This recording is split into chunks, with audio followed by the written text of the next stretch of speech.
YouTube is up. Nice. So yesterday we were playing a funny build. I think I'm gonna do a little bit more of it because I just enjoyed it. And I think today is definitely Zeal time. People have been waiting for that. Okay, what do we got here? It's under city. I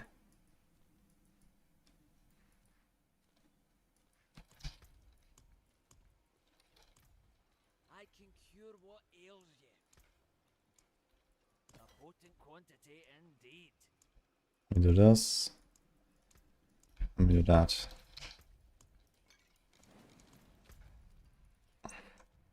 Wait, did I start a timer for the Subathon?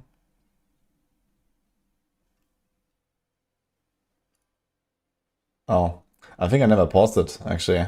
Oops.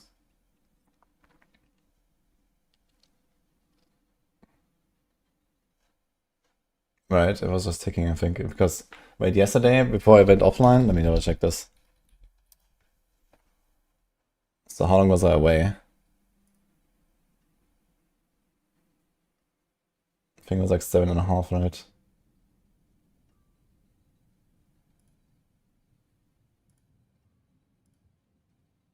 Yeah, shit. So this is yesterday before I went to sleep here. 23.5. Okay. Actual scam. Yeah, there's like a way to like add time to the countdown, basically. Let me try to find that. So I have to add like 7 hours, basically.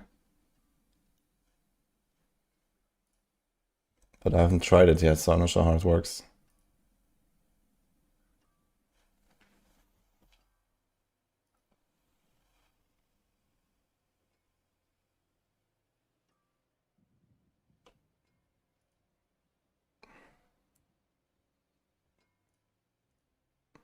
Yeah, so... Oh, fuck. It's a slightly buggy. So I have this thing here, basically, right? So, you know, here there's a pause button, and then I have like the settings here. And here's like a button for control panel, where then you can add like individual, like, there's like buttons, you know, add an hour or something. But for some reason it bugs out. So I'm not sure what to do about it now. I think I might just pause the timer for like half the day. And then we just continue it or something. So you need to check that it actually adds the time when it's paused. So that would be interesting. So let me check that. So we had 16:35.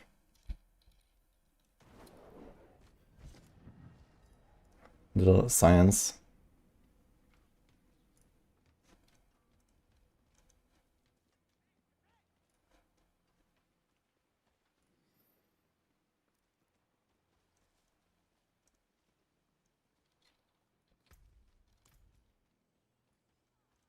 Yes, who?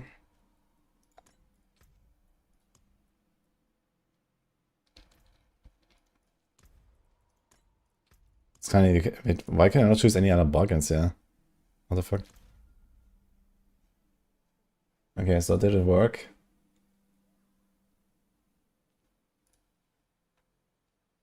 No, right, it's the same timer. It was 16:35, right? Hmm.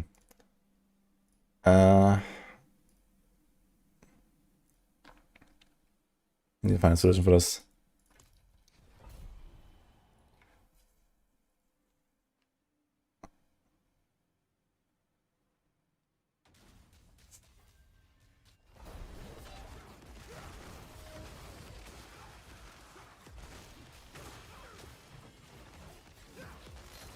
That's unknown per second, yeah, that's faith per second.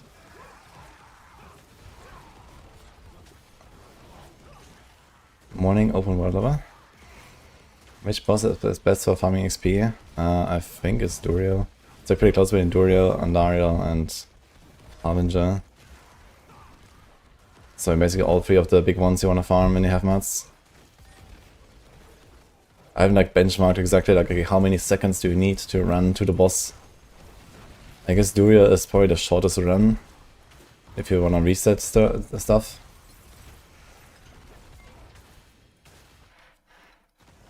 Urivar. Yeah, Uriva is almost the same XP. It's like, I don't know, maybe 12% less than Duriel. So if the run is like shorter, I guess there's like a shorter like spawn animation for Uriva. So if you do that, then yeah, maybe. I guess you could like try to see like, you know, how many seconds it is exactly.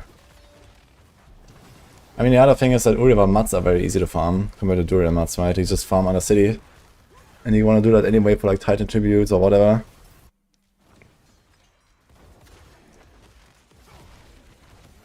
Yeah, I recorded a video on this build already, and the planner is out and stuff, so you can check it out if you want. It's a very nice build. I was farming in 2 minutes, tier 95, so that's pretty good.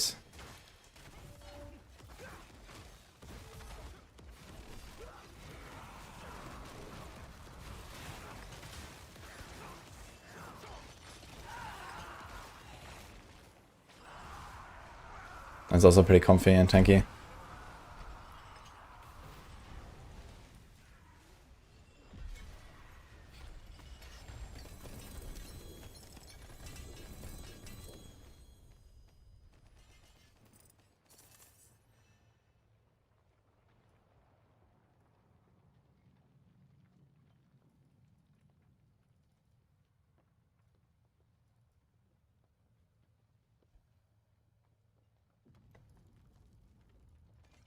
I still didn't figure out that part of the Subathon timer.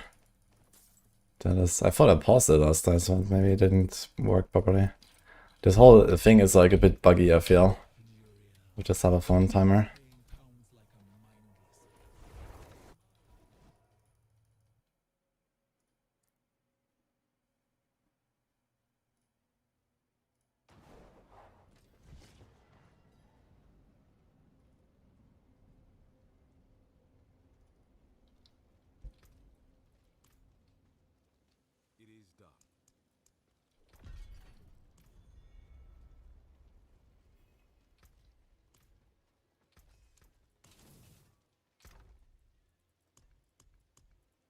God, my stash is so full again.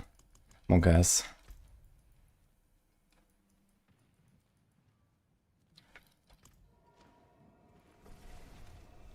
Is this faster than Hammerden? I mean, when I played Hammerden, this was a while ago before I had really good gear. Maybe it's close. I mean, the speed seems kind of the same. It's kind of a similar setup anyway, with like the evading and the arbiter stuff. So, you know, you evade, falling star, and everything just dies. So this is kind of like the similar thing between the builds.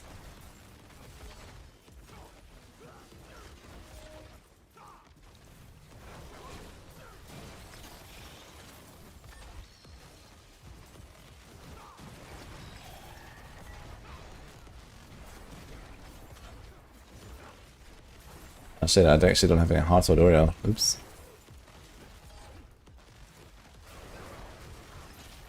So what now?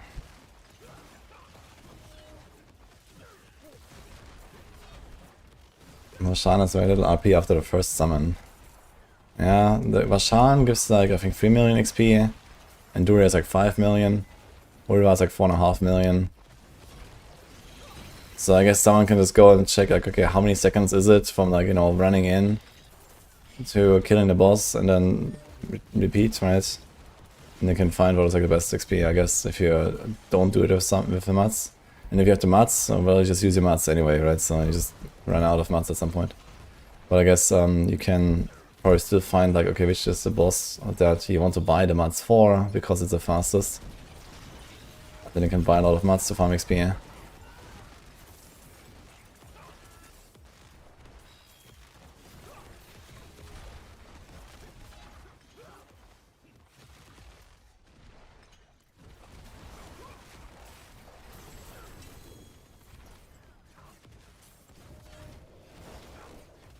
This is Fist of the Heavens.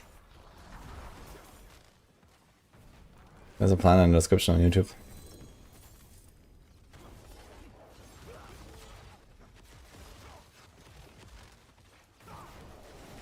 Let's get a bunch of mats out of time and do the world tour. Yeah, it's kind of nice because there's like this kind of like effect of, okay, you run out of mats, right? You just like do it, 2, 3, 4 summons or whatever. And then you just get like one extra summon at the end that you don't get loot for, but you get XP for.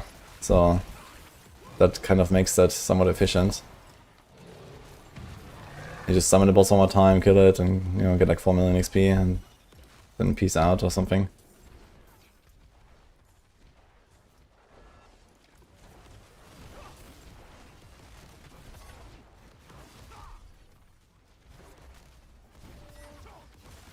Yeah, the XP is influenced on the bosses. They actually scale with multipliers. So in your party, and when you have the XP buff from Nightmare Dungeons and so on, that works. So in the past, it usually never worked for XP farm because it was from the pit rewards. But now it's actually from the kill, and you actually scaled up. Which is interesting because the same is true for strongholds, but strongholds are special. They don't get any bonus for having a potion. They just have some hard-coded extra bonus.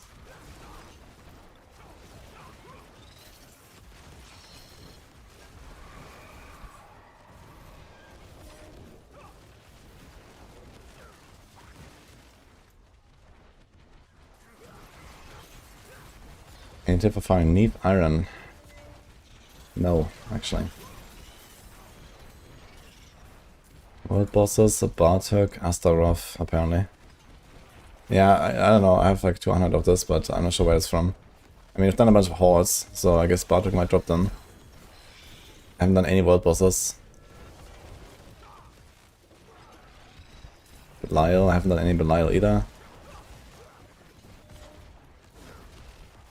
Warrior from spawn to kill is 8.13 seconds only.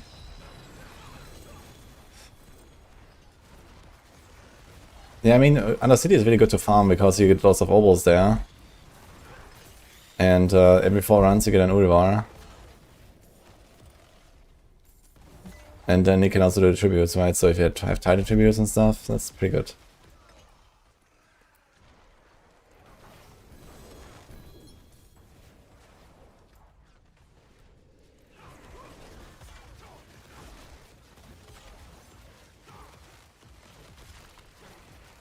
Had pants with mythic upgrade, Shattered Heart, and with shadow damage. Which one is better? Okay. Well, I mean, the Sedek is a very special item. You need a very special build in order to use it, so... Do we have that? If not, then use the other one.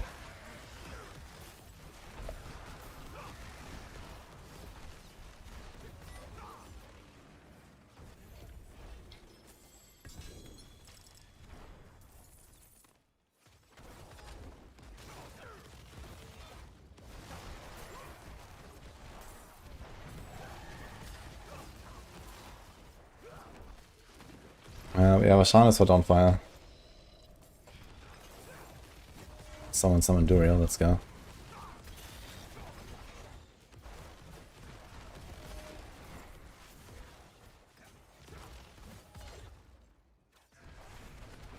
How many souls is this actually? 8 souls. Okay. From Forgotten Soul Vein, they buffed it again. It used to be 1 for a while.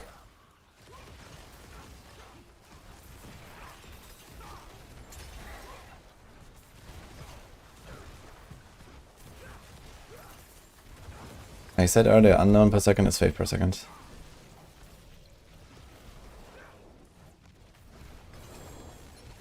Nice boss fight.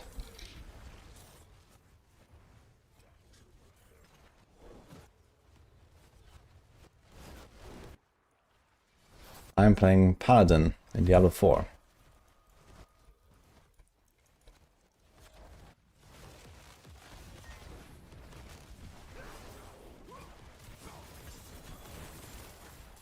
You've done Marshan 15 times and no Dawnfire. That seems very unlucky, actually.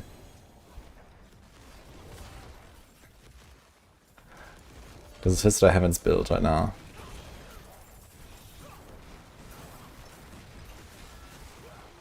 I got a planner and a video already. Actually, I'm not sure if the video is out, but exclamation mark build.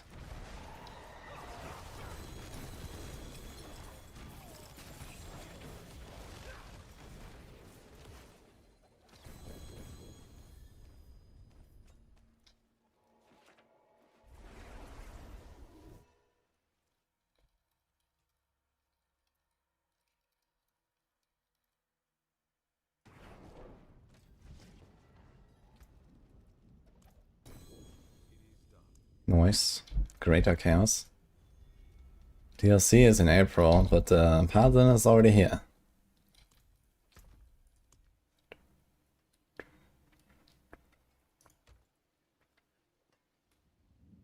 I got a perfect angelic masterwork.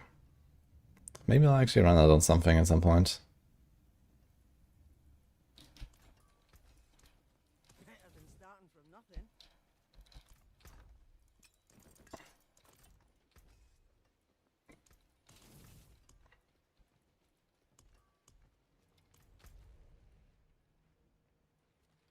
I don't know all of these Andariel things. This guy actually has none of these. Oh no, there's a Belial Eye, okay. What do we have here for Andariel? We have 11 of this, 7 of that. Oh boy.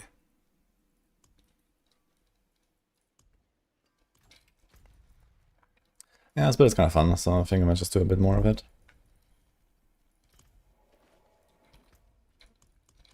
But maybe this is like something for the aura in here.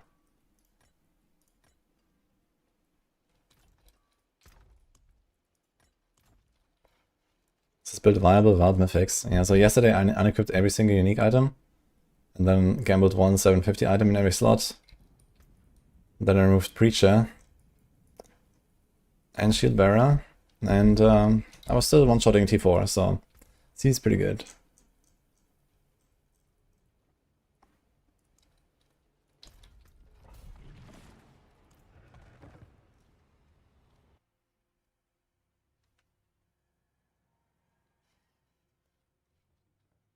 I go Asia's here with 4 to core and 50 or 7 to 42.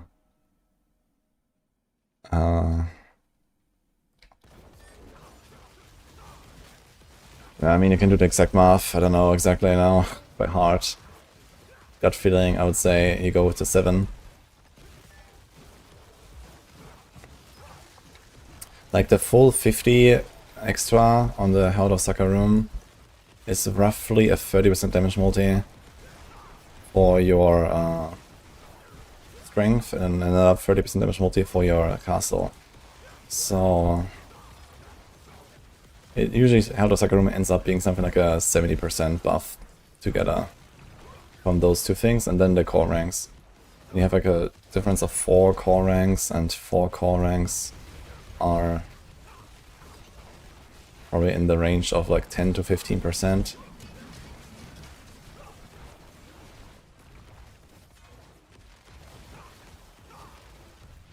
Oops, I let my auto run out actually.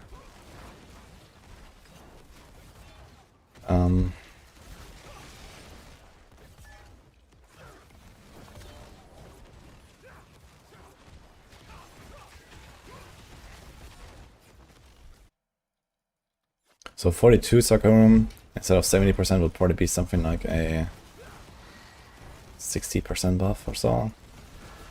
And then you get 3 core ranks. Yeah, I would probably go with that. But on the other hand, okay, you lose a bit of defense. Damage seems similar, and you lose a bit of defense because you have less armor, less res. So I guess go with the higher percent.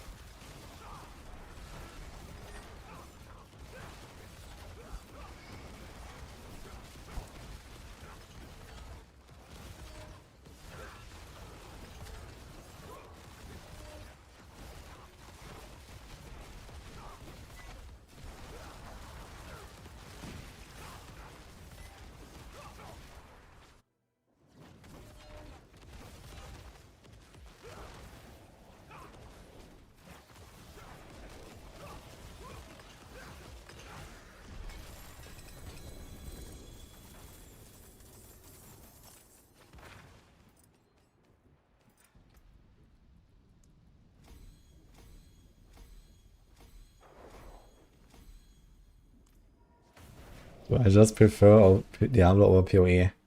That's a tough question. I currently don't really prefer one or the other.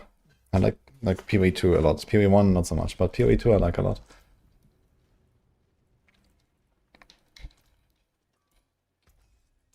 And I try to like split my time somewhat evenly. But it doesn't mean I do like, you know, 8 hours and 8 hours. That means I do 16 hours and then that for a few weeks, and then 16 hours and that for a few weeks.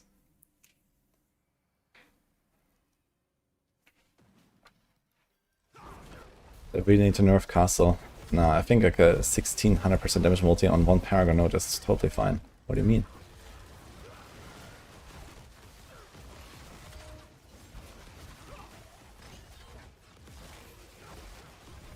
I can already hear the people on the Battle.net forums. We all need a castle board, every class. Why do you have to nerf the fun? Just buff everyone.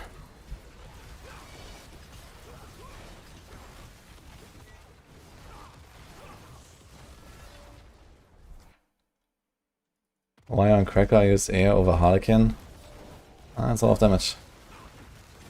But you can go Harlequin. Harlequin is not bad because you also benefit from the skill ranks quite a lot.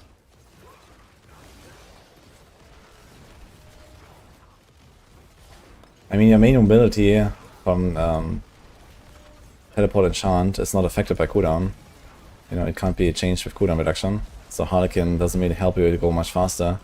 You have your teleport on your bar, and that is like a little bit reduced with the cooldown. So that's nice and all, but that's about it, right? So and you also get your teleport on the bar back pretty much instantly from the crackles. So that is not a huge deal, I think. And I'd rather go for big deeps. With the Perdition. Perdition is like pretty sick. It also has the core ranks, and you have like I think 3 core skills on the bar. Versus Shaco giving you 4 ranks to 6 different skills.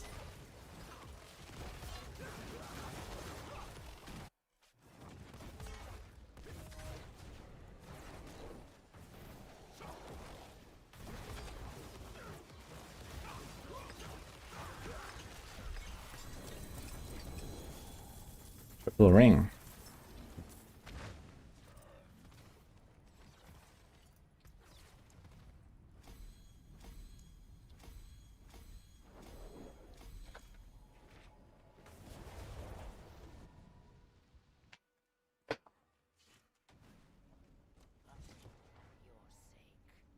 Figuring out how Mikuna can perma Arbiter evade. Yeah, so the best way to perma Arbiter evade is to get enough, to get a very low life pool and enough life regen and some life on hit or something to the point where you just hold down rally, because rally can be cast while doing other stuff. So again, like just hold rally, spend 15% life like every second or something, and then you just evade basically.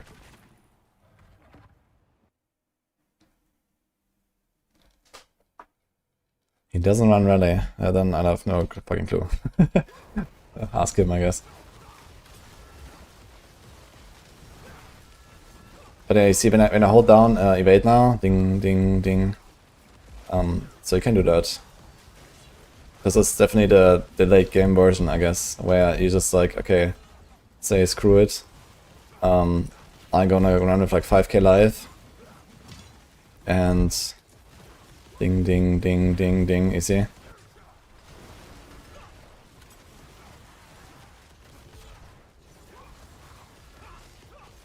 I just hold down rally. But I can't do it permanently, you know, I don't have that sustain.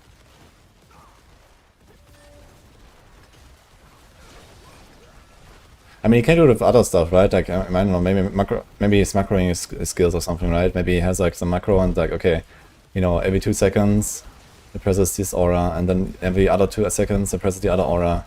And then, you know, in between he does like a ready or whatever skill he uses. And then in between he does like 1 cast. And so, like this you can like cycle it all, basically. And you can kind of achieve a similar thing, but I mean, this is like, you know, not really humanly possible, but you can try something like that, I guess.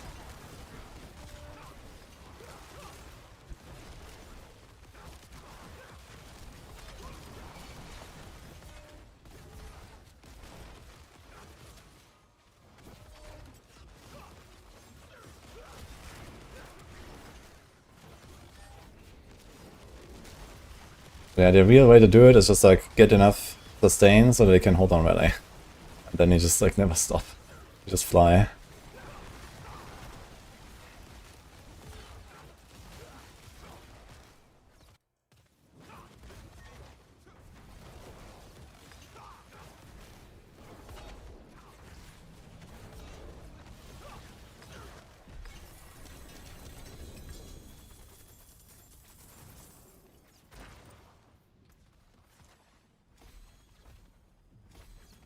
Where's the biz XP farm? There bosses.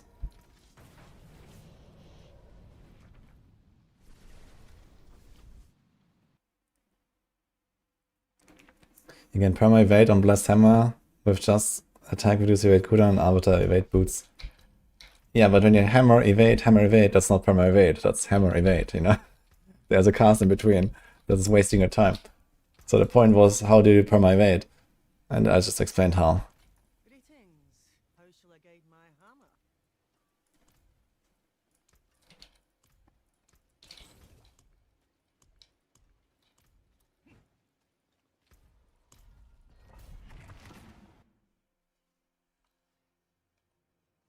You have to hammer between evade. Yeah, I mean, for pushing, obviously, you don't care that much about going that fast, right? We're talking about farming here. Like, you don't need to perma evade, you know, every single time when you're pushing. So that's fine, you know, then in that case, it will be very hard to, like, you know, get a setup going that can hold down rally non-stop. But maybe you can do that in pushing too, who knows. You get a lot of hammers, I guess. But either way, in terms of, like, you know, the perma evade, like, farming setup and stuff, this is definitely, you have to do really.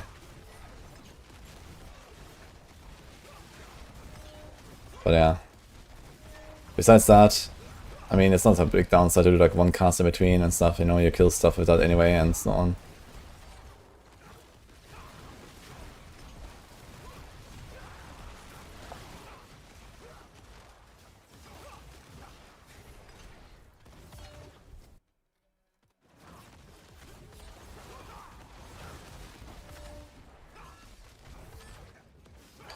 And I guess you still have to like do like one falling star in between, or I guess condemn at least.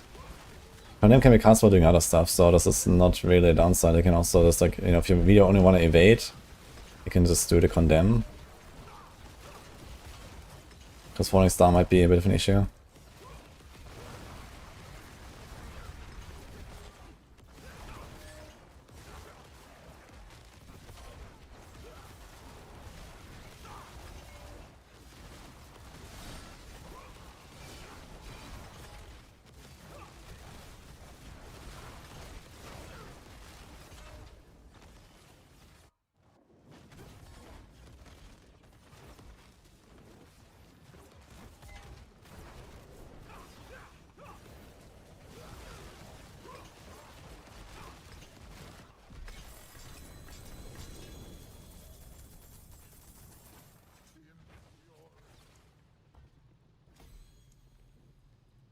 Achso, das Glyph hier war added.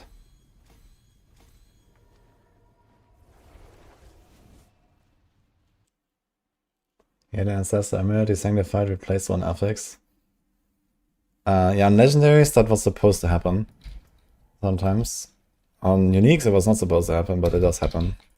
So, unlucky, I guess. Greetings. How's yours it well?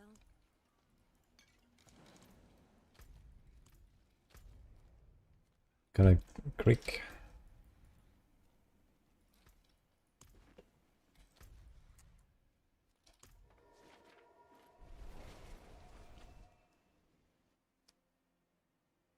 Says that I changed the start of Divine Lands. Miko has actually been updating the guide. I think he put in Moni and Lam as runes, because yesterday I noticed that you actually have the mobility tag is something I kind of like didn't really think about very much. But mobility tag is very strong to go with Moni rune. So once you have Moni and Lam, you can basically just like infinitely sustain. I'm gonna try this later actually. But yeah, this was actually not my update in that case. But it seems like a good idea, so I will check that out.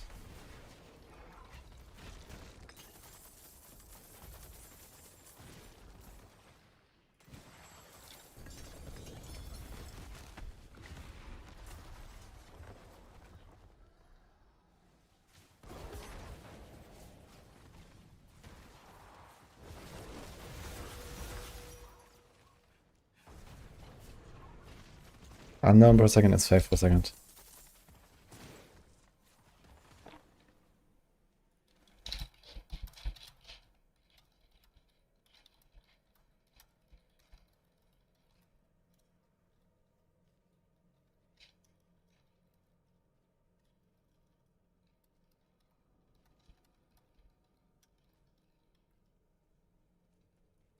I asked Riff about when he's gonna update the planner to show not unknown stuff. That'd be nice.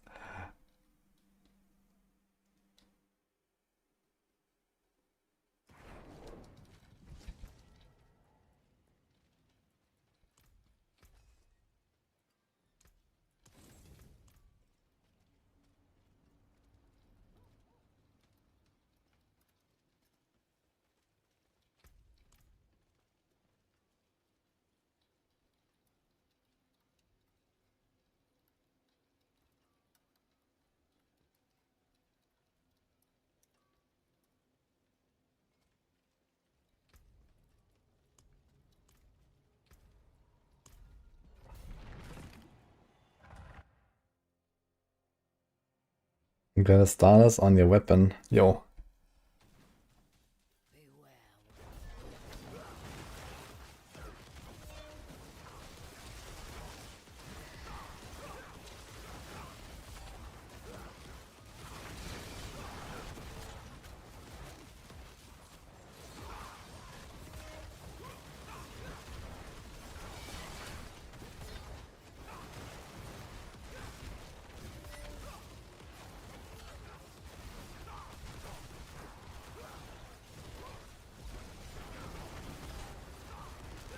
Ooh, these fucking explosive guys, man. They pump. This was with Dark Swords up, man. Without Dark Swords, it would actually almost one-tap me with 300k toughness. That's crazy.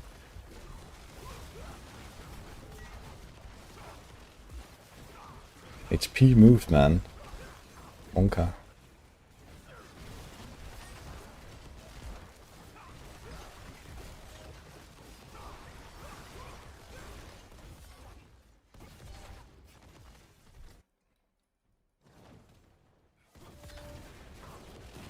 What is this? It's the Spear of the Heavens.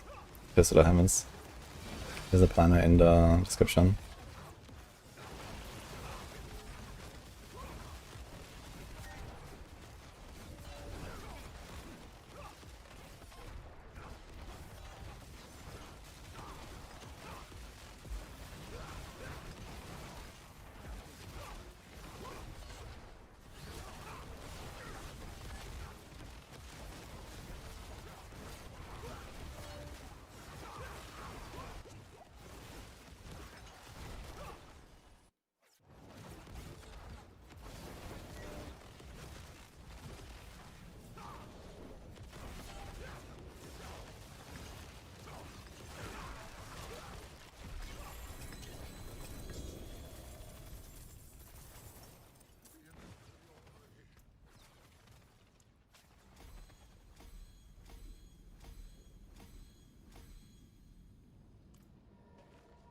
And Brightness on the mythic version says added ability on Sanctified. Let me check the Brightness thing. What is there? I want to go back to Branch at some point anyway. So we added ability here. Punishment. This is the same. Ascension, added ability.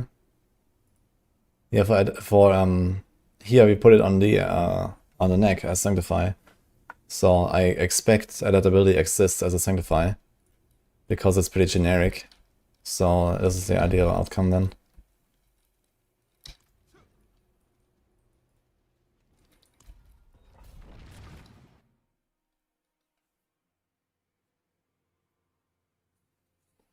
Hi Dennis.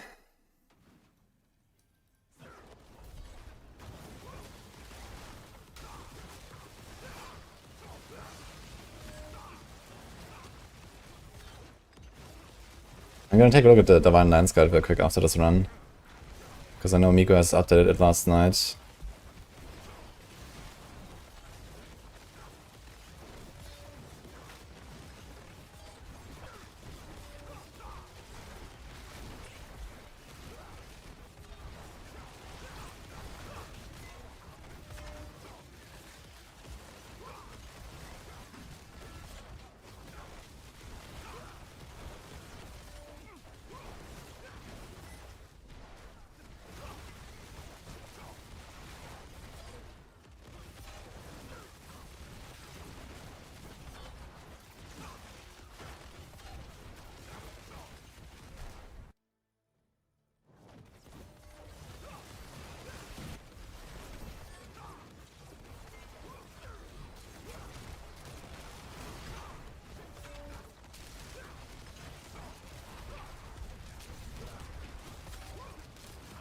This is a fast run, man.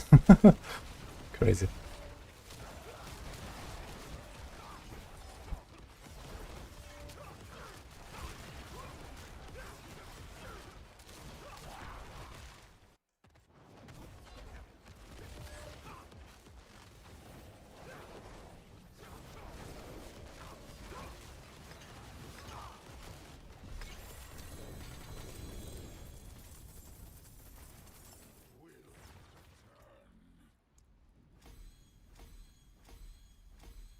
Memory is the endgame skill points build, and you have all mythic or just uniques.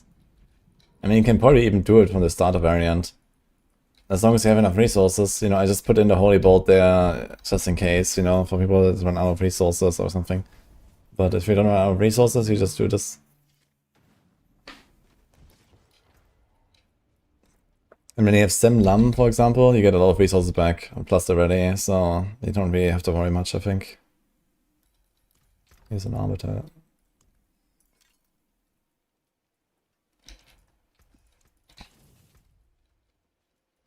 We got a point. Okay. So build up on Maxroll. I have a planner, but I haven't like put it on the tier list yet and stuff. So there's like probably a few things you're gonna put out as like planners on the tier list today. So this is probably this one. Then I made an advanced build as well. And like people are asking about Zenith. So I think Miko and also have been working on that. So I would like to get those 3 out today on Maxroll.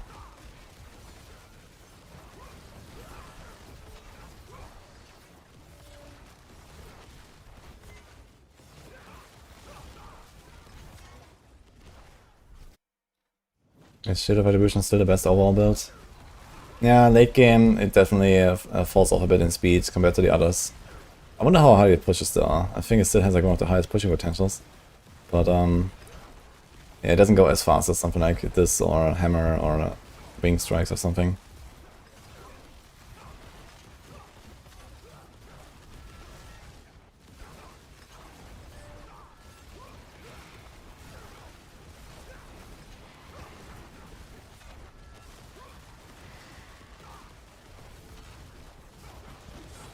The name of the build is Spirit Heavens.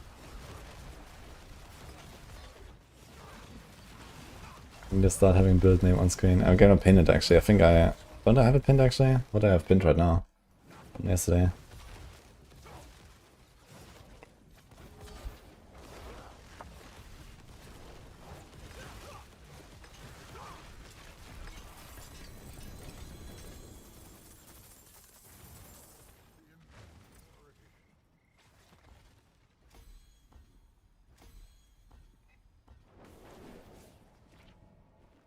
Have anything pinned? Nothing pinned.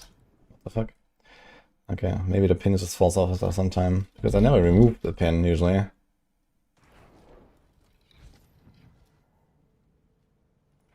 This is real me, X. I also would say something about that. Somewhere.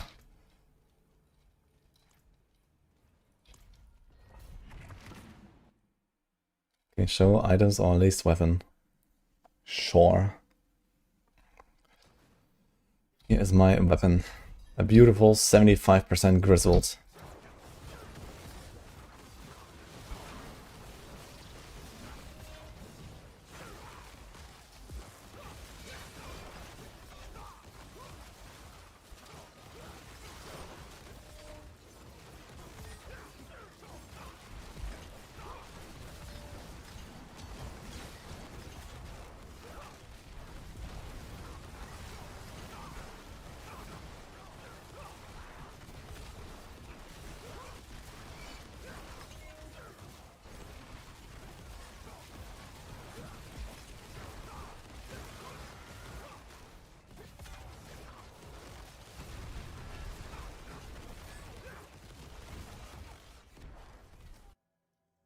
DT best builds or rogues this season too. Yeah, I mean, if the masterworking changes and stuff, DT has become like definitely a thing again. Takes a bit of time to assemble. I mean, this is a Heartseeker, which is very good across the board. And TB as well, actually, this season. And Dance on Ice is also really good. They have a bunch of stuff there, actually. I think pushing is like Orphan Maker, like stuff again with Forceful, Heartseeker.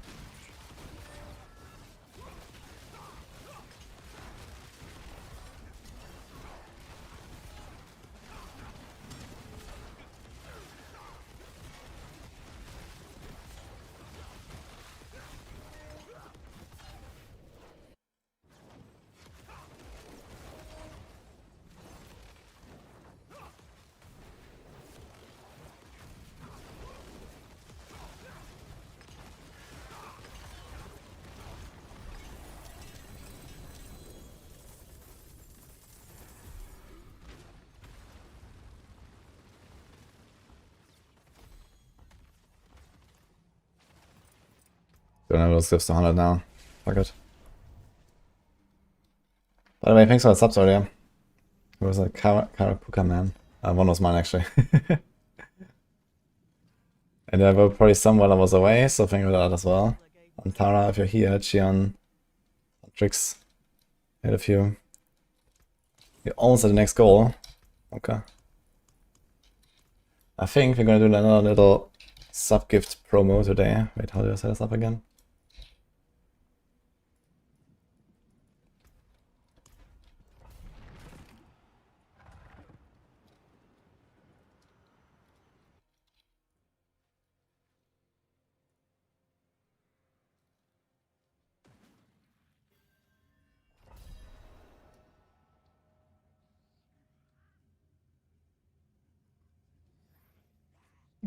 $12.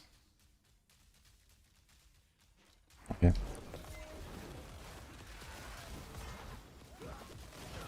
You guys see that? Should be some pop-up. So I think for like 5 or more sub-gifts it's a discount now. Let's do that today. We have some goals to reach.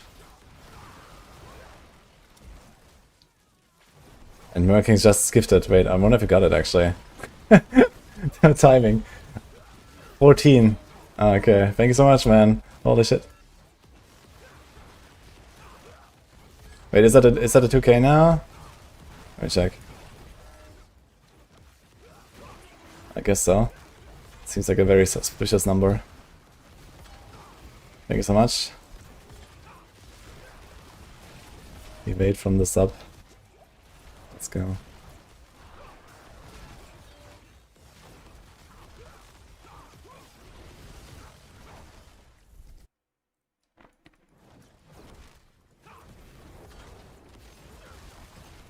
Over in the pit ladder, Rogue and Necro last places. I mean, Barb is very powerful.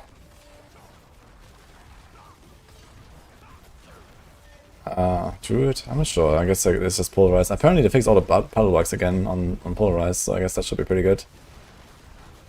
And then... Yeah, the thing is, like, you know, pit ladder is kind of like all over the place right now, right? Because people have vastly different power levels on their gear with the significations. So you have to probably like wait, I don't know, a few weeks until this equalizes a little bit between players. You know, usually, you know, after 2 days, everyone has kind of the same gear and stuff, and it's done, right? But now, I mean, it's gonna take weeks for people to kind of get the same stuff that the top guys have or something. So that's something to keep in mind here. And most of the blasters are on Paladin.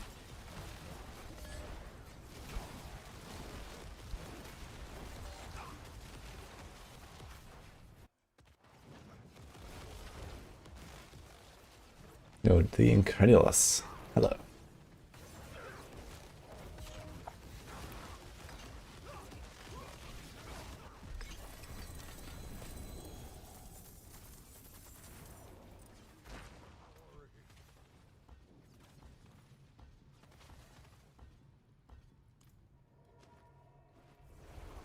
How was the stream, man? Welcome.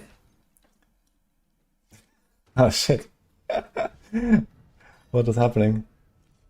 Merc sailing. Thank you again. Another 18. Holy shit. Thank you. Hard carrying today. Okay, I guess he really wants me to see he really wants to see me do the benchmark test, right? Okay, let's do it then.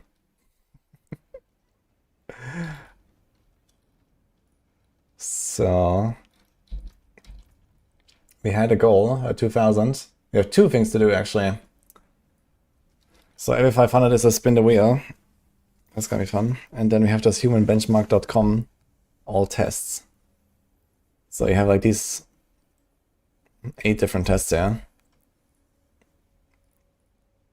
Okay, let's do the spin. So the spin has Pack Hardcore Citadel, Unbind Force Move, Unbind, Play German Client, Fight Next World Boss Level 1, Unbind Health Potion, Nothing, Unbind Evade, and do push-ups. Alright.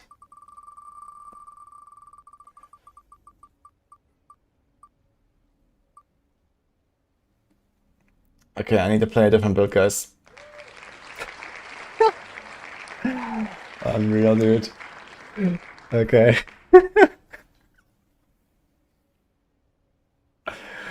Time for a new build, guys. Alright. So we got that sorted out.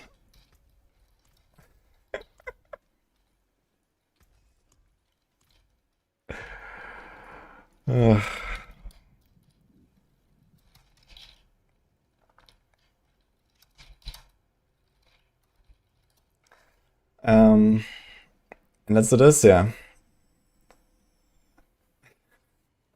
Okay, so I have not done these yet. I just got suggested to do this. So let's try this. So reaction time. Okay, it's like a very typical thing, right? You wait until it hits green and then click the thing. Okay. So here you can see the distribution. So the average seems to be somewhere at around 200 milliseconds, actually. Yeah, I guess the zeal time later, yeah. If anyone wants to do this as well, here you go. Okay.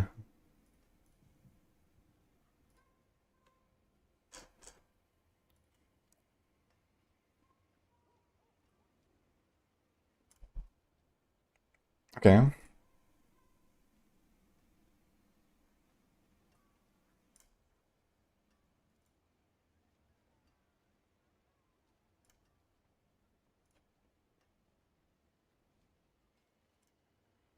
Nice.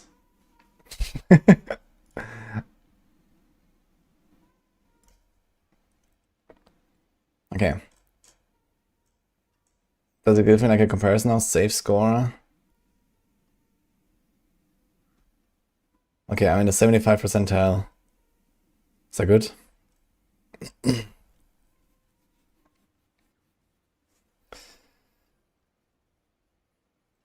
I guess it's alright. Okay, next. Sequence memory.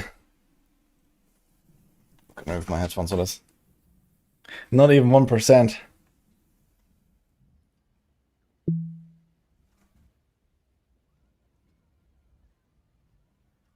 And now? I need to click it, okay.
Well.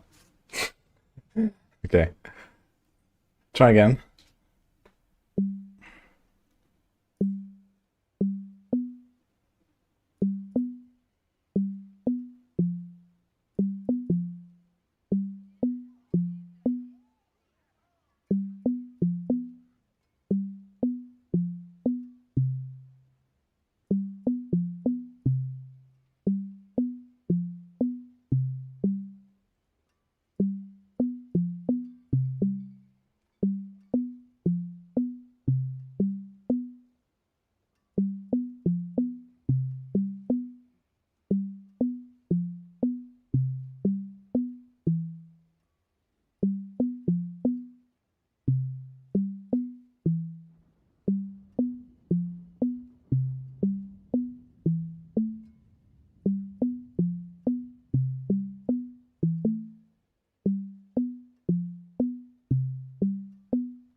Was it this one now or this one? I think there was one more in between.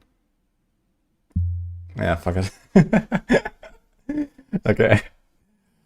Well, that was not that great. Alright, chimp test. Are you smarter than a chimp? Can I get rank 1 on the chimp test, guys? Alright. Click the squares in order according to the numbers. Okay.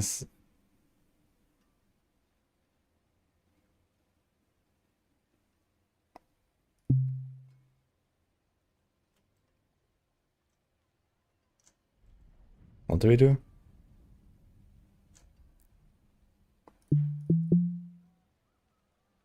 Oh. Okay, we just... Wait.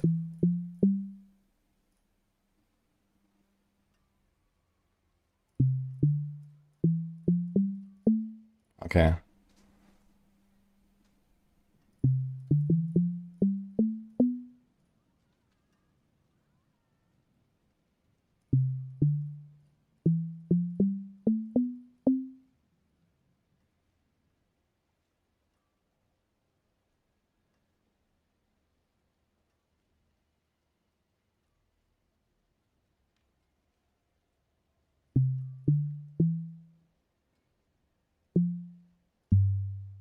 Oops.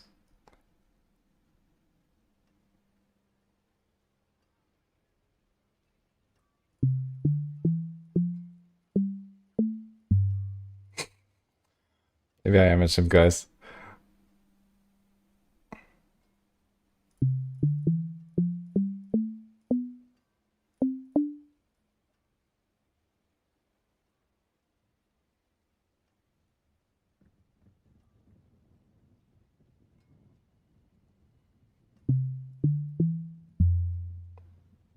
Ditch. Okay. Score 10. Yeah, that was... Oh my god. Okay, we go again. What's this? Alright. Nice.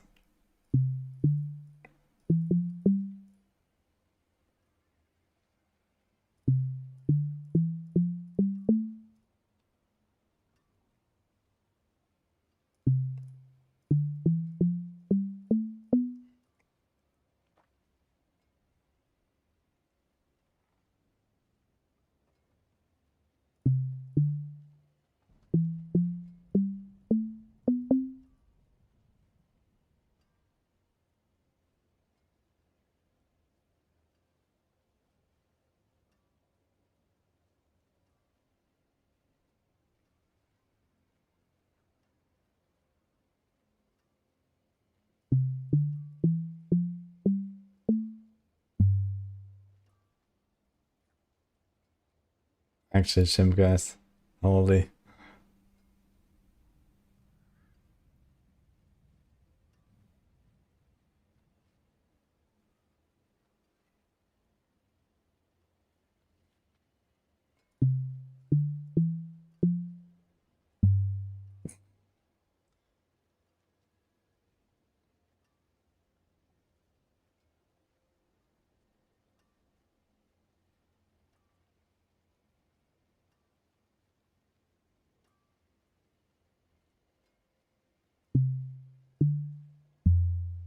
Okay, fuck this shit.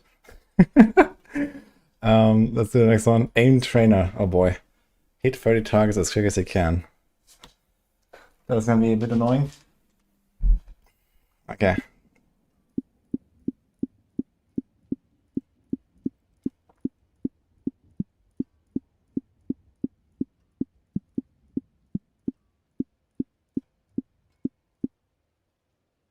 Okay, I'm not sure if that's good, but...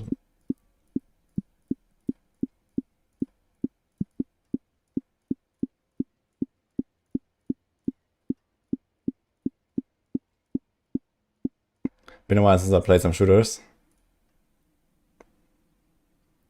Okay, at least we're in the top 50. Let's try again. I guess it comes down a bit to the RNG of where they spawn as well. They can spawn like right next to a cursor, for example. So if you just repeat the stuff like 10 times, you're probably gonna get a better run. 20 years of clicking loot. Okay, typing. Okay. My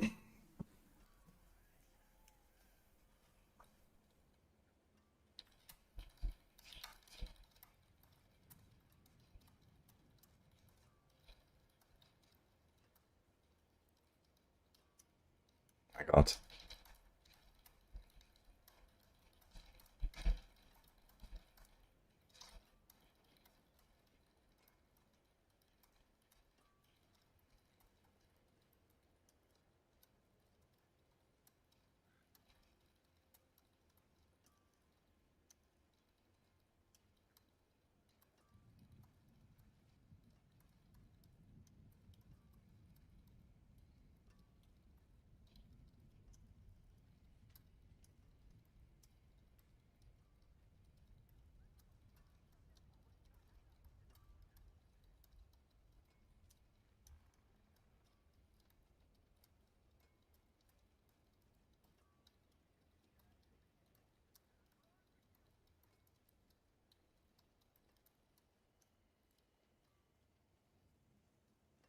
Eh. Not enough Ozu, yes. Typing. Wait, what? Okay, apparently typing was really good. Interesting. Alright. Not even 100, yeah. Yeah, I definitely did a bunch of typos and stuff. If you don't do so many typos. I was a bit confused by some of the, sequence of words. It's just like random stuff. It's like not very natural language, right? Okay, verbal memory. You'll be shown words one at a time. You've seen a word during a test, click seen. If it's a new word, click new.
Didn't realize I have...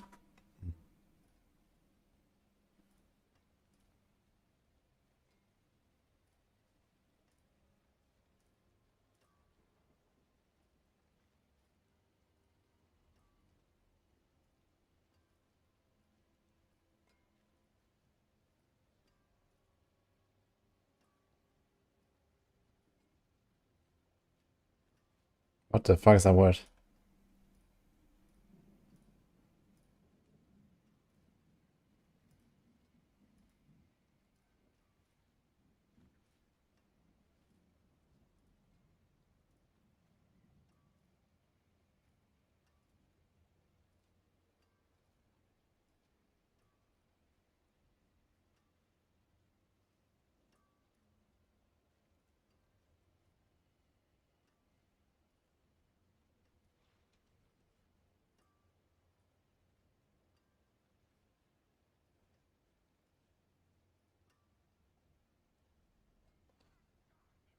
Okay.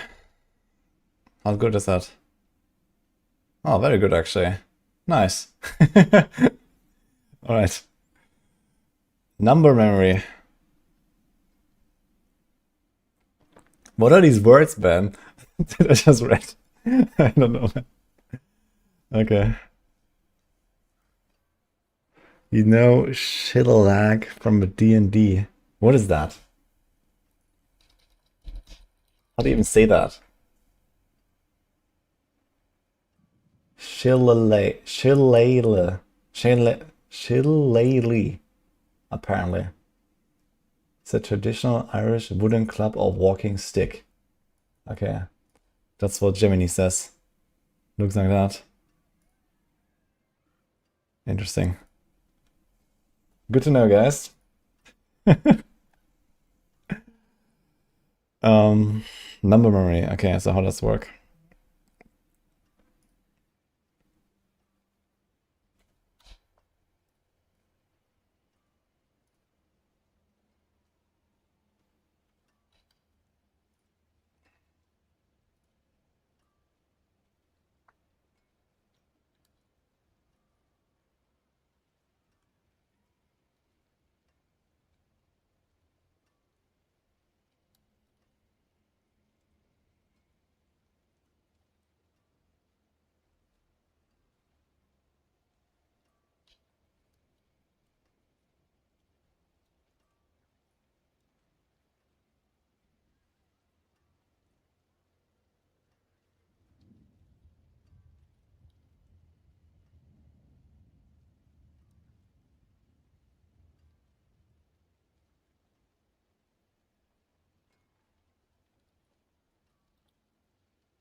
Shit. Okay. Okay. Number memory, 10 digits. Alright. And there's one last one. Visual memory. Memorize the squares.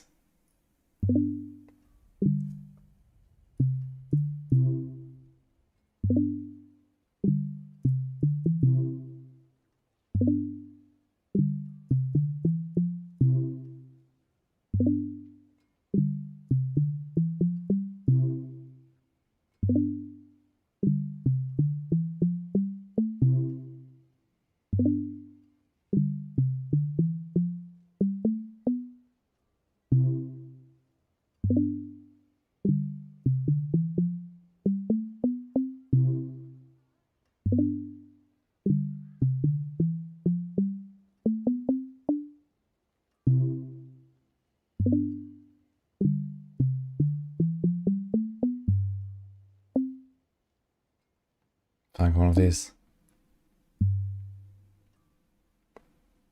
There's one missing.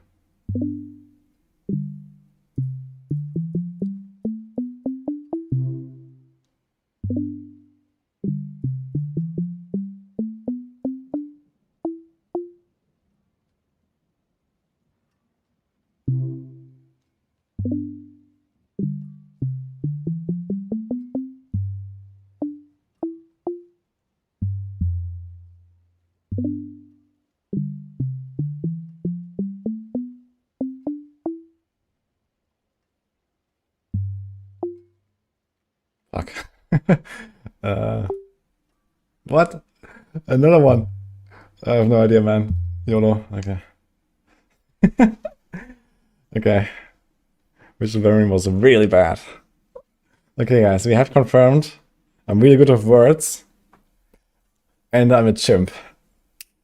So, there you have it. Okay. That's the outcome, guys.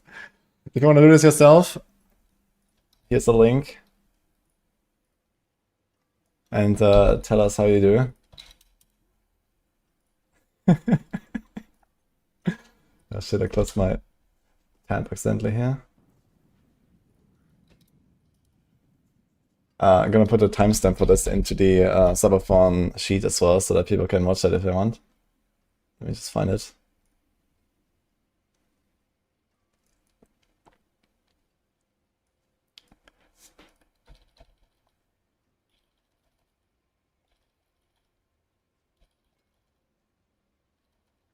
When did I start this? Wait a minute, I was sitting here for a while, huh? 15 minutes? Okay, almost 20 minutes actually. Okay. So here we go. Okay, enjoy. Need to build some visual memory. How do I build my vision? I guess you can train this, right? Like, you know, I've done the test like this, you know, whatever, like 20 years ago or some shit. But you know, I guess if you just practice this, like particular kind of like, you know, pattern recognition stuff, then you're also gonna get better, right? So it's just how it is. And I guess the results are slightly skewed because of that. Like it says, okay, the average is this, and you're like in that percentile, but there's probably a bunch of people that just like sit there and like do like 10 attempts, and then, you know, they come back the next day and they also do 10 attempts or some shit. Right? It's just like one dry run. So that's obviously a bit of a difference.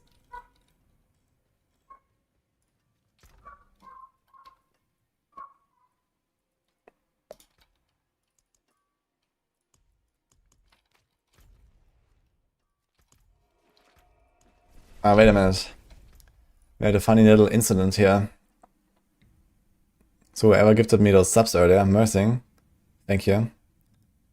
Where the fuck is that? Okay, evade. I can't exactly unbind it, but we can do that, so. Zeal time. Yeah, I think it's time for another build, huh? Because this one is a ditch. Okay, so what do we do? Today I learned a chimp can play d4. You know what? I would actually believe it.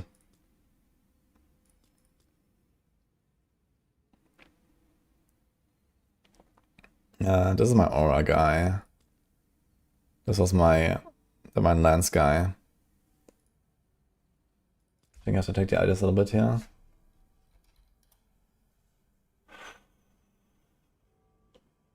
Okay, I want to check what Miku has done on the Lance Guide. Moni Lam, reorganized the variants. It's not ready for consecration. Balance for chip.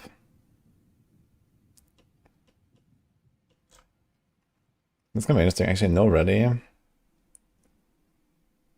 Condemns the falling star. Defiance.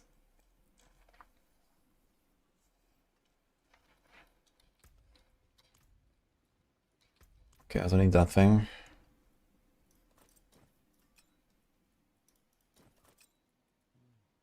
The rest will stay here, I guess.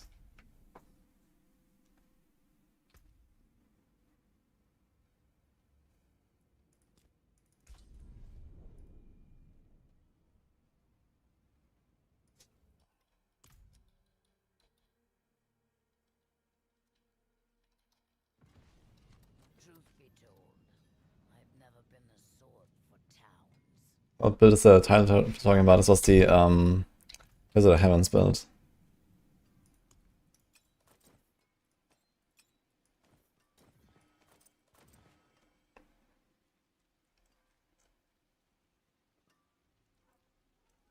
What is the sanctification on this thing actually? It's sanctified. Ah, it has all stats. And here. I think I'm gonna exit GA, right? Okay. And my sanctification so far have been pretty abysmal, I gotta say.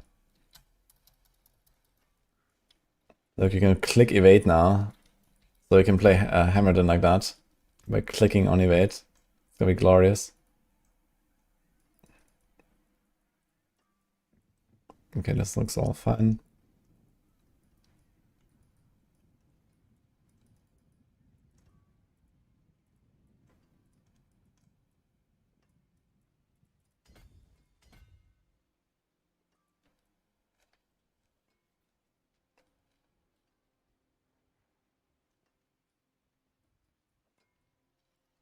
In doing Legion events, level up your Asmonan gift. Wait, how does that have to do? What does that have to do with Legions?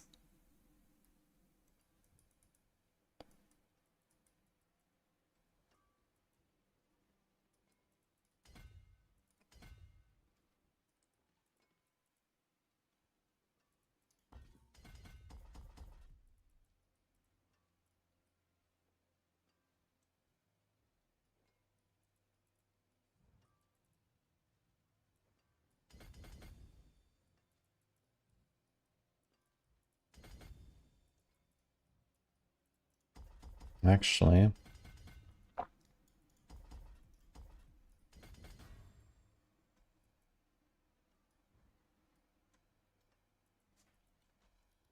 Okay.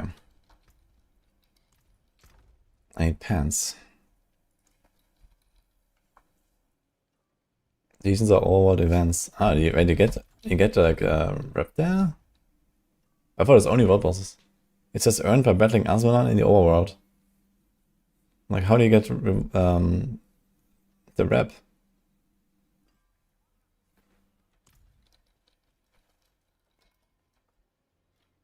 Charging competition is rough. 6 star. Yes, just get lucky. Okay, I'm not sure where the pants and the boots are. Arbiter duration. I think it's gonna make another one.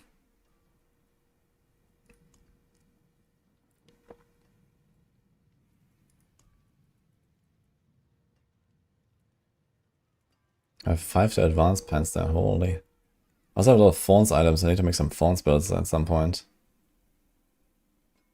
That's a huge devolves.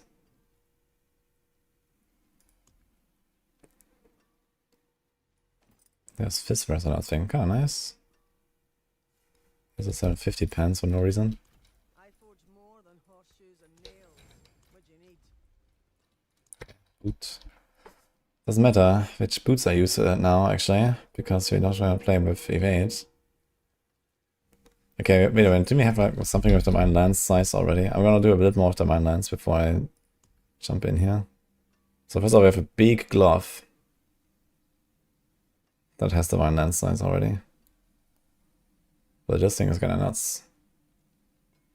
Well, I mean, you would need to sanctify it at some point, right? So, let's keep it there for later. Right now I'm like doing most of my builds and testing without sanctification. But then, you know, once they actually go towards pushing pit at some point, or pushing tower, I guess. Okay, I put on guard on this.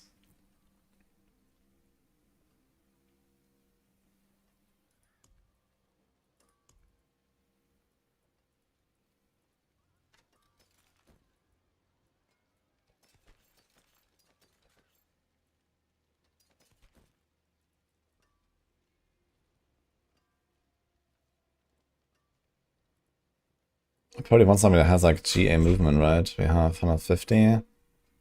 There's movement here. I definitely want boots with big movement if you have those. Because it's not an arbiter build.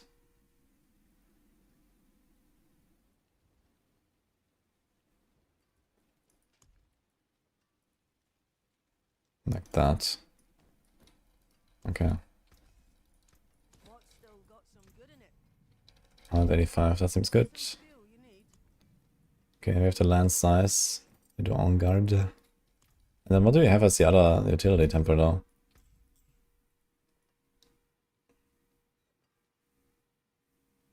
Just do like fanaticism aura potency or something? Like 8 chance, 45.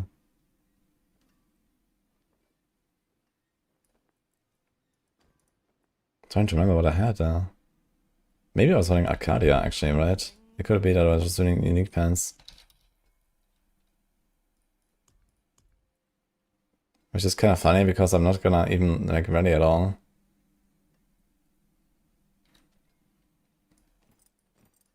But 5 to heavyweight is kind of big. This can be even bigger.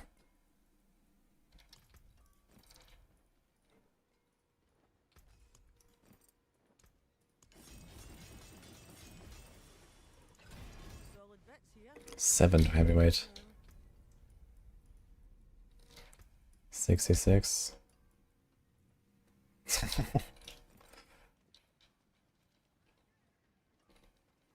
Okay, let's try that. Even though we're not gonna have ready on the bar, which is kind of funny.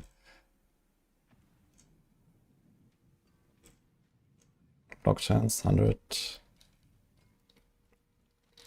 So I know what to put on my boots now. I guess realistically I would do a Divine Lance size and then Masterwork it, and then we're gonna have something else on the glove.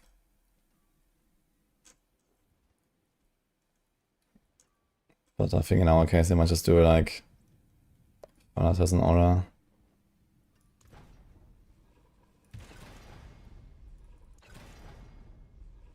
Okay. I'll keep my forge hot. Return soon. We have 82 attack speed. With potion, that's fine. Crit, that is fine. Okay. So we're not gonna do Arbiter of Justice shenanigans, I guess.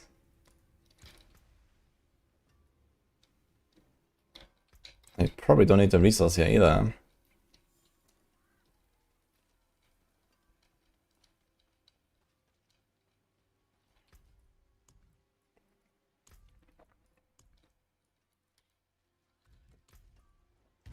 Consecration time.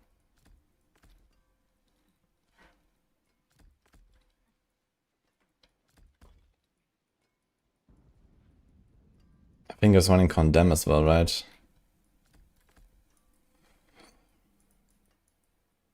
We could do Condemn, but do I care about Condemn? Not sure. It has Vulnerable and some pulling. But kind of cooldown. I think it's gonna put in Fortress. It's gonna be comfy.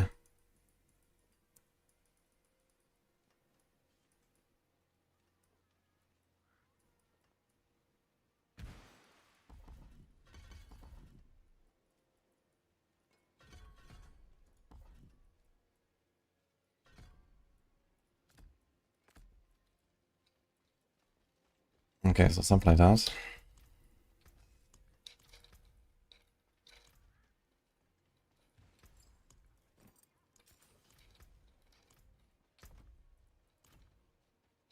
There is power in these stones. Well done.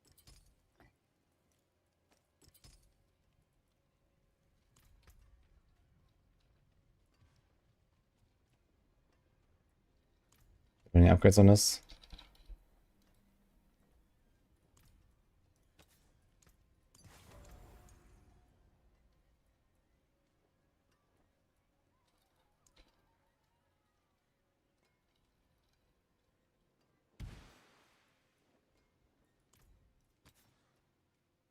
No.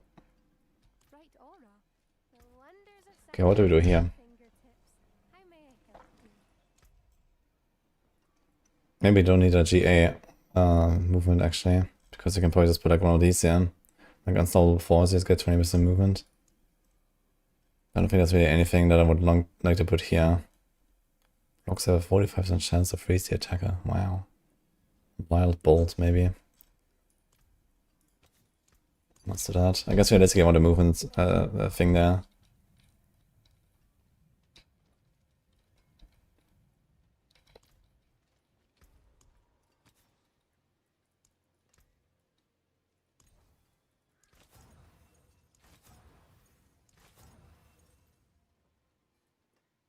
Oh, it has life already, so what do you put?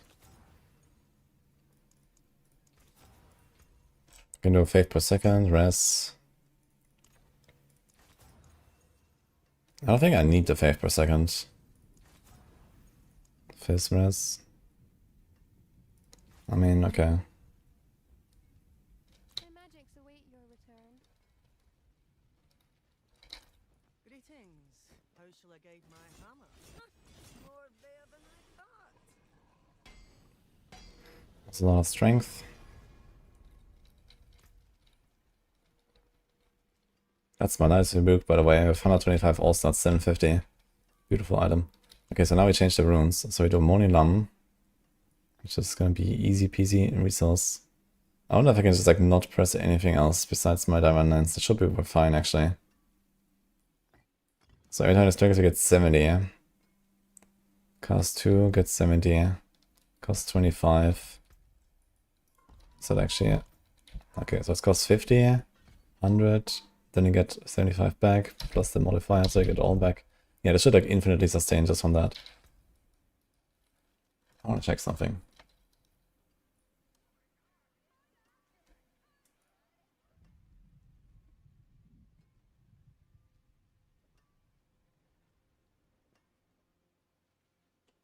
Okay. I also need to check my advanced planner again one more time. I need to put Moni in there as well. Moni is just such a good rune. Like, this class doesn't have like great offering generation on most builds. Okay, and then we have Moni Lam and we have Igni Mod. I mean, sure. What does he have in a guide?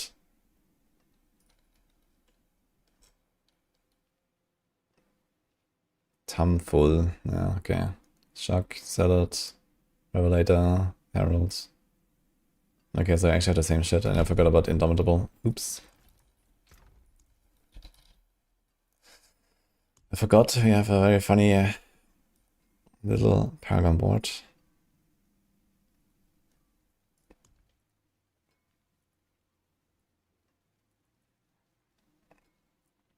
I wonder if you can actually like sanctify Indomitable. That would be insane. What do you put here? Just Salad damage, Salad crit, Salad crit. Okay.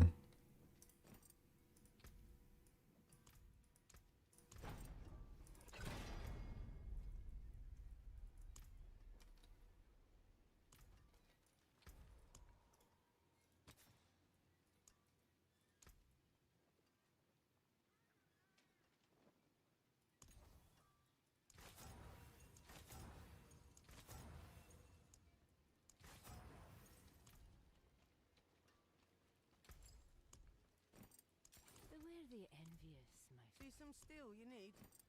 Here's a good one. Great. My hammer. There is magic in all things. Let me show you.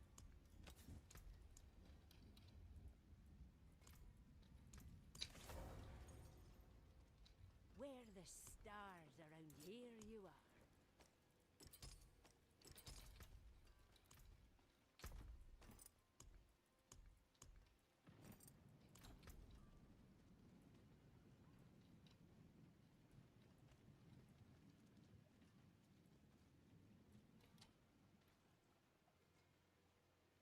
Does he have push variant and stuff as well? No. Okay.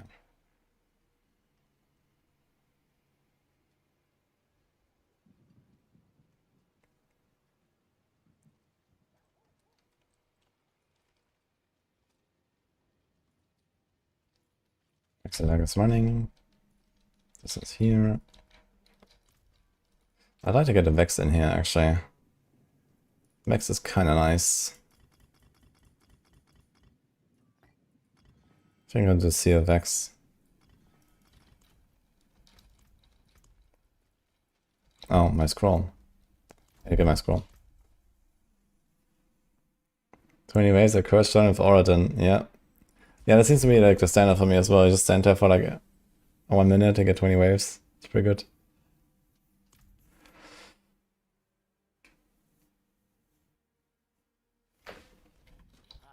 Okay, so I can't play this guy anyway. Dude, I need to find some scrolls.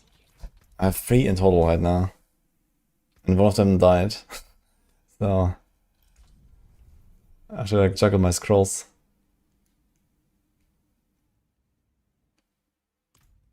Which class I think will come with the expansion? I have no fucking clue. Trust me.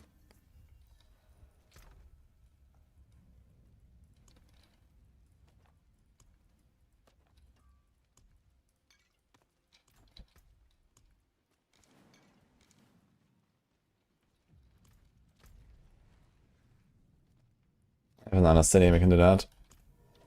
With a whisper.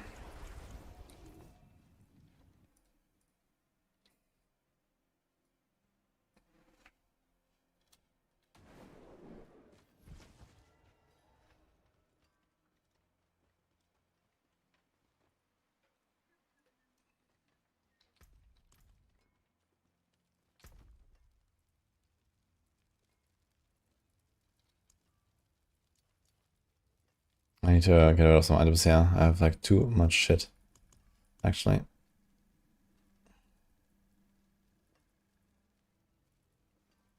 Also, there's a random Max rune.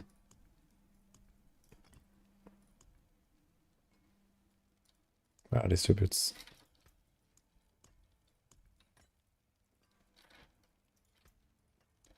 It would be nice if, like, you know, I click it in my inventory and it actually just, like, puts it in the right tab, right? Instead of...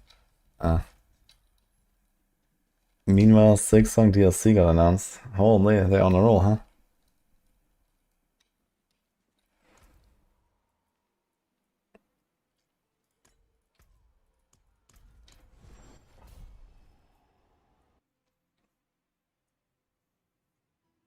Hoping to PoE 2 after finishing Pit 120 with Aura then.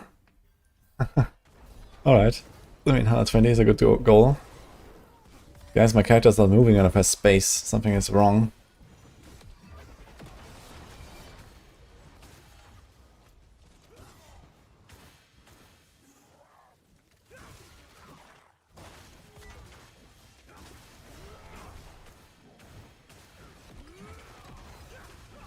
Okay, my resources are perma-full. Right? I guess also because of the Undercity buff, right? I think that gives you resources. Maybe it's not a good way to see this.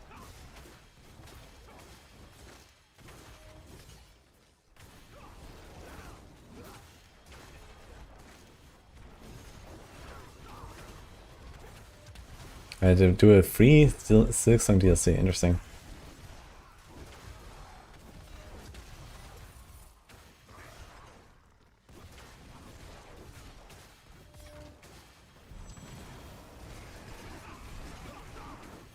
Dude, what we need is actually a mobility tempo that says Divine Lance Dash Range. Lungy Strike has that.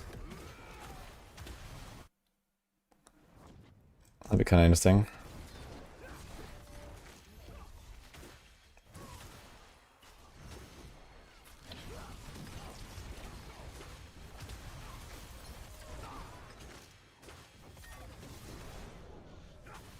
Zeal when? Soon, TM guys.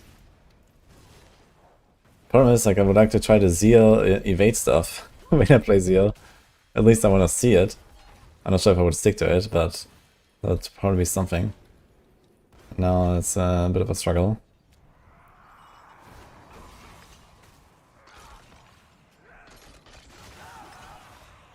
Man, I really should have made this a two-hand weapon and not like a flail. It's just kind of weird. I have this flail equipped and then I do like this attack, right? There should have been like some pole arm or some shit.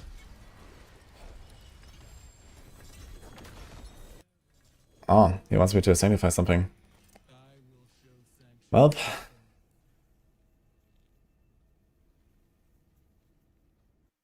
Make Seal great again. Freeze Shred looks good in PoE. Yeah, I was playing Wolf, that was very nice. Early game at least so far. Okay, it wants me to sanctify something, huh? Well, we put a gloss in a shredder, I guess.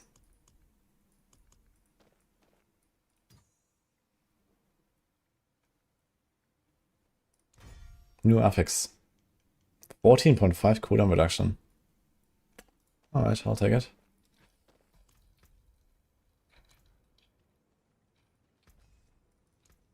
Managed to save some for the forge.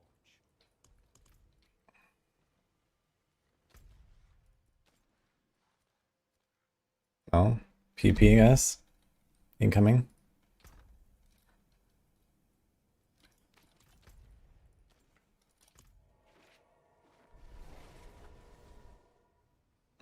And playing Titan Bear, it's really insane, kind of blown away, honestly. That sounds fun too. I'm still thinking about doing like a Tactician Bear for glory generation. With the like Armageddon skill. That's like something I want to try.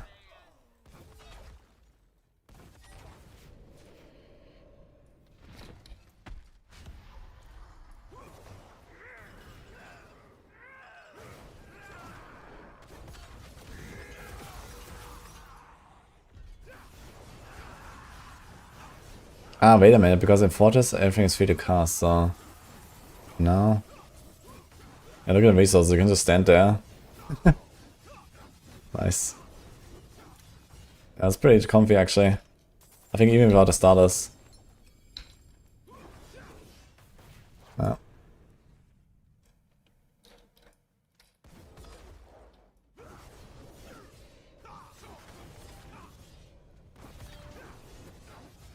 Okay.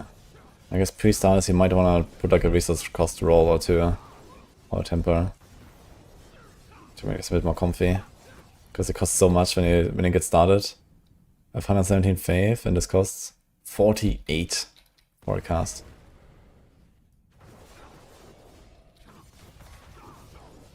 Yeah, so once you have it ramped, it's fine. But before ramping, it's slightly uncomfortable. Yeah, this one gives you 60% RCR. It gives you double cost and then 60 RCR. So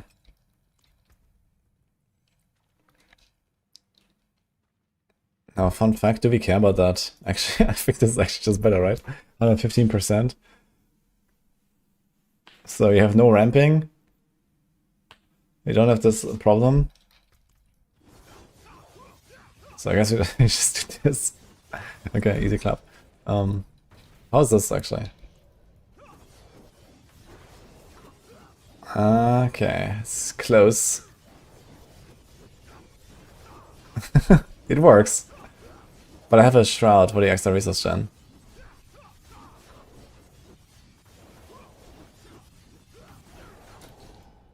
Okay. Yeah, but for me it's actually better now because I don't care about the resource anymore.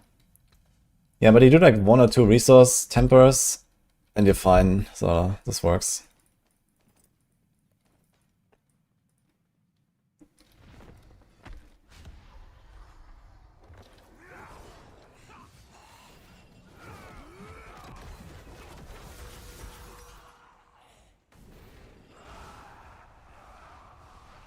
I think there's a merit for other versions of the Divine Spear.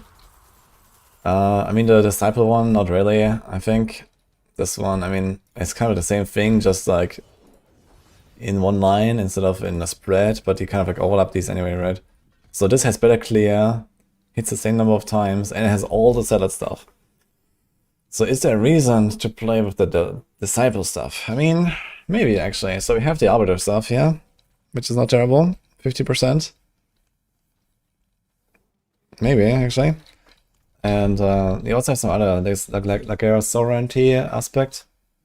And then you can do, I don't know, random stuff like Utmost Glory or something like that. The Zealot kit is relatively strong though, to be fair. So it would be kind of the same playstyle, it would just scale differently, and I guess it would be an Arbiter. It would be worth trying. But everything is already Arbiter. Do we need more Arbiter? You know, maybe I'm happy to actually play some Zealot for once, you know? So maybe it comes out kind of close. I haven't really done the math on it or so now.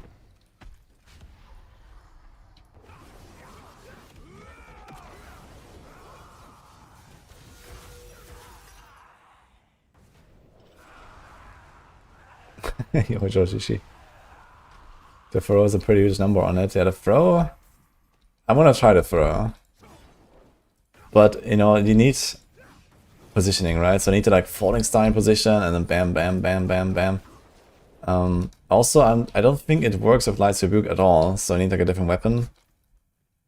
So like a hit is terrible, so the Griswold is not doing that much.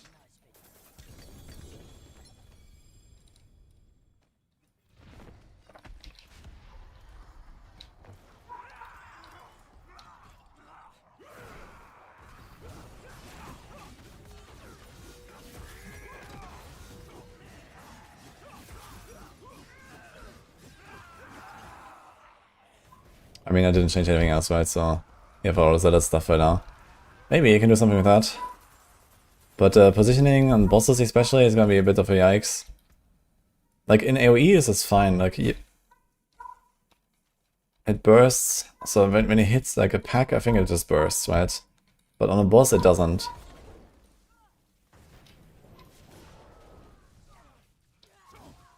Yeah, so I think it bursts on the second hit, basically. When there's 2 guys, it explodes, but if there's 1 guy, it just goes through. So on the boss, you have to be exactly at this range. So, yeah, maybe when you get used to it, and you have like, you know, at least like farming-wise, like fast kills, maybe it's fine.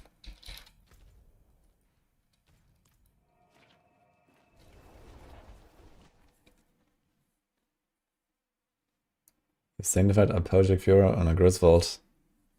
Yes, it's actually useful for Zenith. Zenith is a build. And pretty sure it wants Griswold.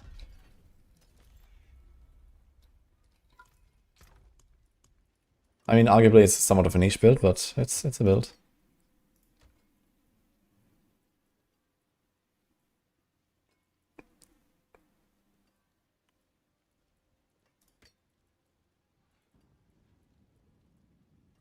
Okay, that was a Red Dawn. Okay, I have to put some stuff in a shredder at some point. But anyway, I started blasting. So let's do a... What are we doing it as last time? I don't know, it's an 85. Any viable build for the 200 Axe or Auras and Consecration? Yeah, this is basically support Paladin exclusive. This is like not really, like, you know, people ask me about Auradin with that thing. But you just equip a Griswold and that already gives you more than that thing, and you have a shield. So for damage, it's like not it. So it's only for like support Paladin. And we have to see if that is actually good enough. Like support Druid and support Barbs are very good. And I'm not sure if like just a big Fanatics and Aura can beat that, what they do. And what else do you bring? Okay, there's like also Defiance Aura and some defense, but defense is not a big concern, I think. And it's all about damage bus, I think, for supports. And Druids and Barbs have a lot of that. But yeah, like some 400% extra potency Fanatics and Aura can go pretty hard, I guess.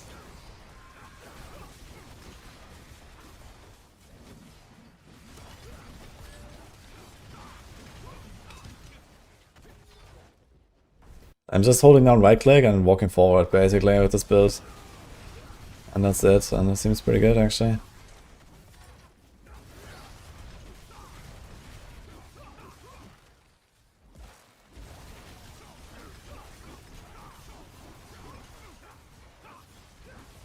Actually, one thing I didn't consider, Consecration also gives you resource cost reduction when you stand in it. So you probably don't really struggle so much when you have Path of Penitent. Like while farming like this, you have it stacked anyway, and then it's fine, but maybe at the start you just press a Consecration and you're chilling. Or you can even press like Fortress, like I have Fortress now, Fortress also makes it like free to cast. Makes you immune, everything free to cast, like what the hell is that skill actually? 6 seconds cooldown. Wait, how do I have a 6 seconds cooldown on my Fortress?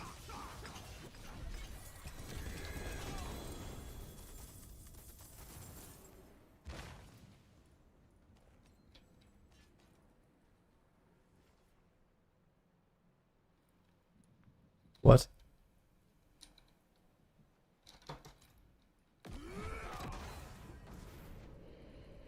Dude, my Cluster like super underleveled. I don't know why my Fortress is 6 seconds cooldown, guys. Apparently that's a thing. Yo, Platin tag, by the way, and Mr. Wins, thanks for subs.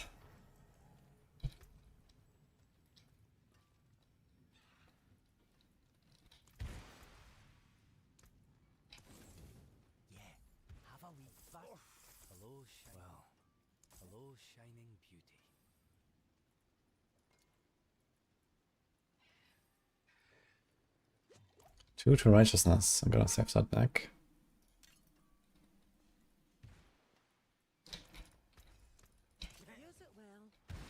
It's a guide for Lance build. Yeah, we had a guide since day one actually.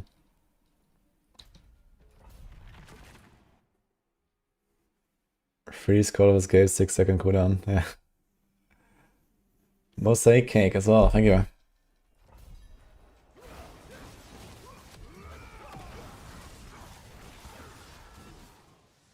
Yeah, I'm kind of a Fortress enjoyer, man. This is actually a funny build now. We have Consecration and Fortress, man. You know, this is like, okay, you walk in, you press your buttons, and then you have the arena. This is, you know, this is your fighting area.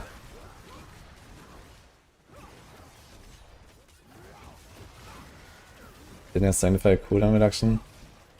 Yeah, but it's like 12% or something. I mean, this thing says 18 seconds cooldown, and when I press it and it runs out, it's just 6. I don't know why.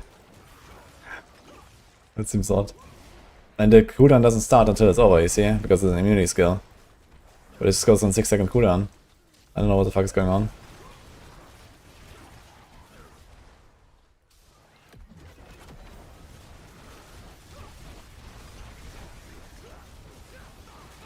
Or I didn't broke my season. Uh-oh. The massacre is from Variana.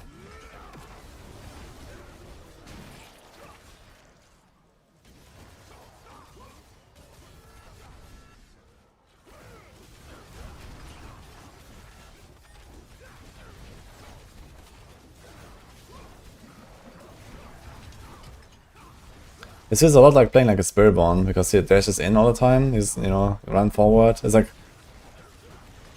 a crushing hand build or like a quill build, basically. It's like the quill volley of Paladin.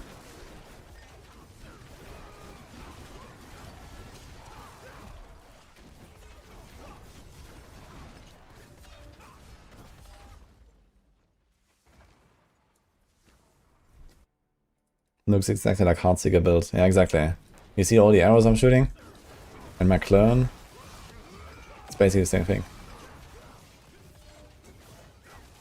Spears, bows. They're both weapons.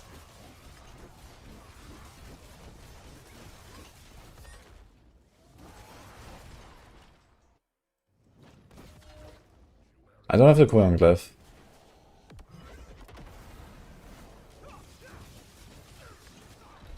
Do I? No. Yeah, I don't know why it's 6 seconds cooldown. It goes on cooldown for 6 seconds. Like, this is kind of weird. Okay, what if I don't have Relentless? It's 26 seconds. Let's wait.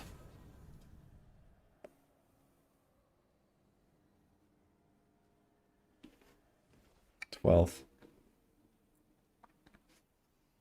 I gotta ask the guys if they know what's going on with that. That's odd.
Hi, Paladin, how's it going? Would I recommend building Aura Spec for doing Hordes? I mean, Hordes is not a really big thing that people farm right now, I think. I've been doing them, and it's like very good for gem fragments, and you get scrolls, and you also get heavenly sigils and leaf iron, I think. So there's a bunch of stuff like that, which is kind of nice. But yeah, besides that,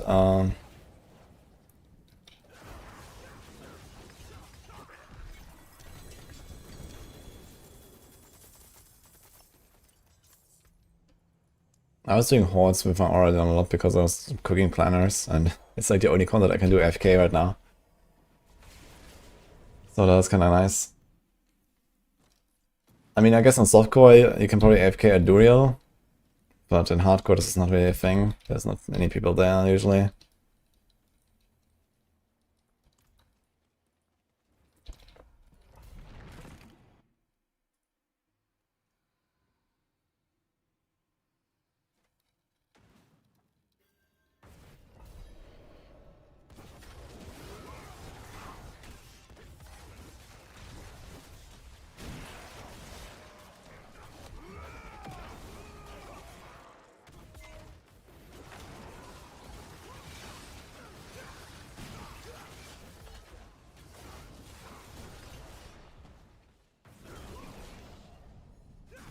Yeah, so with this Fortress stuff, yeah, we can probably do some funny action.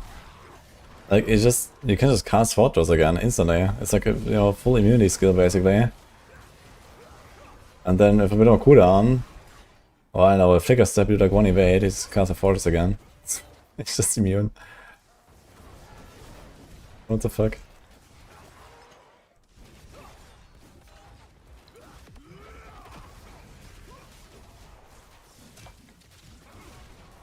Oh my god, I'm trying to evade somewhere, but I can't. Wonder why. Any knowers?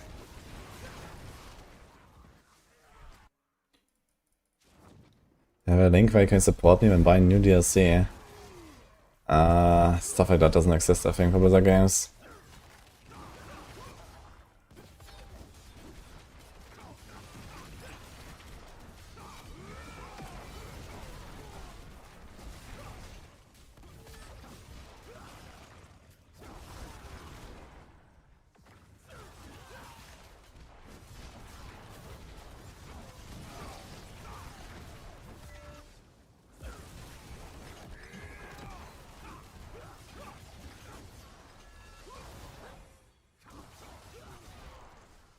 Having trouble making any build feel good, as good as Wing Strikes.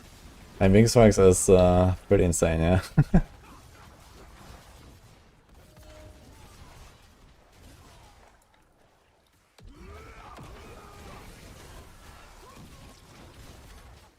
What you asked for.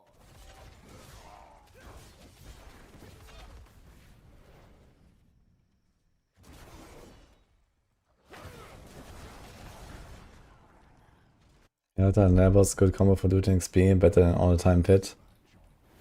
Yeah, I'm leveling my glyphs right now, so I have to do some pits at least. And it also gives me a bit of a better comparison between the builds, right?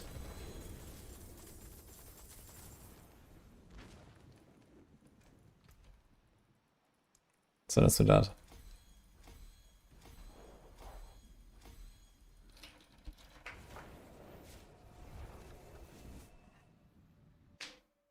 He struggled with resources of Blessed Shield, single target.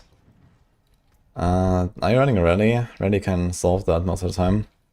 Especially when you have starters.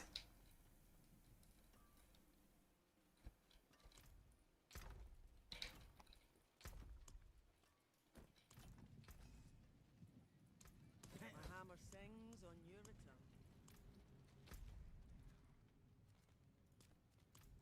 I can do this very quick, I guess.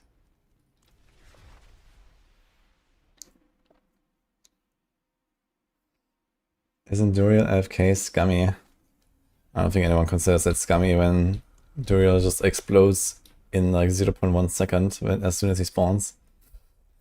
So it's not like you're making it harder for anyone or something.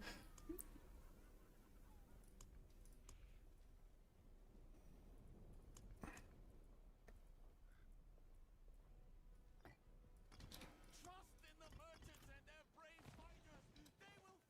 Ah, shit, man, I can't. Oh my god.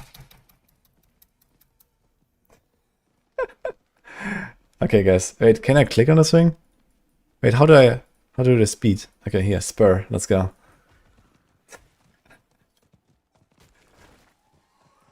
Holy man.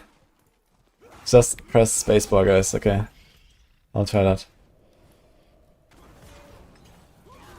Dude, I literally can't even use my horse, man.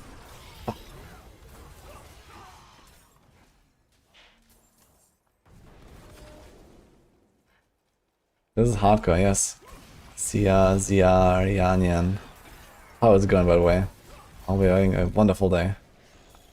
Oh, shit. I put a heart, and I have only 2. I hope it doesn't reset now, as this one was wasted.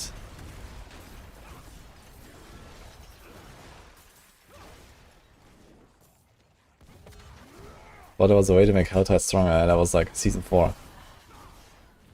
Morning. How are you doing? You want coffee? I didn't order yet. Okay. You want coffee right there? Yeah. Latte? Or 2. 2. I don't know.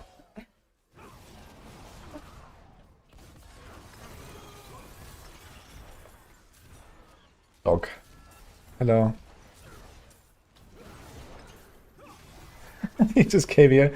He's like lying right under my chair here, basically. I need to be careful, don't move. Yeah, he wants to be fed. Yeah. Hello, man. How's it going?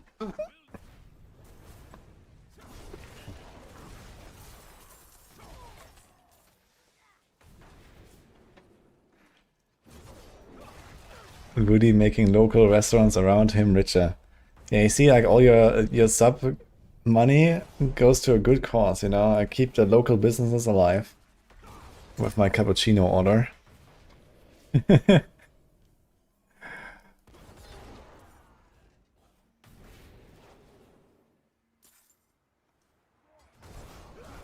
Anyone understand why chip would be useful for Divine Lands? Well, despite its name, if you look at the tooltip on the bottom right,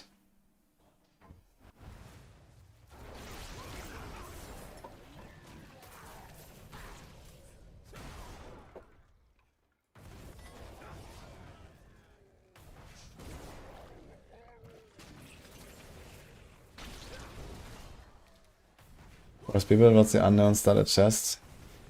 It's faith per second, yeah.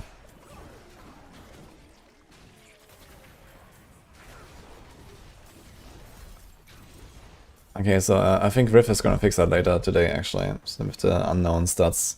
So yeah, I think like holy damage and faith per second are shown as unknown right now on the planners, if you see that, guys. So that's that.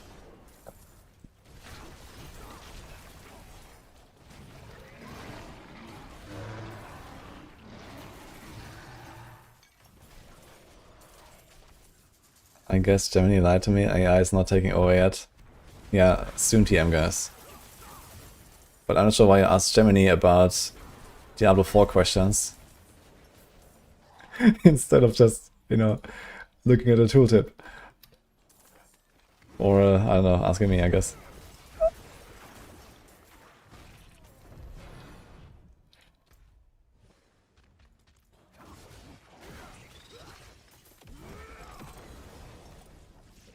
Just Google the damage type.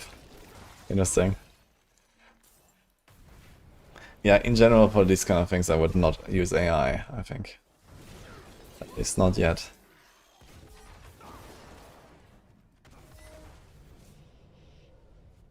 Didn't have a sheet of where to farm most mats. We have a post on Maxroll, like the farming guide, optimal farming guide it's called. It's in the meta section. So that gives you a lot of info. I mean, a lot of stuff also changed, you know, they did a lot of like updates that they didn't really say anything about. So a few things might be a little bit outdated or something. I had a sheet where I like compared a few things, like for example the boss XP and stuff. Yo, Venom Vex.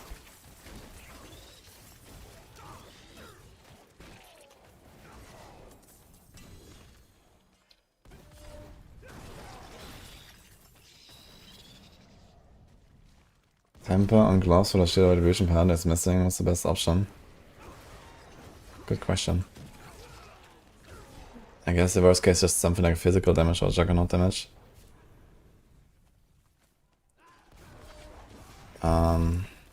Actually, is there...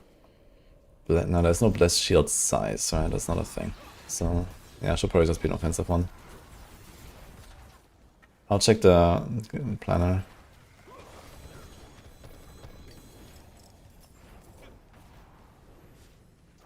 And the good thing is at this point, you know, as long as you don't sanctify your legendaries, you can always change the temper, so this is actually kind of comfy. I feel like, you know, get an item and just like experiment a bit and then at some point knock it in. It's just like, okay, you have the G8 tempers that are a bit costly.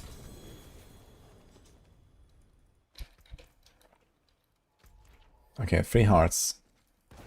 I wonder if the real thing reset now. I still have the buff here, but it's been 5 minutes.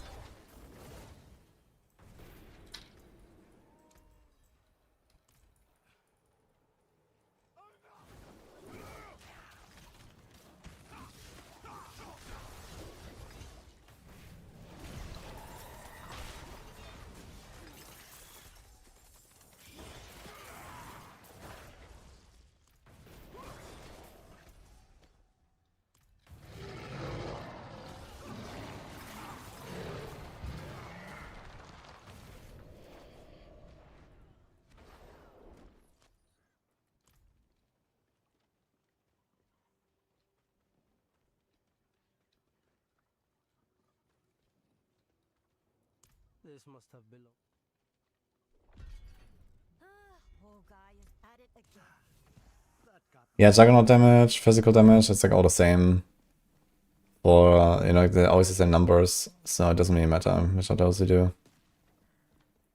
A faster walking and mounted, well, if I can't spur, then yeah. Do this, then okay, we're faster. That's 7 minutes, oops.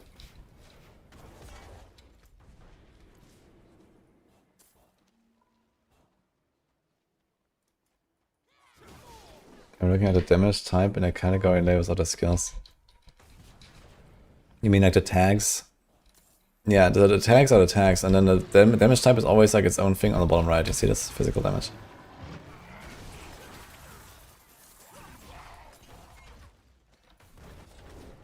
This thing reset, unlucky. Even though no one did Duriel, it just resets. Scam.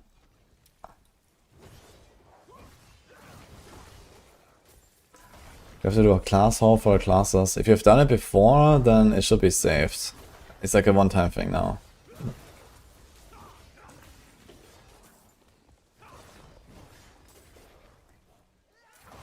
But I think that there was like a certain like cutoff date, you know, if you've done it before that date, then it didn't count. Like I had to do a bunch of class hauls as well.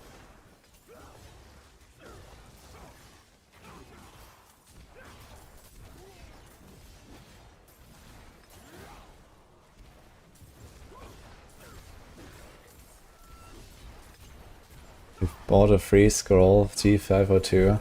That's a good choice. What's this video is no input build for farming pits and helltides. Yeah, just do like Oradin. Exclamation mark build, Oradin.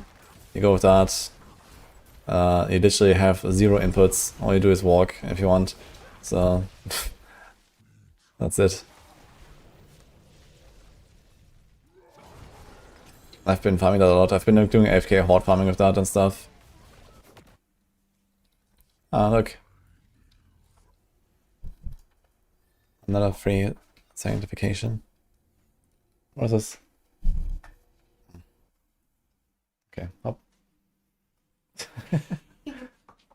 Show him. Show him. What were you doing all this time? Why did you join him? Yeah, but I mean, with the basket, it's cute. Yeah, Yeah. because he's at a basket. Yeah, I can see him there. Fluffy. Yeah, that Arcadia I did earlier. That I can now sanctify. Where'd it go? Here.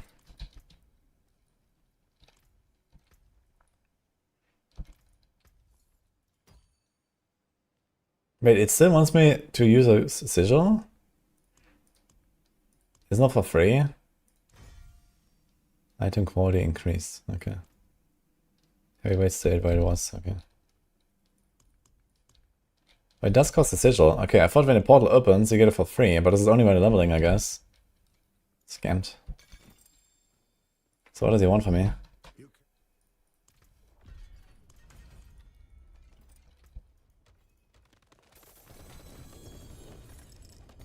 But I need to slam more shit. That's for sure.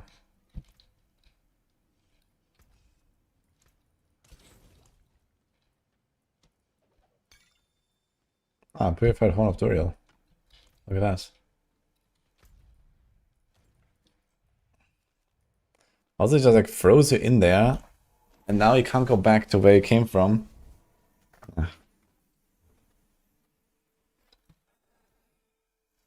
Yo, Goo and Mertzton. Thanks, guys. Appreciate the subs. What's the best way to farm sigil powder? Subathon, apparently. But I'm not doing that on hardcore, so... Besides that, I guess it's outside and Whisper.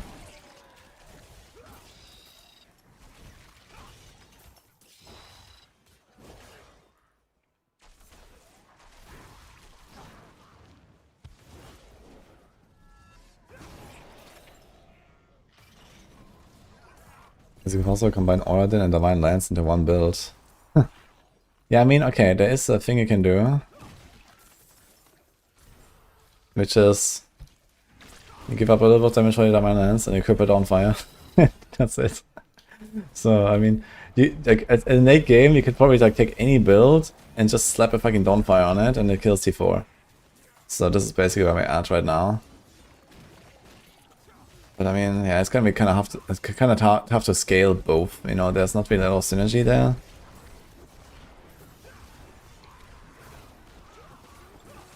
I mean, on Paladin, I'm doing like the Disciple stuff. You could do like Disciple Divine Lance, not the Salad one. And then you can go with the Disciple Oath and some Disciple synergies. Or they do like, you know, Ascension Aspect or something, these kind of things. So you can ramp your damage.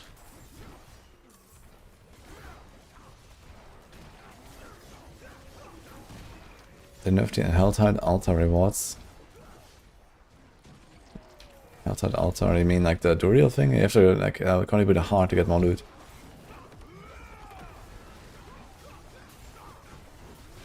Are there any 200 builds that work for Paladin? Yeah, Zeal is a 200 build. So that's the only one. Zeal and Support Paladin will be 200 builds, and the others are not.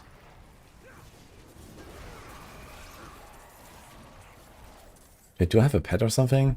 Is this actually like picking up stuff here? Oh my god. There goes my scroll.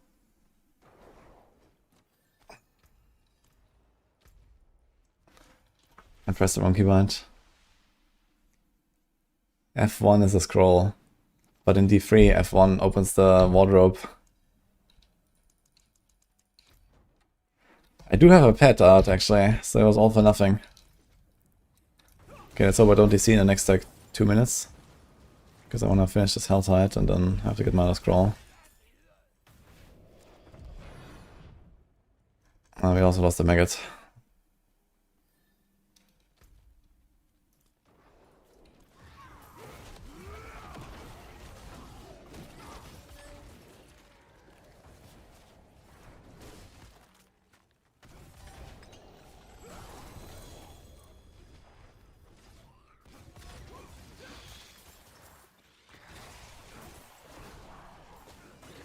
Wait, I clicked a vein here and there was no Forgotten Soul coming out.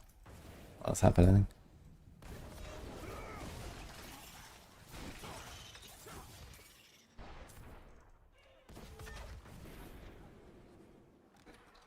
Do these guys, like the Hellborn and the Maggots that come from it, do they also drop the Baneful Hearts? Or is it just the chests? I only have one heart now. It's a struggle.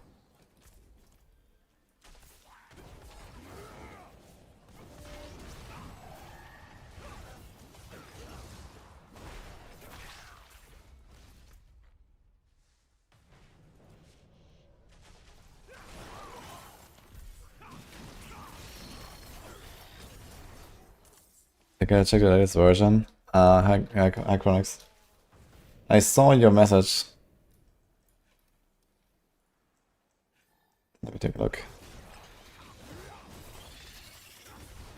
I mean, I guess we can probably just go with it if we fix like all of this stuff. Because I haven't played Shield Bash, so I don't really have like a lot of like in-depth input right now.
Yo, Singe, thanks for the sub as well. Broken Heart as well. Appreciate it, guys.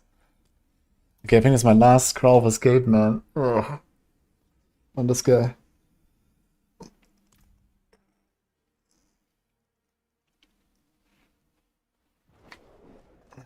I cleared 100 in 2 minutes 40 with this build I'm using now. Nice. Yeah, I'm still leveling my glyphs. I'm gonna go a bit higher than 2.5 minutes though. 4 is the balance. Nice, dude.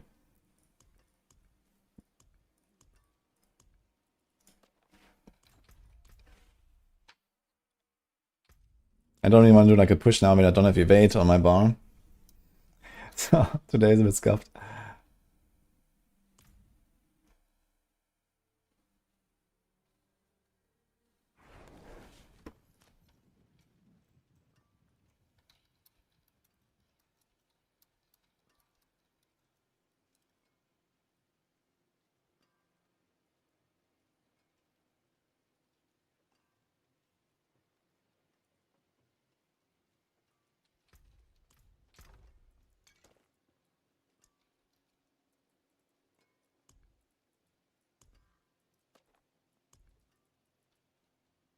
Wait. Did I just find one? What? I must have just found one. Okay. What the hell?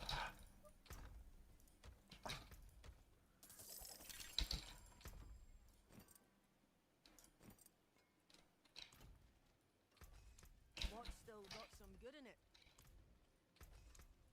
My hammer sings on your return.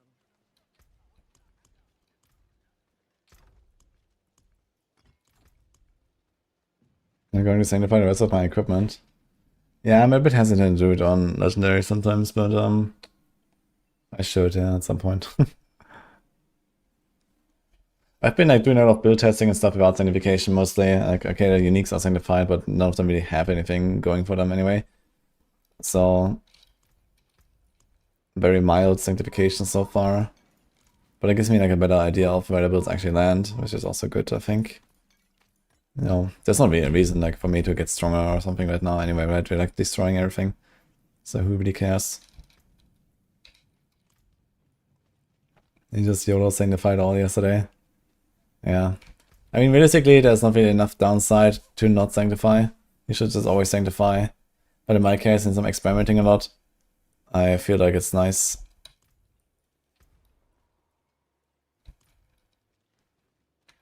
This thing is 28 minutes. Okay, we can chill a bit.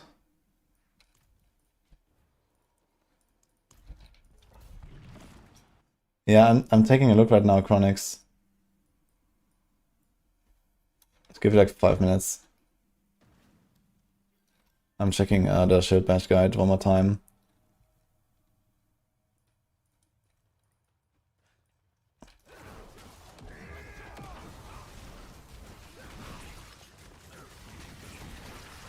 I'm still not a fan of the Northern Guard, I gotta say. What is the runes? Kinda just like Tambat or something? Or Sembat? How about that? I think Northern Guard is like not it. When you can get like 3 shield bashes from blocking.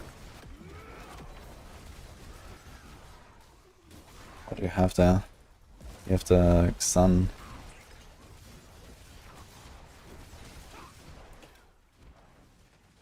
Ignik Sun, Yul Yeah, I would probably replace one of those with what or so. Because you get to execute and you get the slow effect for dizzying blows. I think this is not a bad idea. And then you have like another evade mod. If you do like the Arbiter evade stuff, then this is the way anyway, right? So... Wait, are you doing that? Or speed farming, right?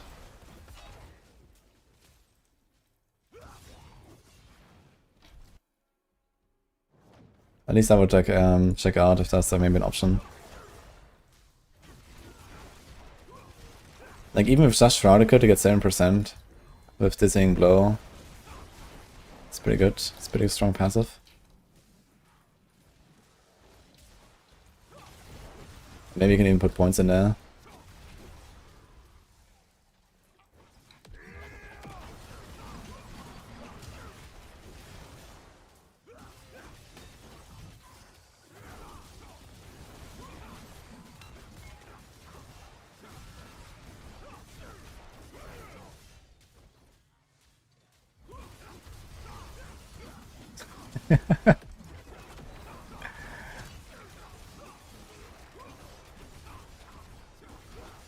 Okay.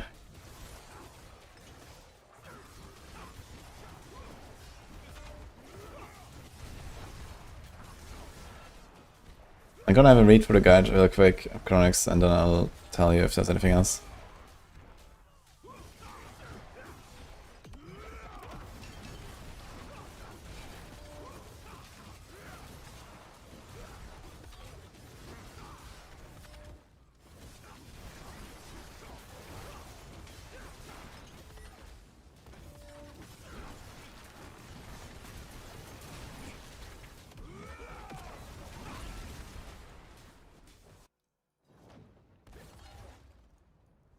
Why did I swap to Legendary Shield away from Sucker Room and Orating Guide? Well, I used to have Legendary Shield, and then for a brief moment I was inspired to take a Sucker Room, and then I put it right back as a Legendary Shield.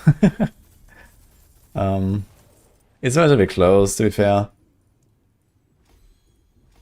But basically, if you play a build that is not a core skill build, and that has no weapon temper, or sorry, yeah, mostly it's mostly if it's like not a core skill build, then Sucker Room doesn't really add that much.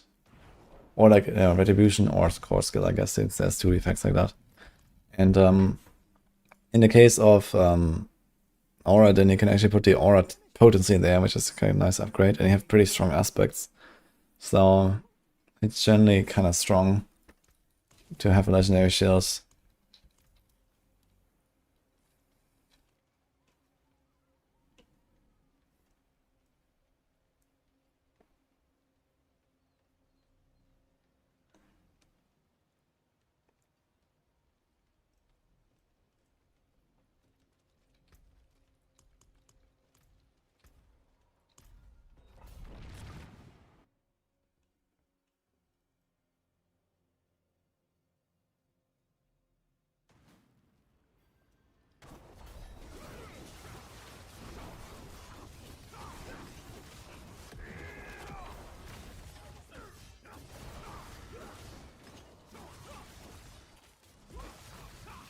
Actually, I know which build I should do today.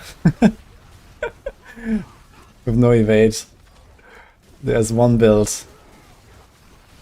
Shield charge. I think it's a shield charge day today, actually. After doing a bit of like zeal and stuff, maybe.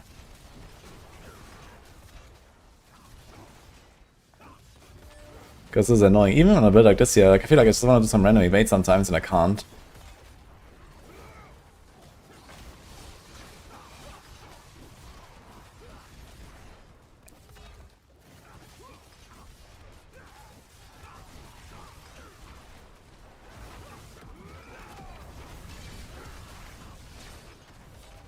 With a shield throw. I haven't done like the normal blast shield, but the Thorns version, I've done that, yeah, but I want to do more of it. I haven't done a lot of endgame, but I did like basically all of my day 1 progression and stuff with Shield of Retribution to Turn 4. That was nice. Very fun build.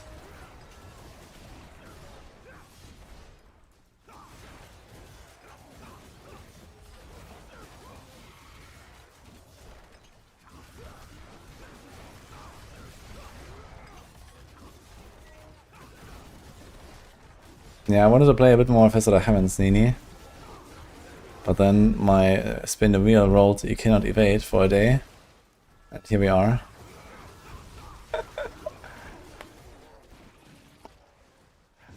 Unfortunate.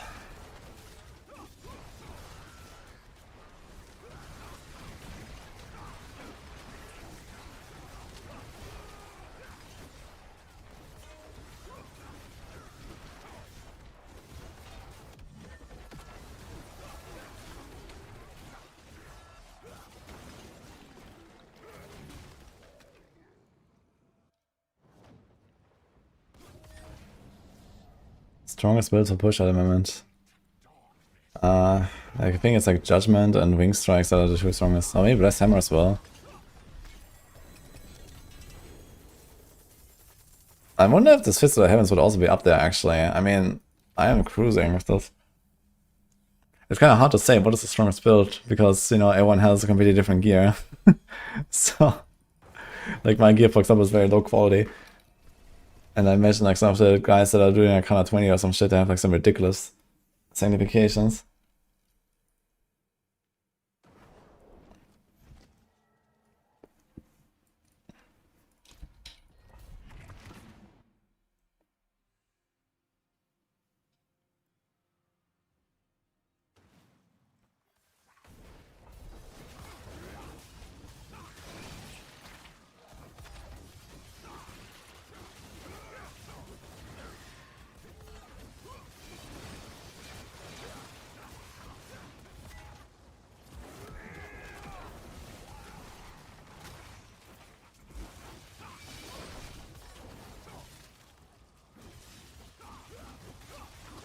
This is almost copy paste now from the guide, yes. I have Fortress, and I think he had Condemn. But besides that, it's basically the same setup. I like Fortress. It's a very comfy skill.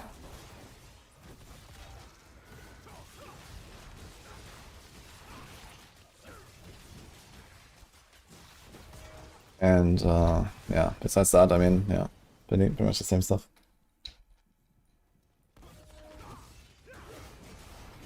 You can't see mine. But yeah, as I said, I think I have like the same Paragons, same skill tree, it's just that I have Fortress instead of Condemn. The rest is like basically on the guide.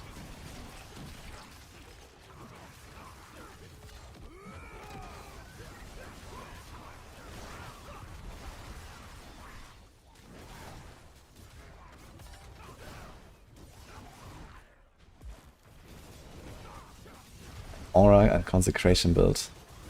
Now that I say it like this, actually, I wonder how much damage can Consecration do, but it's a dot, I think. I mean, Consecration is actually the only dot that this class has, if I'm not mistaken. Right. I think it actually ticks. And dots are usually bad. And it says 75% per second, oh boy. So, I don't think it can really do anything with like Consecration damage.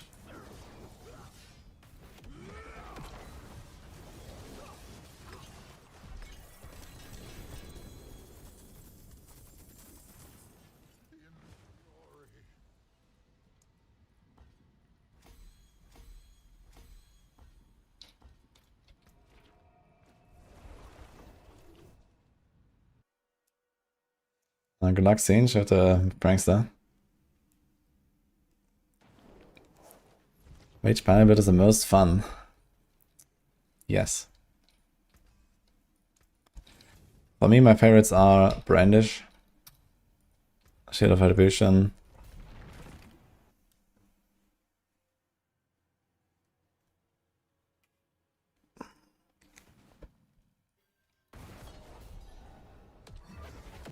gonna wait for Amazon Lightning Strike Evade next season.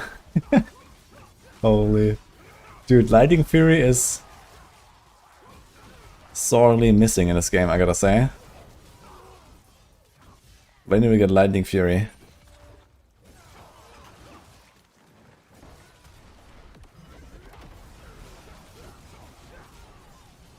You think the other new class will be Amazon? Maybe.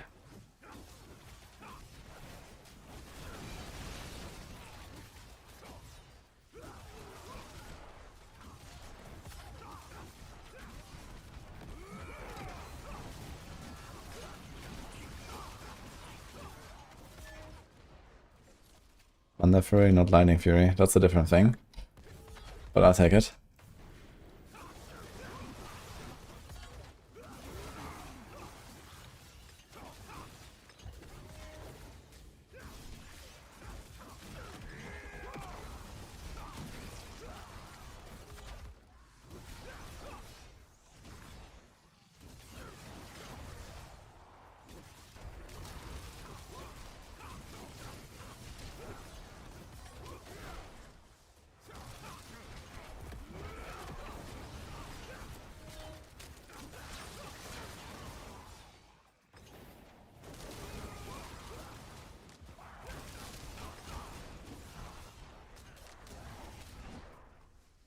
New class will be Witch Doctor.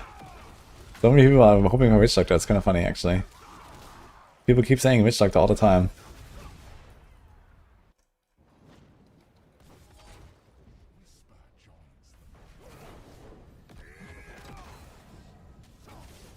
New class Demon Hunter, holy. Are you talking about like a D3 Demon Hunter or like a WoW Demon Hunter?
Greetings.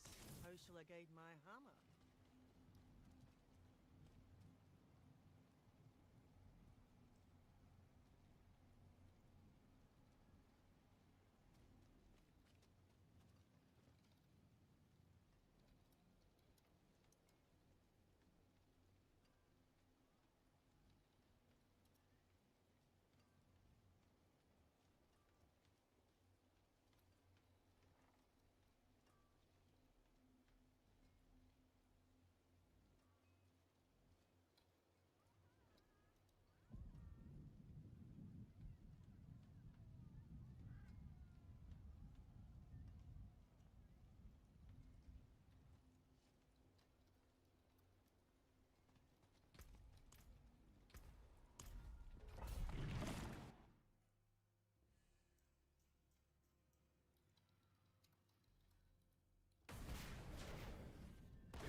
Hi, Celebrite. How's it going?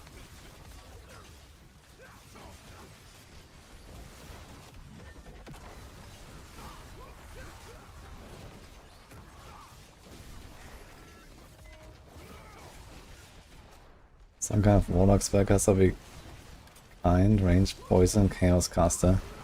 That sounds fun, actually.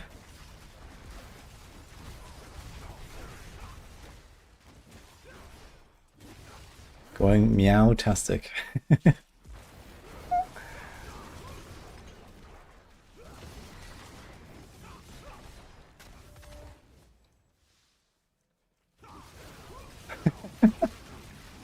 You can freely change your build while fighting.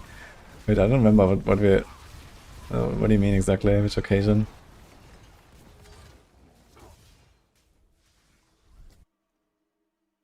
A lot of stuff doesn't show in town, Nini. Like aspects like Indomitable. There's plenty of stuff like that where like it's like stat related and you look at his stats and nothing changes, but that's normal. It just doesn't work in town. When you walk out of town, you'll see this goes up. Okay. Yeah, the Divine Lands build is the Maxroll guide. I just ran Fortress instead of Condemn right now.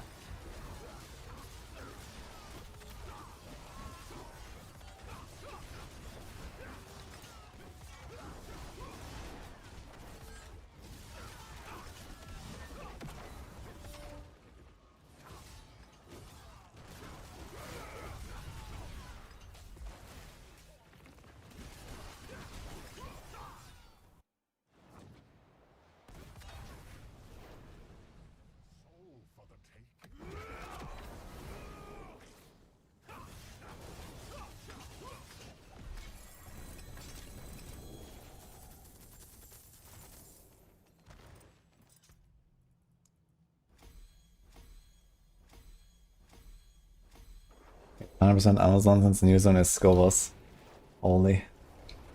Amazon would be cool, I gotta say.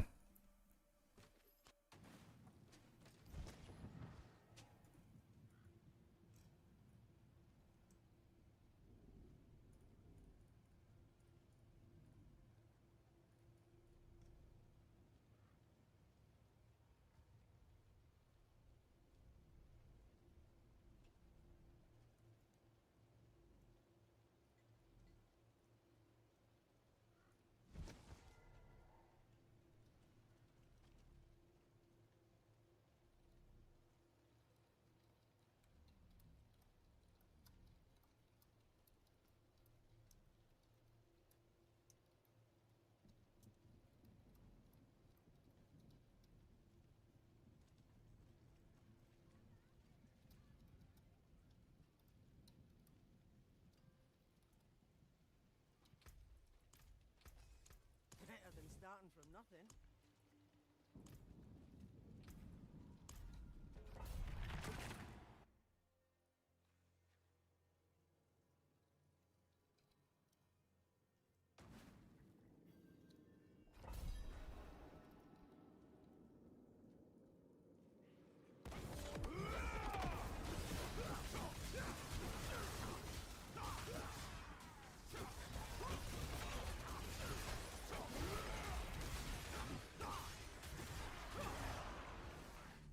You guys, a Shield Bash guide is coming soon.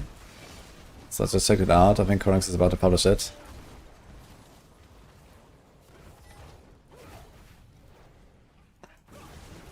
There's so many Paladin builds now. And there's still some more.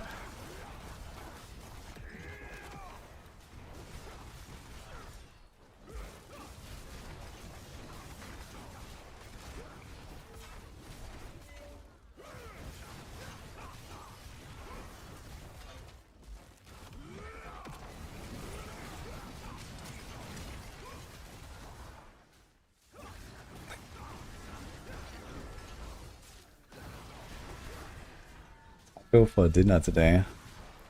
I don't mind.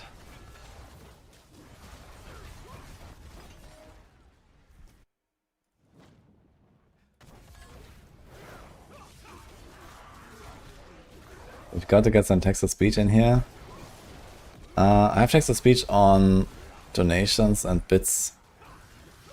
actually. But I have my alerts kind of lowered now, so maybe I'll up it a bit again since they don't have a crazy streak. It was like from day one when I had some insane sub streaks. I lowered it. I guess it's time to go back to normal.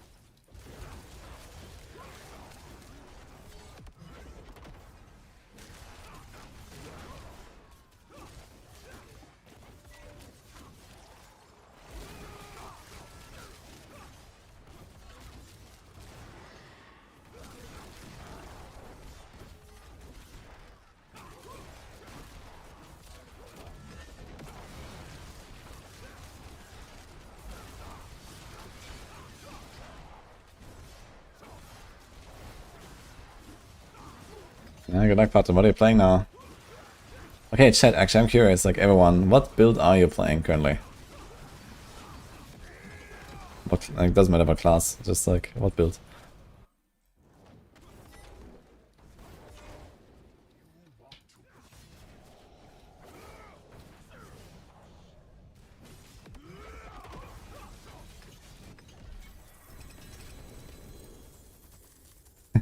It's very fun to see, actually.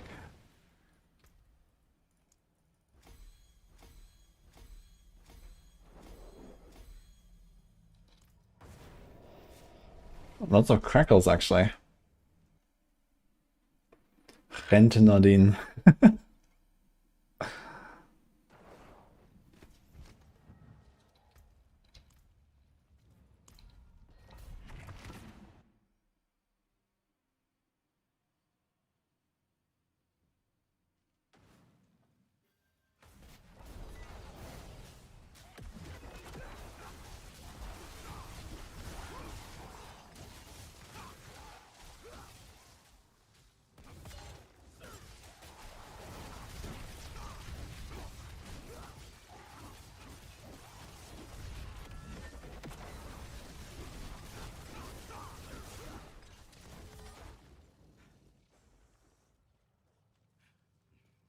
Where do you get the damage on the aura build?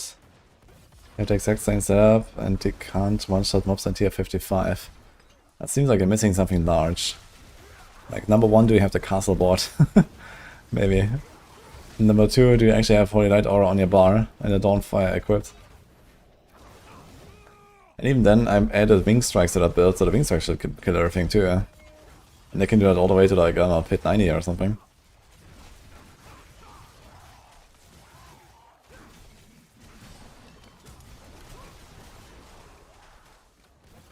Like, I can do hashtag no changes with my setup and just walk into like a 90 and I can probably do it in like 2 minutes or so on my aura then.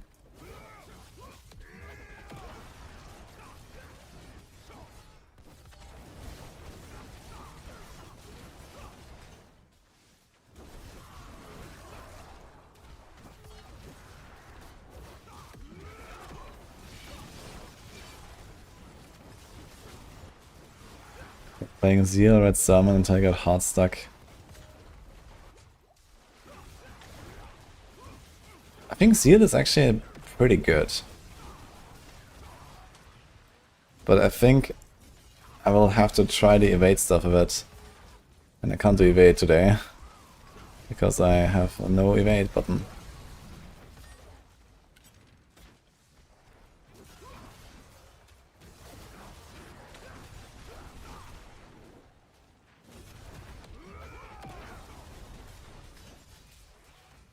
I mean, apparently sometimes the aura can bug out, so I heard of that. I haven't had it happen to me, but apparently sometimes the aura can just not do damage. I'm not sure why. So I'll try to like unequip it or something.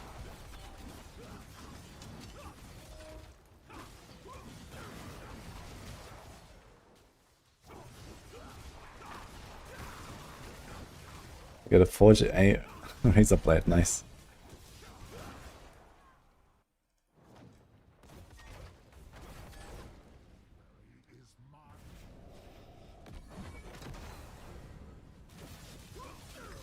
Yeah, I want to test this now actually with the Fortress. Can you actually just be like perma-immune?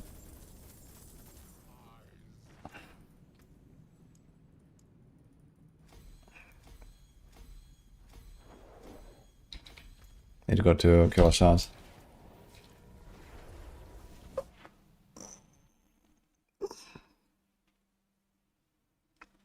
We don't have the unique helmet. Who says it's not required? I mean Godslayer crown?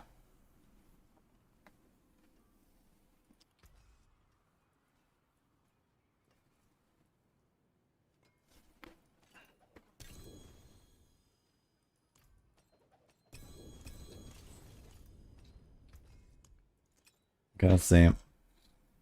Fortress cooldown. Chat, has anyone ever gotten a GA temper on a 750 item?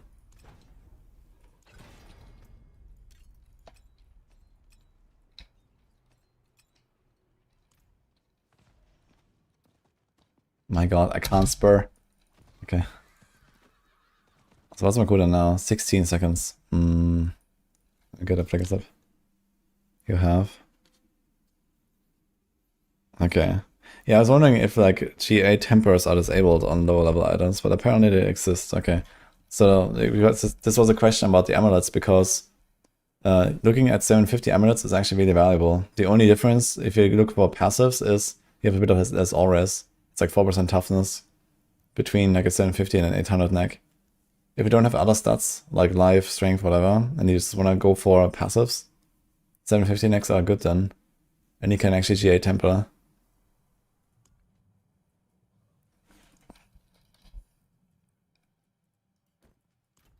Great, flicker step test. When, okay, whatever.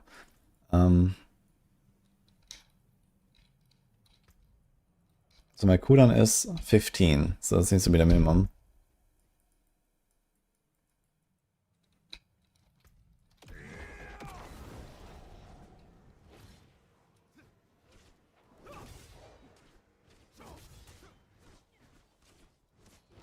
Or so I can do.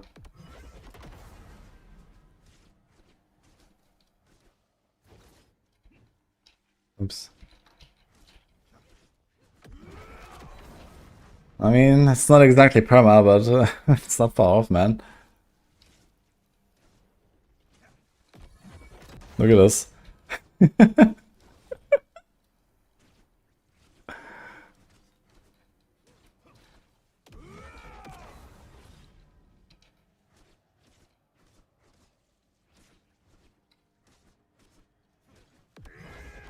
With some good timing, it's like almost no gap.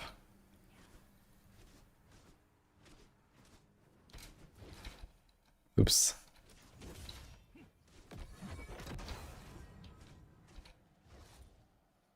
Does Arbiter form count as ult or just the active Arbiter? I mean for like ultimate damage?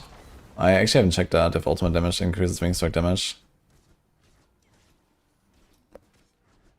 If that's what you're asking.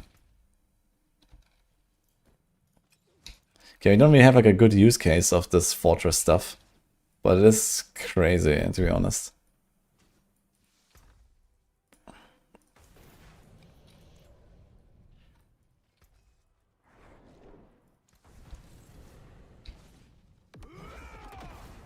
Anyway.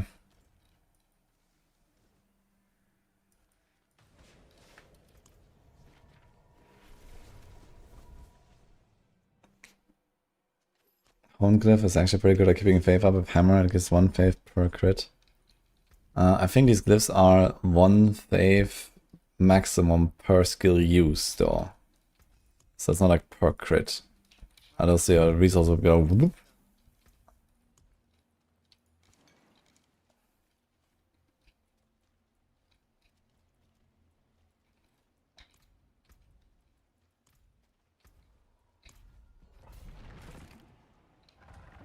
What's going on? Like, why is it so rubber bandy here today?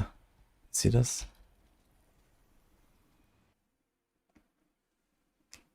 Can people still get temper champion title or was it only in season 0? I have no fucking clue. Which tablet is that?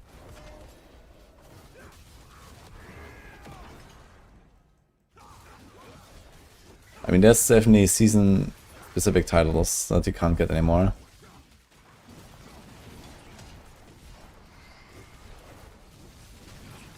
The builder spinning light. Yeah, brandish, I guess. Level 100 or in hardcore when they say I guess you can't get it anymore.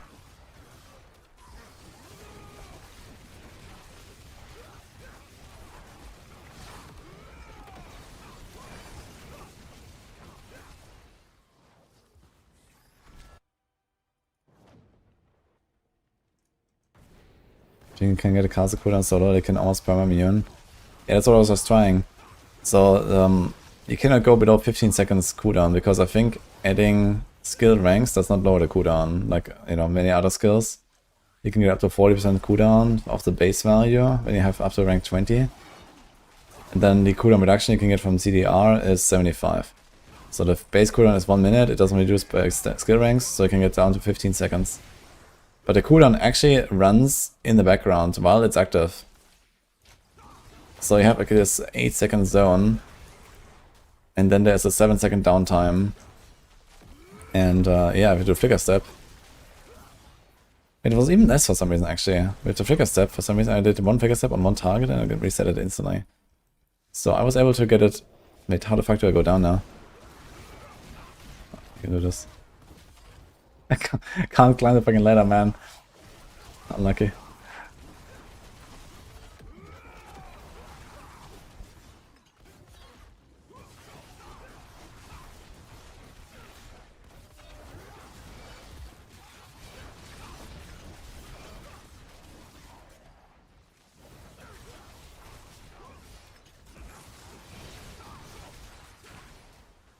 I have not set a single title since release. I also usually don't do it.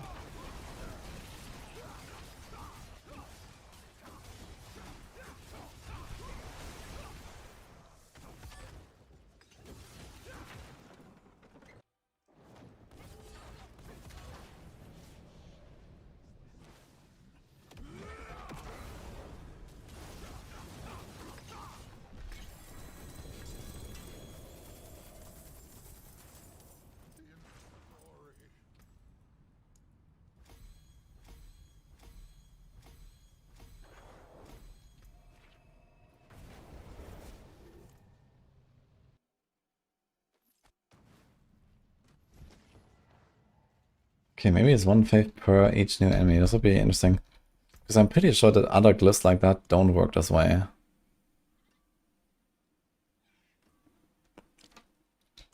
Greetings. How shall I guide my hammer?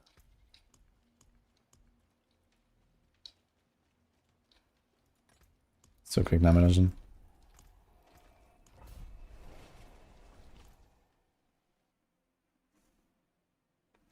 Lots of people are using it for hammers. I mean, it's just a strong glyph. You know, honed glyph has insane amounts of additive and a very good secondary. And that basically makes up for not having like a 10% boost on the secondary. Sorry. So the primary effect is very strong and the legendary bonus is very strong. And the secondary doesn't give you damage, but it gives you the resource, which is also nice.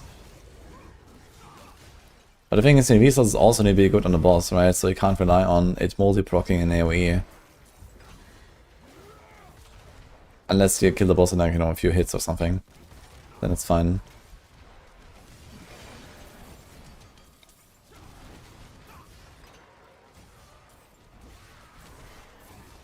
It's Heaven's Fury Center build endgame viable. I think Snail wants to cook some Heaven's Fury stuff. So we'll see.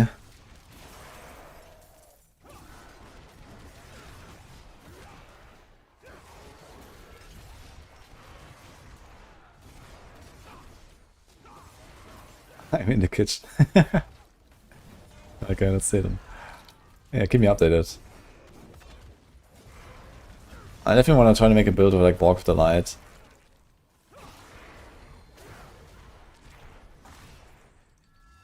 Have a sunrise.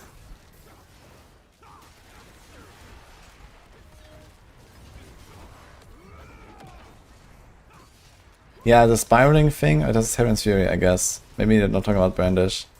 There's like a spiraling Heaven's Fury thing. I was doing that with Festival Heavens the other day. Yesterday. Wait, why did the boss just die? From what? I didn't attack him. What the fuck? He just exploded. You love how to build out rocks? Yeah, that's Steel.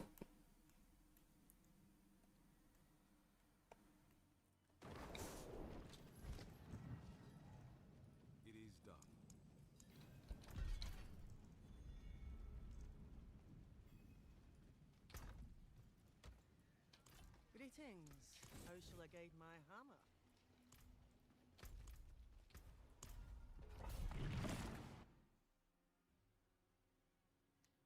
Heaven's Fury and Spear something. Yeah, so yesterday I was playing Fist of the Heavens, Spear of the Heavens.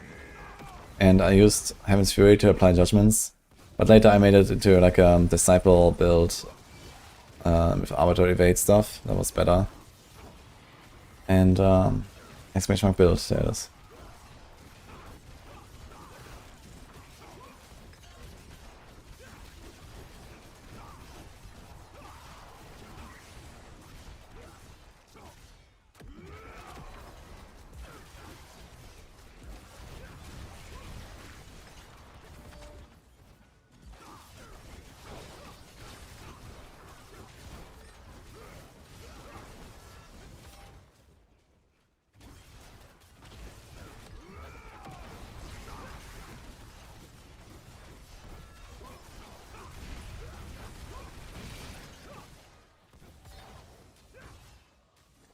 It's worth using Doombringer instead of Griswold for Blessed Shield build. I mean, if you really need survivability, then maybe. But Doombringer is not really a thing on this class, I'd say.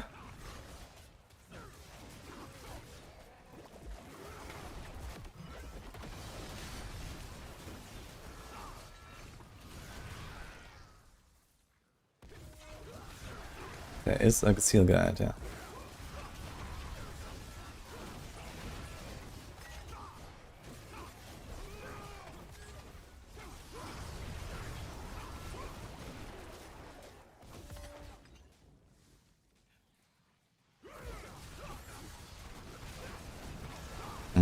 Actually, yes, I don't really apply vulnerable right now, right?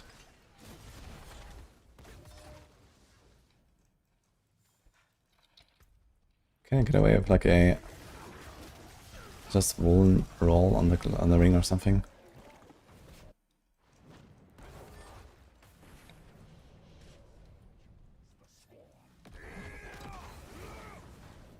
Higher pit, 110 plus. Yeah, if you're talking about 110 plus, you definitely don't want a Doombringer because you need damage. You don't need survivability that much. I mean, you want some survivability, but you are limited by damage.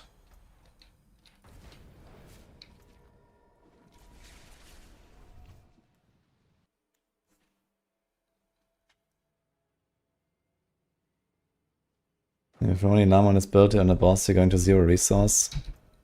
Yeah, before you get starters, put like a resource temper. You can activate like a hit resource or just resource cost reduction. Can't really tell which one would be the better one right now. This might help you. Maybe put like 2 resource tempers on your rings. Let me check the Divine Lance guide. Does he do that? Yes, crit. Yeah, I think it's probably worth to just put like a resource there. Also, Consecration gives you resource cost reduction, so make sure you cast that. I was trying it earlier, and you can kind of do it even without the Tempers. It's pretty tight, though. So this is why you want to have a bit of extra.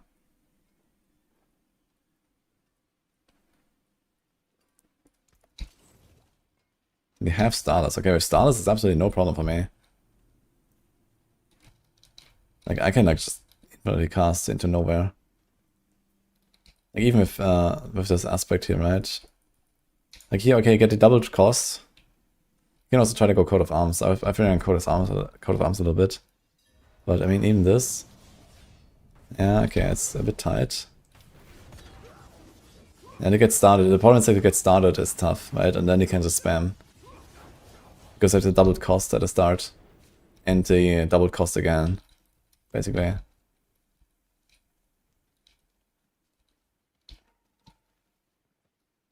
What if I do Consecration first?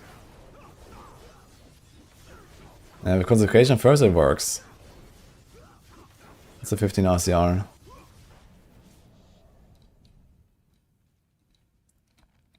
I've tried Starless. No, I have not. Sounds good though.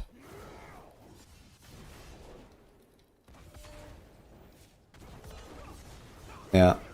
Yeah, if you do Coat of Arms, you will not have this problem, actually. And later, Coat of Arms is actually more damage anyway than Path of the Penitent.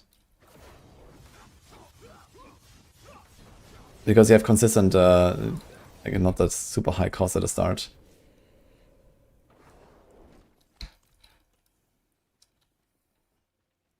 Is he doing this? That's part of the penitent. And I'm gonna tell him to make a note.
Oh, Hello.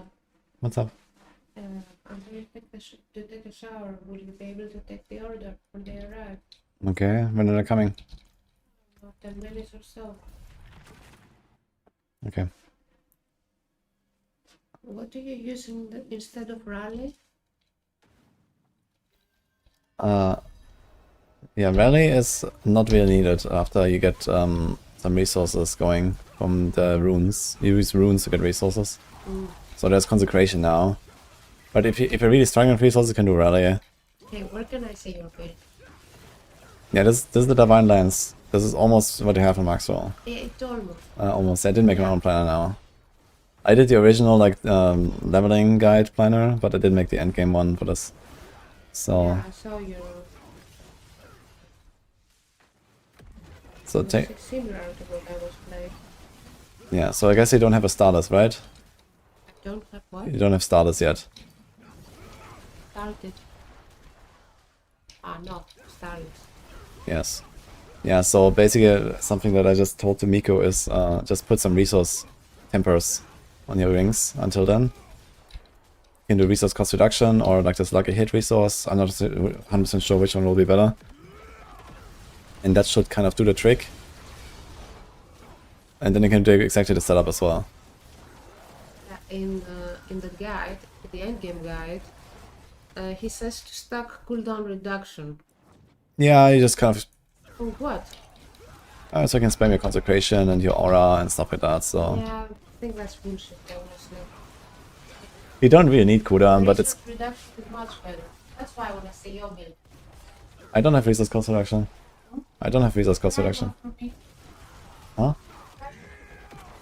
Yeah.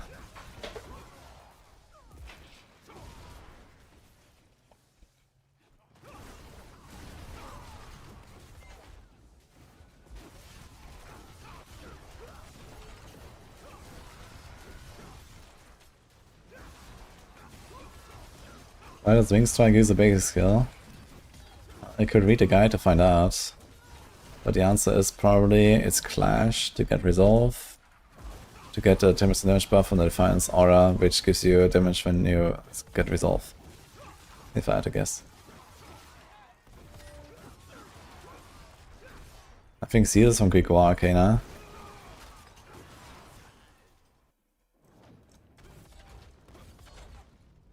How good is double status on Blessed Hammer? I mean, it's fucking ridiculous, what do you mean?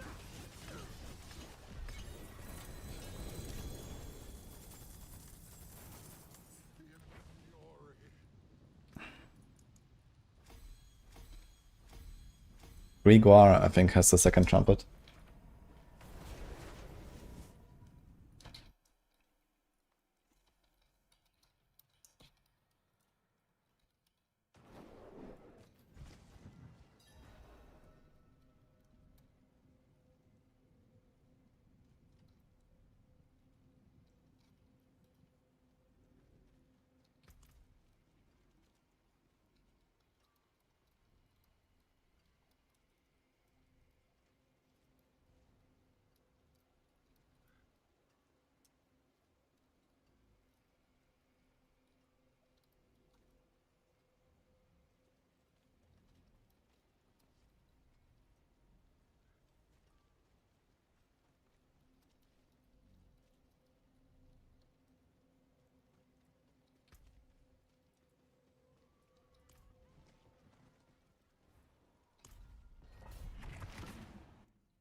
We're discussing tier list updates right now for Paladin stuff. And some new builds we're gonna add.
Judgement is not a core skill. In fact, it's not a skill at all, it's a sub-skill. It's just a proc that it happens some other stuff. I'm rubber banding. He's Paladin S tier. Yeah, like with a dozen builds, roughly.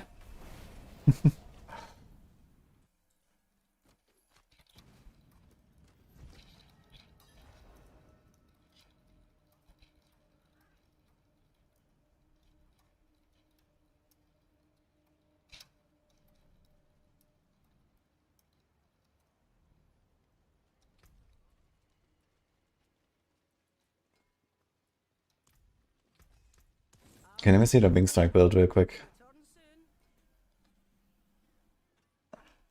So we have it here.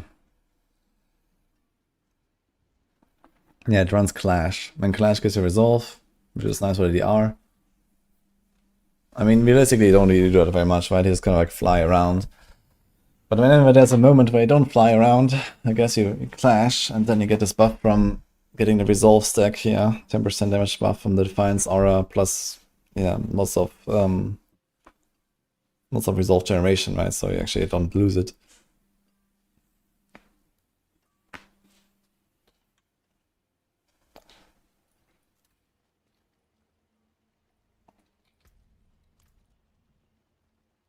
That's the spirit. Give it a go.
Yeah, apparently it's the meteor thing that kills people on hardcore, but people say that they still die when they have the meteor thing disabled, so I think everyone else also needs to have it disabled, and maybe then it's fine or something. I haven't really tried any world bosses since my rip.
See some steel, you know.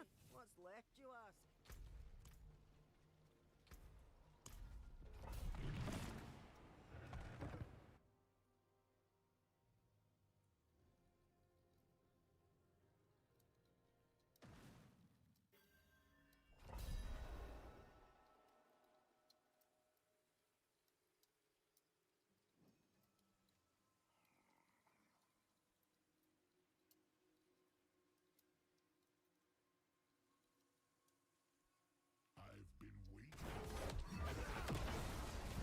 So what's up, my way? Oh, Robert. Which it is. Was an lucky item roll on Discord. You can stack a normal mythic and a sanctified mythic, if that's what you're asking. You cannot stack a normal aspect and a sanctified aspect.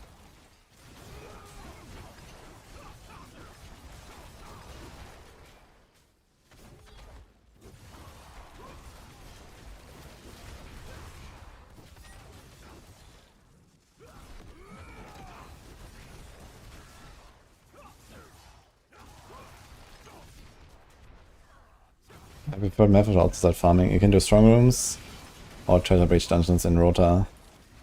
This is by far the best.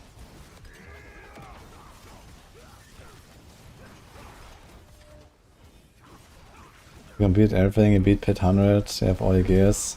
What can you do more? Have you heard of Sanctification? And the tower coming soon, TM. I mean, otherwise, I don't know, make another character, make another build.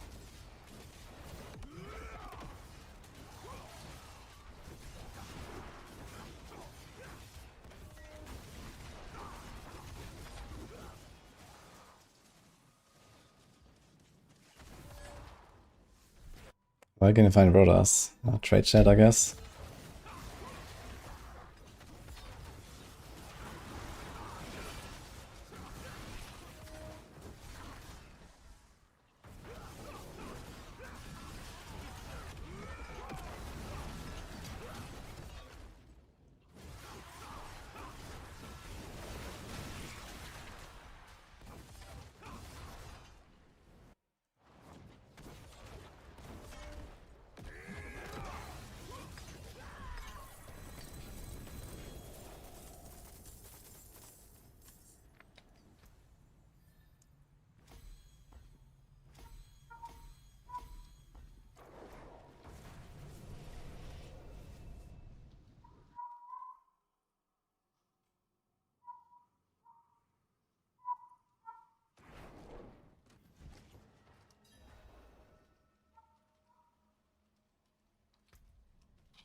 Paladin, a bit of surrender is Zeal.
Was the least play class? Definitely not Spiritborn, I think.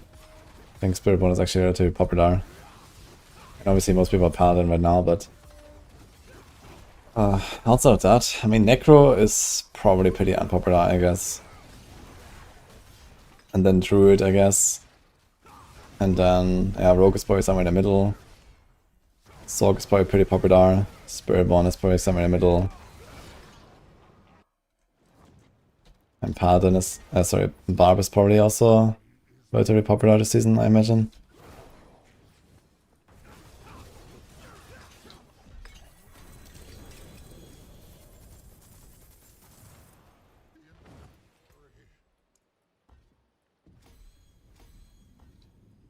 All I see is Paladins. Yeah. Hard to judge, really.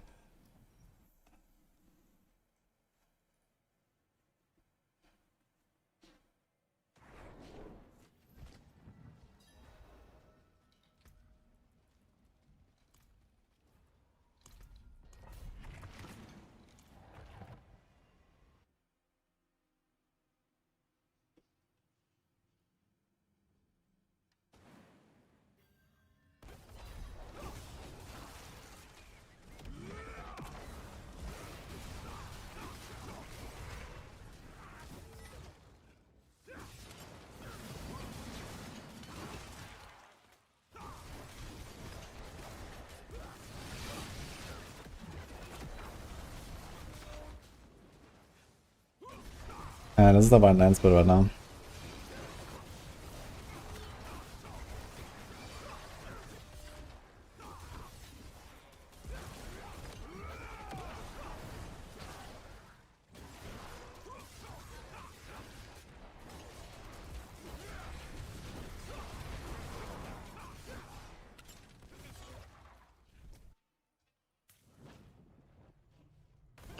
What will be the new class that's coming in April? In my opinion, it would be a cool class.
Yeah, doorbell is ringing, guys. BRB.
Okay, we're back, guys.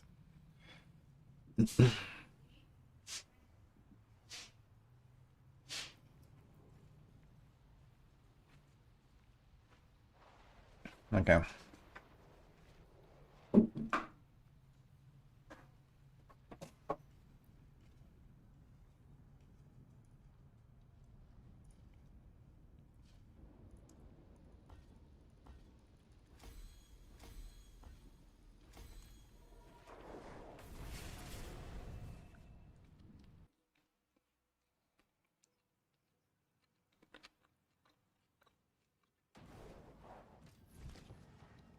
What's the issue with the meteor one-shot thing? Yeah, so apparently the meteor power is like super overtuned and stuff. And also, other people's meteors can kill you, I believe. So that's very, very fun stuff. Okay,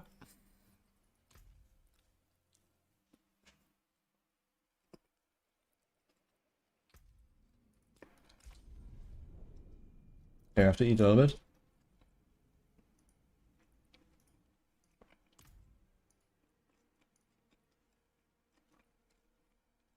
Ready for a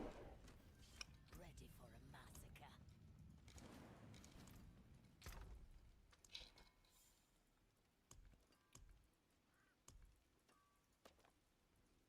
My stash is too full, man. So much shit. What am I gonna do?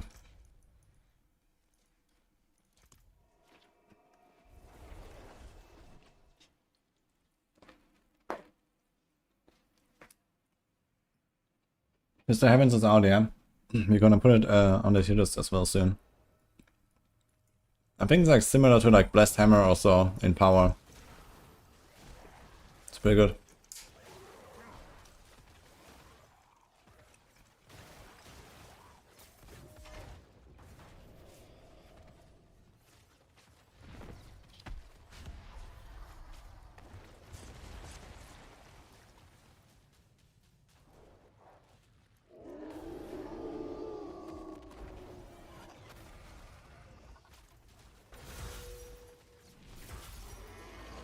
Right.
It is done.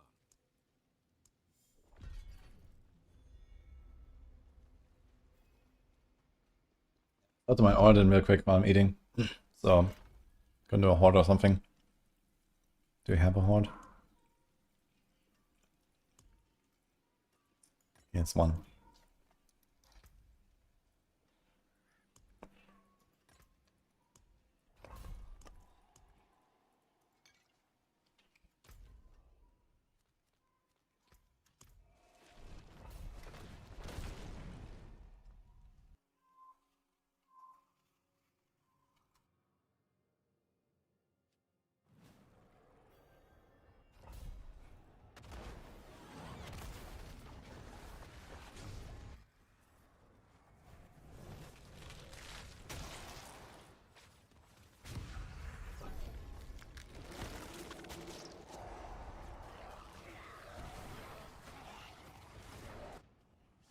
Yeah, they're probably gonna bug fix the quality. So when you get quality from sanctification, it doesn't actually add anything.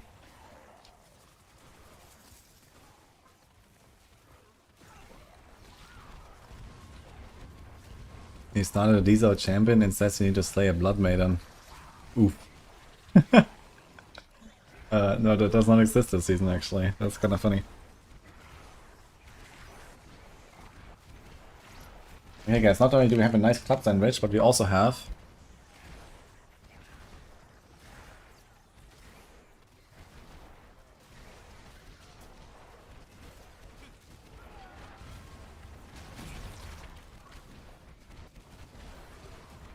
this is a so-called burrata, which is like, it has like some below bread basically, pastry, and it's like filled with it's like some vanilla cream, I think.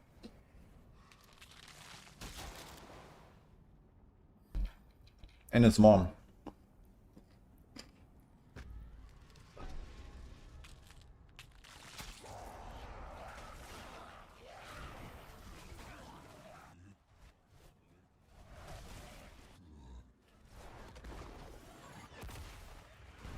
Connex.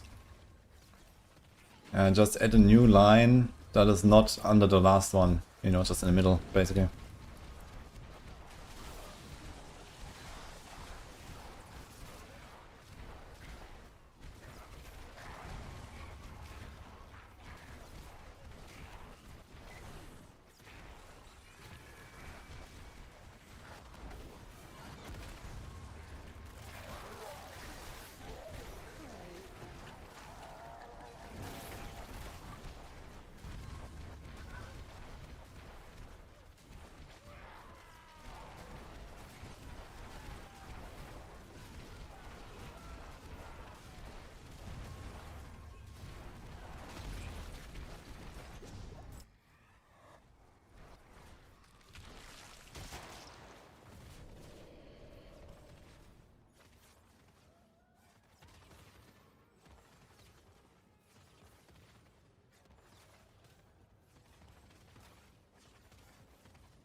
Your rogue is spending 2 charges for hands and knives at once. Interesting. Are you sure you're not like pressing another button or something at the same time?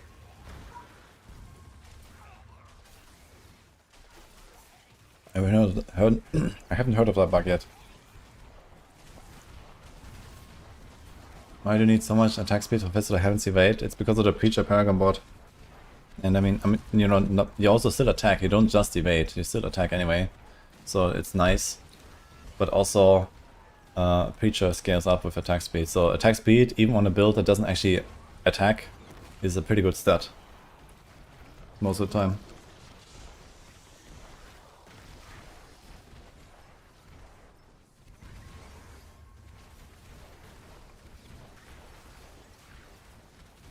How about that Judgement Pit 122, 8 minutes. Pretty good. Yeah, Judgement has some weird bug going on that we still haven't understood.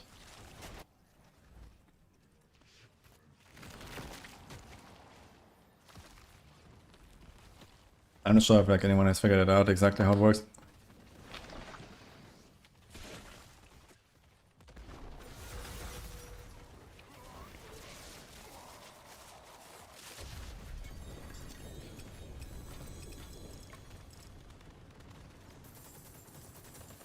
It's just a sum up of all judgments if it's too many at the same time. Oh, okay. So it's actually not like unintentionally high damage then, it's just like one big number.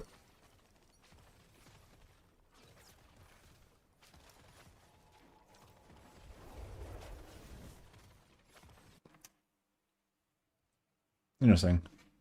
Oh, so maybe the build is also P.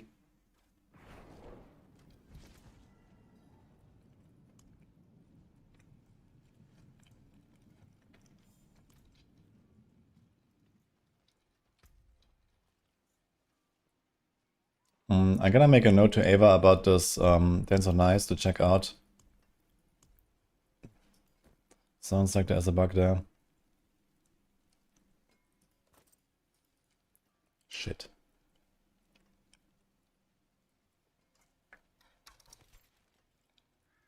I need to start sanctifying some shit. I think it's time for a little sanctification session in a moment, guys. Because this is getting out of hand here. What's left, you ask?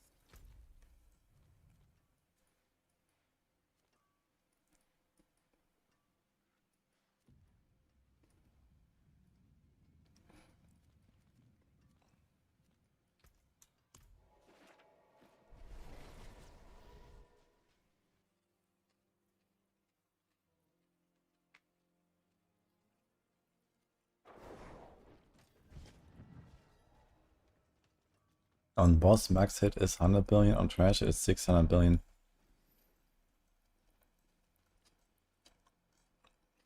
But you have the same number of hits on Crackle, like the number of hits never changes. So how is that possible? Actually, I guess, no, you have the extra like chance to get the multi-hits, right? Does it actually work properly now? I remember while rapidly discharging it wasn't working properly or something. I'm not sure if that was ever changed. It sums up the waves. Interesting, it's like a pretty massive change to make to like how numbers are displayed, and there was no mention about it anywhere. Like Diablo 4 always had this problem where every single number was displayed in full compared to D3, which had a very nice like number display system that was summing it up and stuff. I think realistically we should be able to have both options, I think. That's kind of important for like testing purposes sometimes.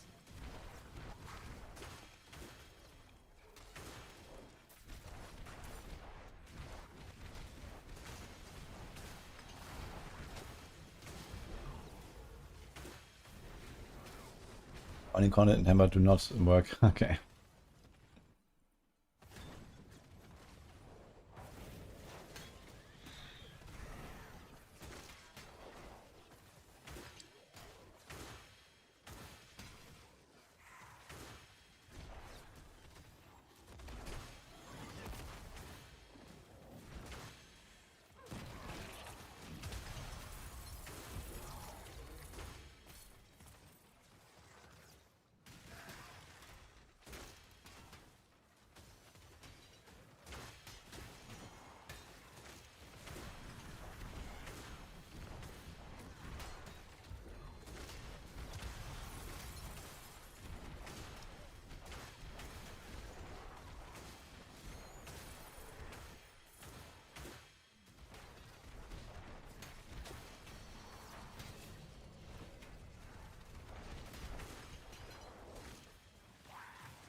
Dude, so many ovals here, man. It's crazy.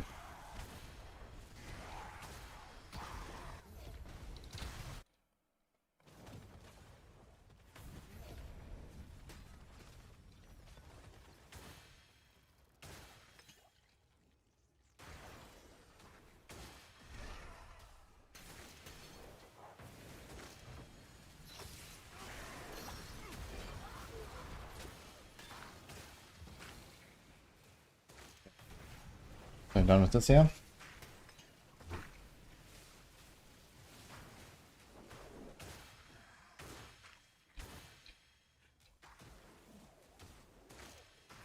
You heard you're not in 50 to 60 strongholds anymore, just hell tides. On an alt, maybe, yeah.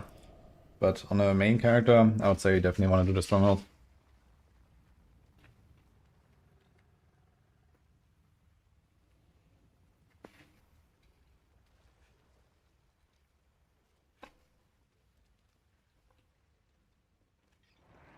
But on alt, you can also just go into the pit, basically. So I've been doing pit actually.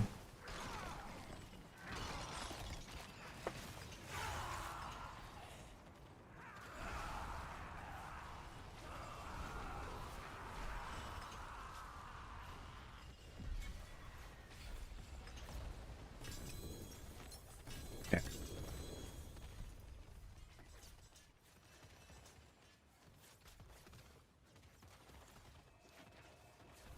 Unification time.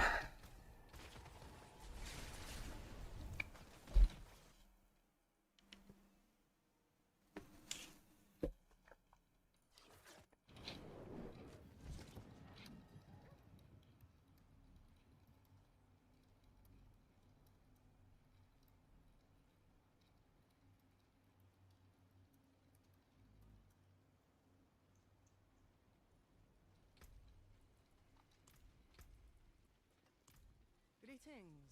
How shall I guide my better than starting? Okay, let's see. Unique. What do you got? Razor plate. I mean, razor plate is an item I definitely have to masterwork if I wanna sanctify it, right? Then we have this thing. Okay, Gate of Red Dawn. I think I'm gonna YOLO these here. Shield Bash. Argent Veil. Sanctus. Blast Hammer. Crown. Supplication. Temerity. Liga. Okay, you guys ready? There's a big supplication here, actually. Light's Rebuke. Bastion. So what about this Azure Wrath, man? Dude, getting Azure Wrath and then like a giga quality on this thing?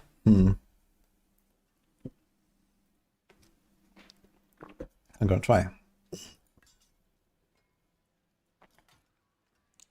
Judicants. We don't really care about any of these stats, right? Judicator skills does nothing, resource does nothing, lucky hit does nothing. Judgment, deal damage, you're gonna cap that out anyway. Because you also have the ring. Okay. Oh, he's a big red summon, guys.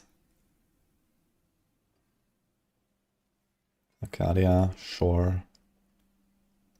Godslayer. Another big red summon, holy. Okay.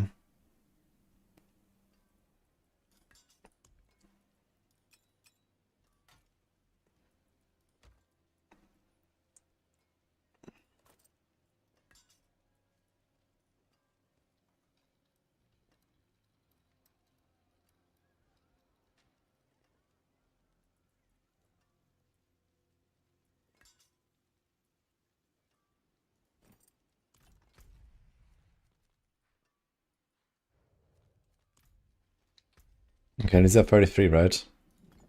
Okay, let's go.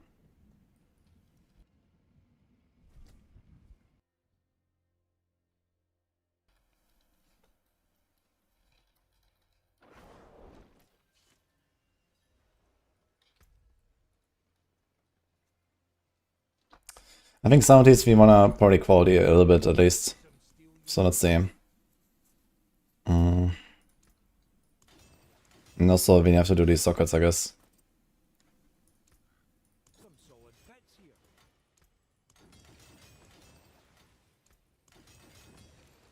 Bastion of Thermotheus.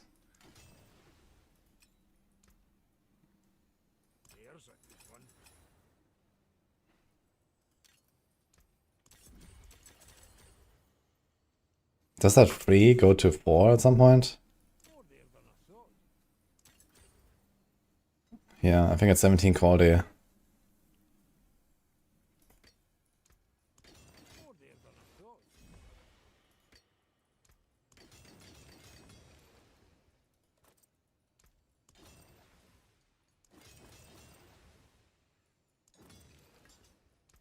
Some solid bits here.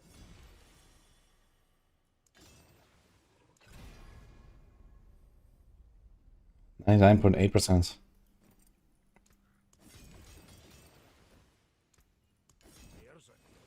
This is a 4 Flicker Step. I'm not sure if I need a Flicker Step for anything.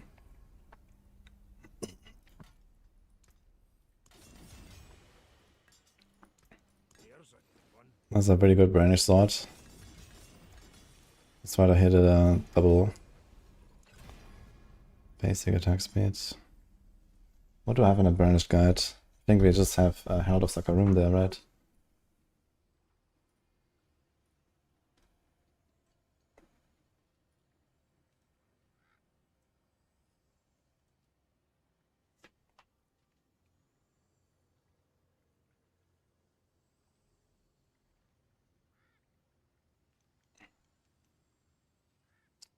I mean, it probably wouldn't make... it wouldn't hurt to just have like a normal shield there. Without a Herald. Okay, anyway. 82%.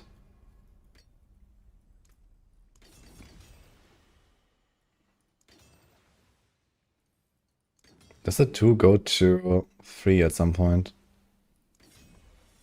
At 25 apparently. Okay.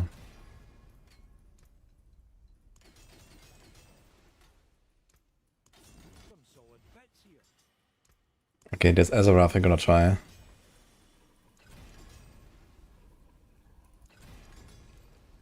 Okay, 15,000 damage, that's a lot.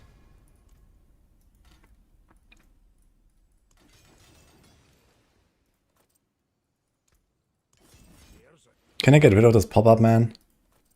Every time. Okay, Red Sermon. We're definitely gonna Some solid bits here. do this. More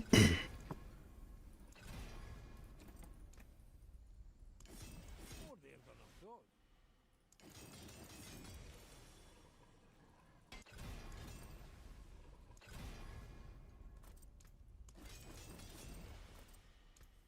More there than I thought.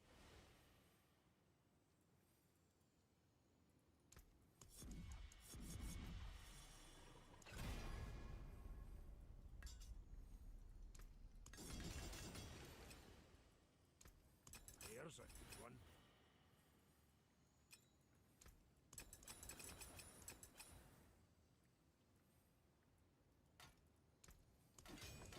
Some solid bits here.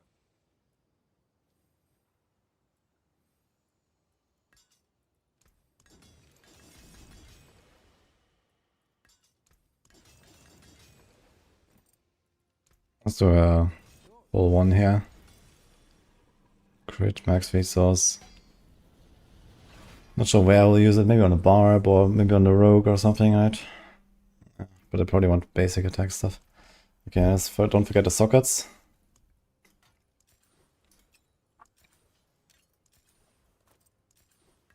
I hope you appreciate that. Oh, we've only 44 scattered prisons actually, so... Okay. Beautiful and handy. Good Okay, you ready? Here it comes.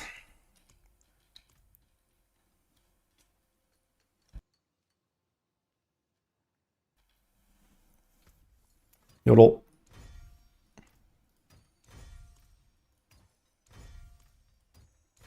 I see a lot of added legendary powers.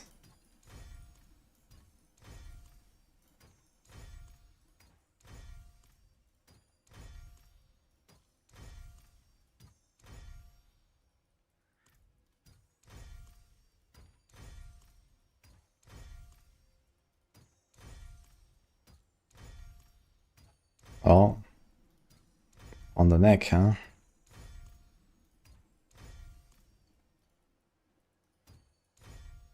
Item quality on the Azarath. Holy. When they start fixing that.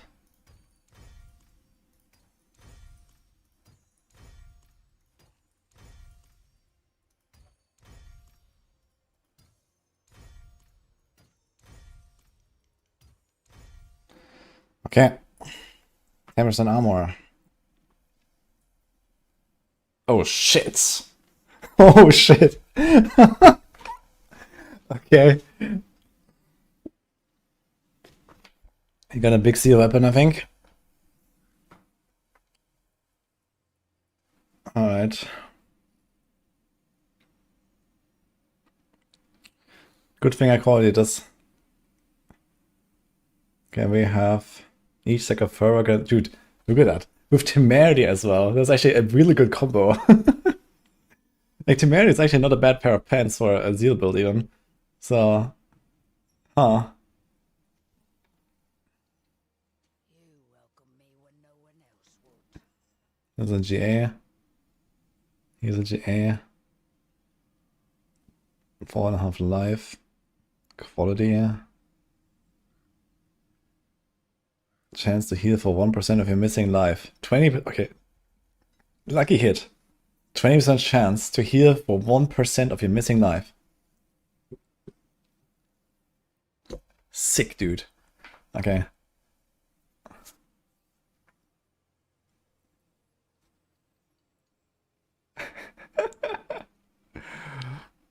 Lucky hit. Fire damage. You always get fire, man. He's also fire. He is holy. He has a supplication with quality. Quality. 560 life and hit, man. What the hell? Oh man. That neck, and he got a fucking defensive power, man. Feels bad. Triple GA, okay. All stats. What happened here? I think it's like Exile GA. Red Summon. 42 quality Azarath. I definitely want to make an Azarath build. Oh, he has Herald's Morningstar with a Vehement Brawler. Casting an ultimate skill. Blah. It's not really it, I think.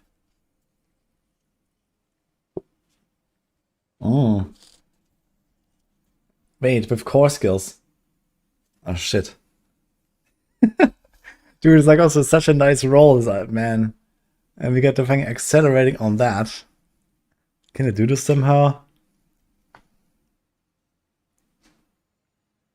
And total res. Oh. That is funny.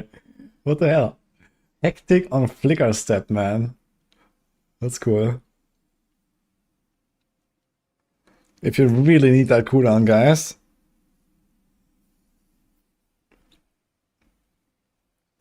He has a cursed touch on Argent Veil. This is not terrible, actually.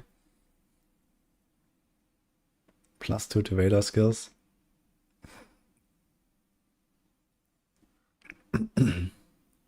12.5 attack speed. And it was replaced, actually. What is the stat on this usually? Bastion? What's damage reduction? No. The chance for shield bash to deal damage twice. Oof. Okay, and he's also replaced. Okay.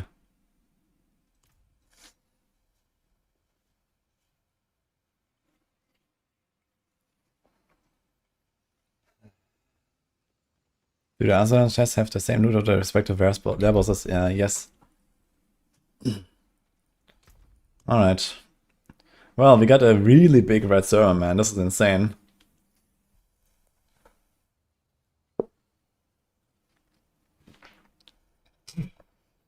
So I think we're kind of done with that one.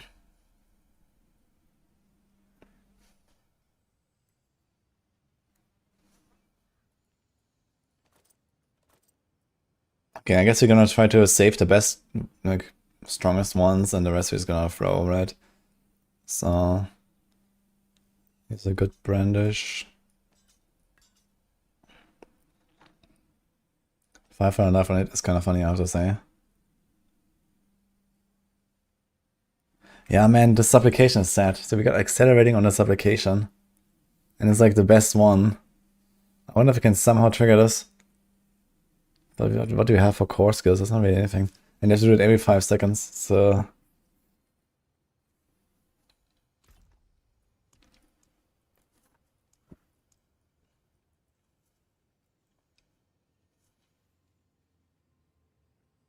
Oh, there is one little shimmer of hope, which is you use the Zid rune to get a Spear of the Heavens, and he spec into Fist of the Heavens, and that will actually call down the core version of the Zid rune, but I don't think that works. I don't think anything else will be really useful. Oh well. I guess we save this one anyway for now. We should mark them one by one, I guess. Did we save a Herald actually? At least like ordered by name?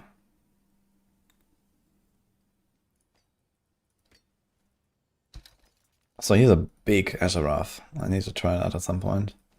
There's also not a bad Acadia.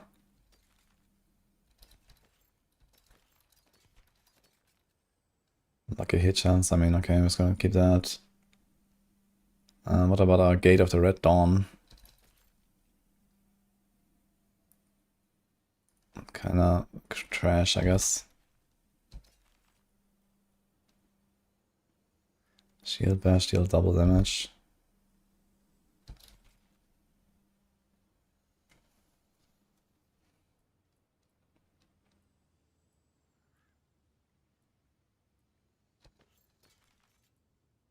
Here's a Cathedral Song with quality.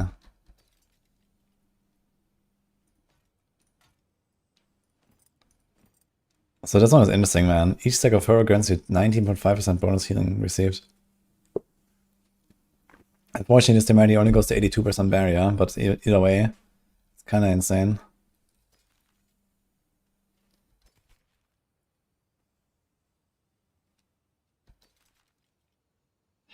And then you have the Sanctus here. What do I have, actually? I have quality, 6 to Giant Slayer. Nah, okay. The table is not terrible.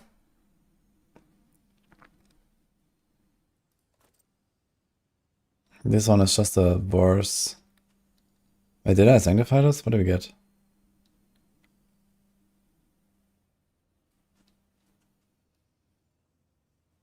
It's just a GA, I guess. Okay. We got a double GA. So where's the other red summon? This one is accelerating. I mean, yeah, it's not even close. Alright. So goodbye to that one.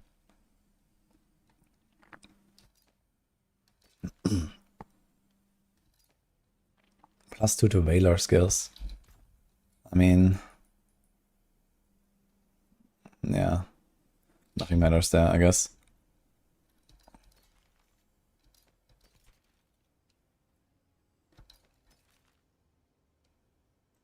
Here's a Cursed Touch on an Argent Veil, but unfortunately only 1 to core skills. But it's not the worst. I need a Flicker Step with Hectic on it. Okay. So far, I still... Wait, did I get any Mythic Sanctification so far?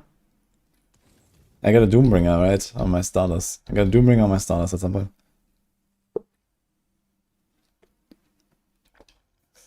You cannot craft a Mythic you want anymore on the NPC? You can, yeah. Let's see, Jula. Okay, guys, do we go for another round? More uniques? Slamming time?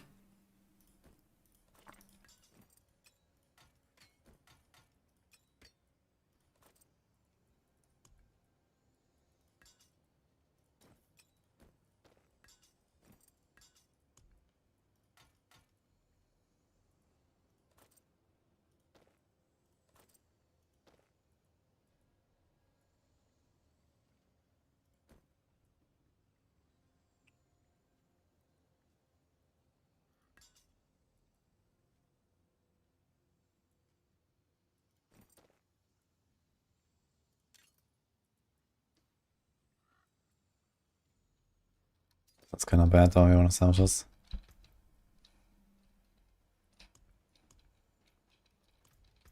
Alright. First of all, add some sockets everywhere.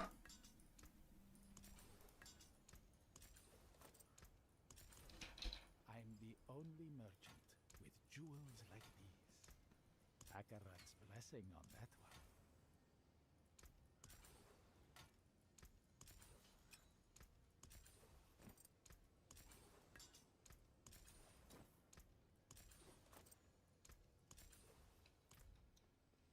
Some quality. A little bit here, maybe. Some solid bits here.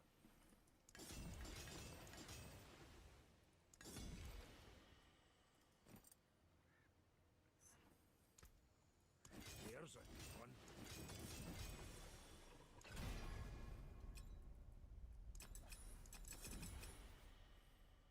So this has chance of Judgement to deal double damage. It's pretty good actually, this thing. Okay. Judgement is probably a really good build. Some solid bits here. Sunbrand. We'll see what happens with that. That's a good one. Gonna do more advanced, but I'm not sure if I will.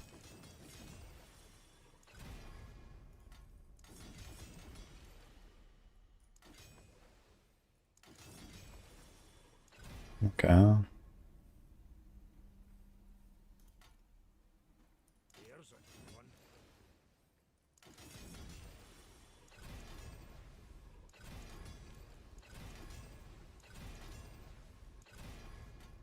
Just like something, I want to play some Shield of Retribution at some point, so we're gonna do this.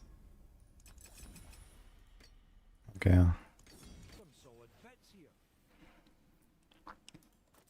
So here's a 4GA Crown of Lucian. Let's go at 25 this. And hit cooldown, easy clap. So now we need this and get Perdition Power on it. No problem, guys. That's the plan.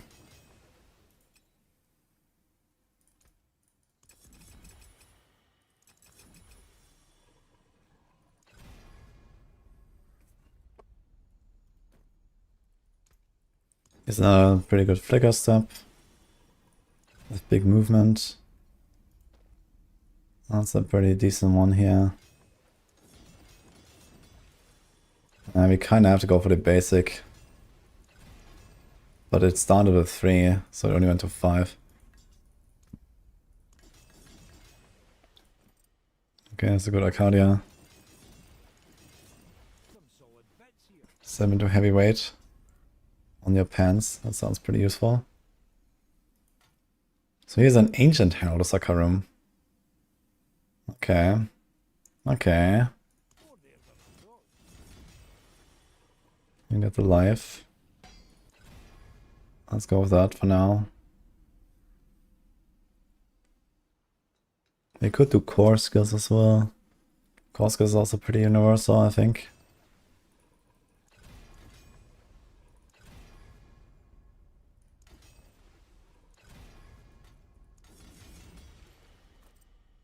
There's a good one.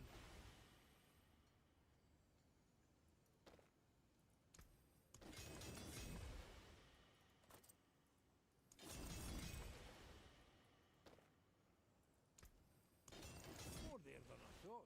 Yeah, the Fist of Fate is not that crazy, but okay.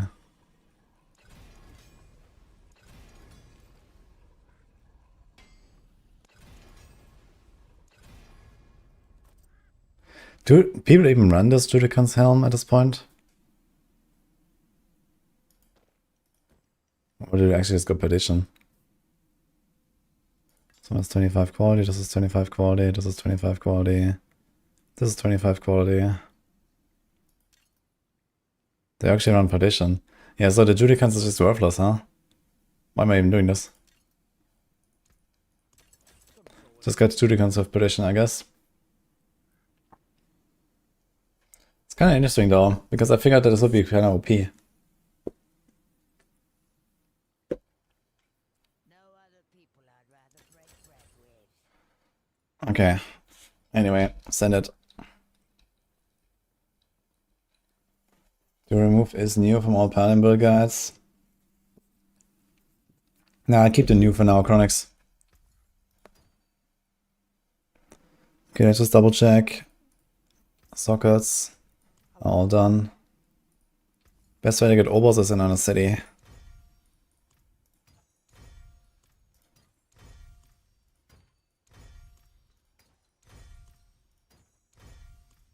New legendary power added.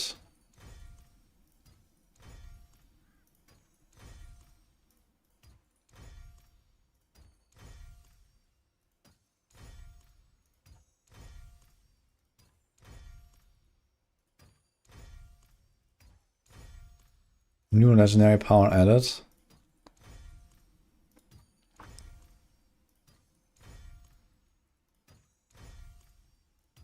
Dude, my heavenly sigils disappear very fast like this. I have only 50 left now, what the fuck?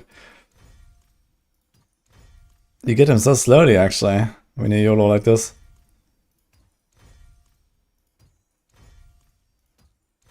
New legendary power added, okay.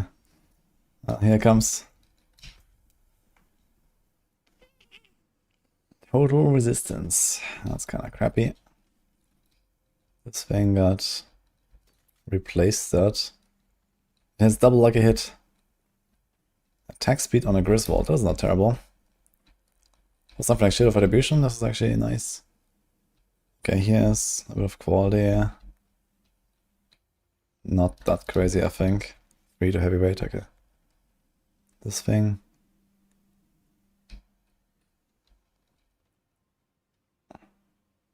Two GA.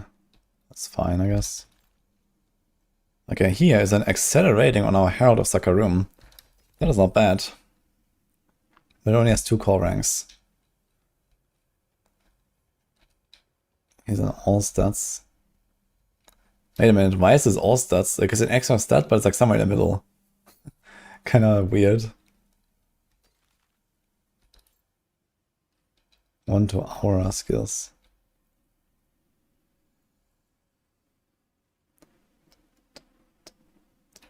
It's kind of weird. Why does maximum evade charges stay at 3 and not go to 4, by the way, with quality?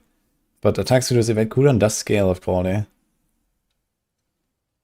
Or does it go from 2 to 3? Wait a minute.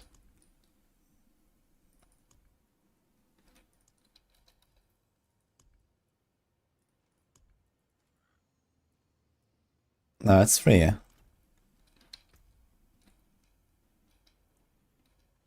Where to get far and much for the messages from world bosses. This thing has all stars, this thing has life. Okay, we search this. We search that. Oh, this one is advanced of hectic. That's actually kind of cool.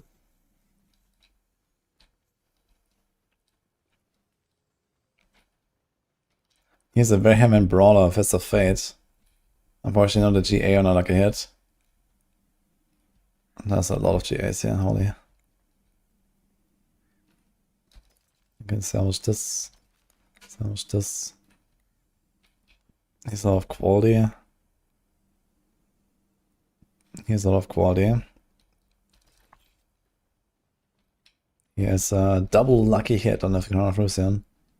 But I think this is not enough to make it worth it.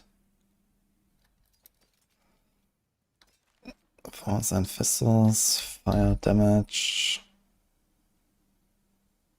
But it has 70% judgment. So if we actually go with Perdition, we kind of need the judgment deal double damage here, right? Here's a flicker with days. Pangod of life on hit. Some strength. Cardia with holy damage.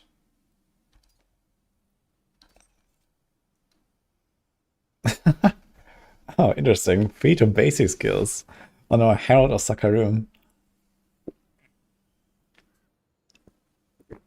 Funny. Why can a shield get basic skills and not just the pants? I mean, this is good for Brandish, I guess. Okay, so much this. Yeah, this Herald of Sakarum with accelerating is pretty good.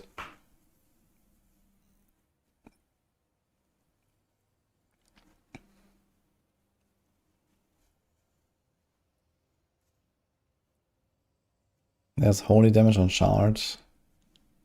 There's all stars on Tybalt. Oh. Ooh. Pain Gorger with Hectic. Wait a minute. This is a normal Hectic. This is not an Ancestral Hectic. Ah, because the Pain Gorger is not an Ancestral either. Wait, this is 750 item power and I have +7 to basic skills.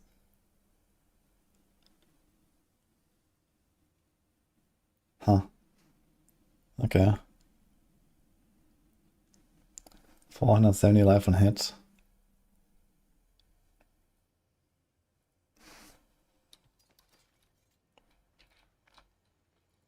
Okay, we got some stuff.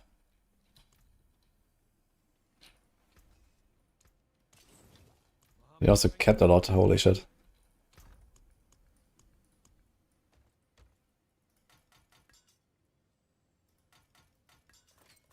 Hello? Oh, are we seeing guys? Yeah, it's Ogre. Alright. Too much sanctification.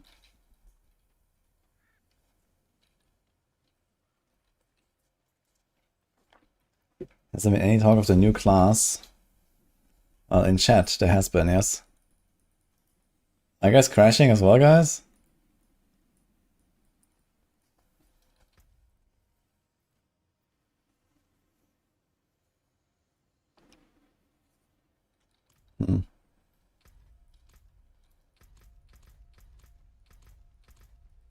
Welp.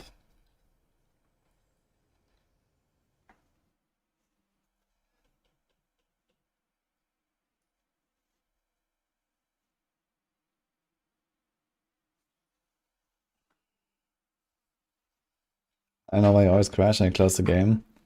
That's because of memory leaks. And then when it resolves, it crashes. Leave game, not today.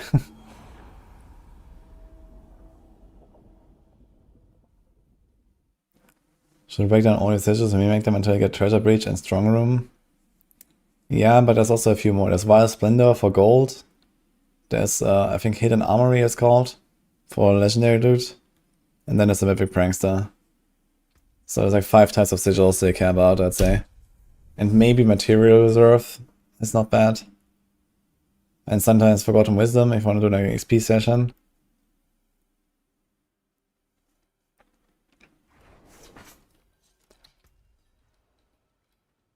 Wait, did it actually stash this now or what? Like half of them? It actually did stash some of them. But didn't show earlier. Interesting. Okay, can we clean up more? Let's see, unique. Everything is fucking sanctified.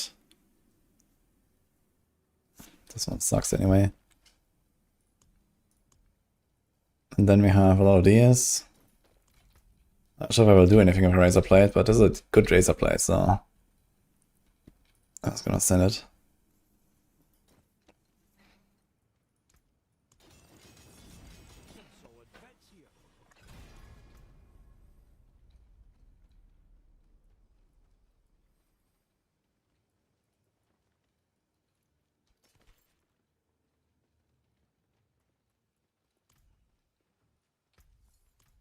Not sure about the Mantle of the Grey. The effective Thorns and Pistols was actually working, but unfortunately it doesn't. So I think realistically I'm just wasting my stuff here. I'm not sure if we can expect a fix. But razor blade, let's do it. Item quality, actually. And here's 9 to basic. Okay.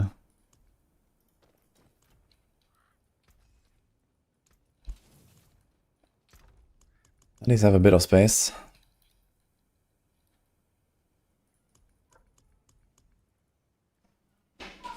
I think it's time to boost the next guy. Nothing about it. So how's that sound? I'm gonna leave you this little boy here. Hello? What's up, Manito? Yeah. He doesn't want to stay alone, and I'm leaving. Did you take him out? Did you take him out? Come. Today, no. Yeah, why don't you take him out? I didn't have time. Okay. Why didn't you take him out? Yeah. Yeah, Because the people's waiting. exactly. I have people waiting. Okay. Dog time.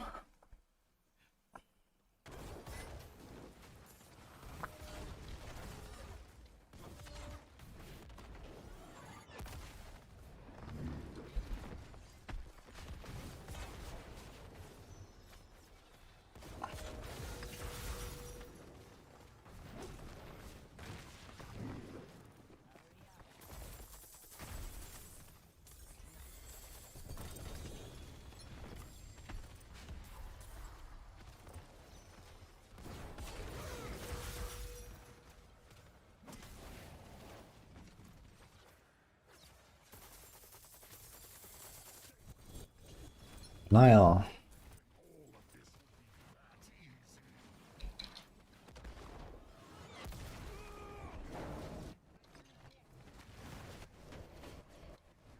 There's not a red summon.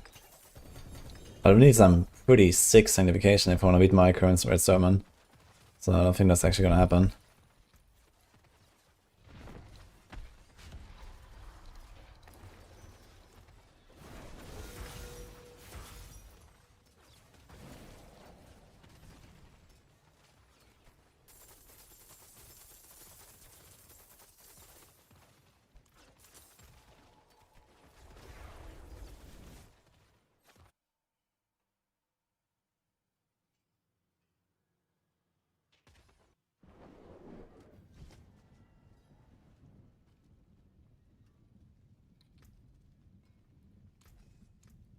What's left, you ask?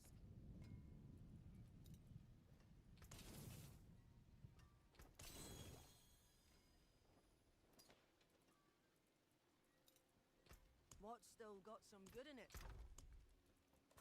Okay.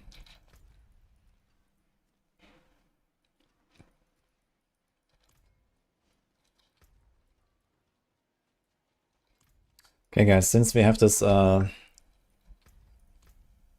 little evade problem today.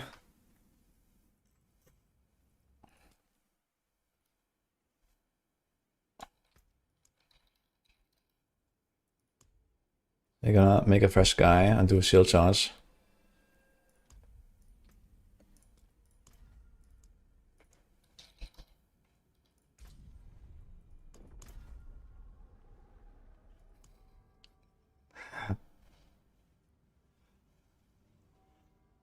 Rip Heartseeker, it's been 6 seasons.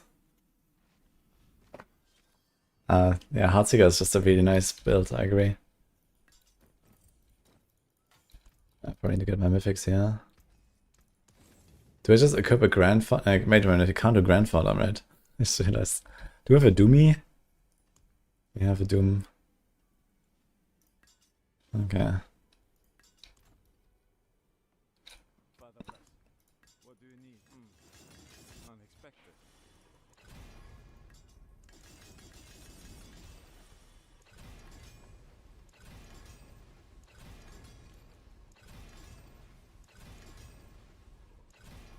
$78 life, man. Holy.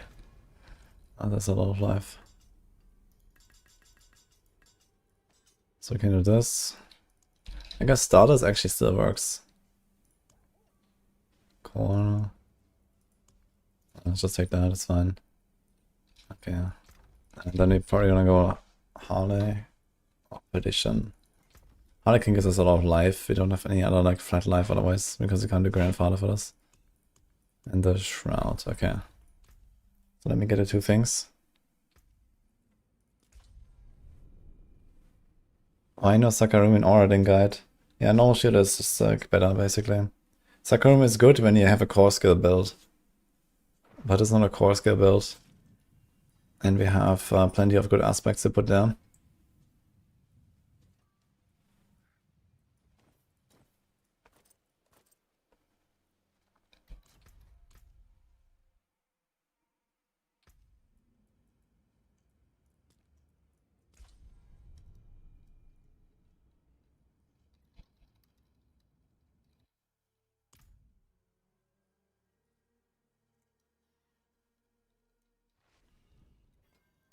Going to 45 pit? Yeah, probably, yeah. Or maybe a little bit of Helltide, I don't know. Okay, we got everything here, this is fine. Cash.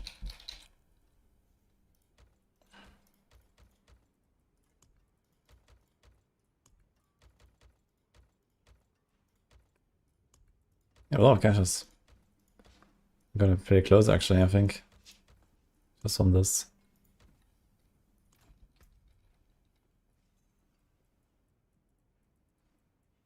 There's these ranking caches, I'm not sure if I want to open those.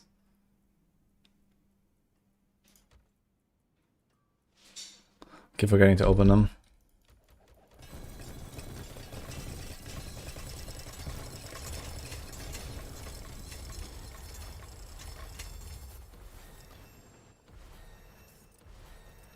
Okay, 52, so pretty close.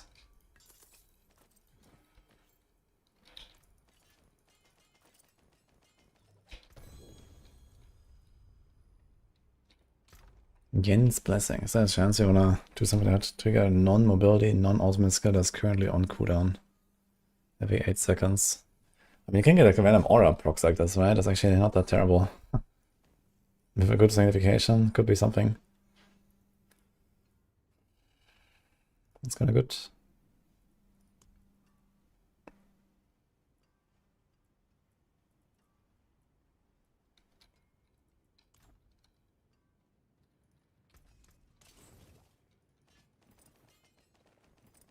What's the easiest to gear at fresh 60? The Fawn spills, they just kind of scale by themselves. So Shield of Retribution is very nice to progress up. And then once you get some uniques, you can do some other stuff, I guess.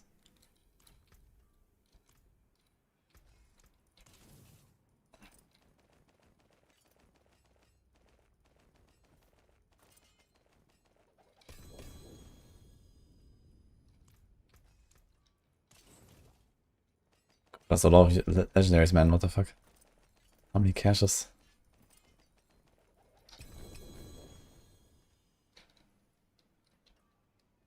Two to core skills and attack speed, that's a nice glove.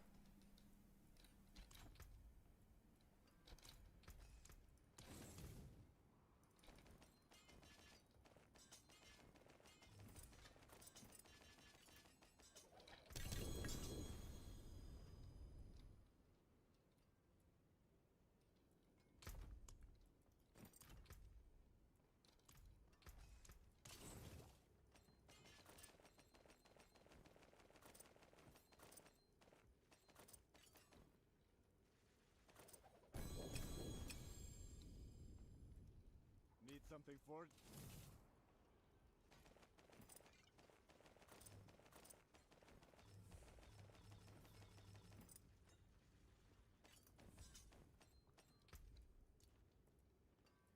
What will it be? Okay. A lot of Ashan hearts, I guess.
Okay.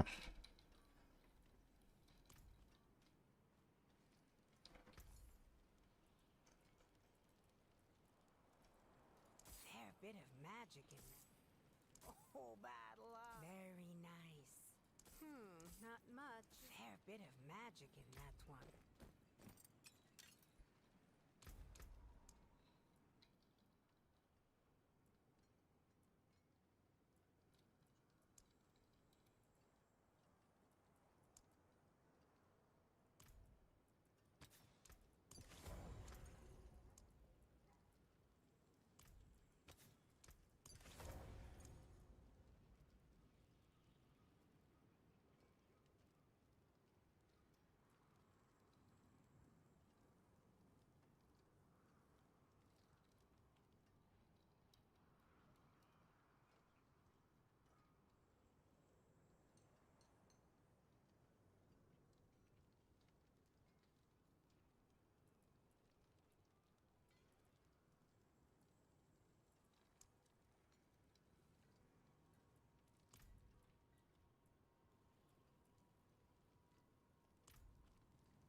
That'll be useful. No witchcraft here. Only honest magic. Ah, good fortune that is.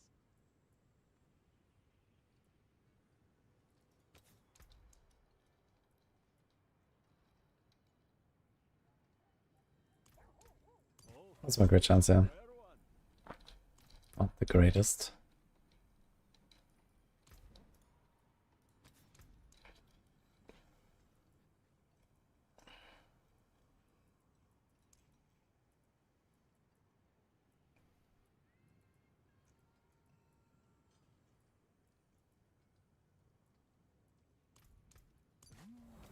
That's a good omen.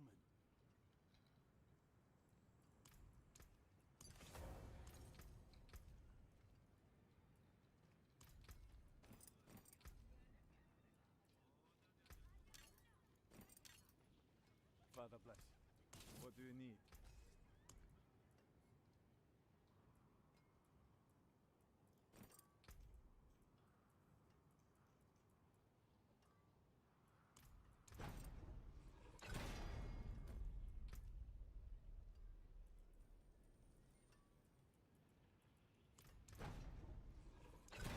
Retribution size should be very good actually for this. Is the retribution double damage? I know there's Heartseeker rune that has it, but I don't think this always exists, right? Oh, it is actually.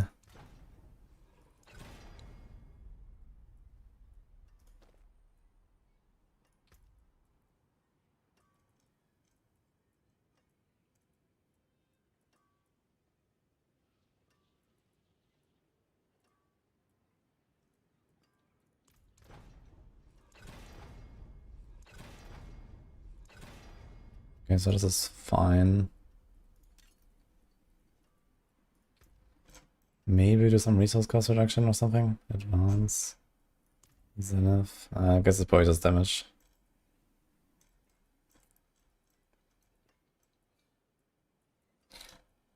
I hear subs. 5 gifted from Bati Black. Thanks, man.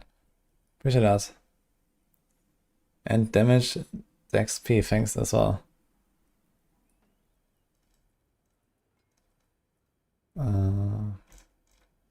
I can't find physical. What? Yeah.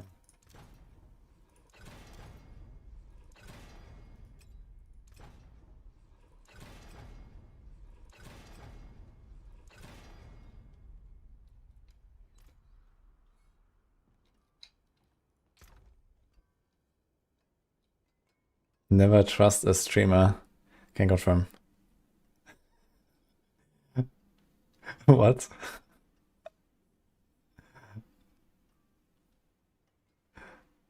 You're shield charging now. I need to find my scroll though. I don't think I have one.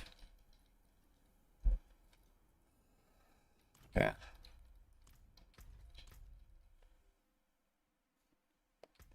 Yeah, gonna let our Divine Lance guy sit there for a little bit. I think what's this gun? I have a really big Zeal weapon, but I think I'll wait until tomorrow to do the Zeal. Sorry, guys.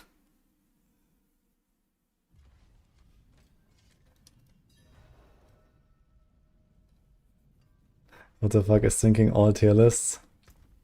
Hey, what's the issue?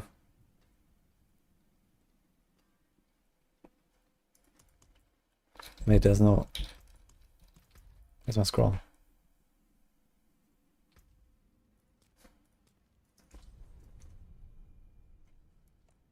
What do you think about the endgame systems coming to expansion, war games, and hordes?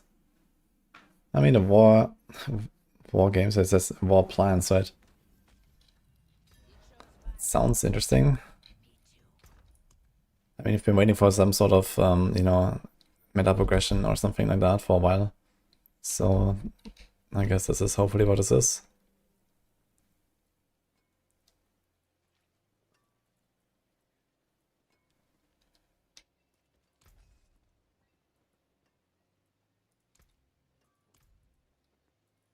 Better than starting from nothing. I forge more than horse. Use it well.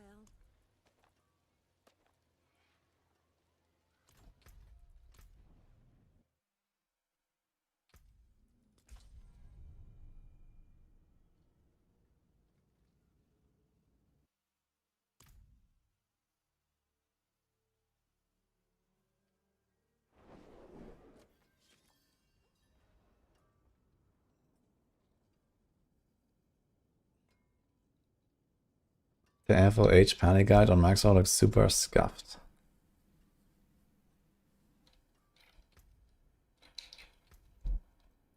I mean, Fist of the Heavens? Wait, which one, yeah.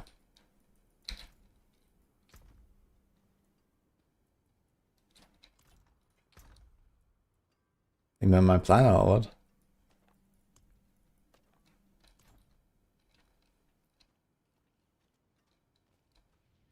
Father bring you luck? Until next time.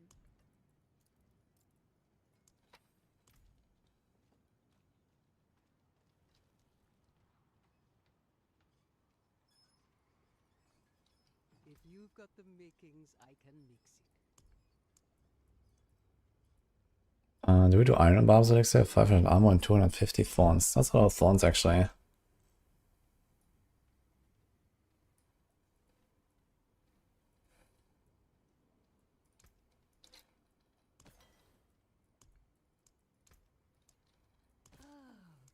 Perfect balance. Light keep you. Yo, Aldebaran Antonio, thank you.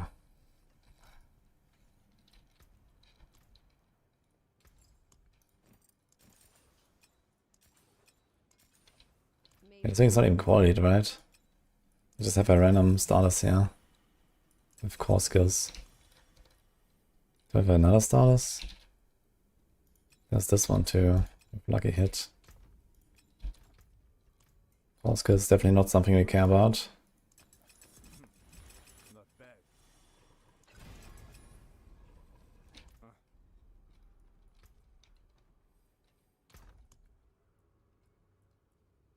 Can you do like Buck and Lum? Maybe that's gonna be a cool combo. I don't have a Buck, really. Problem.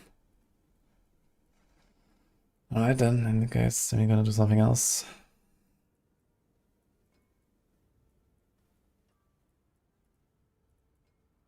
I don't have a Buck rune.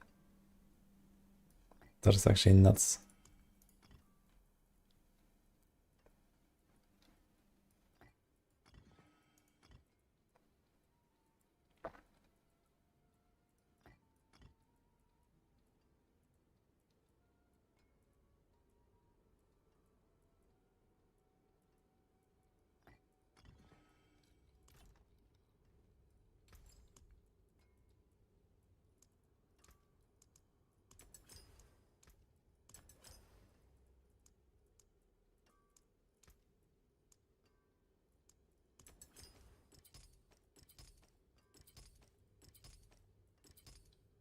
Come back and see us.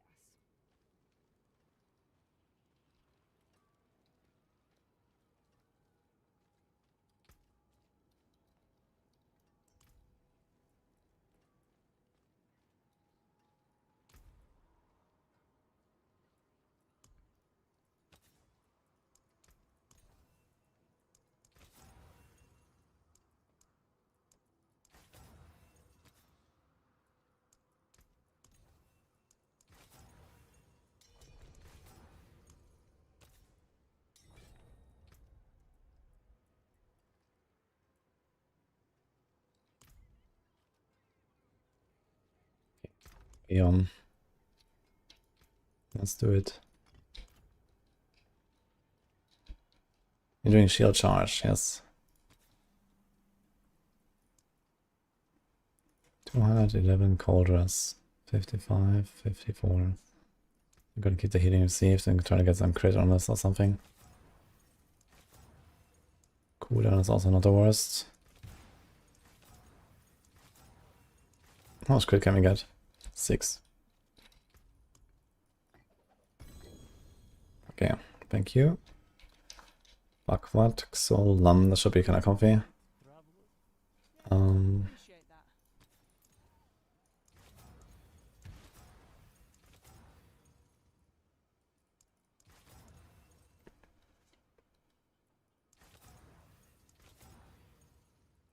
There's chance to make enemies vulnerable. What's our arcade chance on this thing?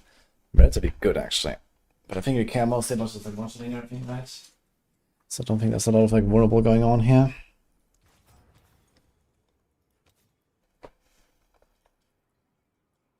We could put that here. If we get it.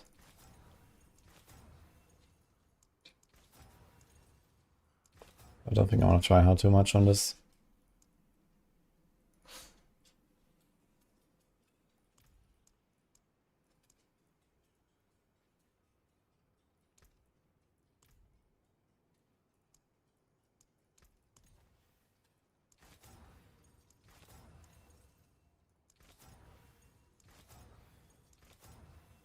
Actually, there's Faith on Kill. This one to crack in the armor. Which is also the vulnerable passive. Oh man.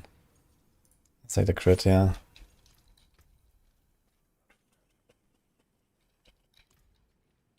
Okay, I need tempers left.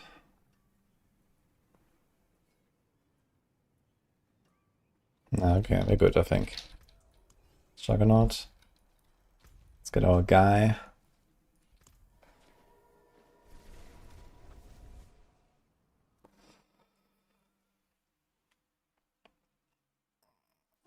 Why do some people think this may be the last expansion? That is indeed very strange. Hey guys, we made Diablo 4, and then we waited 3 years and brought you Mephisto. The end. Do you ever miss your people? Really? I'm ready. Seems legit. Old warrior, do you right. 43 Eternals, okay.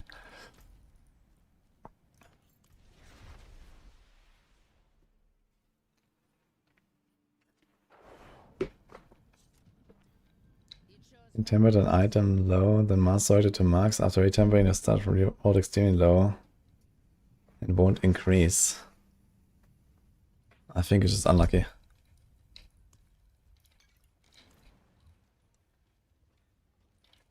Okay, I think we're good.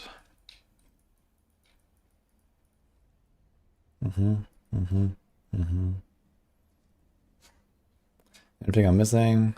We don't do discipline, we have this.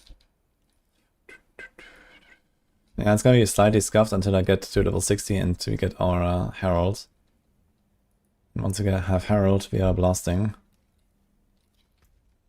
But we should be pretty tanky. We have 75k toughness, level 52. Wait a minute, recommended toughness. Tom 4. Alright. I think I'm good, guys. Yeah, let's do this. So I set up a Tom 2, tier 25. Let's see what happens. We could actually do, instead of Falling Star, we can do that. And then we have some vulnerable there. Because what else are we gonna do? There's Holy Light Aura, so we get heals, which is neat. So it's more rally.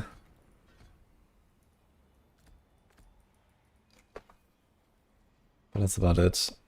Let's try to Condemn. I think Condemn is also what I have in the guide, if I'm not mistaken. You have 200k toughness in D4 and still die all the time. I mean, the recommended values they have there are definitely far off. But 200k toughness dying in T4 is rough. Need to fix that.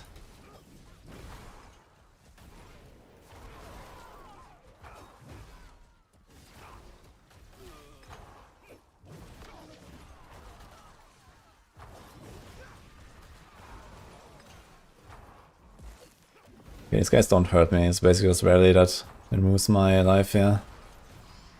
Because I don't really heal enough. This Doombringer is like not really healing a lot right now, it seems. Yeah, we can actually channel for a long time here. Okay, it's actually very straightforward. You do like one clash, one rally, and start charging. And that's it actually.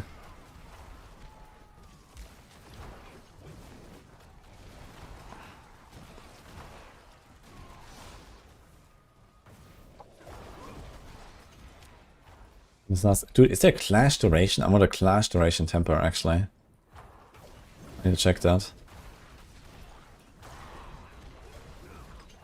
That's actually what I need.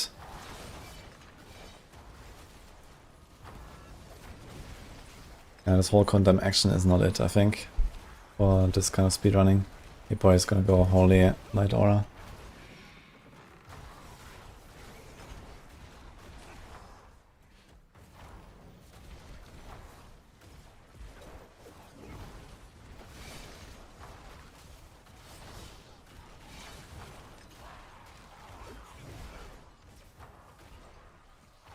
Happy Christmas, Tomato.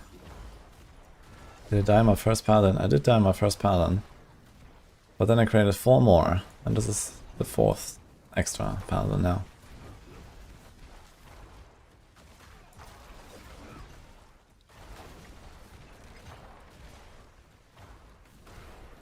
Okay, that's pretty chill 2 minutes run.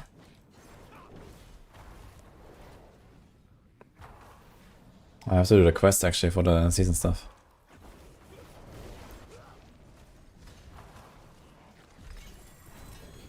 Torment 2 unlocked.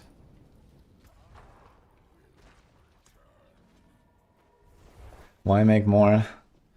Yeah, you know, I have like my aura guy, so I can do like my AFK horde farming with that.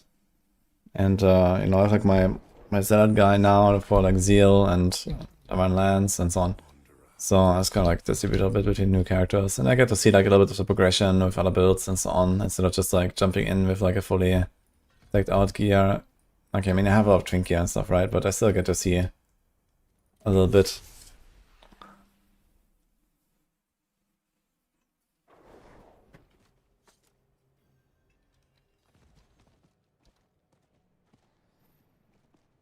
Do you need Mythic for FK Aura farm? I don't know, I don't think so. I mean, the build is so powerful. You can get away without Mythics.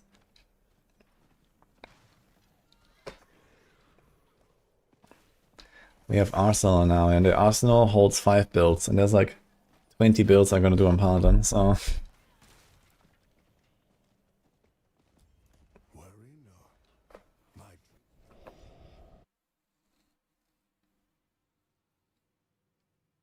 It's a Spirit of Heaven spell from yesterday on Maxroll. Exclamation mark build is a planner.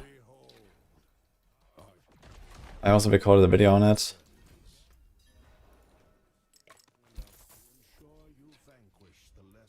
Okay, they want me to YOLO. Greater affix. Ah, perfect.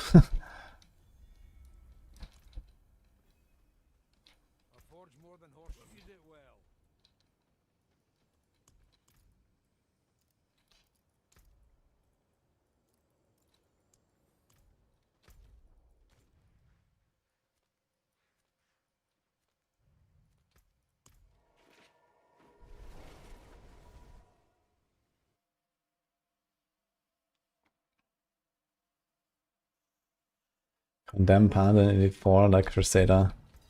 Yeah, Condemn is definitely one of the things where it's like, you know, you can play just about anything on Paladin, right? But Condemn is really something you should not try, I feel. It's so bad.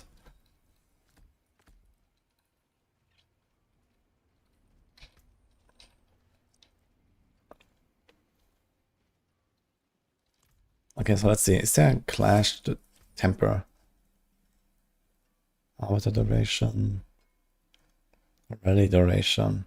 Dude, I want clash duration, man.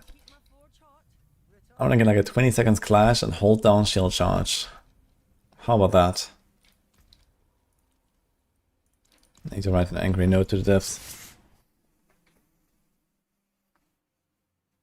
How am I leveling these guys? It's mostly caches and then I do some pits. I just got like 1.5 levels from one pit, so it's pretty fast.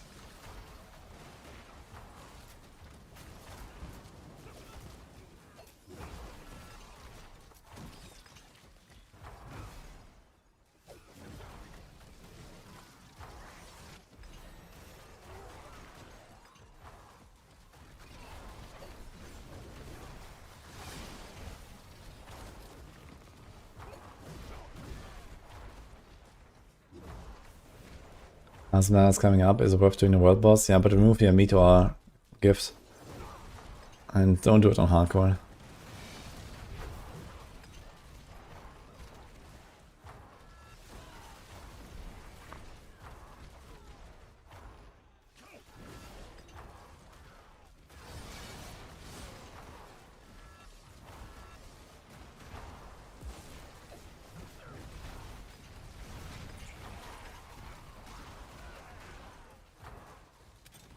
The explosion is retribution. It's like a class mechanic. It's like when you block, you do like AoE Fawn's explosion. And your shield charge counts as blocking when you hit stuff. You can do the same with shield bash as well. You can do exactly the same setup basically with shield bash if you want.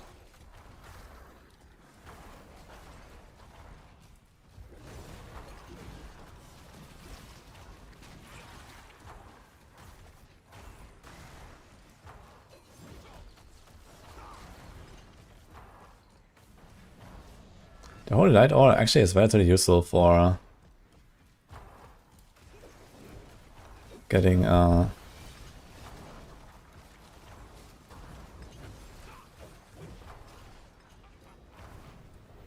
fortify up and then healing for rally. It's very nice. Actually, I realized, wait a minute.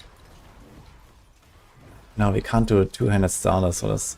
If you get a two-handed starless unification, you get 100% RCR. Then you could actually infinitely shield charge. That'd be kind of sick. But I mean, I would probably do with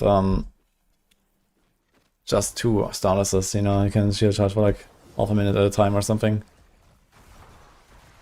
It's probably fine.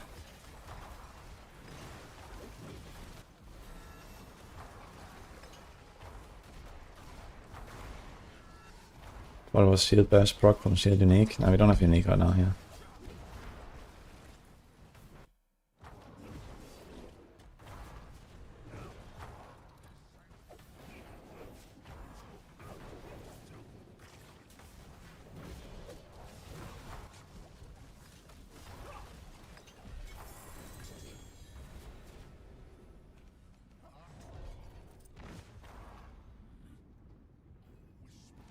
Okay, it's like maybe 3-4 runs or so.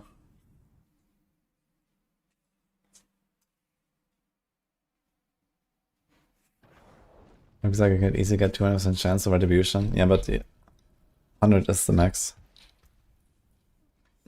Doesn't help you.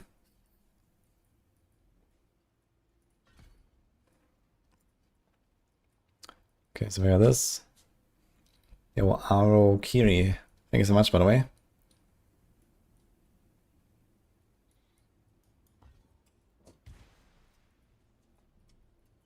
We can do the max 5. What are you doing?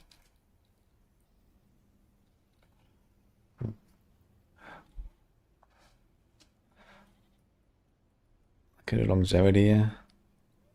The big heals. You can actually do dizzying blow. Because they are proccing Watt Rune all the time. That's not bad. We get how many more levels? 5 more, so I have 6 points. This would be very nice. In fact, that's the strongest passive on the entire tree, and it doesn't work, so that's great.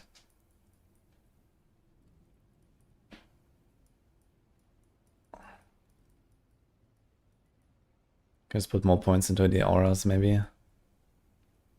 But I think dizzying blow is kinda nice. Let's try it.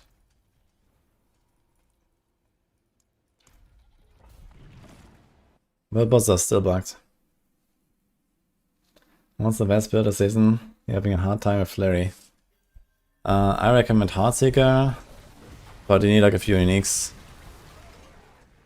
Otherwise, Death Trap, but it's like pretty late game. Dance of Knives is pretty good from like early on.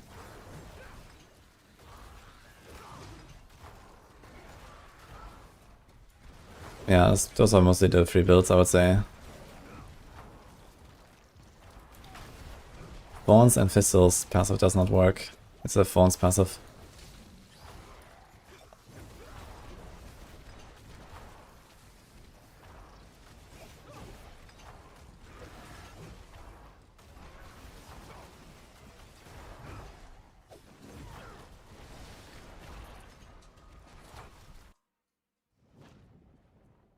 Can you temper shields, size of shield explosives? Yeah, you can. That's retribution size.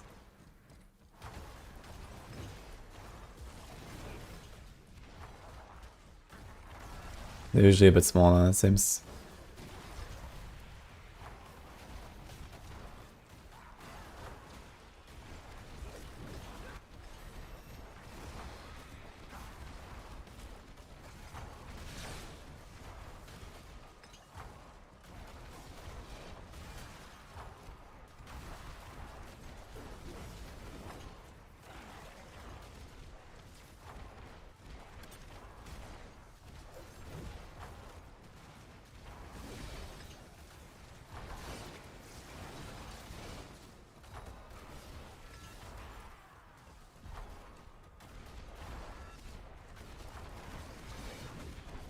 It's actually a very nice combo. Just bug what and soul cry. The resources keeps going up here, look. You're charging, and it goes up and up.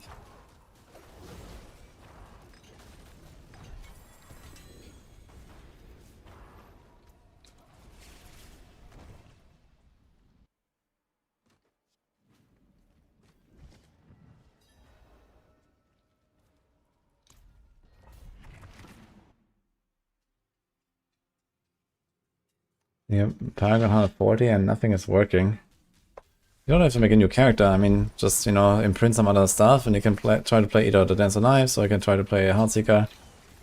I mean, you know, 140 Paragon, you already have a lot of stuff with that, you know, you have like 2 free legendary nodes on your Paragons. That alone, you know, gives you a lot of scaling and you could easily reach like Torment 2 plus. And then, you know, some legendary aspects are in your codex, so you can just try to like put together like the Heartseeker build, for example. Even if you don't have a unique. So it will be very easy to switch actually at that point.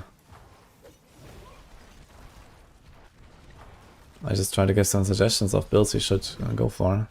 If you don't like Flurry very much.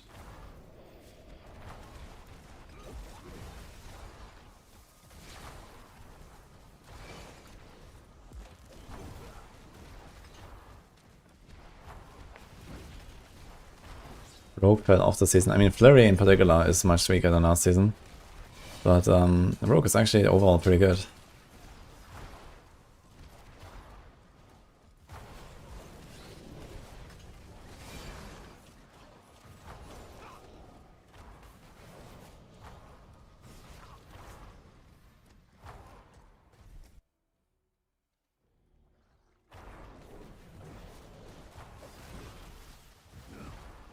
Backroom Horn, also danke, oh, that's pretty sick.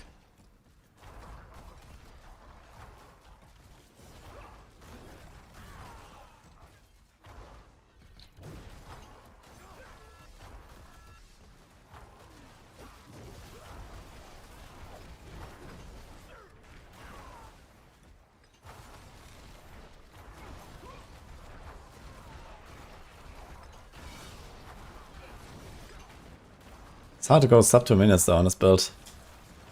Which is strange, right? Because you actually go at moving cap all the time, you never stop.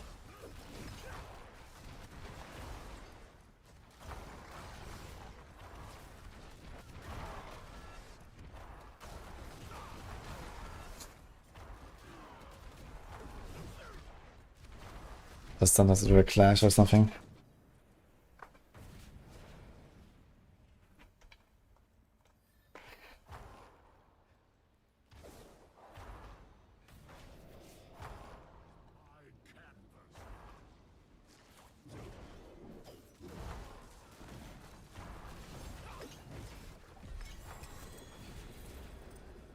Okay, I think 2 runs might do it, or maybe 3.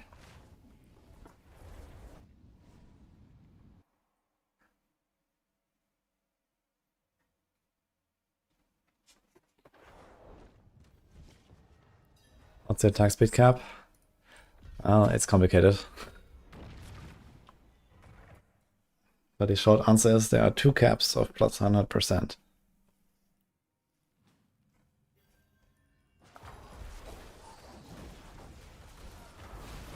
And Woody and Mippy aren't playing Rogue. Is it good though? I'll definitely make a Rogue. I'm definitely gonna play some Heartseeker and maybe some Death Trap. I just really like Heartseeker and it's a good build this season, so I'll play that.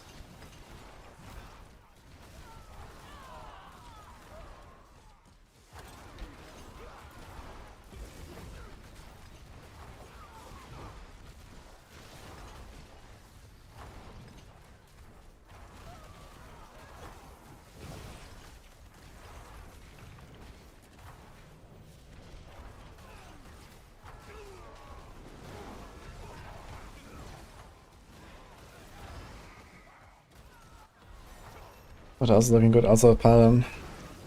Yeah, every class has some really good builds.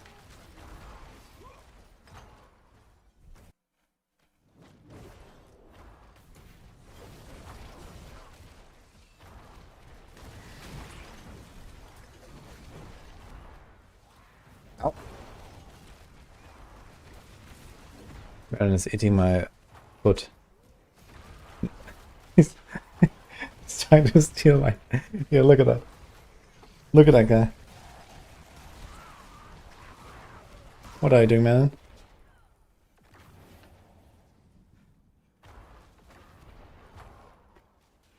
He took my shoe. I'm not sure if you saw that.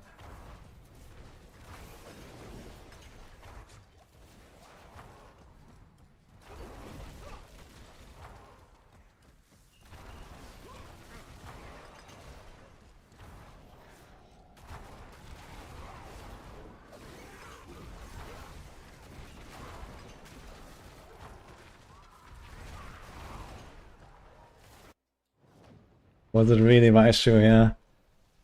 I think he has his own opinion about that.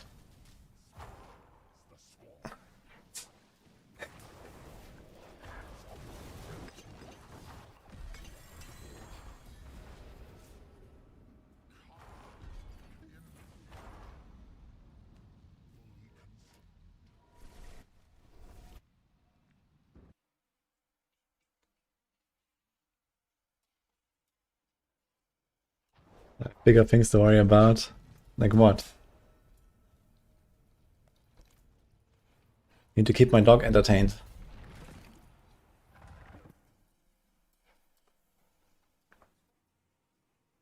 Here. Look at him.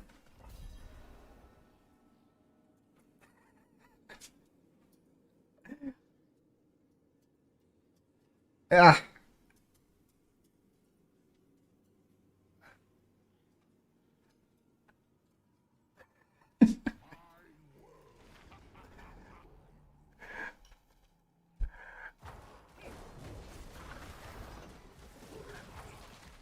He really wants that shoe, yeah. No, he got it. Uh-oh.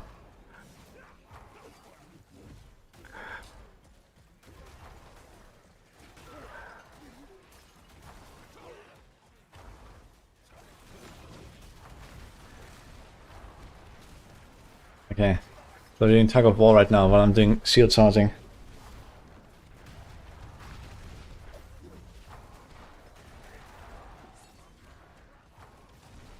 Okay, Marin, please don't pull my network cable. It's kinda important.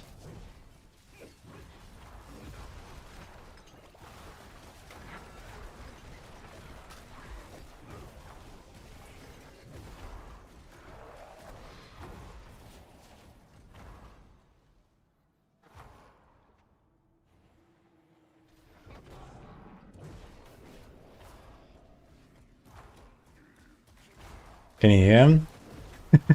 Might get filtered.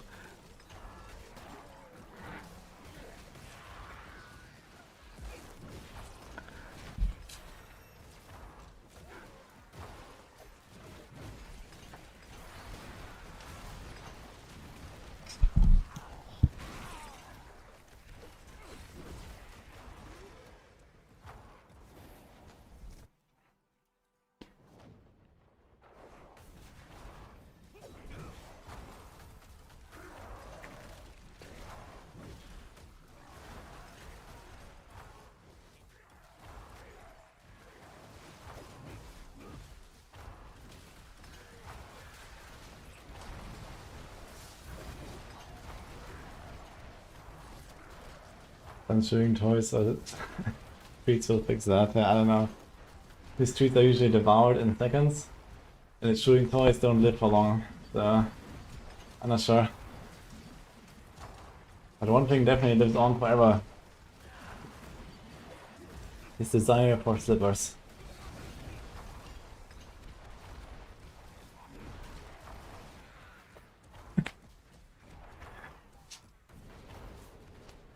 Oh.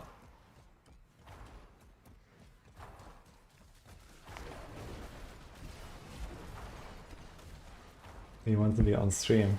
You want to be on stream, huh?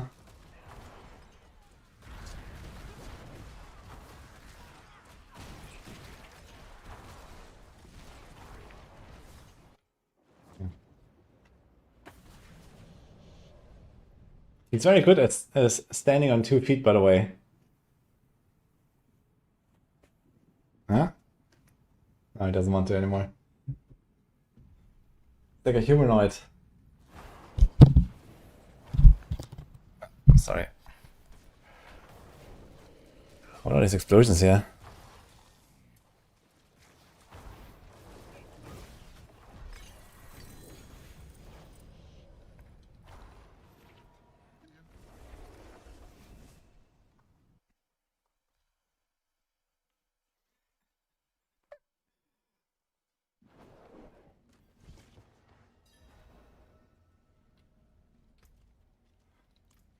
Pit under 60, how? You just need to do season rank 2 and then you can go into pit. Okay, we're almost there. Can't do anything. Do you have one of these like XP books?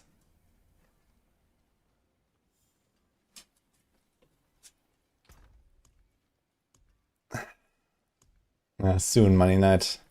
Soon.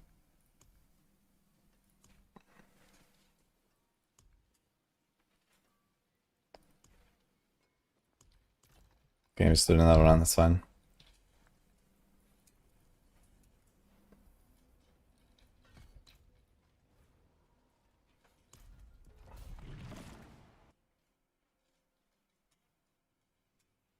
Yeah, there's the loot filter in the expansion.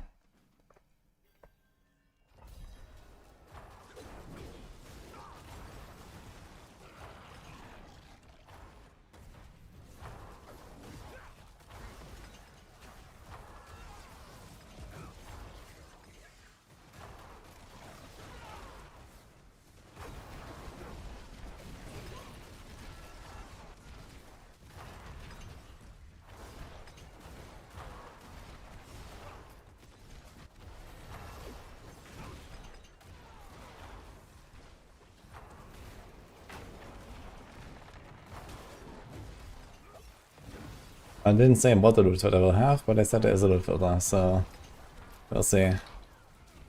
If there's a loot filter, it will definitely need to have auto salvage, because else it's not much of a useful filter.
Will you ever make the loot a part of the base game?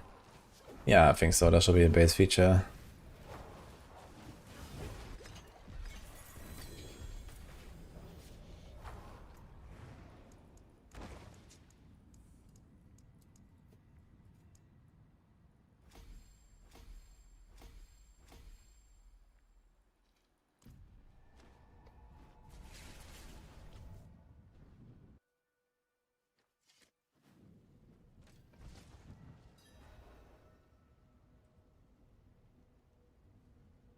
Okay, now my shoe is not enough. Now Melon is eating my finger.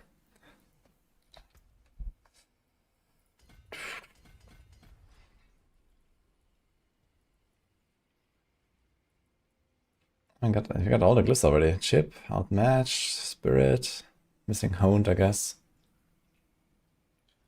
Kinda neat.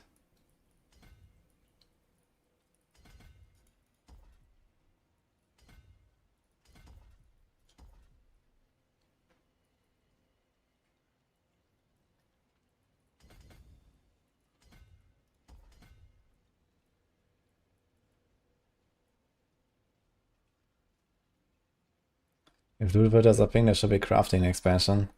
Yes. There is. Yo, Frostmere, thanks man. Okay, let me pull up that that guide. Hello. So I did do the same stuff as any other builds, right? Castle, Orientus, Preacher, Shield Baron. Okay, it's like the same stuff. Sure. Okay, I know this by heart at this point, so let's go.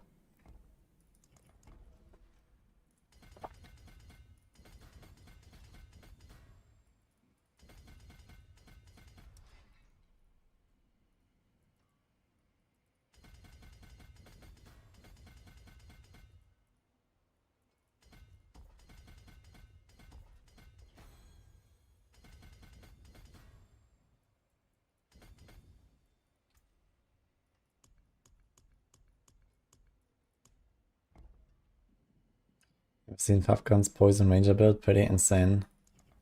I have not, but I believe you.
Okay, Revenge on Preacher, Ship on Shield Bearer, Castle Hound, Soul Spirit, Relentless Outmatch.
Only one petition so far, I think.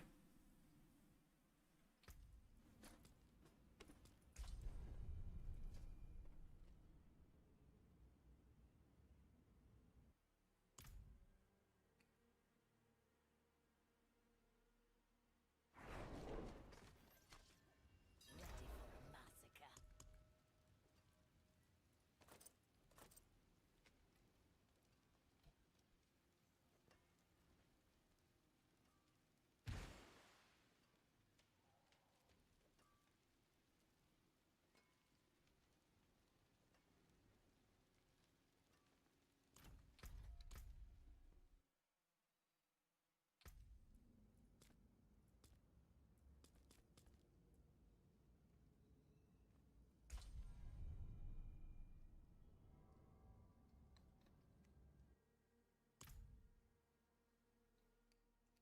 You have 5 stacks evade on your spell bonus, 60% evade CD, but even out of charges quick.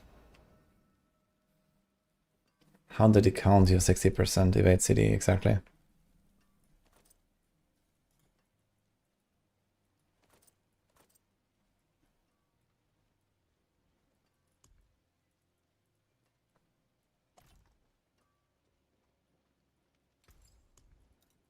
Fashion this into something exquisite.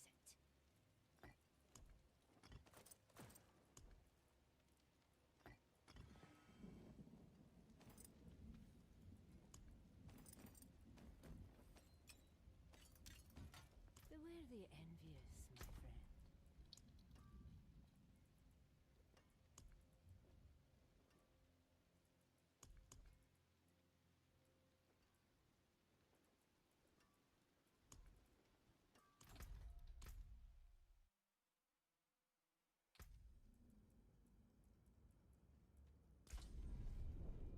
Good way to farm Mythic this season? Yeah, is to try to get Mythic Prankster sigils and then do a rota. You can get 22 Mythics this way. But the sigils are very rare. You have to do a lot of Asmodan for that.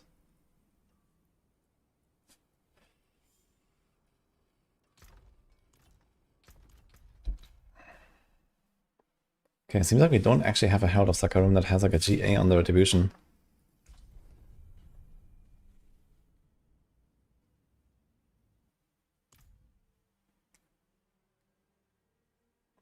Glyphs that important for damage.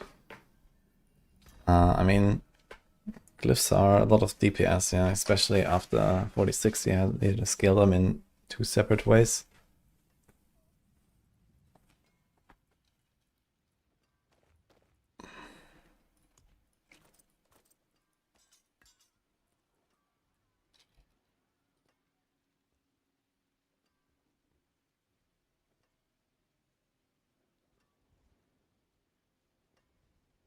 Being expensing a GA apparently.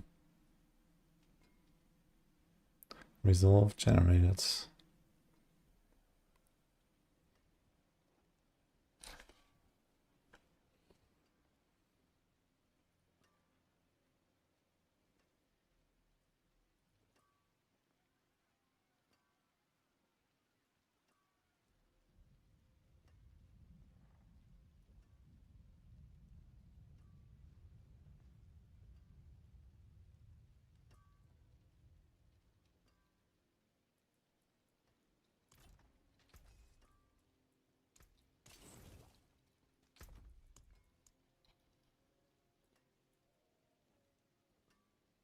Maxroll Origin I updated yesterday.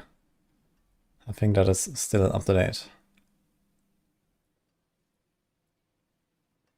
Okay, we need no movement speed on our boots.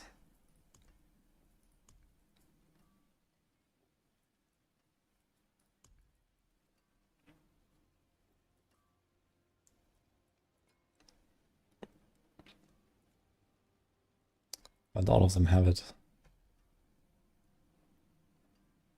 Okay.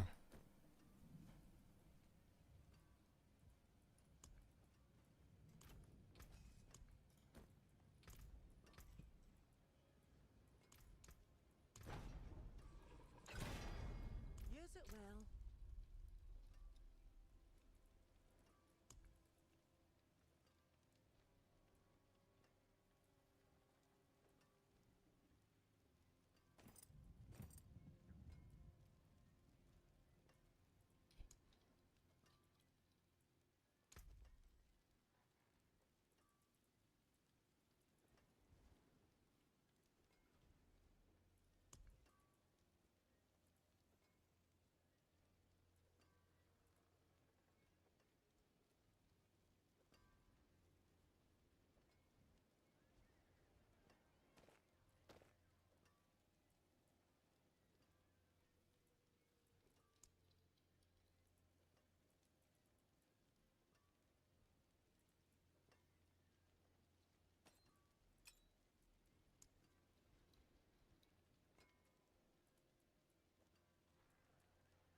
I didn't establish all the other results.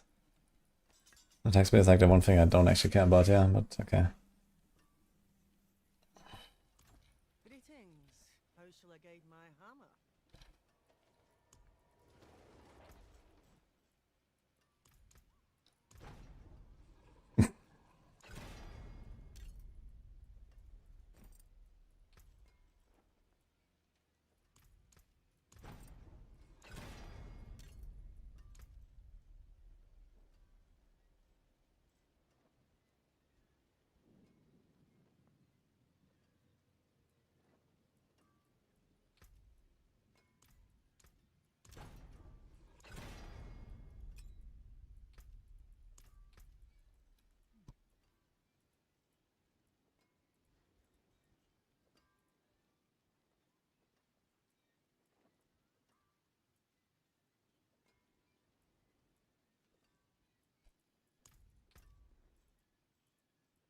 Anything else I can do here?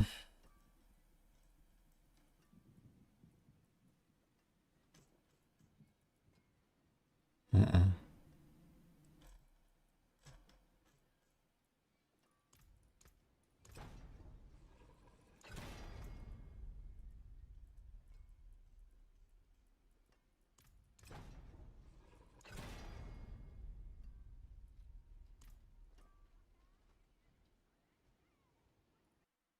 Great. What's going on today, Ben? Ooh. Thanks, Lionheart. Uh-oh. How many caches to level? It's 4 caches to get mythics. It's like 10 for like level 50 or so. And then it's 27 for 60.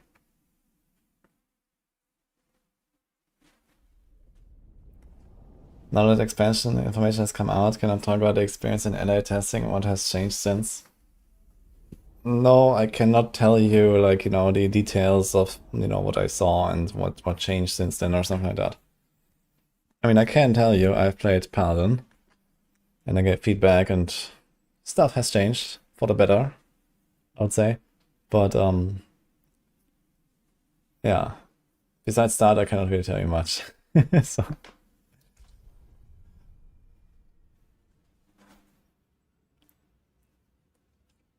Time to reboot the PC.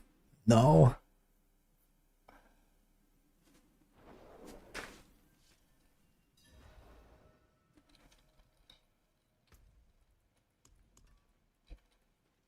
Okay, 49 retribution chance. And this is 24, right? And then every 10 seconds you get. And we also have how much here? 30. Actually, we have 100% done. Okay. Flash up at least. Nice. Finest jewels in Sanctuary.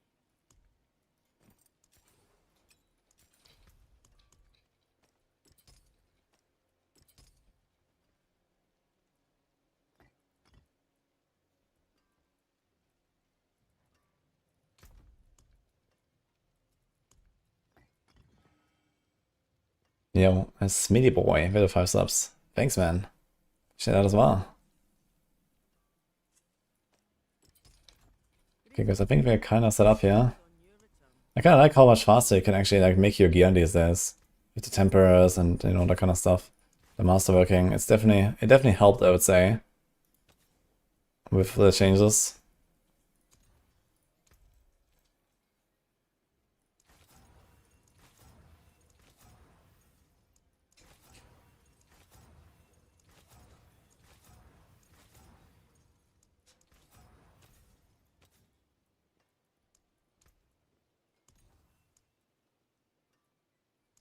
Oh shit.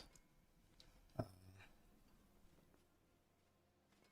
kinda wanna go with the crit, to be honest. I think this we're gonna keep untouched for now. And this. I think life vision is not bad.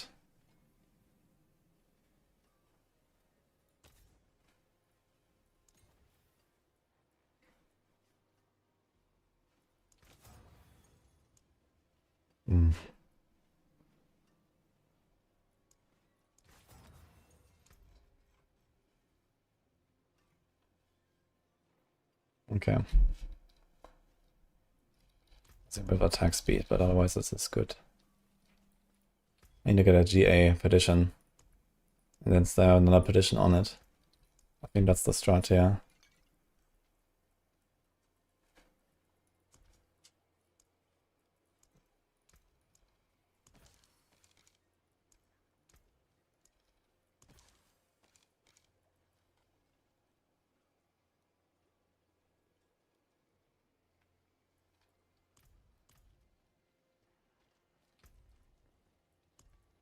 Okay, let's start us out. We are... Let's just go into a T60 or something. Right, right.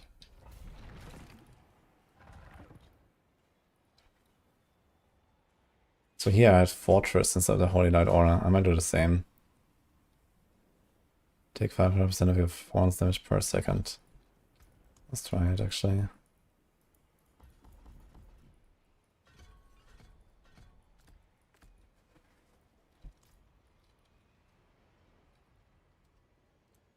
Morning, Grace. How's it going? Forget stars, aspect, another piece. Would you put a legendary ring to gain that aspect? You can double up on the mythics. You cannot double up on the aspects, but on the mythics it works apparently.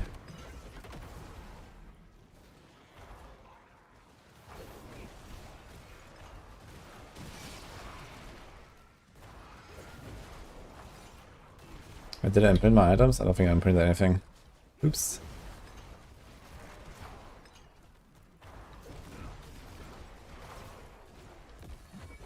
I mean, who needs imprints anyway?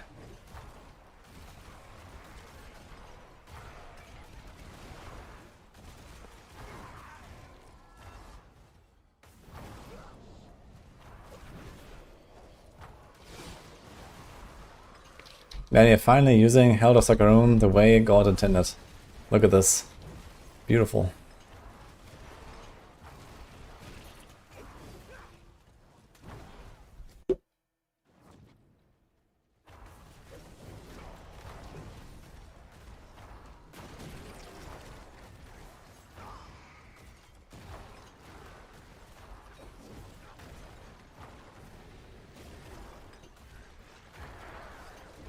Using both weapons, unique Giga boosts one of your passives.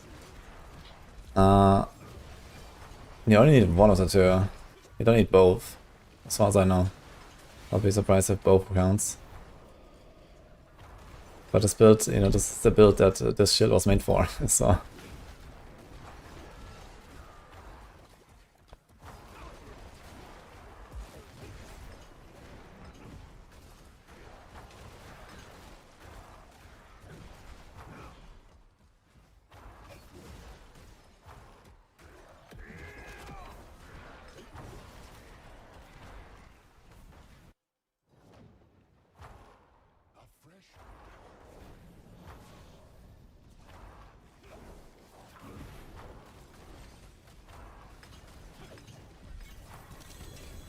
Born unlocked. And Revenge Glyph, perfect. Ding, ding, ding.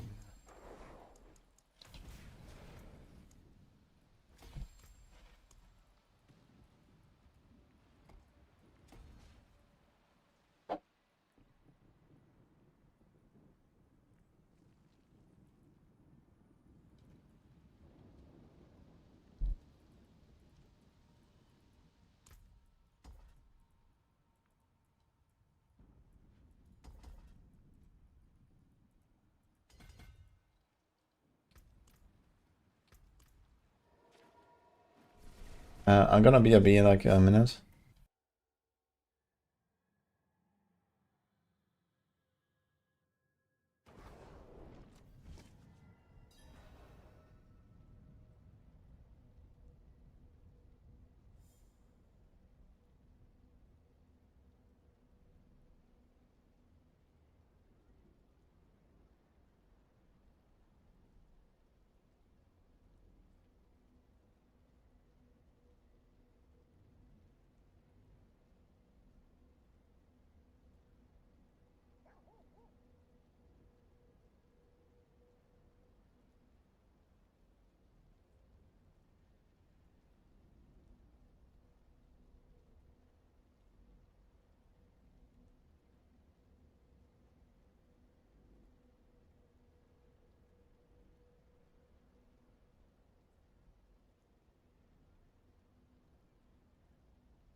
So this is what are the remains of what used to be a napkin, guys.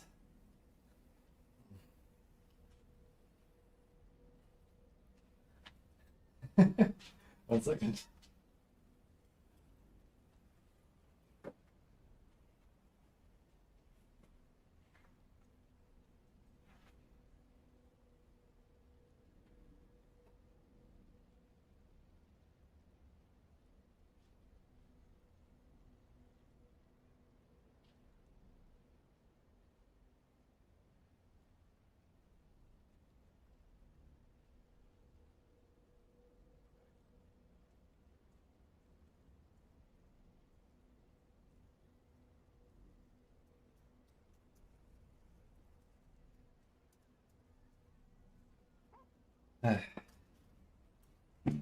Hey man.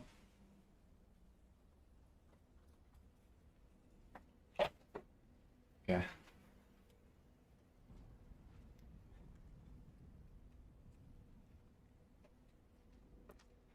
I know what class Merlin would play.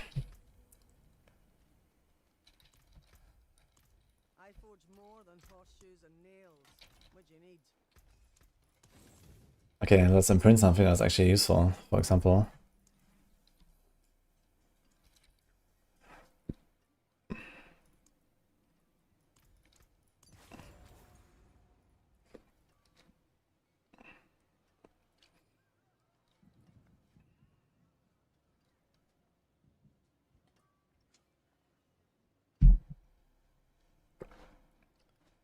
The Paladin is named Mega Man X. Nice. Sublime.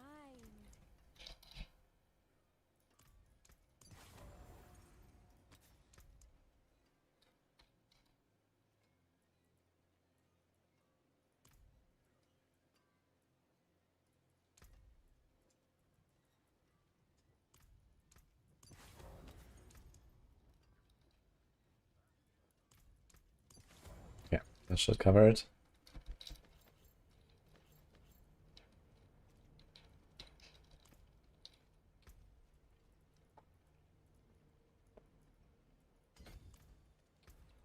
Let's try this again. 65.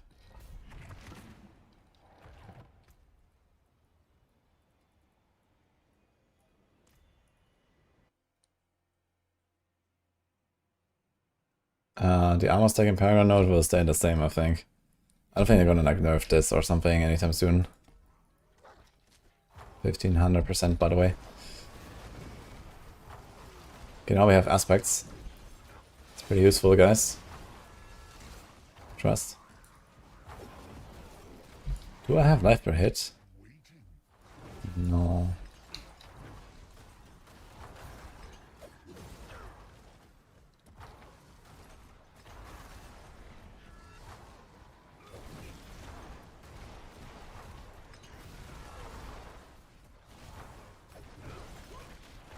But is there any reason to use Heartseeker room unique? It's mostly for the stats. The thing is, if the weapon temper, you can already hit pretty close to 100% chance to get brandish double damage from a supplication. But if you have a supplication for some reason it's like far away from that, it definitely would make sense to go for a normal shield. I cannot math it out exactly, but it's alright to go either way. The good thing is Heartseeker room is very easy to get, where like an equivalent legendary shield is not so easy to get.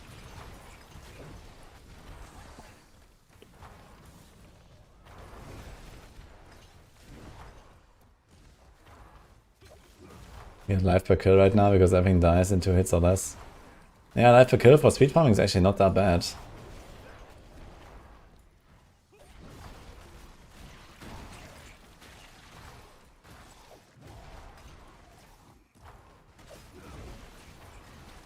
I wanna try Ohm and see how the resources feel and how the uptime is.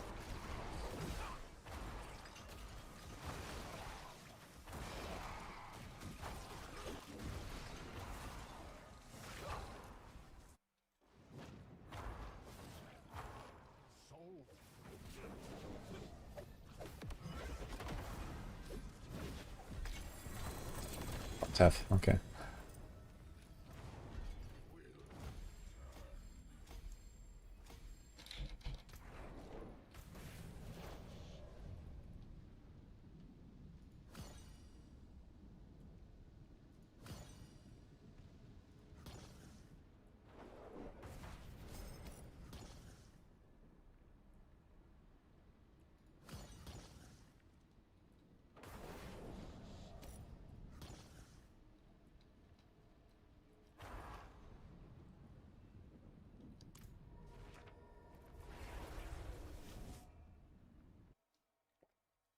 Unclaimed reward on the map. Maybe it's like the infinite track. That's like an infinite thing after you've gotten the 18 ranks or whatever. I forge more than horseshoes and nails. What do you need?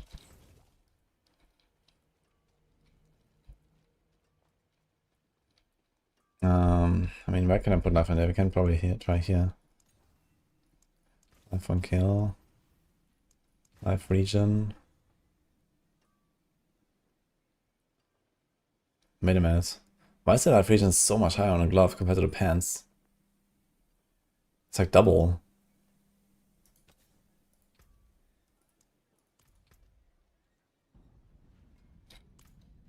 There is magic in all things.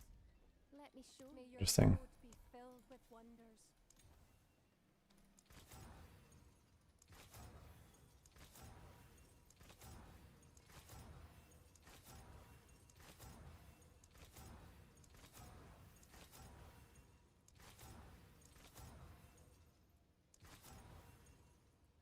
Shit.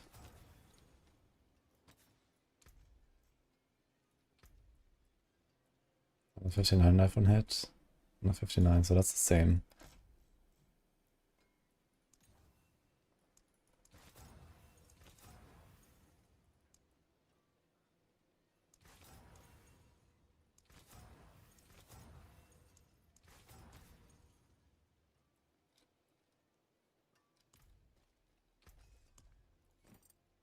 There's a good one.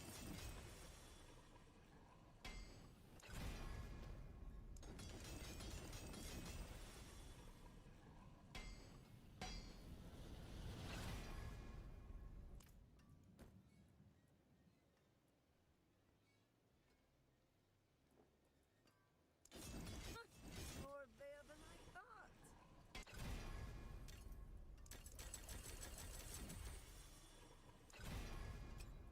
Some solid bits here.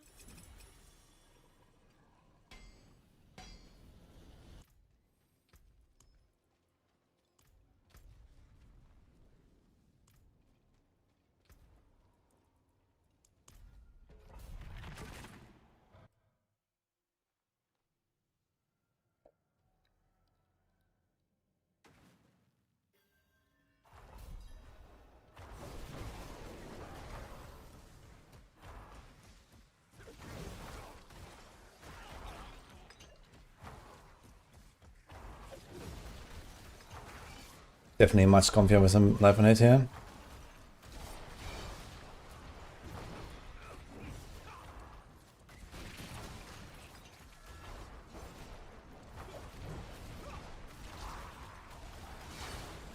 Dude, I gotta say the animations look really amazing. Like charging through the pack and you see these explosions, boom, boom, boom, boom, boom, boom, boom. That feels pretty cool, I gotta say. Can't argue with that.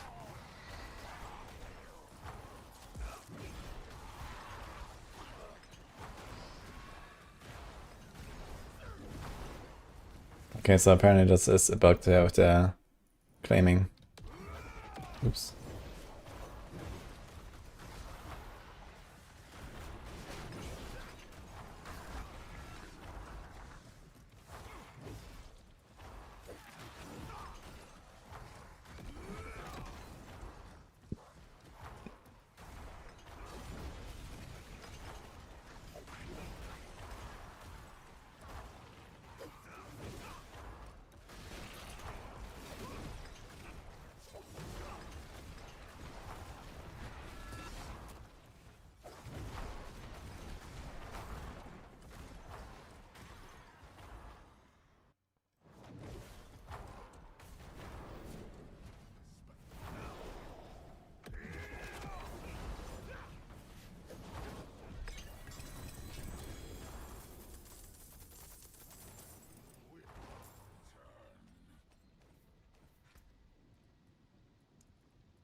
They didn't do Exile the Paladin skin for Twitch gift subs.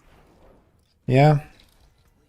Considering how much effort I put into this entire season with everything, I feel like the Twitch tops is a little bit lame, right? But okay. It is what it is. Have a wee gamble. Hello, hello, shining. Shame that. Vastly. Hello, too bad, friend.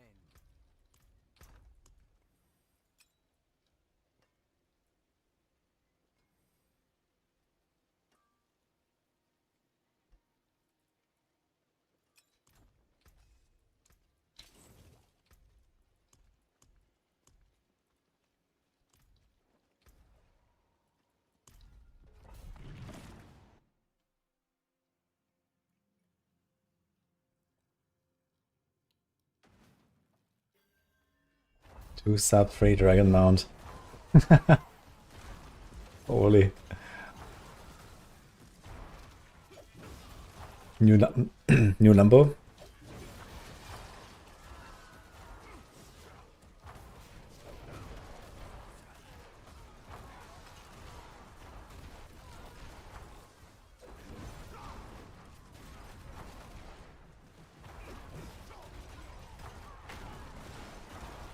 Yeah, strongholds are very good. Try them for upper side. And the treasure breach dungeons if you have them. You should share them with other people and then get a lot of other side.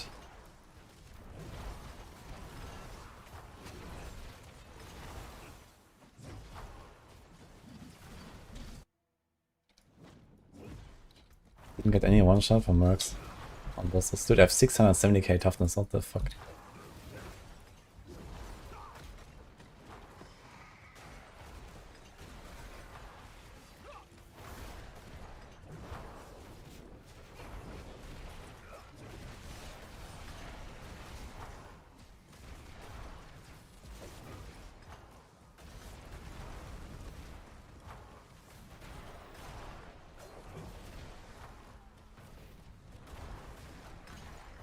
You know, toughness isn't foolproof. Yeah, but it's, you know, intended to give you a good idea, right? Comparability.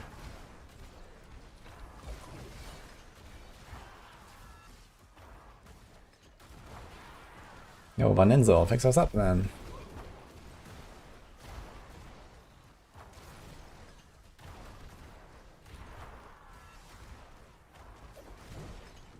Morning Symphony.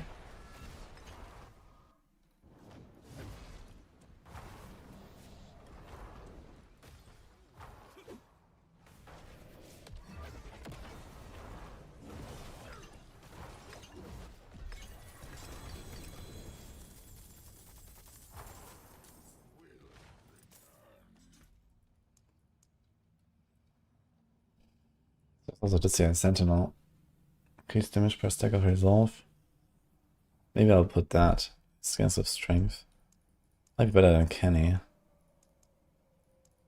What is this? Chip. This is 15 stacking.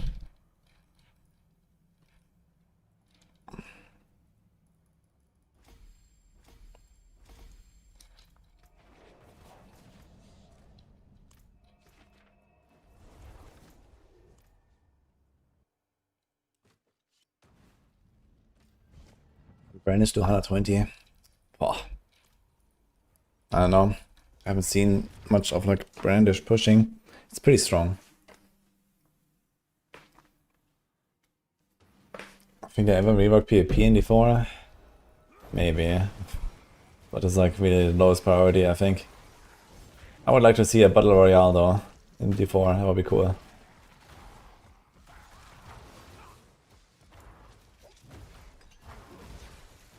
This guy says one slot, 3 billion for a Mythic Prankster. Is 3 billion a good offer? Not really, right? 3 billion for 5.5 Mythics? I remember in the past people were selling like 150 million for a spot on Tribute of Ascendance. So that's half a Mythic for 150. And this is 5.5 for 3 billion. So it's like almost twice as expensive. Although we do have some inflation. And I have 7.5 billion gold already.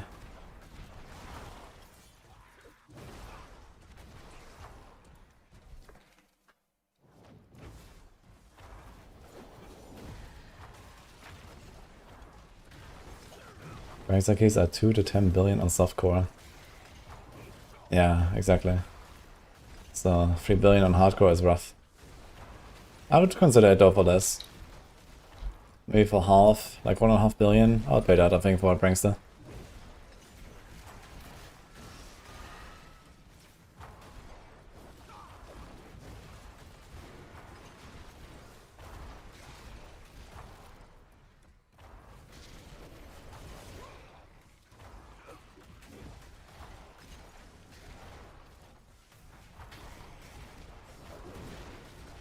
Could Brandish reduce active cooldowns on basic spamming work and make you invincible?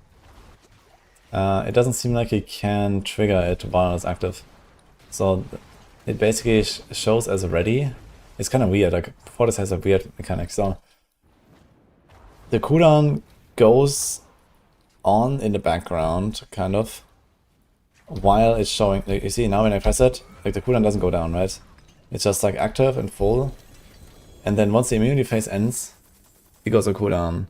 But it deducts the time that has already passed.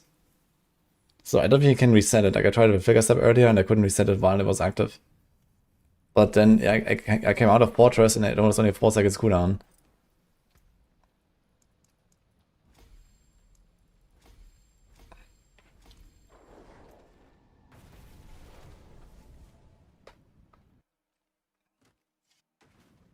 Each Paladin build is a shield like a frisbee. This is Blessed Shield.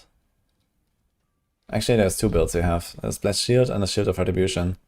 They're both the same skill, but with different modifiers.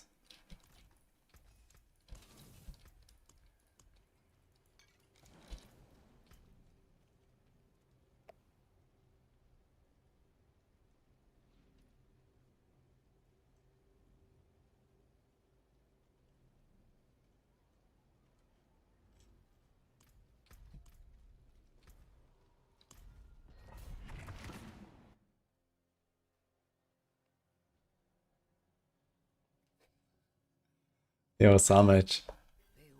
Man, really, all the stuff sounds really good and really new to me, actually. Holy. I'm glad they're doing it.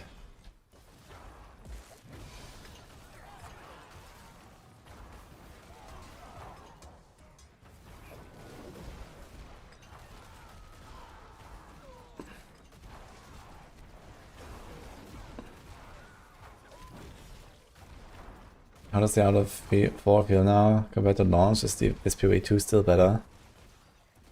Well, still is kind of a strong word here, right? I mean, there was a quite long period where D4 existed and PoE2 did not. So at the very minimum, in that time, D4 was the better game because it was actually playable. But besides that, I mean, I don't know, it's preferences, you know? Like, I like both games a lot, and I try to play them roughly equally. But other people like D4 more, other people like the PoE more, other people like PoE2 more, so it's just what it is. I think PoE2 is a great game, and I play it a lot.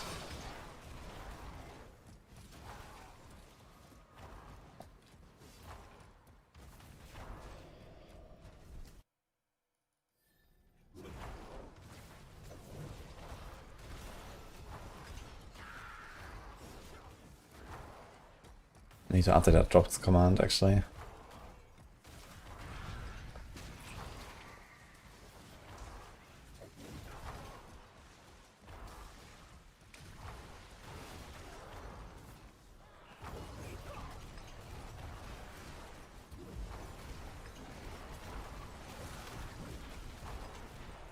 It's crazy what a difference one little life per hit roll can make, man. It's insane.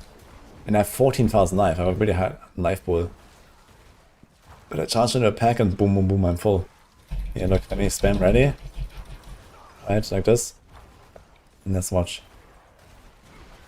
Okay, it doesn't go instantly up, but you know. On the bigger packs, you can definitely notice it.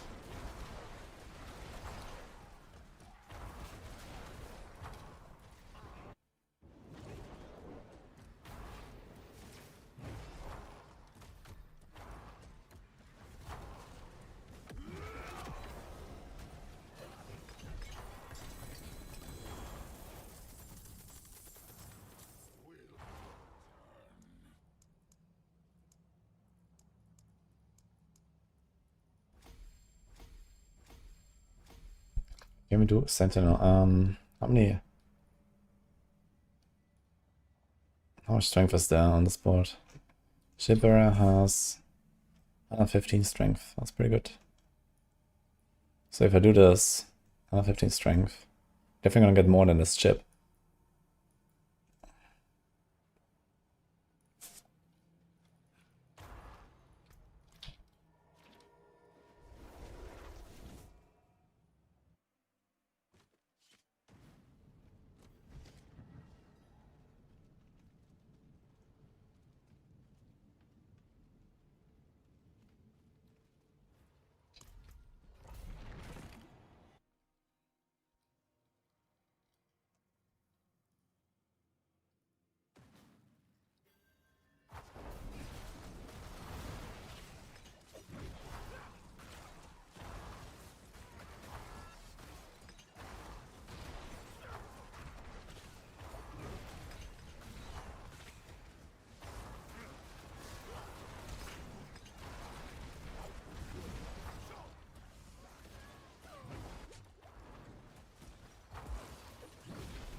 We have Paladin drops on the boss list. Digital refresh.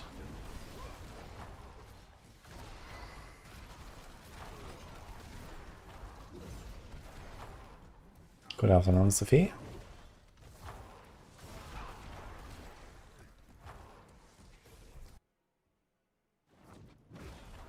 Am I still saying uniques on bosses? No, I salvage everything. Yeah, they give you like 100 Red Crystal now. Per unique is actually insane. I think it's 100 Red Crystals per salvage on a non-necessary item.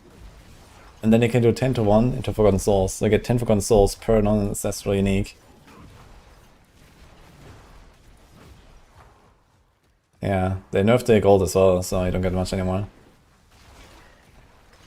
Like uniques vendor for like maybe double of equivalent legendary or so. Not that crazy.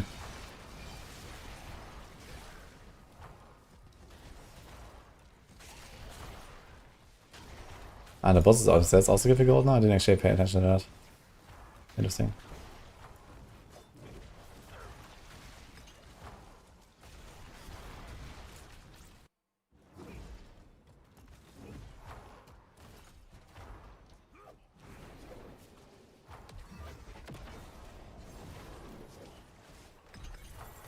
It's just the porters killing him. Kind of funny.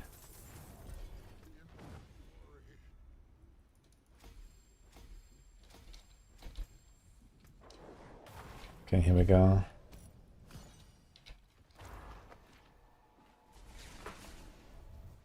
Why are Pangs of Duriel so hard to find? Yeah, you have to fill the health tide thread. Then they spawn. You can go up a bit. 75.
Your left mouse interact doesn't work in-game anymore.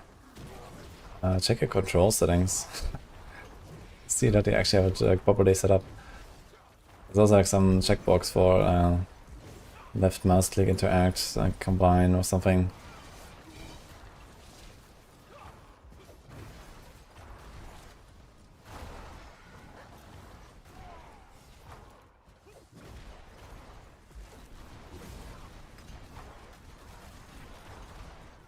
Yeah, I played Fist of Heavens yesterday. We actually have a video coming in 8 minutes, I think.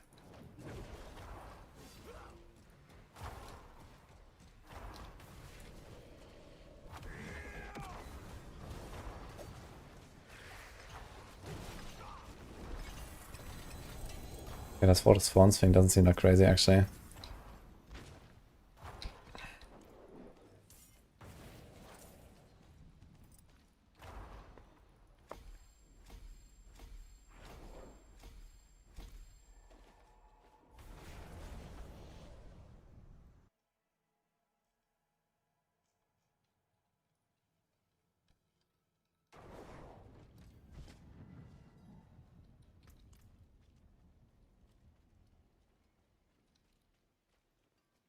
Greetings. How shall I guide my hammer?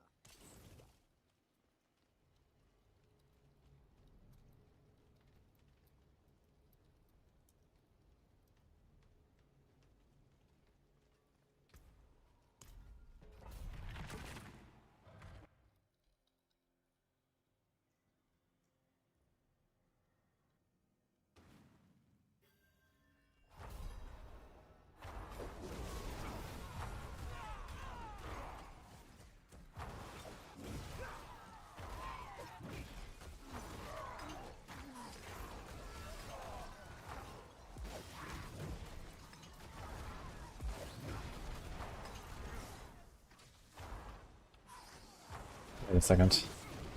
I need to check something after this.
go straight 85. You have to activate all the altars. I'm not sure if to activate them at the same time. I guess it's fine if you just like do one and then do the others another time or something. Haven't tried the fight yet.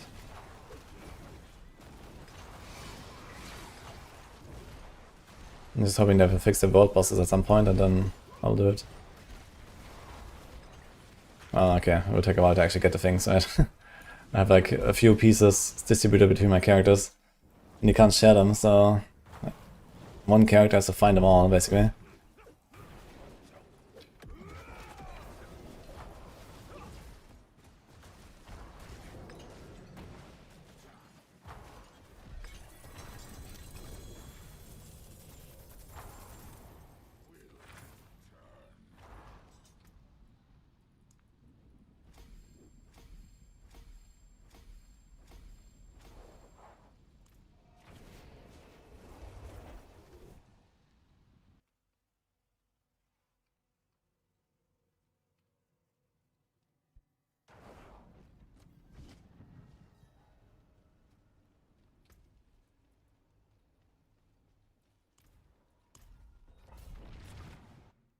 I'll get a shield charge build. Yeah, I mean, I'm still having my glyphs and stuff. It's like not as crazy as like Blessed Hammer or like flying through the map, but I still do like sub 2 minute runs pretty consistently. And these are 75s, and I just kind of got started here. So I think I'm definitely gonna go up to like 85s or something with this. Oh, welcome back.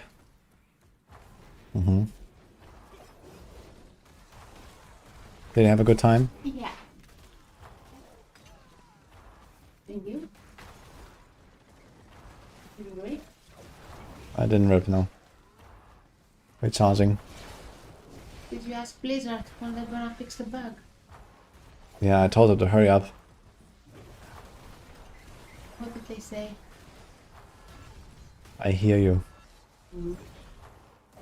That's positive.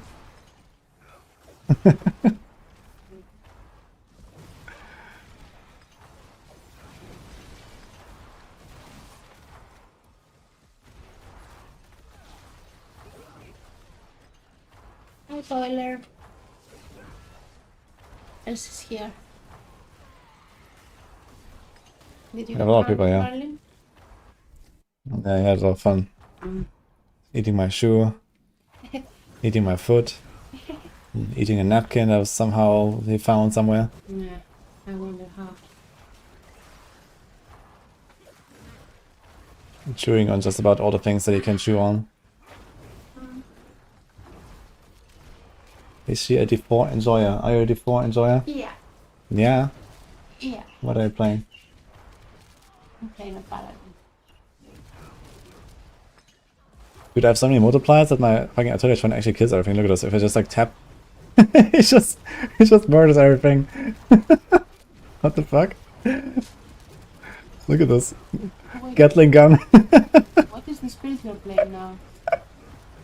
I'm playing shield charge, but I just realized I can just play artillery shrine paladin. How about that? This looks boring. I need Alvarion.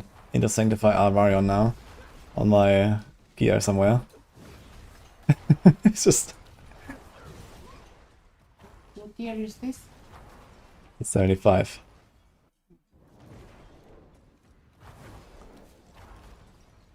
I'm gonna push him to death. Yes. They're very pushy. Look, And look. you can't withstand.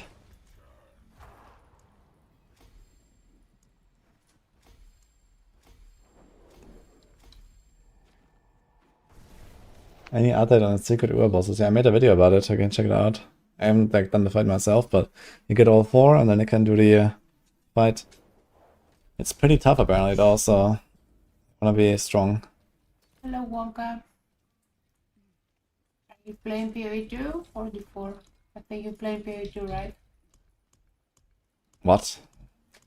Yeah, maybe he plays both. I don't know. There are a few people that play both. I don't know how they do it.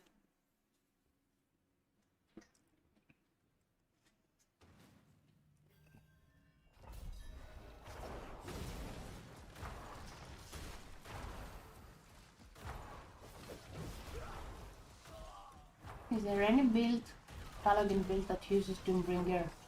No. But my 3GA mythical. You can use it to level your next Paladin. My next Paladin? Yeah. What do you mean? But I asked you if any build uses it, and you said no. Yeah, but for leveling you can use it. For leveling? Yes. Yeah, it's like leveling with a Mage Blood. Yes. No. What do you mean no? No. Okay, you're too giga chats for that. This is not really. And if I wanted to play something else, I would just respect the Paladin. I'd probably play something else, to be honest. I don't like very, very much. I Okay. don't like what you're playing right now either. I like what you were playing yesterday, though.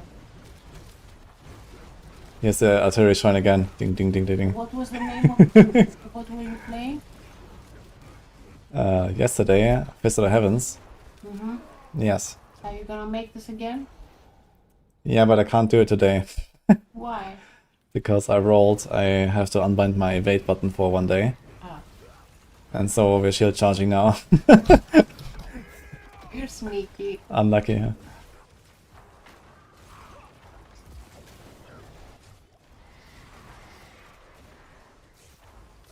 Can we see Marilyn, please? Yeah, Fist of the Heavens plan is done, it's already there.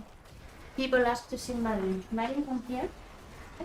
But I need to like also set it to public so it will show up on the Maxroll page. But the plan is there, the link, exclamation mark build. Oh, there he.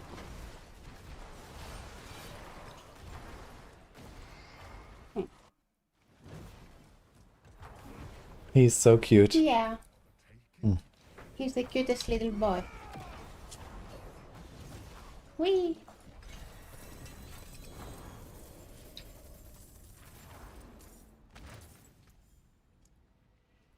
Okay, you're not hungry, I suppose? I'm good for now. Good. See you later. Okay.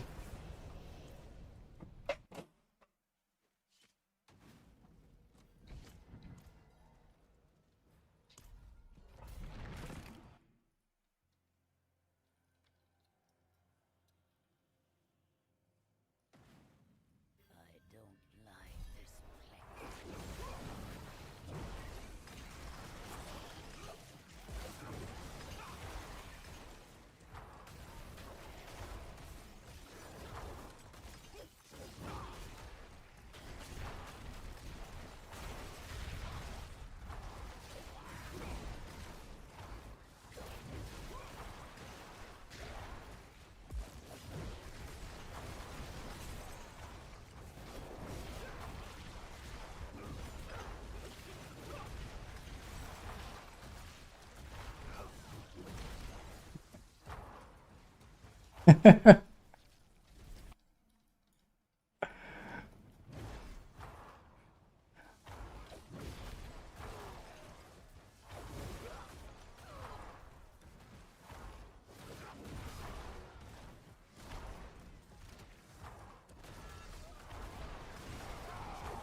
Oh, we had a sub earlier as well.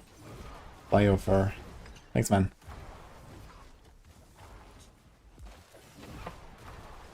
Thank you Hello. to the one who said I'm pretty. Thank you. Yeah, you are. Yeah, you. Thanks, Woody.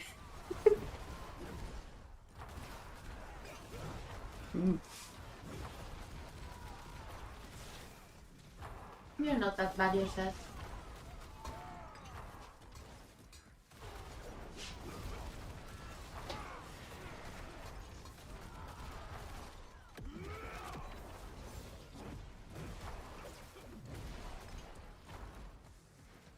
In May, there will actually be 3 campaigns. Yeah, I should definitely play for campaign once.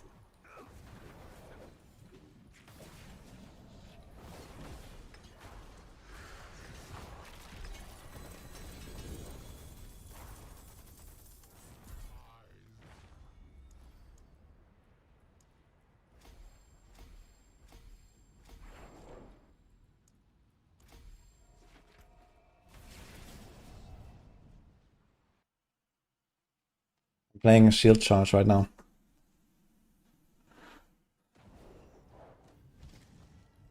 Xartha, thanks as well for the sub.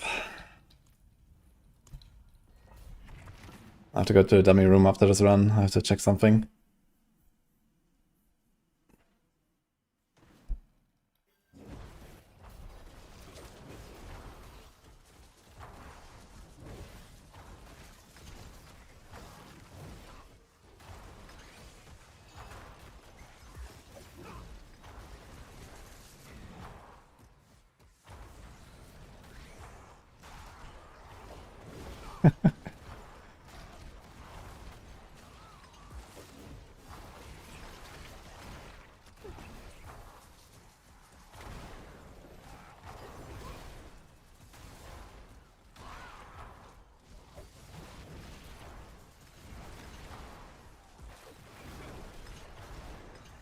Yeah, this is very similar to Tempest Rush.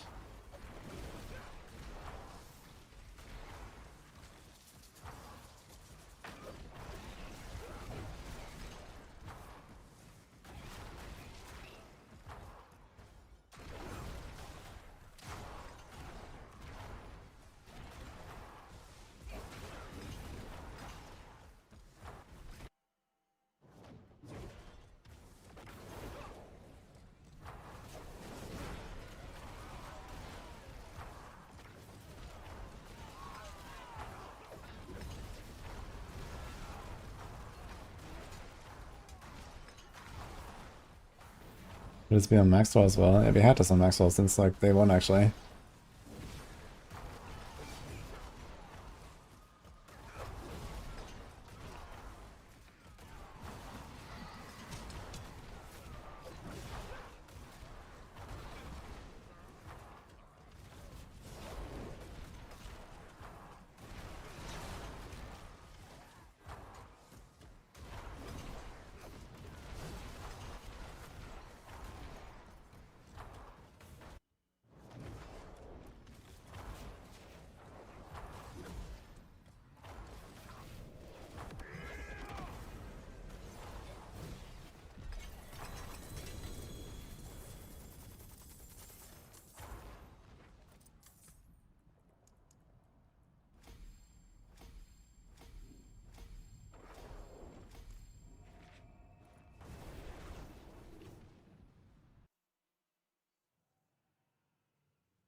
See some steel you need?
It is done.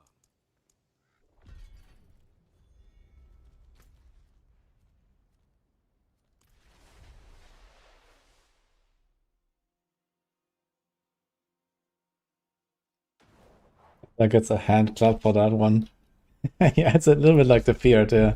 That was definitely my first reaction as well. I was like, hey, that's actually really cool. And a big enjoyer of the feared. I actually found them quite a bit. They really need to keep that. If they don't keep that, man, I'm gonna write an angry letter.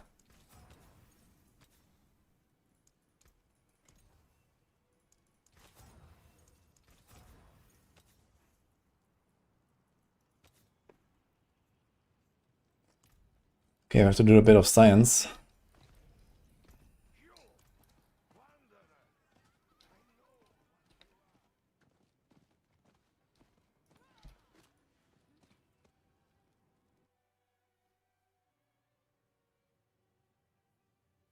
$700 sparks.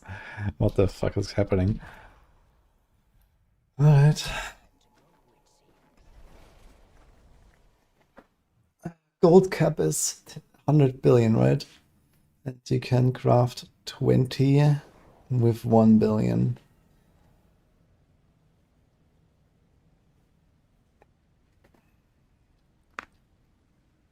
So 2,000 crafts is gold cap. I think you could definitely recycle 700 sparks. Okay, not quite into 2,000 crafts, but into 1,000 crafts for sure. Or more even. 1,200 crafts.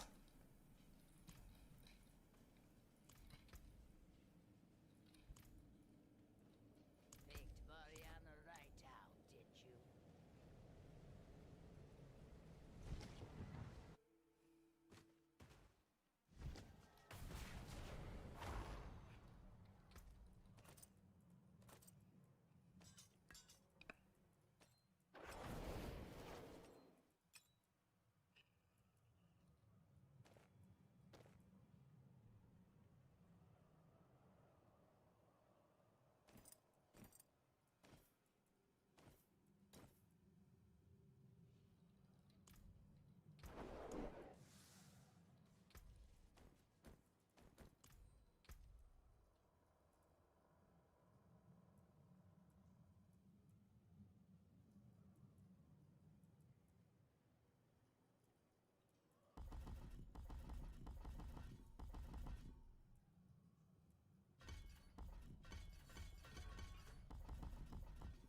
It is giving to increase the thorns by 7 per point.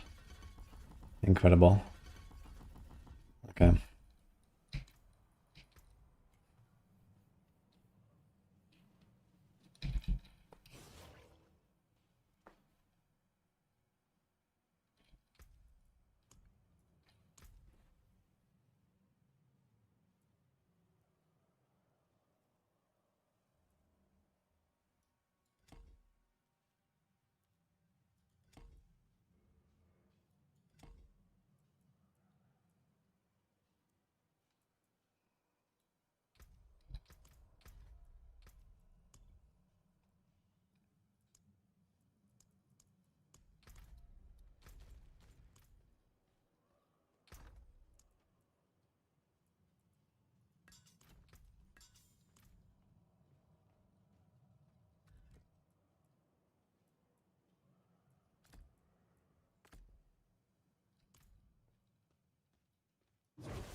Actually, I should not put this on a neck, I think.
Okay, plan B actually. Can do this.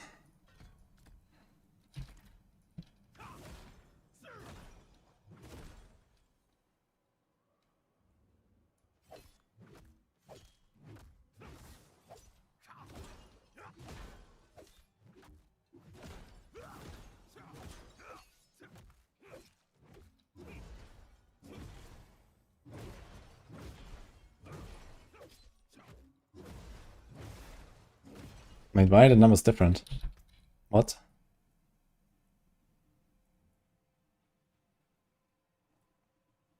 This is a different retribution number.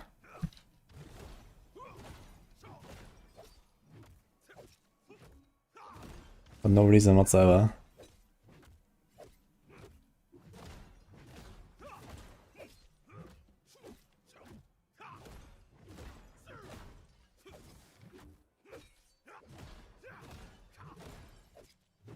That's not even possible.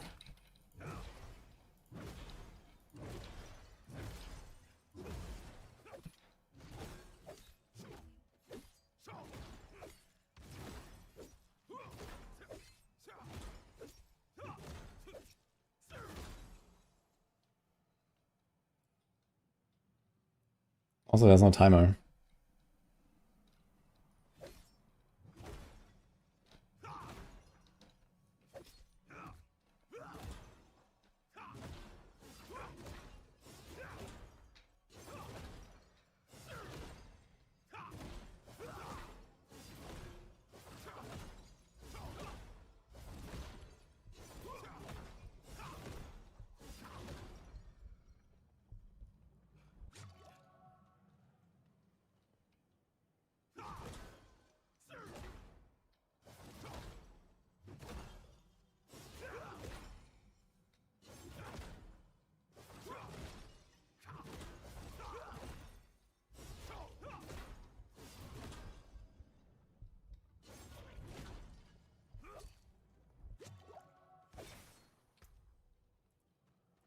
Okay.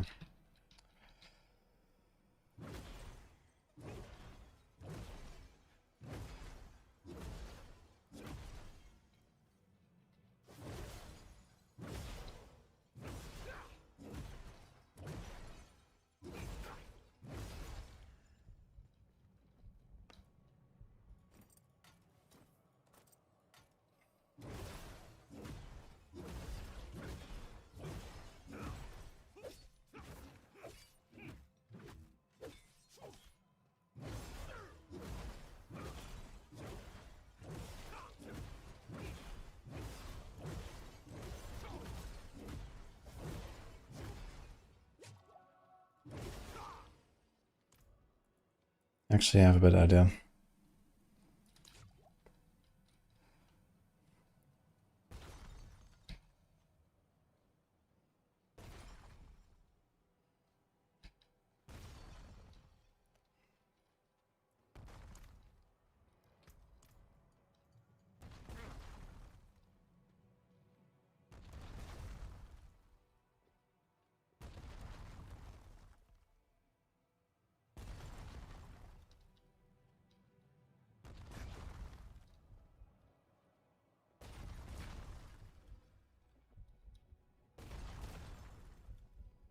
Guys do so much damage, man.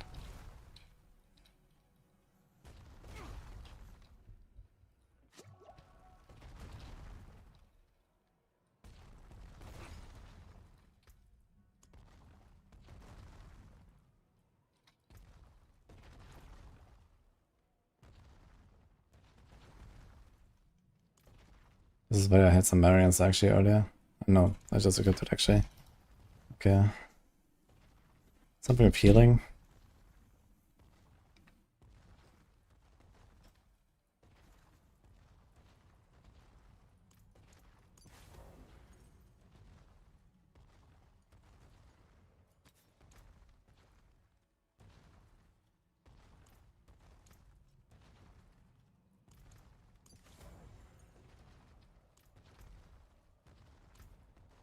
No.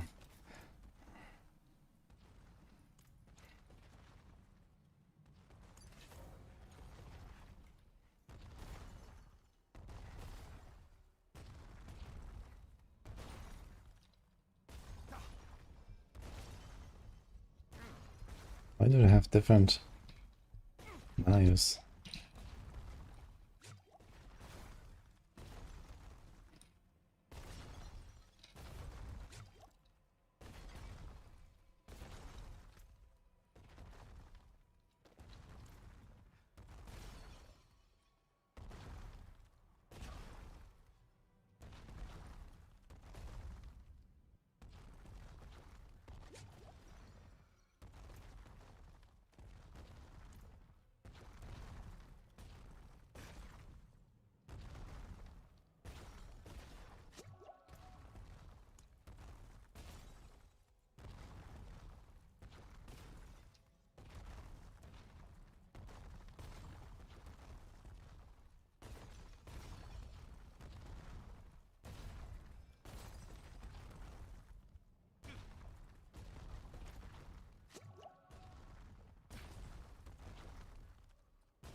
Somehow my damage went way down. And now it's 940.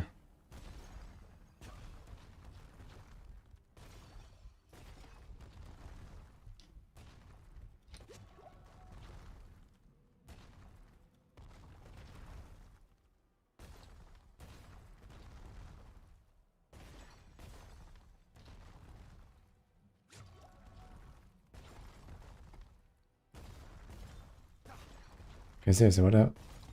Ugh. It's relentless.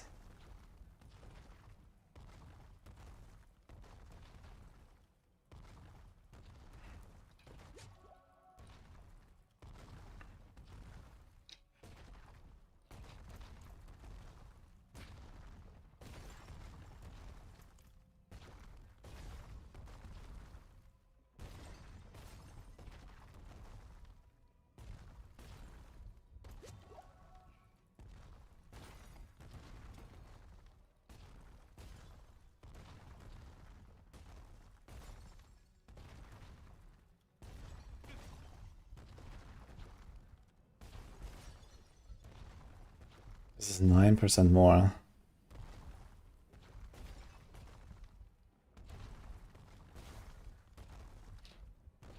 Put the wrong glyph there.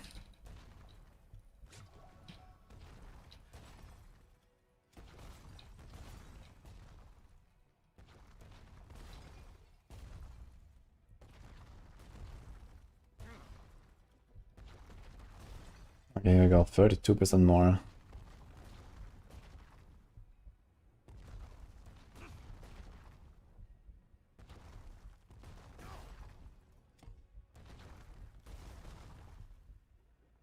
It's always like, the first hit I do is always like super low here, 300k.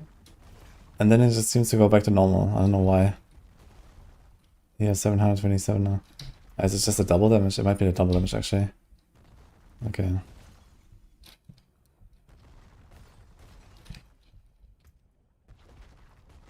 That seems like a surprisingly high number. We have 16 resolve stacks. So it definitely seems to work with Sentinel. Secondary at least. With 1.5 per stack, that is 16, 24%. And then I had a bit of additive here. 40% additive, but I mean I have so much additive, I'm kind of surprised to see. Okay, this does not apply. There's nothing. There's nothing. Okay, maybe I don't have that much additive actually. We're neither healthy nor fortified. There's just attack speed. So this entire board is like nothing. This entire board is nothing. Here's a bit of physical, so we have 50. This is Thorns. Here's 110.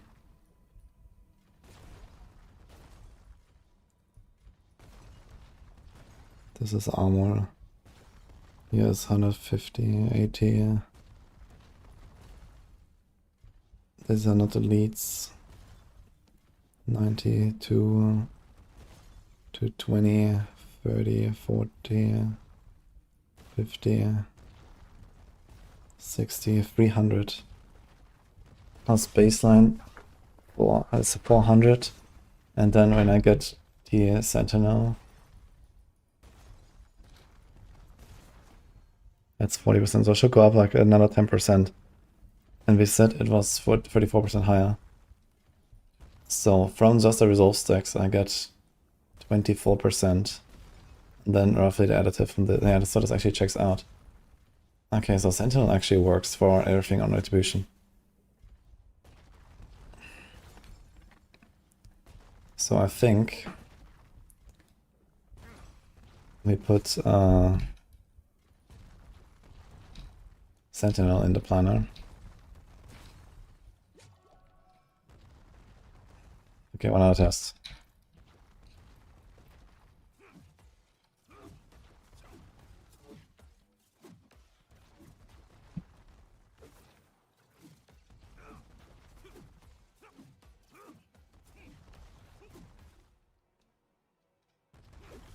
Funny.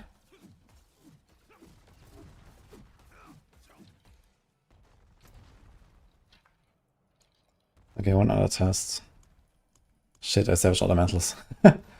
Okay, another time.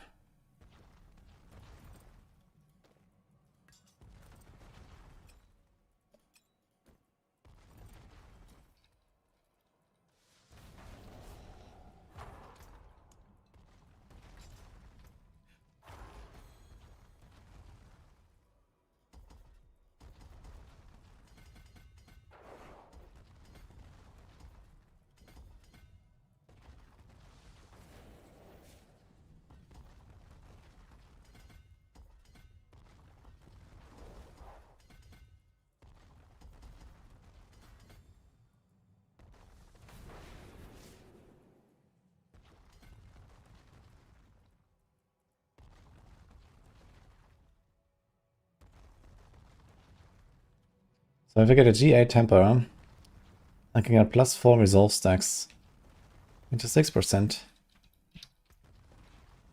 Which is kind of cool. Aim would also get more reliable Juggernaut. I need to check some of my runs from earlier. So if you go back like, I don't know, here. What the fuck, I spent a lot of time. So I have 8 resolve, I have the Juggernaut buff. Here, this shield buff is the Juggernaut buff.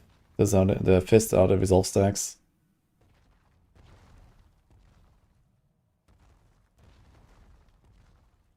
It seems pretty consistent actually. Somehow I'm just staying at 8. Okay, here we consumed it, and then 6, 8.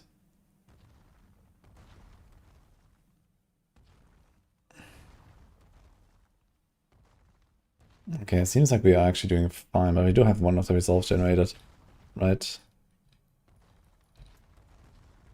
Repost, resolve generated, yes. Okay.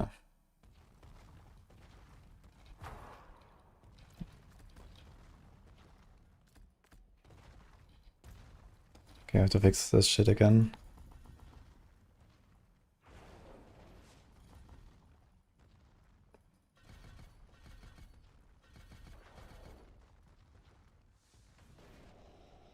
Oh, one more thing.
Fucking bullshots here. Okay.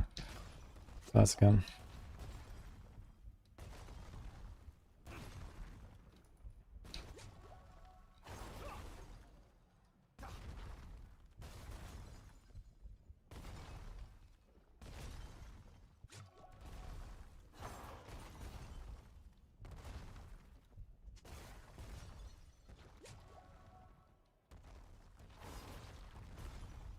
What the fuck is out of these dummies? Can't slow them.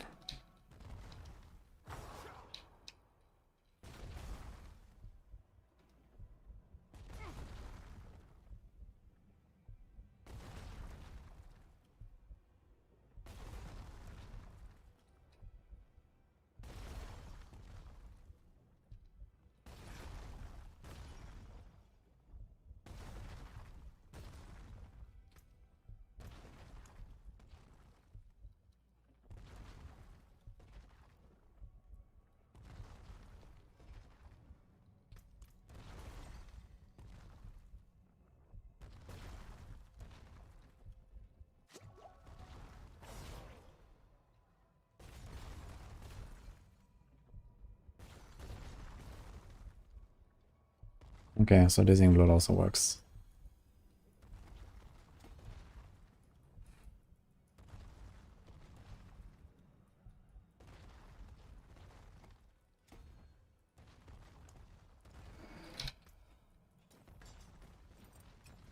So it's basically just Vanguard that doesn't work for Retribution, it seems. And Thorns and Pistols. Thorns and Pistols, unfortunately, is a very big one. I'd like to try Mantle at some point, but I think this is not gonna beat Shroud either way, so.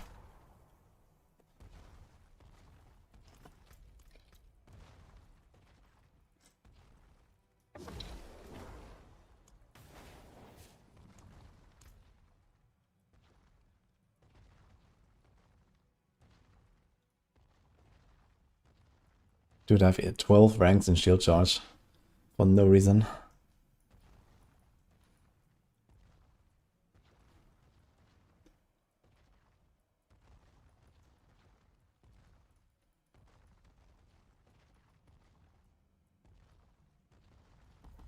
Maybe I don't need it so badly. I could do something like this.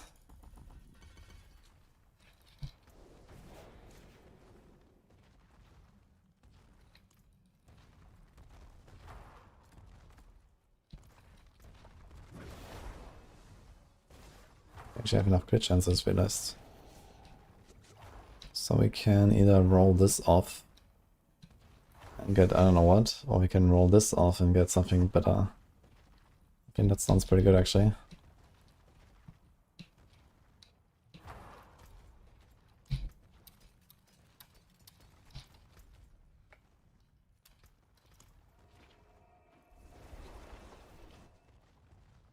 Spear is the Fist of Heaven's planner. And YouTube should be up either now or very soon.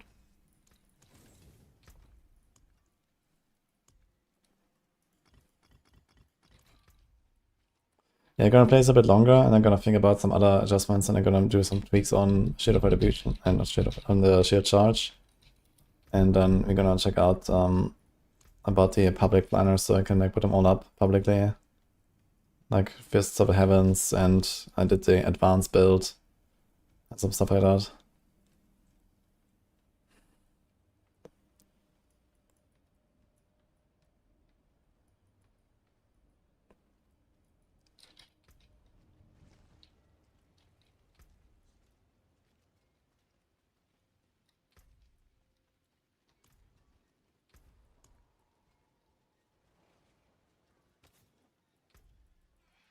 Like anything I can roll that helps us? No. We should just roll off the crit here, huh? And then Masterwork this side. We can get 14 crit here. We can basically replace this, get minus 10 crit total. And with minus 10 crit, we're going to be at 88. And then with the Fanaticism Aura almost at 100. Yeah, so you have to roll this crit off to something better, basically. That's what we have to do.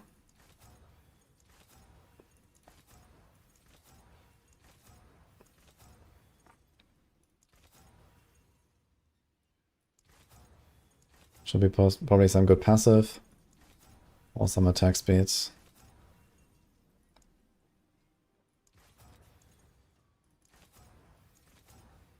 One to discipline, unfortunately, is not cutting it.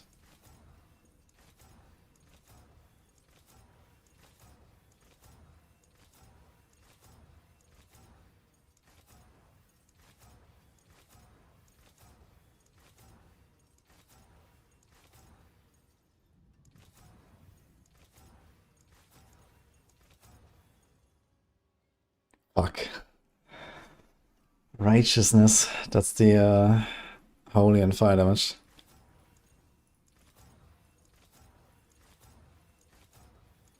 There's so many good passes and I rolled that.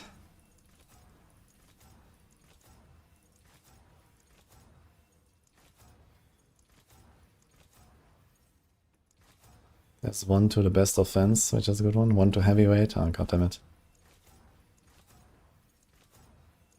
My gold.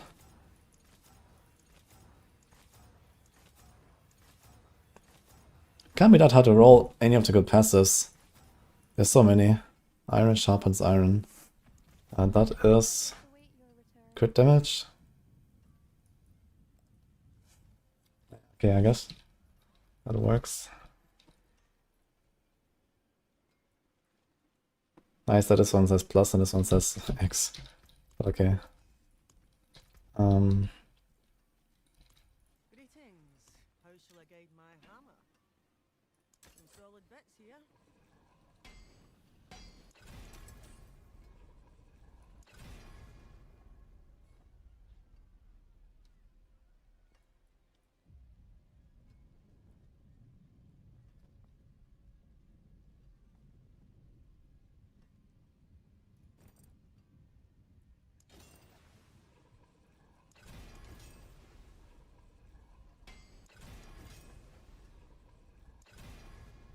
Okay, 1200 strength.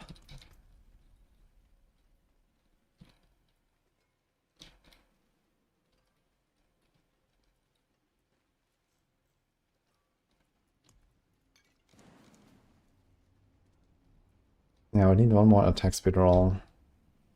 So here on the ring, that should be attack speed instead of strength or instead of life. And that would be ideal. Then it would be nicely capped. Crit capped, attack speed capped. We don't actually care about attack speed besides Preacher, but it's pretty good. But I guess a strength roll doesn't hurt. It's not a big difference.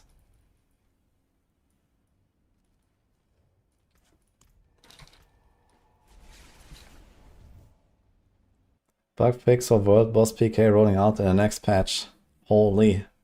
The question is, when is the next patch? Pardon me, stranger.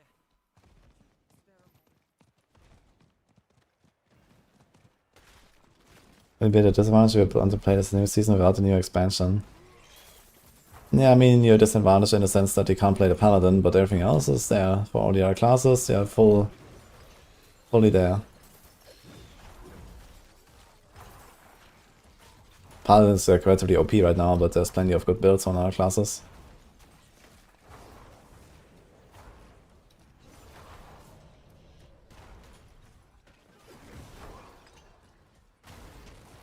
Next Tuesday, like, for real?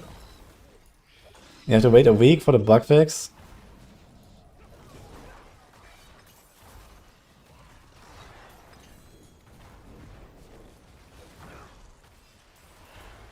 There's no disadvantage by not being able to go into Scovers. Scovers is in expansion. This season is not expansion yet. This is just Paladin and all the other updates, but there's no expansion here. Expansion is in April, and then if you don't have the expansion, yeah, it's gonna be scuffed. But then now it doesn't really matter. Best XP is lair bosses, Rekka.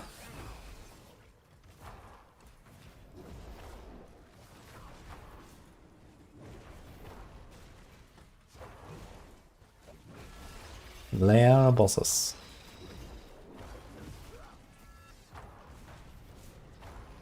Season 10 you had to wait 2 weeks. Yeah, and that was also surprising, right? Like, I feel like for stuff like this, they need to be like, you know, as fast as possible. That's like, you know, kind of core to the entire season. Like the world boss farming and, you know, lesser evils, Asmodan, right? That's like one of the big things. And you have to wait like 2 weeks. Okay, it's actually more like 1.5 this time, but still. Yeah, scuffed, I would say. I just killed a guy with just a clash hit. It's kind of funny.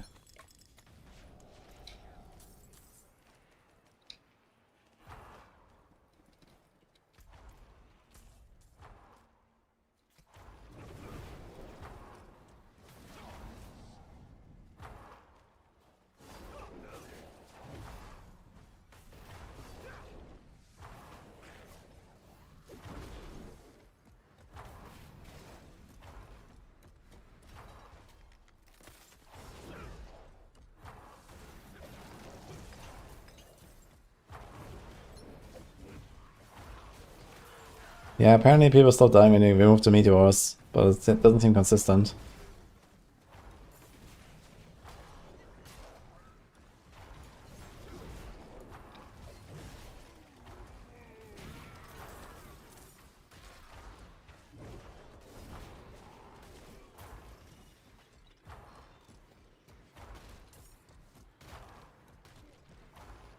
Unequipped Perdition. Holy, wait, why Perdition?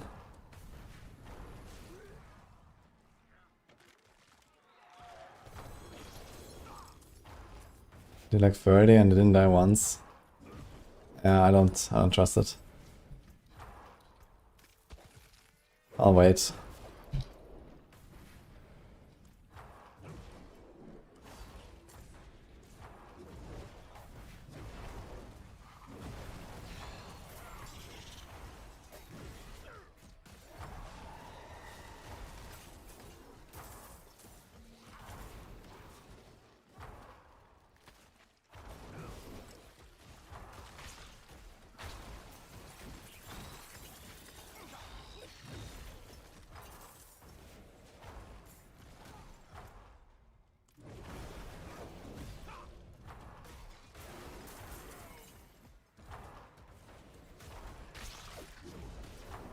I stand in the corner that the Sogs get a world boss.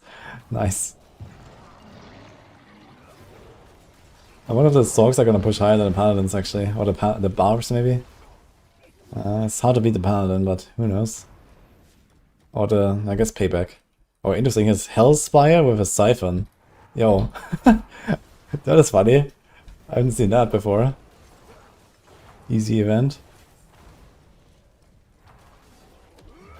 Gonna put a force on top.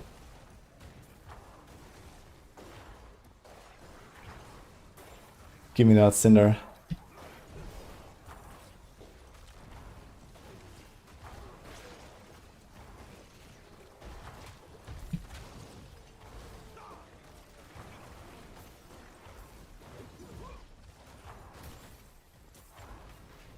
All classes benefit the most from extra aspects and powers. Yeah, mostly Barb. You know, Barb has many hands.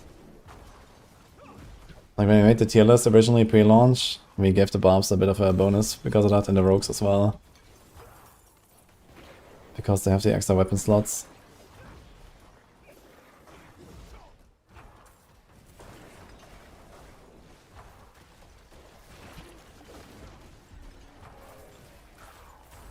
Is it normal to feel overwhelmed when coming back from 1 year break? I guess so. I mean, the game is being developed pretty rapidly. So just enjoy the ride.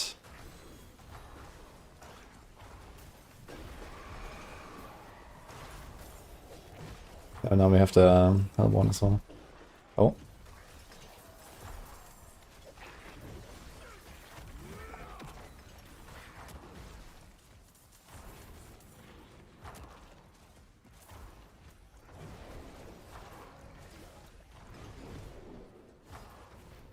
The gameplay, just one circle. I mean, it's more gameplay than Aura then, okay? I'm trying.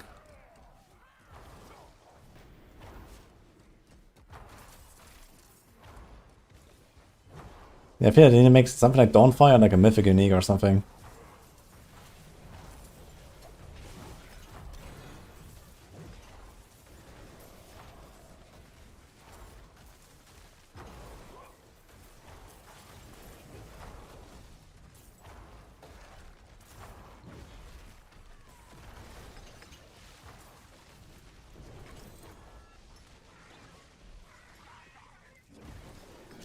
Wait a minute, where are all the events? Like the objectives? Fuck.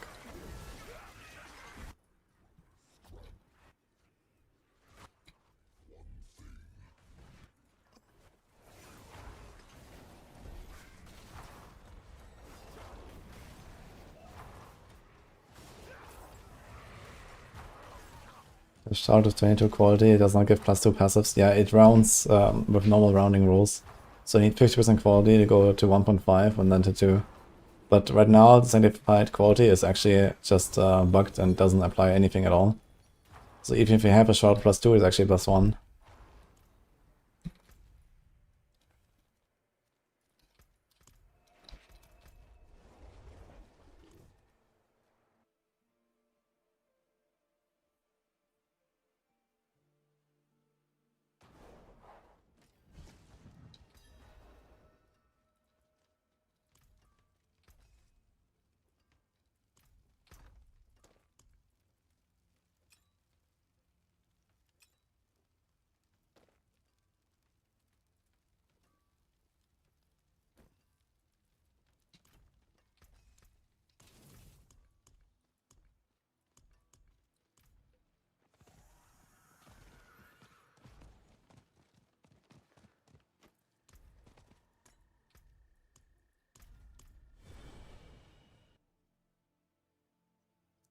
I think Shade of Retribution will become better.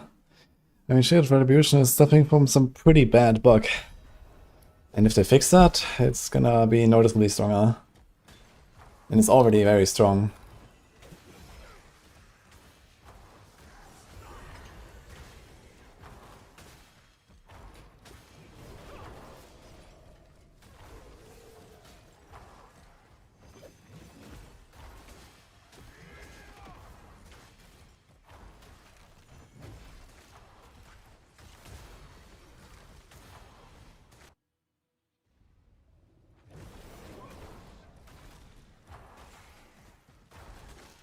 Yeah, I do have to say, like, as OP as the Paladin is and stuff, like, you know, if I imagine a world where Paladin is actually balanced, it's gonna be even more fun to play, I think.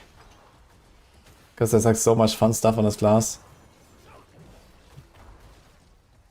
And then I imagine a world where every class has like, you know, a skill tree with like these kind of options, right? It's gonna be amazing, I think.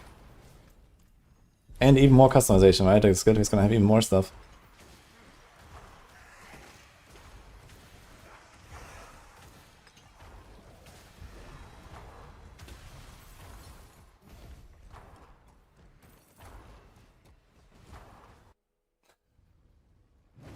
I'm not playing Paladin to play balanced. Yeah, I mean, you know, class is fresh and, you know, they're making it OP, sure, right? Everyone's gonna have a good time. I get it. But I mean, like, you know, at some point you need to balance this class. let's say. At some point, the castle needs to die. So that's just how it is.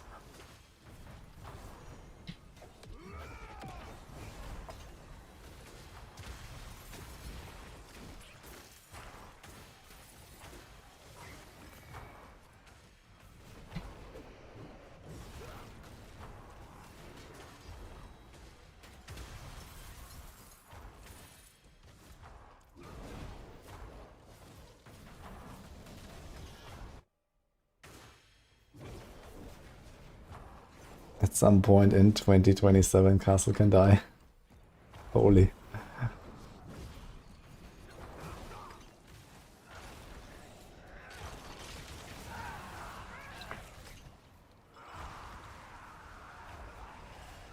Then there's more build diversity than the whole game.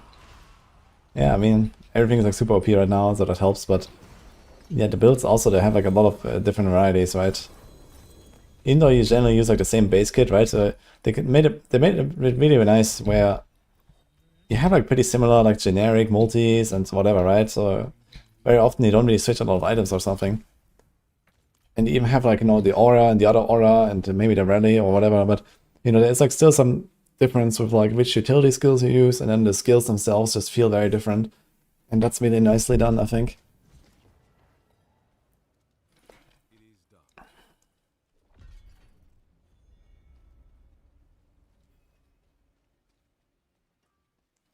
Spearman is still the same OP mess.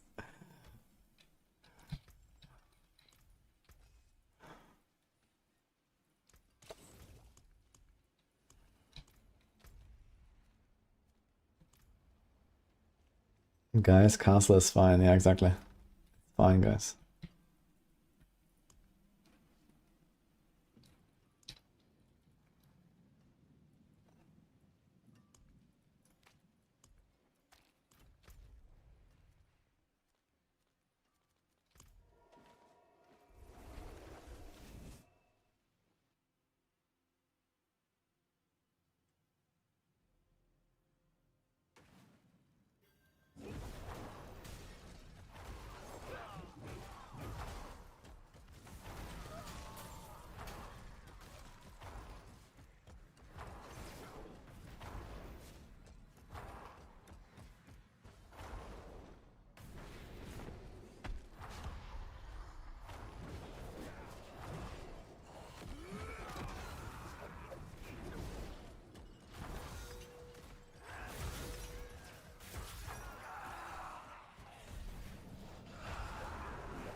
These clash animations are kind of funny, man. Because like doing like swings with both the shield and the sword.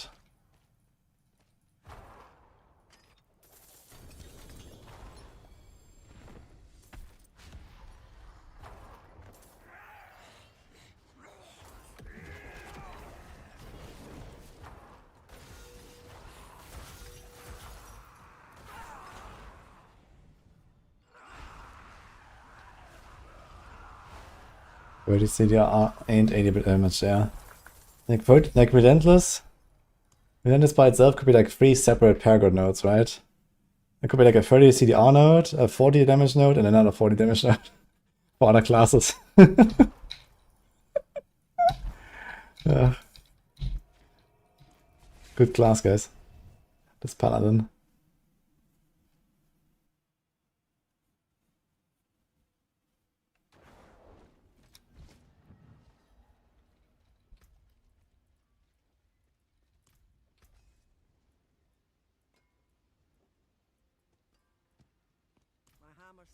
Here's the mantle. I'm gonna probably try something with that.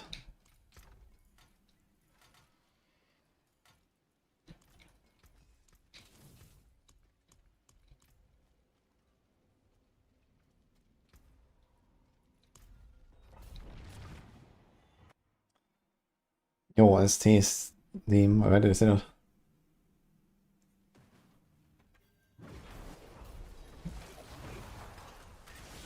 Imagine if the Paladin launched in the Chaos Armor season, holy.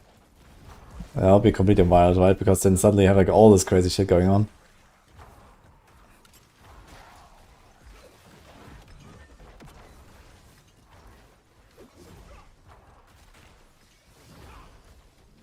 Is life per hit even good with a high S build? Yeah, life per hit is good when you attack very fast. That's the whole point, right? So generally I would say you want 1 life per hit roll on basically any builds that is not like based on barriers or something. It's just like very good sustain. And you know, in some cases you also have stuff like rally that you press. Like in the case of like a Hammerden, and you do Arbiter evade stuff, you can use rally to like evade, evade, evade. And the more healing you have, the more you can evade, the more you can press rally. If you do that, for example, or even if you don't press rally. It's just nice to have, I think.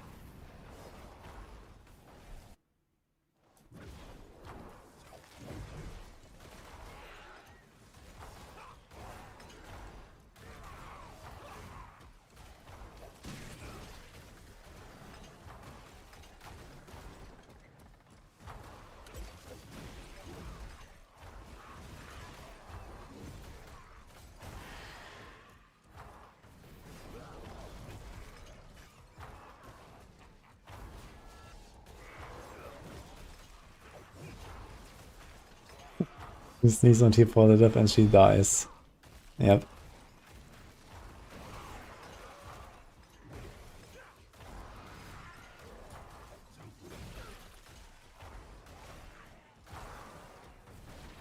Gotta say, this is a very comfy build. You don't really do anything. Every like 6 seconds I press like 1 left click and 1 rally. Otherwise I hold right click.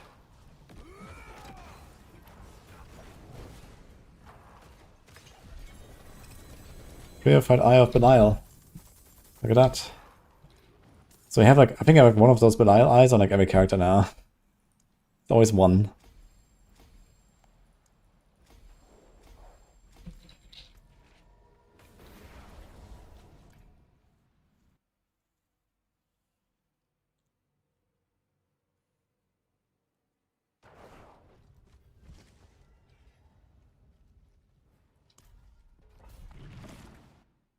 This is shield charge Paladin.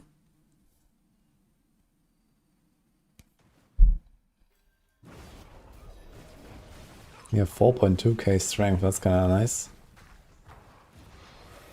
I got a really good certification earlier on Red Sermon, in case you guys haven't seen it. I got a 2-handed accelerating, almost max rolls on my Red Sermon. And it's a very good one too. So we're gonna do some seal action probably tomorrow. It's gonna be blasting.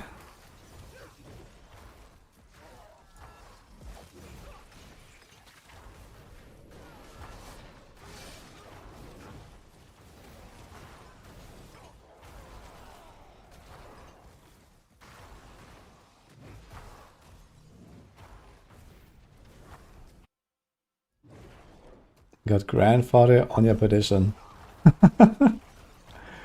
Oh god. It's kind of funny, man, grandfather. Like, it's literally just like double damage. It just says you deal double damage, right? It's kind of wild.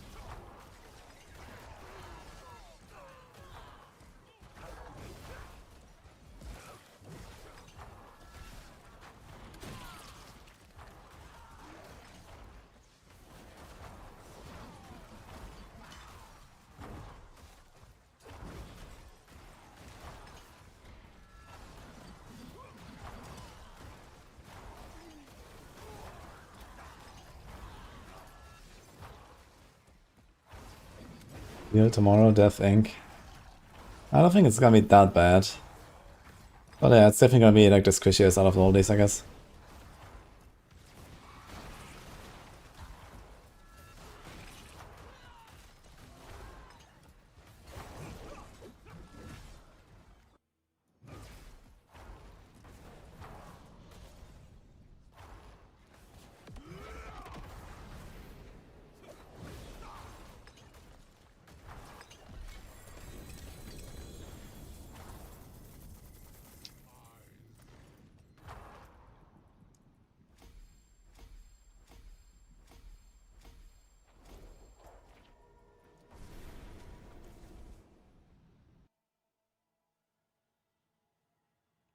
Simplifying is really fun. Yeah, I agree.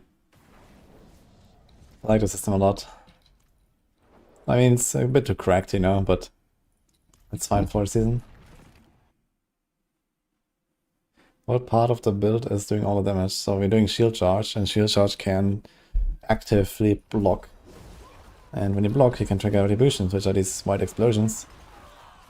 And this is doing damage. It's Thorns explosions.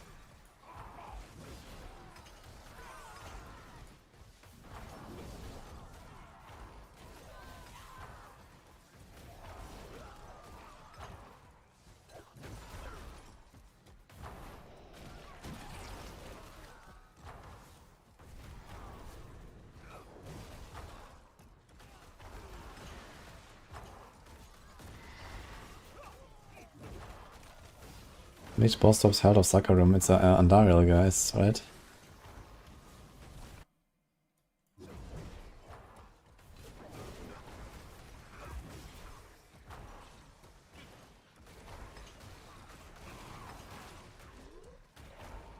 They finally made like some active Thorns mechanic that's actually useful on the Paladin with the retribution stuff.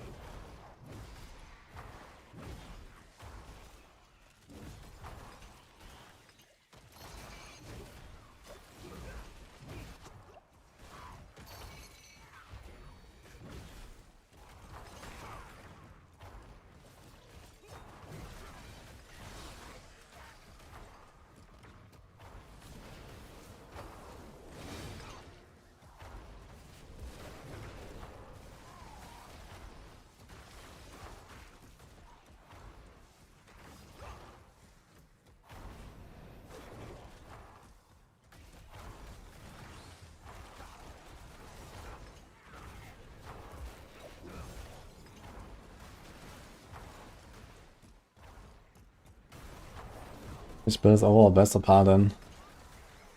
Yeah, probably Blessed Hammer and or Fist of the Heavens and or Wing Strikes. And if you just want to AFK, then Oradin.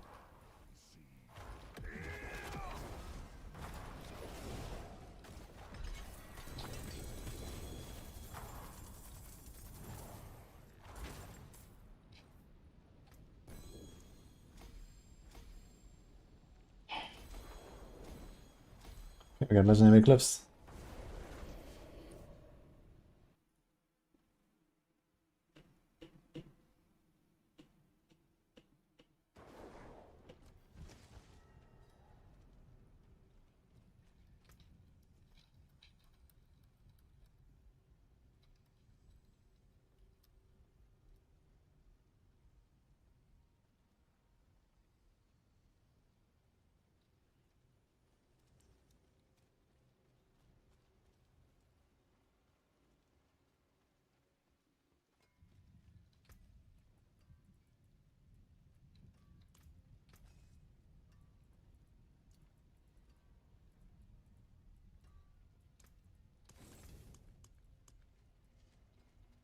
Asia Tribute of Andariel.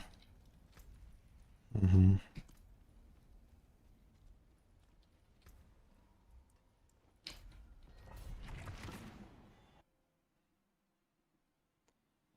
best pushing build is Arbiter Judgement. Wait a minute, Arbiter Judgement?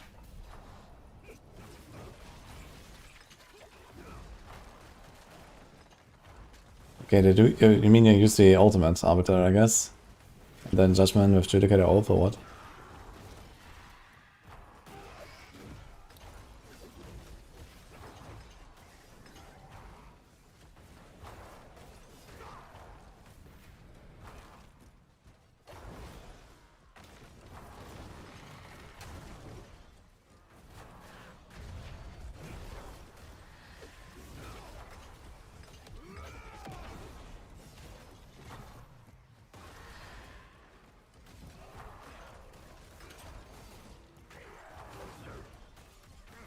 Yeah, okay, I guess you just do like Celestial Strife, Ascension.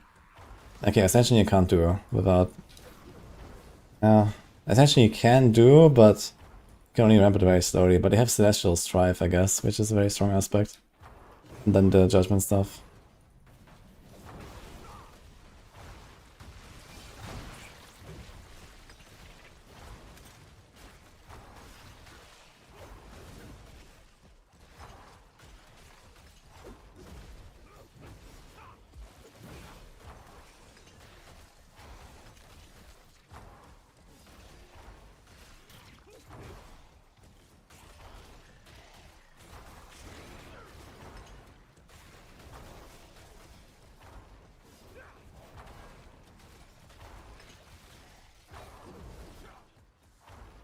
Is this the best beaver right now? No, but it's alright. Still do like 2-minute runs pretty consistently.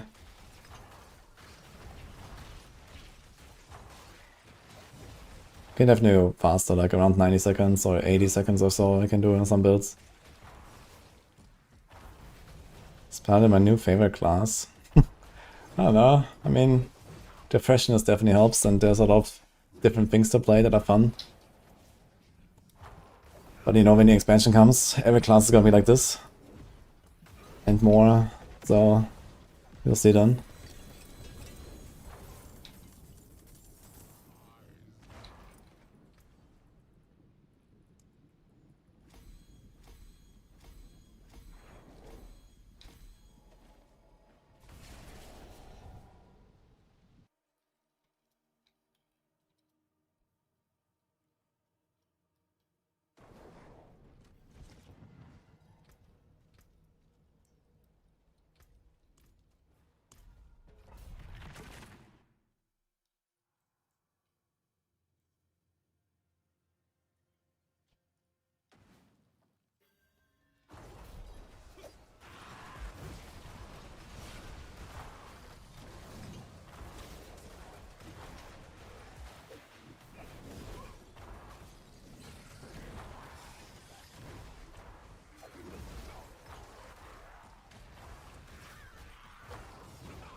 The reason why they have the other class hidden right now is because that's the one that's going to sell the expansion.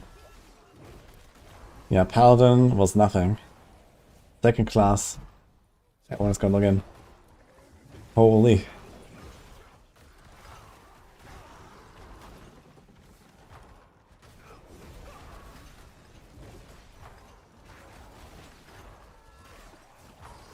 Bonfire is Vashan.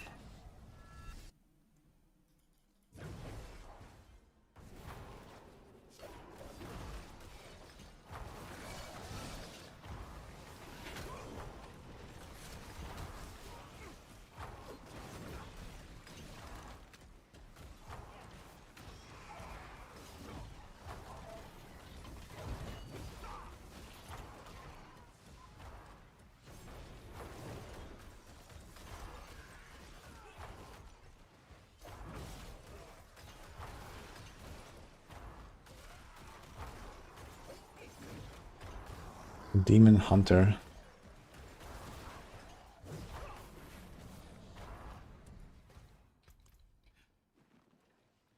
Woo. Yo, new man. And e-break. Thanks as well for subs.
I forge more than horseshoes and nails.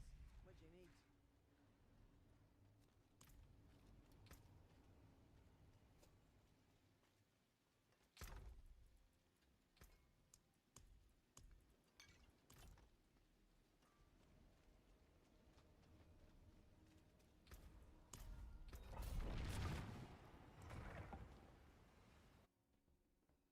It will be a Willpower based class since every other attribute has 2 already. That is likely.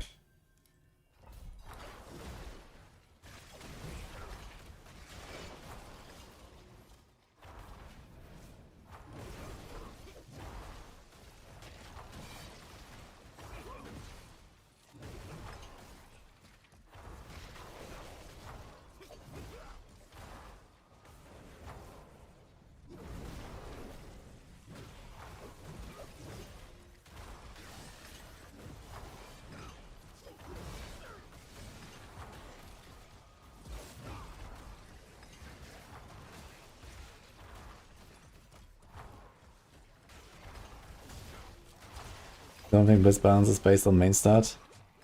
Yeah, I think they do. Even though it doesn't really matter in a game like this, I guess, you know. It doesn't really matter if there's like 5 strength classes and 1 dex class or something like that, right? But on the other hand, it's also interesting to like have a parity there a little bit. And then, you know, it also means you have like some sort of like different designs that go with different themes, right?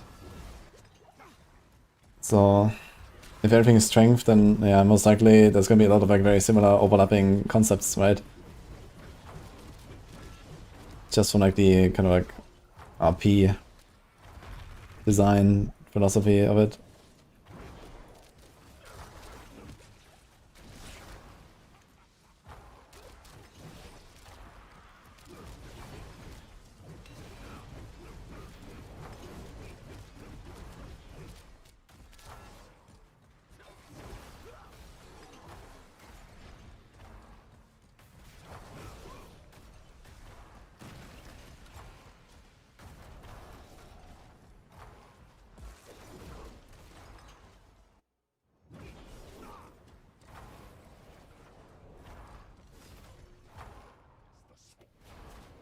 I'd love a priest, usually willpower. Yeah, I wanted the holy caster as well.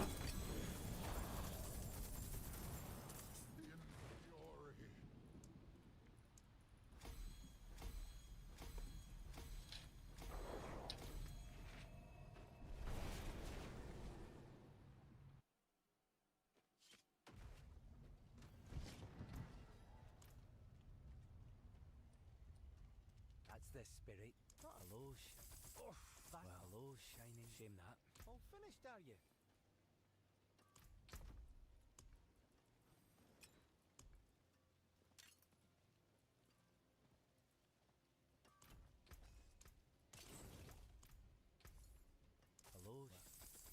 Hello, shining beauty.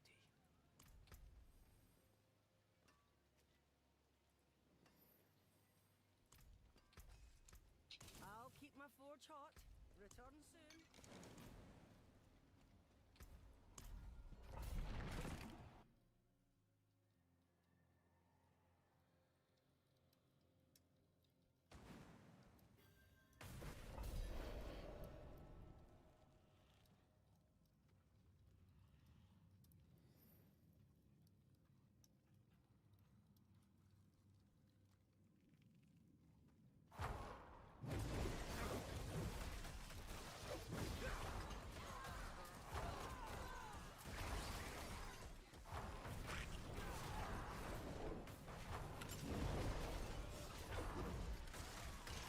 Druid new form when? Okay guys, what's gonna be the third druid form?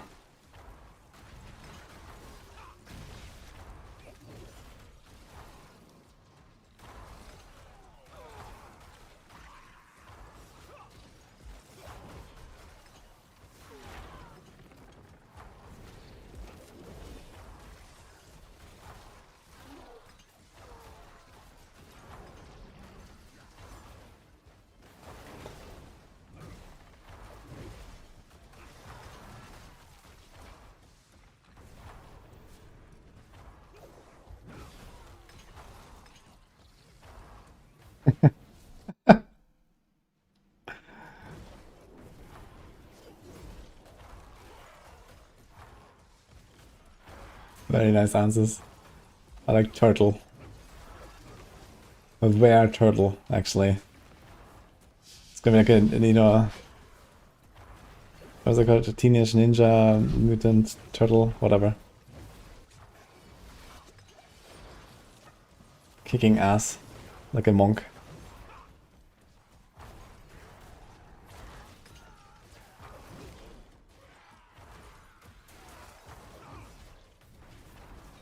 Gonna be a boar. Oh no.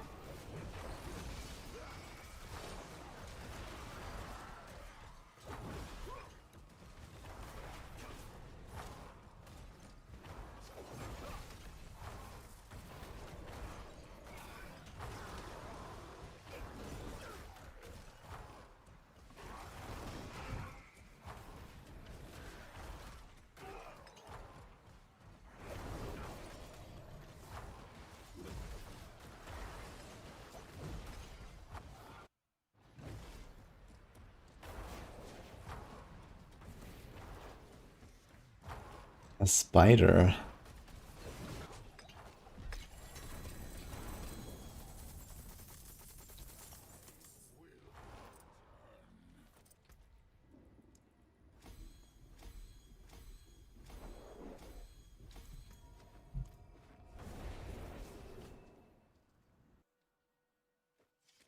You don't like the women form? Yeah, it's kind of strange what they did in PoE 2, I gotta say. But okay. New druid form, earthworm.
Let me turn into a mini Diablo. Oh, that sounds kind of hilarious.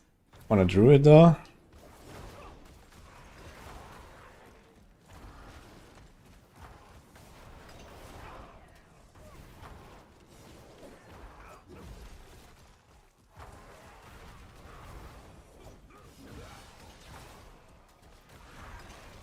What are all the druid's birds? Wolf, snake, eagle, and deer. So you probably don't expect to get one of those. Wait, is it a wolf? Okay, we have a wolf form, I guess. So maybe. But I don't know.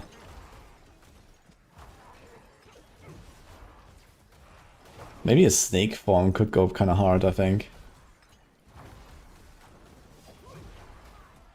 Imagine like some cool, I don't know, like, 360 AoE spell and then, some, I don't know, leap or something.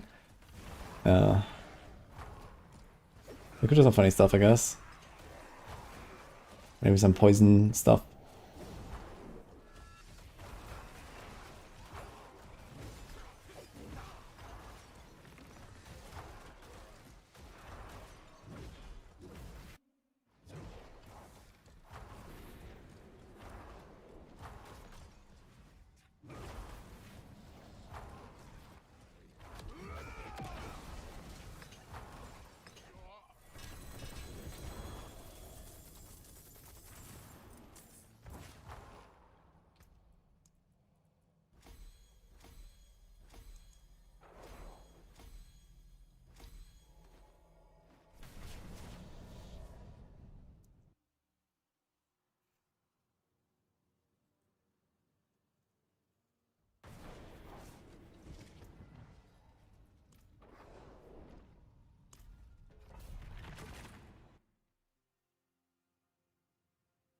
I don't quite understand what you mean here now.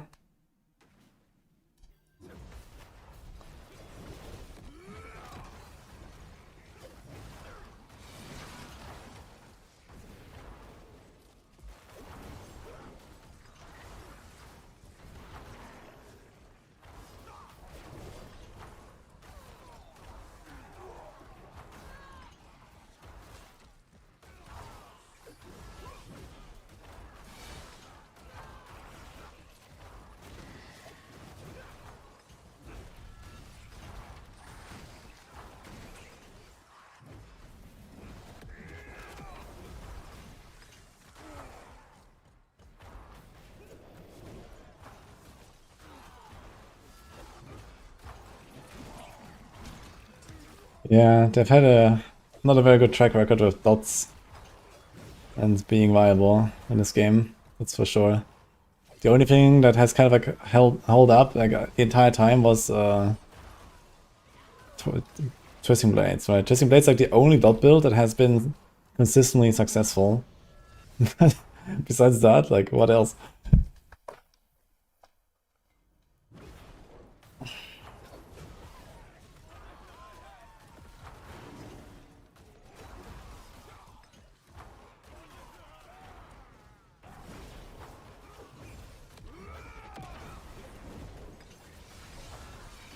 RF. What about it is dot though? Andarius 07.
A succubus class. A demon that is a renegade from hell, demonic powers, and metamorphosis. Sounds cool.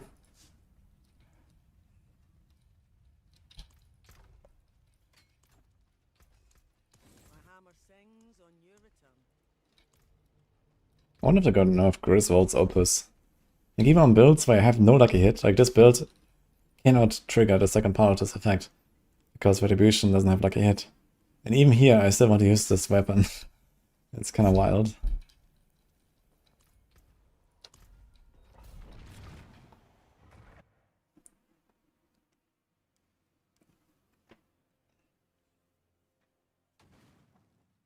I'm not playing Hamilton like everyone else. I don't think everyone else is playing Hamilton. Nor do I think they should.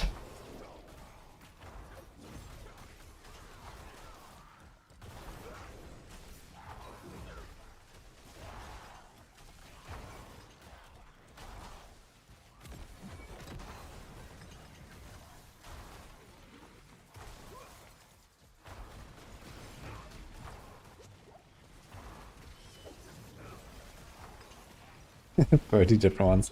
Yeah, it's been like quite a lot of builds actually.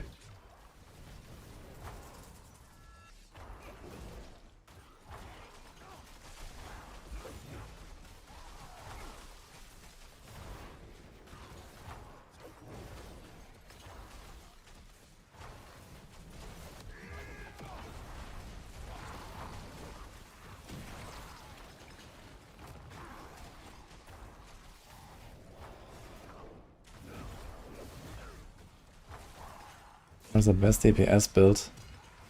It looks like Judgement or Blast Hammer or Wing Strikes right now. Maybe Fist of the Heavens also has a chance to compete, but I'm not sure if anyone has pushed that really to the max. But it definitely looks like it's on the level of Blast Hammer at least.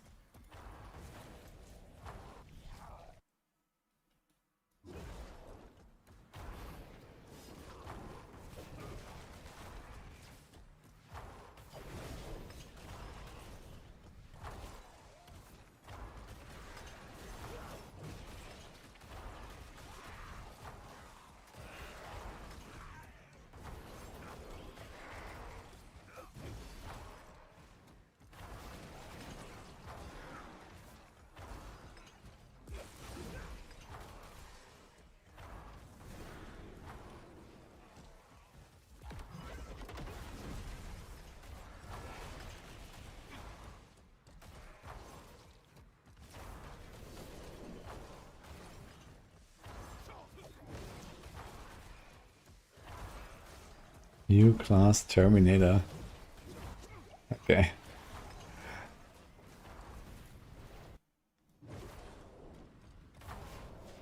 Brandish Paladin good, yes.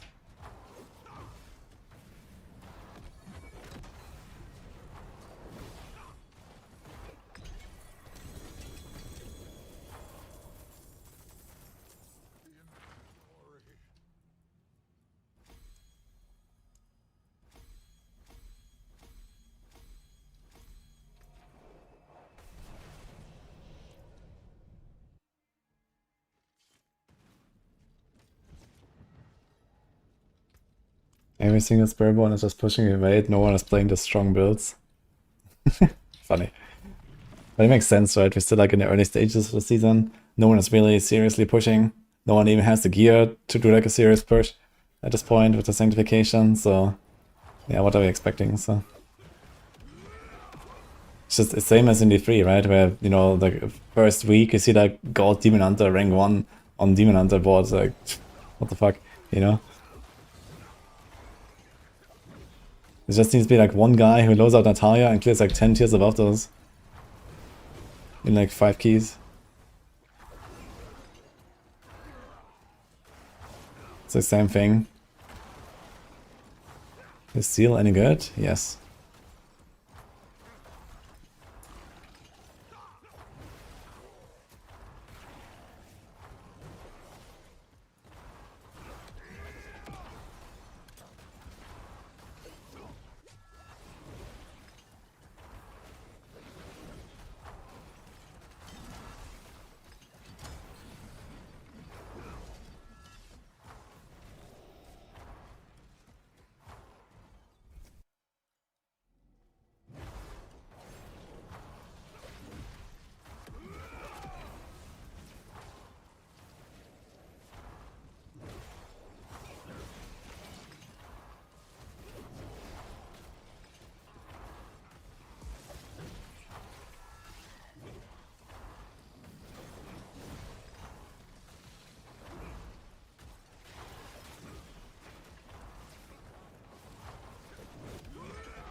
Are there any Paladin builds that haven't been good yet?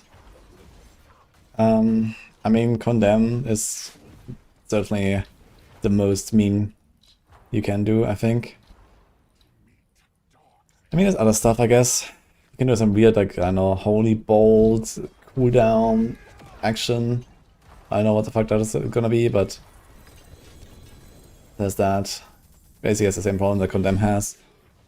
And I mean, okay, all of this is fine, I'd say. I haven't seen Mortar combat yet. So it'll be interesting. Shield Bash is fine. I mean, the most meme skill is Aegis, I think. I think Aegis is just bad. In like every way. But it's not a build, right? It's just a support skill. Purify is also not great, I must say.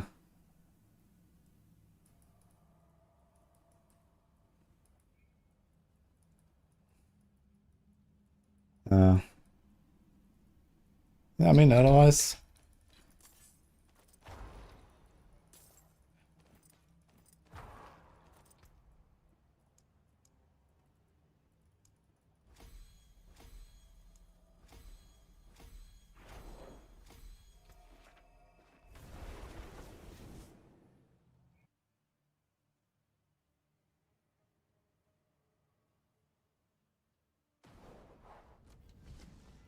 Yeah, I know Snail is testing some Heaven's Fury. So... Apparently he says it's fun and good. We'll see. Oh, nice.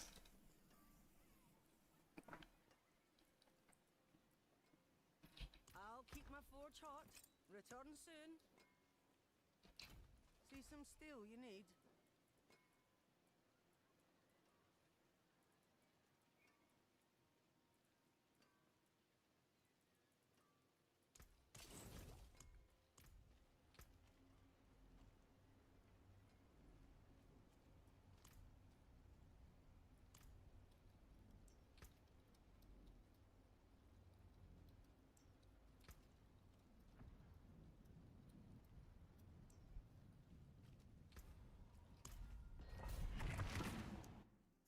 They phones, but like in D3.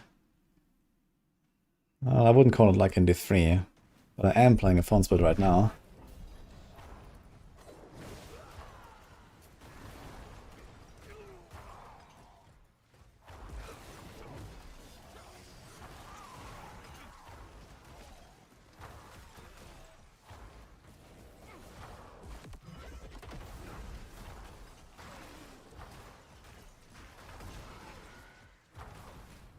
I want to generate Fortify and bless hammer build. I mean, like the easiest source of Fortify is just the Belial thing. I think it's 1% per second. And besides that, yeah, you don't necessarily have a good source of Fortify. Like in a lot of the starter variants on the build guides, we have like Hail's Salve, which is a very nice source of Fortify, but later you have like a Shroud instead or something. So you can't really get that. If Beacon wasn't a thing, then you could have it on the pants as well instead of Indomitable. But we're kind of forced to run Indomitable on every build. So... yeah, not that many ways of fortifying. You can do it with Holy Light Aura. This has some Fortify. There's also the Renewal passive here. That can give you Fortify.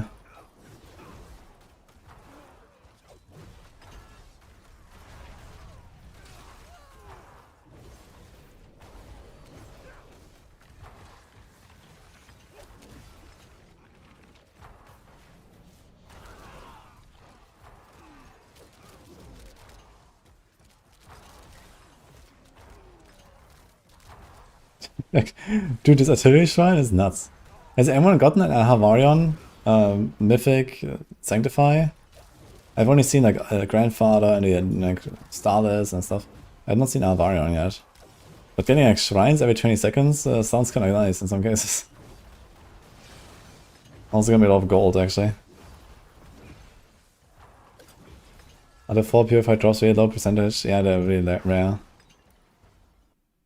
Got like 3 Belial things, I've done a lot of pits. And like 2 Duriels, I think.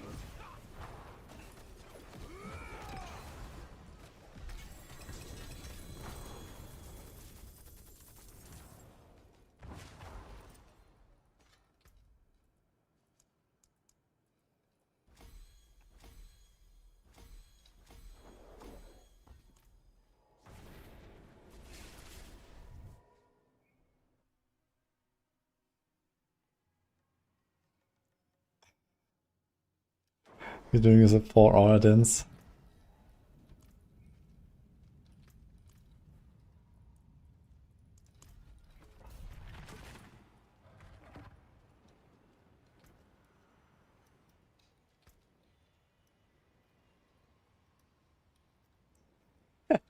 Nini is discovering the wonders of sanctification. What? It added a legendary power? It's like the shadiest one. Oh no.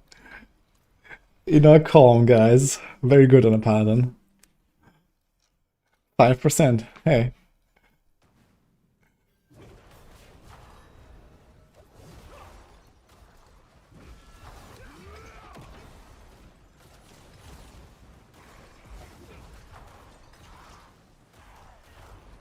They grow up so fast. Next time she's gonna link me an item, it's gonna be like a Knight's Rebuke with like 100% chance to hit twice and Grandfather on it or some shit. Watch out. Like, hey, I made a thing.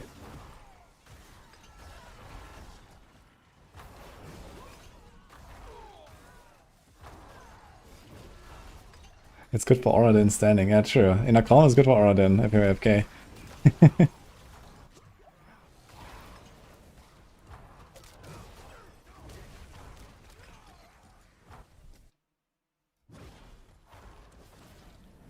You think Arion would spawn goblins during the event?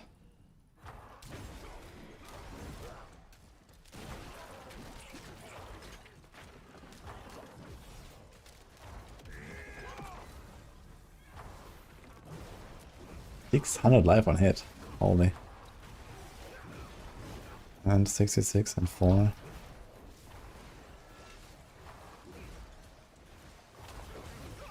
Which has like the same fucking stats on this thing, what? They're exactly the same.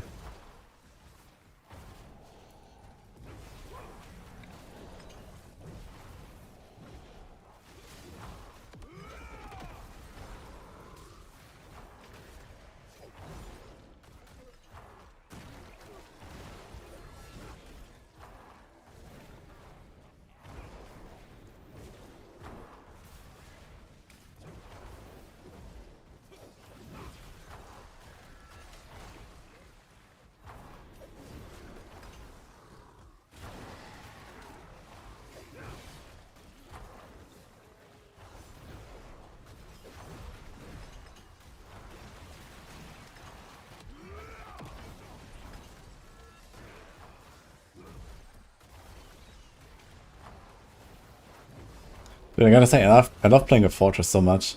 Even in speedruns, you know? Like, you see there's like 20 explosions going off, just press Fortress, who cares? Like, it's pretty cool actually. I like it.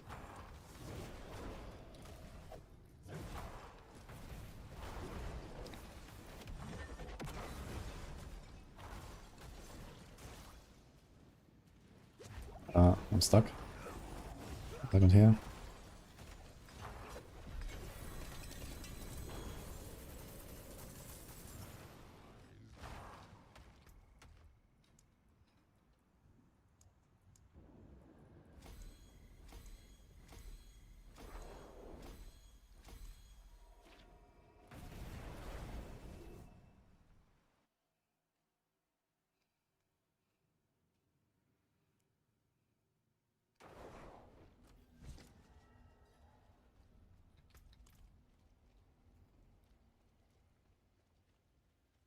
Oh no, here it comes.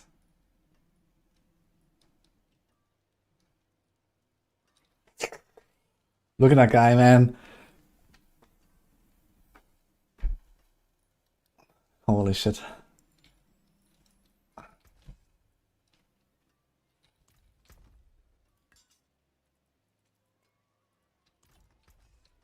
Didn't masterwork. Yeah. Well, it's still gonna be better than anything else he's ever gonna get this season. So, there you go.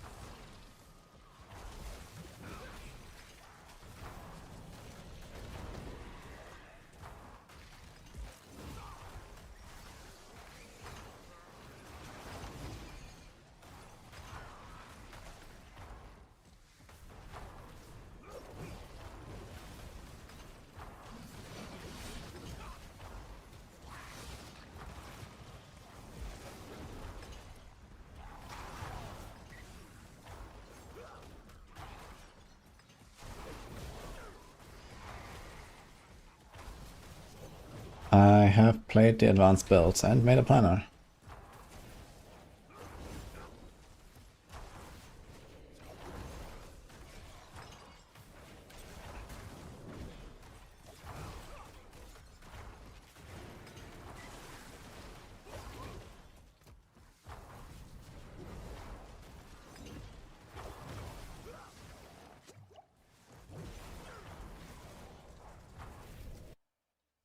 No, I didn't do a Zeal yet, actually. I was going to, and I think I want to try evade Zeal stuff as well when I do it. And then I was like, I can't evade today. So that's a bit unfortunate. So now we're doing shield charge.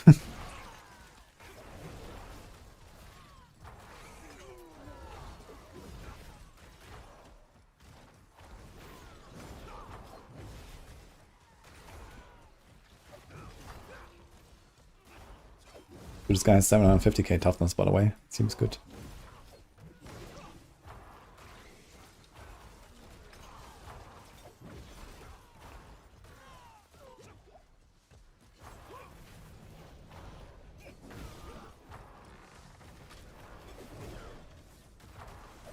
I'll be using a legendary shit instead of Sucker Room.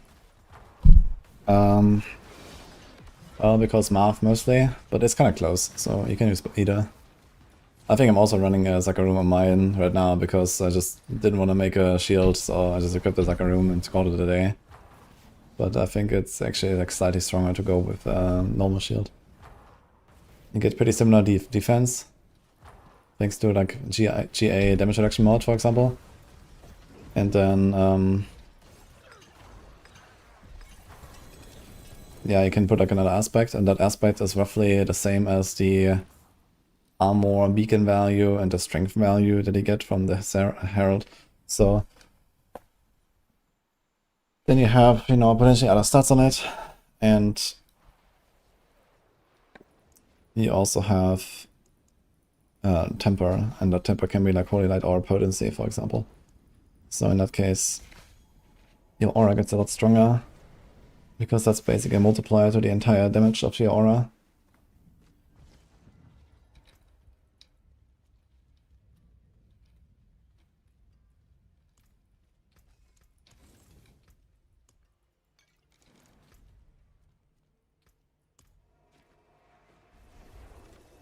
And does Maxroll update Paladin Kark Planner? Sometime.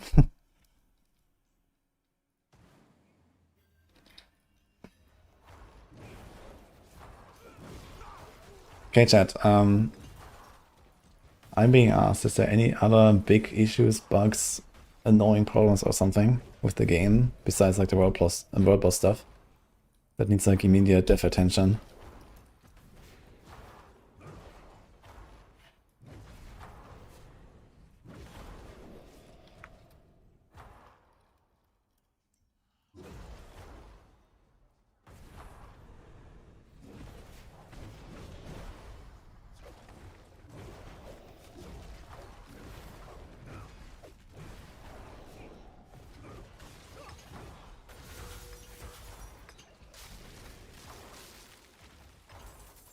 And what of the few that has tried to make Pestilence Storm work with a change to unique ring that lessens equal cooldowns? Is there a build to be made there?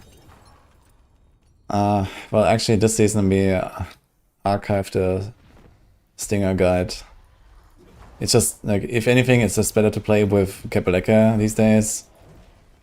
And, well, it's just a shitty version of, like, Crushing Hand or something, so what's really the point?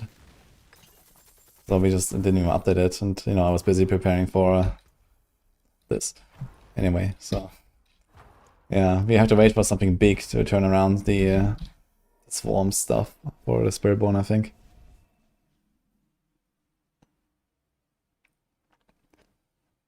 Game freezes constantly, so does my friends. This might just be memory leaks, I guess, but I don't think this is like something that I can add to this list right now. But I can mention it at least, I guess.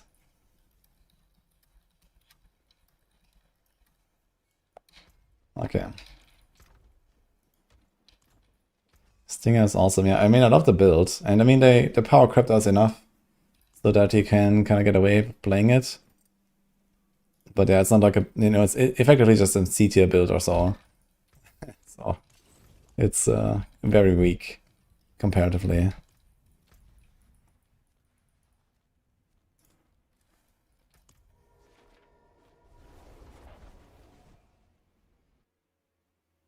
You don't see weakened debuff unless on consecration when using zeal. It doesn't show the animation in the circle. Interesting. What is that tribute? It's like the Undial tribute.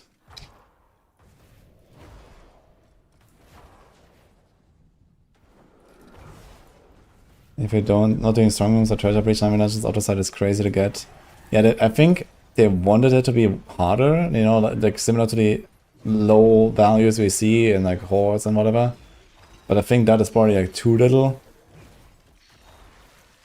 Like I don't want to like free hordes so I can masterwork one item, right? This is a bit too much, especially with sanctification. Like okay, without sanctification, it's fine. But with sanctification, like we definitely need more of the side, right?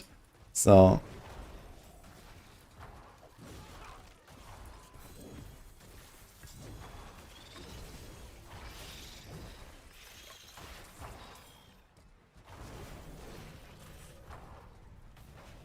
yeah, they definitely have to like rebalance this a little bit next season. Like they need to bring down the strong room stuff and the treasure breaches and then buff everything a little bit. And I think it's gonna be okay, I guess.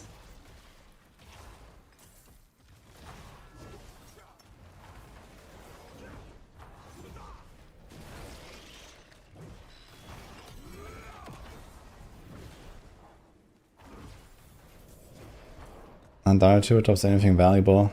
I'm not sure if it's actually working correctly. It's supposed to drop like her boss loot, but it doesn't really.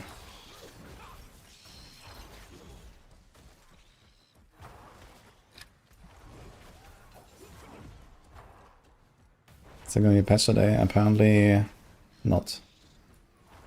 Well, these guys are starting the event. I only need 1 heart.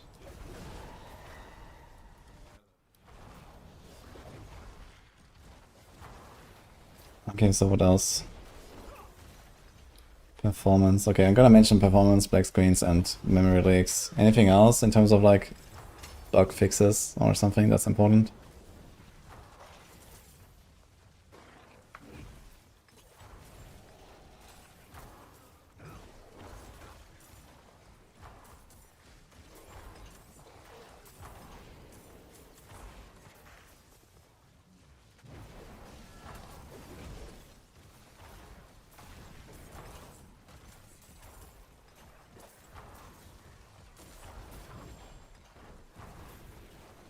Can't find the button to remove your upgrades and do them again. I can't in Season 11.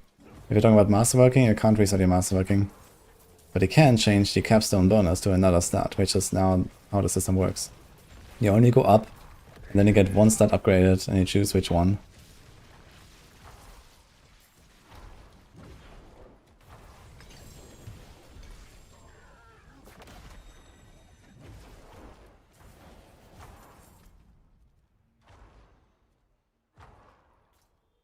I have 9 demons. What? How did I get 9 demons? Good thing so this build you can actually also just AFK here because they have fawns. You just stand there, life regen it back.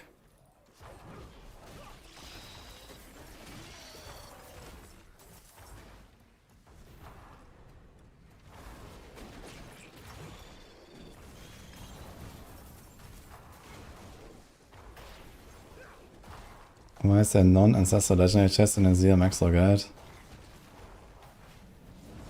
Yeah, I guess it's just forgotten to be upgraded to 800.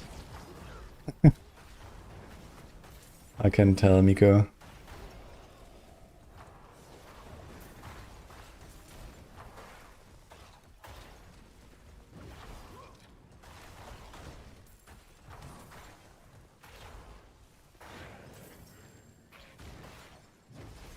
Miko actually made the endgame planner for this. No, actually I see 800 there. On the chest. On Ancestral. Looks fine.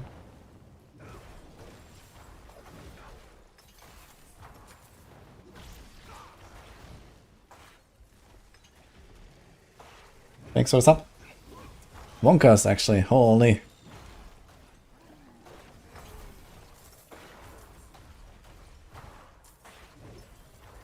No. Is the answer.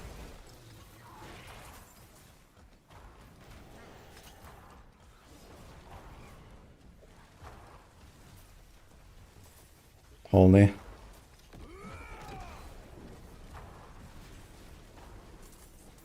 It's actually kind of funny how crazy Brandish looks with high attack speed.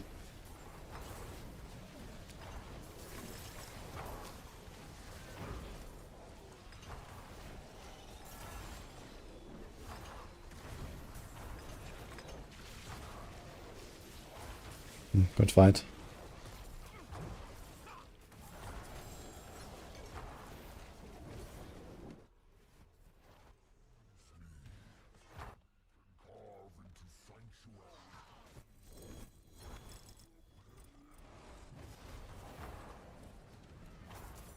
Where is my collector's mug?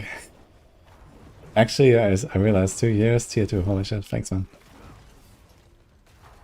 I'll see what I can do. But for now we have this.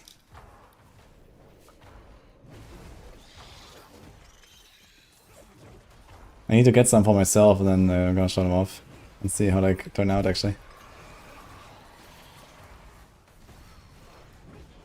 I'm gonna play Rogue this season, yes.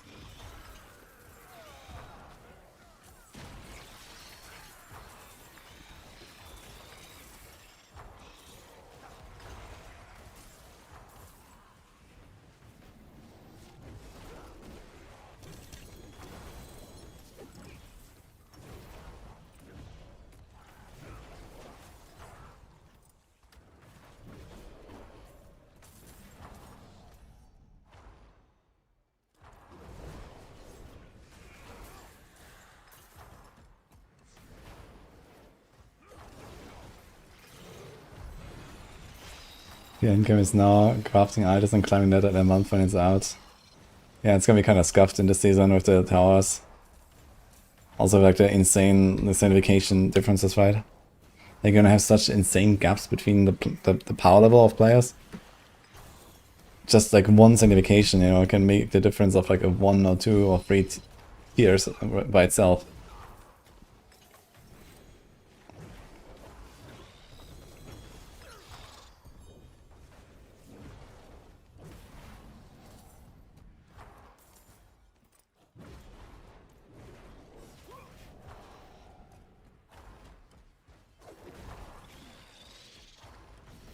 Is block right like a hit or is it 100% equals 100%?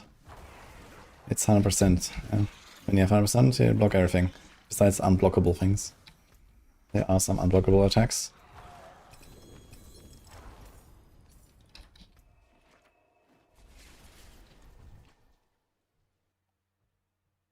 The quality bug, too, I should mention that.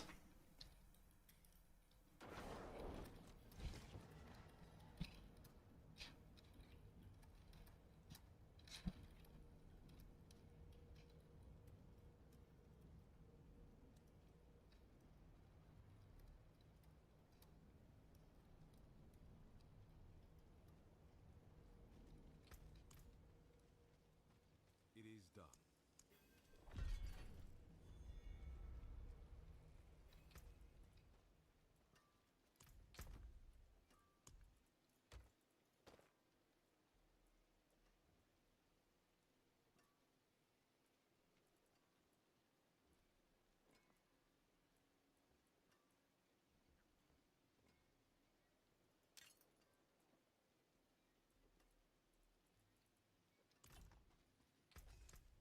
Better than starting from nothing. I got 2 ton runes here for some reason.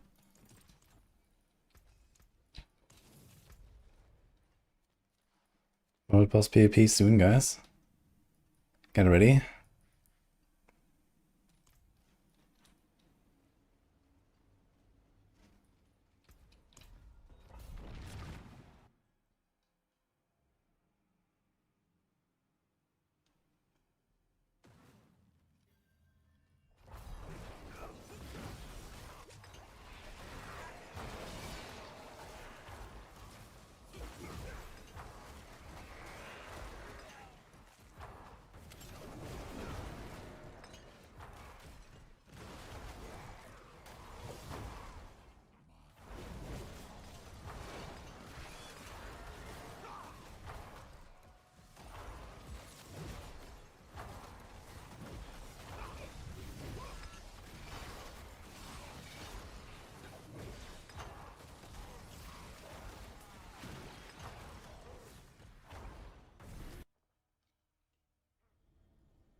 Oh god. Okay, I need to do some hordes real quick, guys, on my Oradin.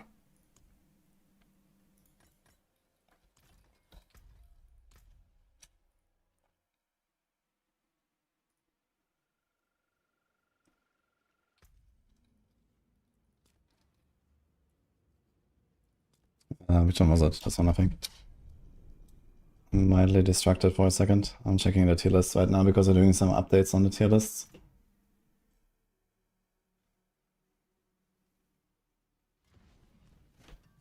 Ready for a massacre. Did we get a shroud?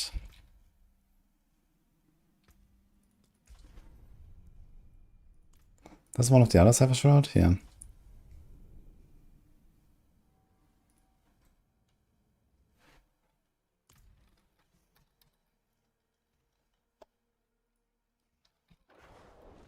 One town is as good as another for me.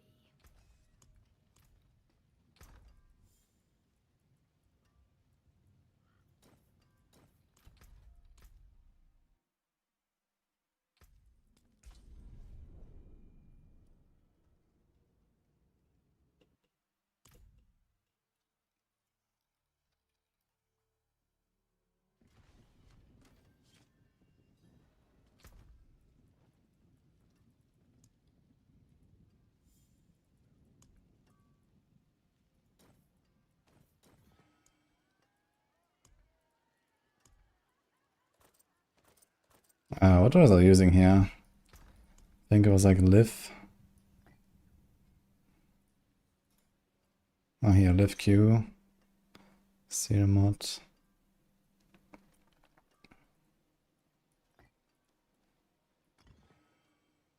Oh.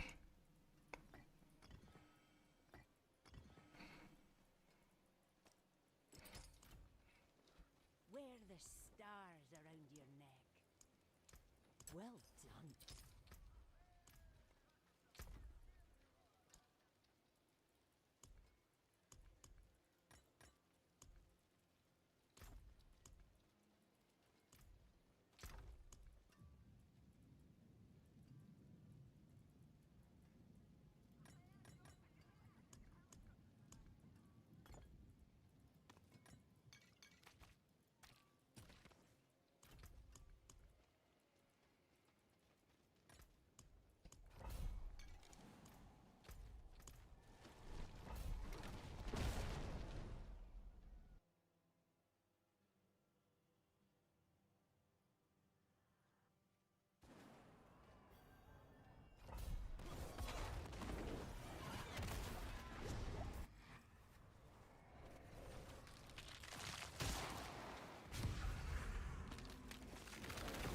Zero second trumpet is Gregoire, I think. Having a hard time finding all of my planners on the site. Yeah, I need to fix that actually. So the planners, I have them all in Discord and in the YouTube description right now. But I didn't actually put them up on like Maxroll. There's like a different system. I need to like save them as a public planner. Which so far I haven't done because I was constantly like shifting stuff and so on, but I think I'll do that now. So advance. This happens for sure at least. And then all of the like build guide ones. I'll do that soon.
Can we get a Bartok here? In the 6th wave? Kinda looks like it. Let's see.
Thanks, B Walker 46. Appreciate us up, by the way.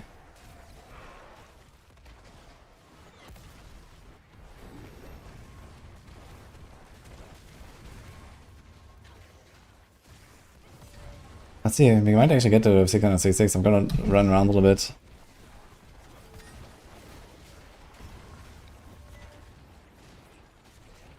Okay, I got 200 in one wave now. We don't need not that crazy synergies. Actually. So, wait a minute. Is the +2 adder better because it's tripled, or is the +5 better? I'm gonna try the +5. Maybe that is tripled too. I think the +2 gets tripled from the other lords, but let's see.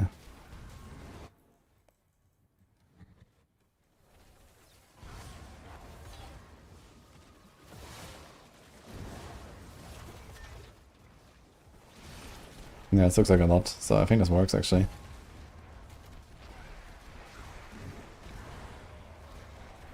Yeah, there's like 50 from one guy. Oh, look at this, man. Okay. Yeah, this is 100% tripled.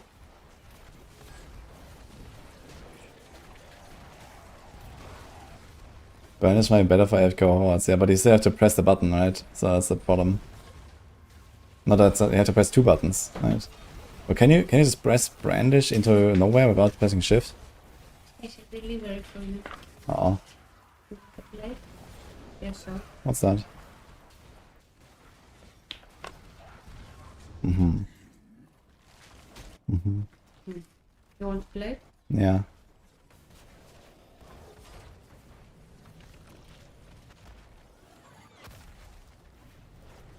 Got 2 paragons again.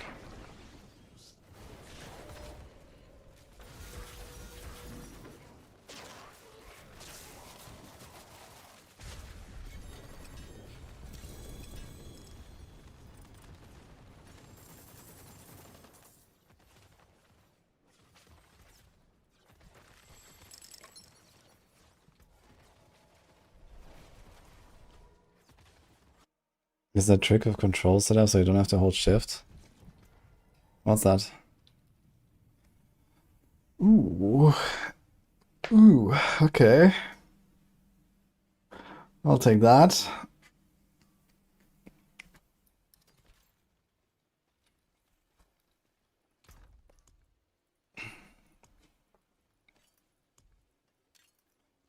Too bad with the 1. But that was pretty good. Like a romantic bouquet. Hmm? Yeah, very beautiful. I'm very romantic right now. When you see so lucky. Yeah. Okay, thank you. Yeah. Okay, I need more vault keys, man. I have to eat, I have to check the tier lists. I have to show off my new amulet to the Maxroll boys. So many things.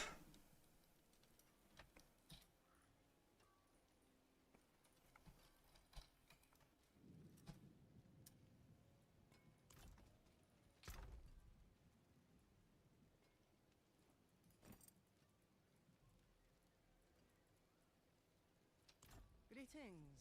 How shall I guide my hammer?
Yo, thanks, Godsword.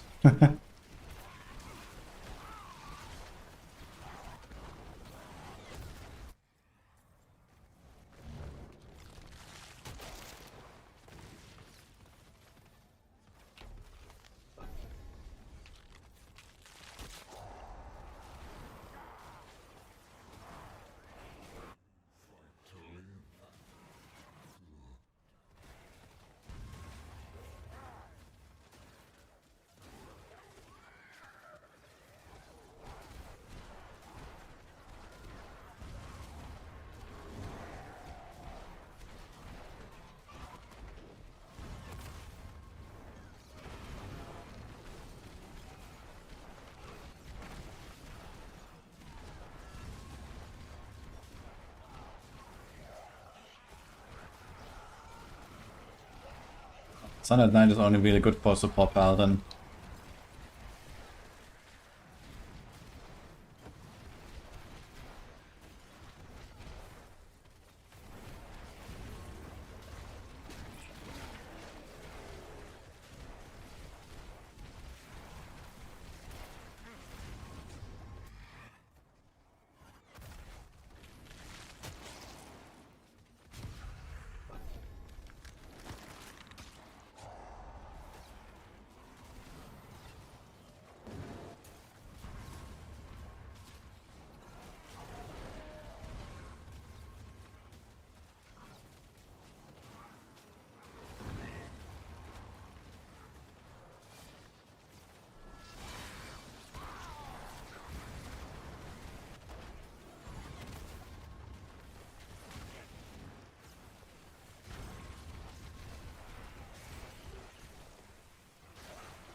Thank you, Thunder.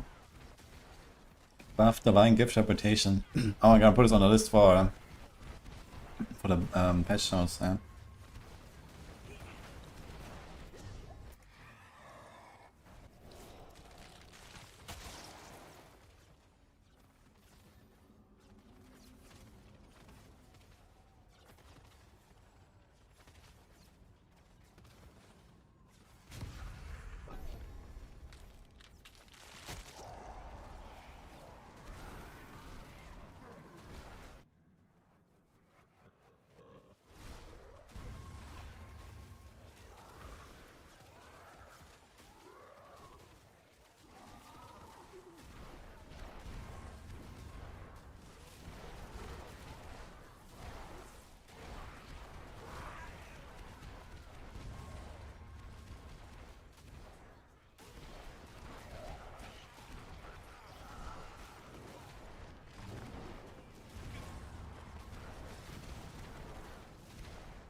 I think right now there's 0 chance they're gonna nerf anything on this Paladin.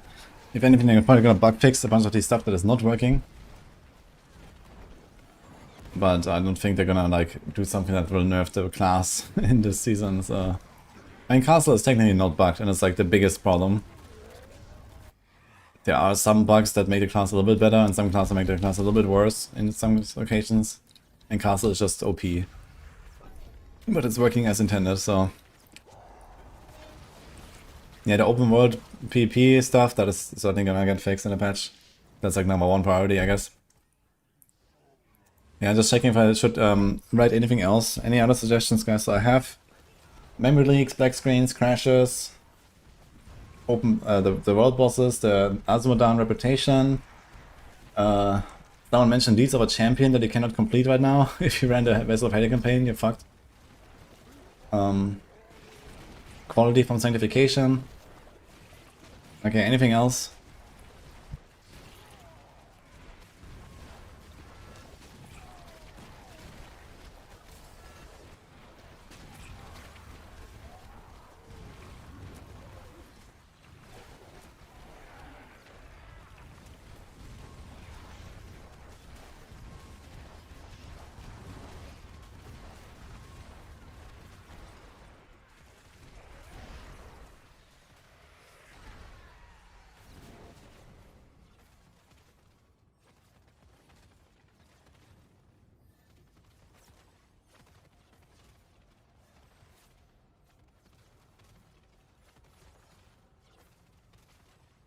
Bug where you hold an invisible sword.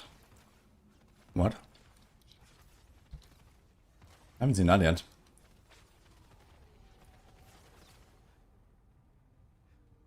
You ran 86 Vashan and one of the unique mace also vain. Really?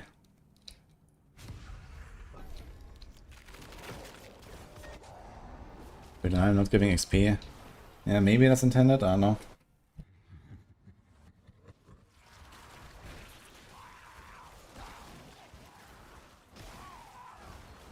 I'm gonna put it on the list.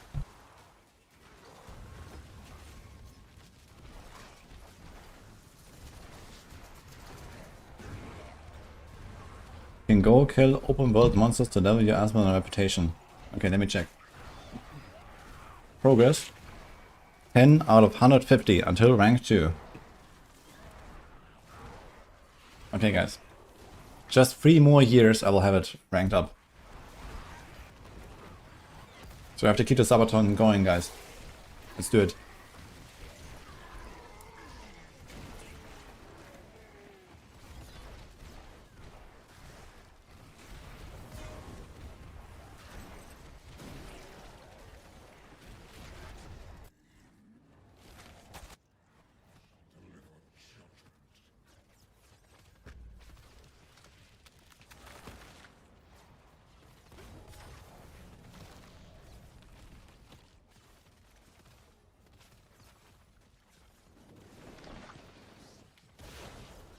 One opens the codex, it crashes the entire game and go up on Xbox. Okay. I'm just gonna trust you and mention it.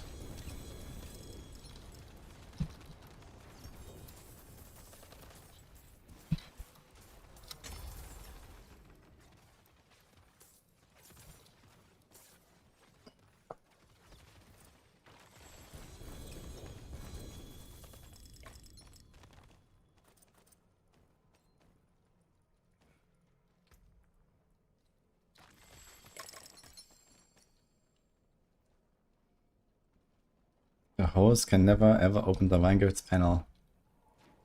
Okay.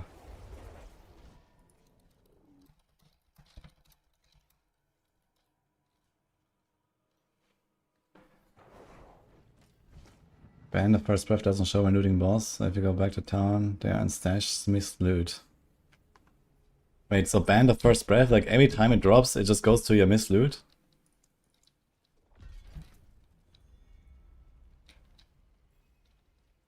What is that bug?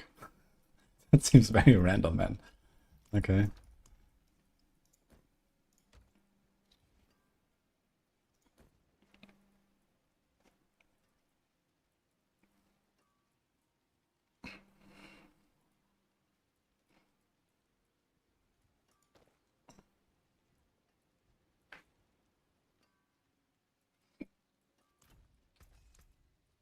What's left, you ask?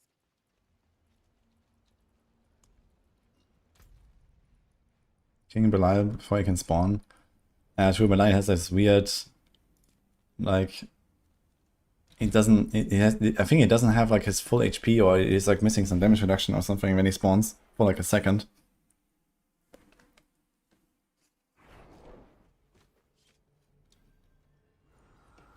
Should minions be picking up whole gems? No. They're items, they're not materials.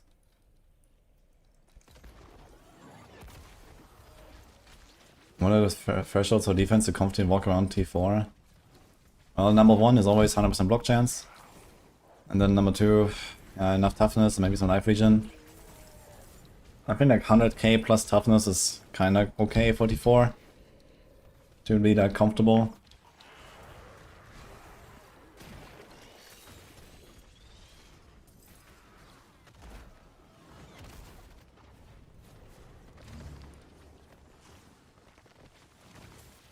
Hey, Bassat.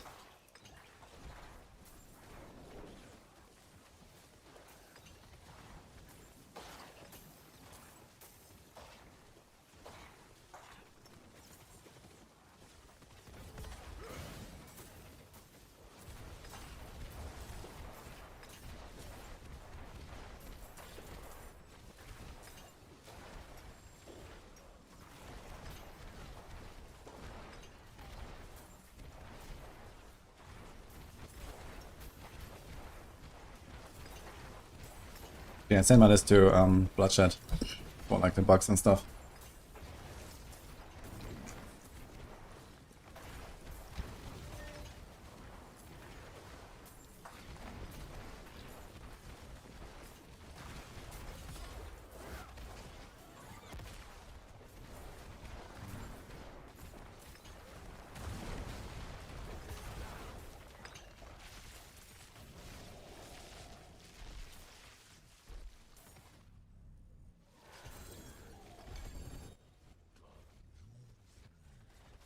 many heavenly sigils actually from Duria, I just realized.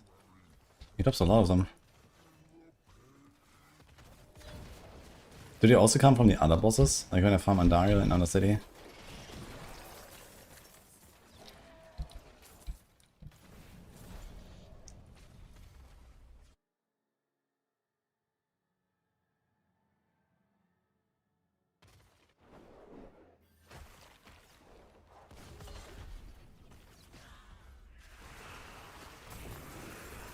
I would say Reaper of Souls was much more mandatory than Vessel of Hatred to, you know, play the game and enjoy the game. Like, you know, without Reaper of Souls, you are just not playing Diablo 3, basically. In Diablo 4, you can play the game, but it's gonna be, you know, somewhat scuffed. You're gonna be a bit weaker than others, and can't do a certain content.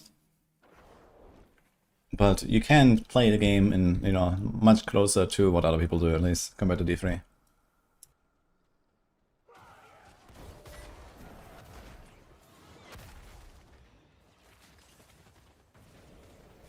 You know, you're gonna do so much double damage now, Varus. It's gonna be insane.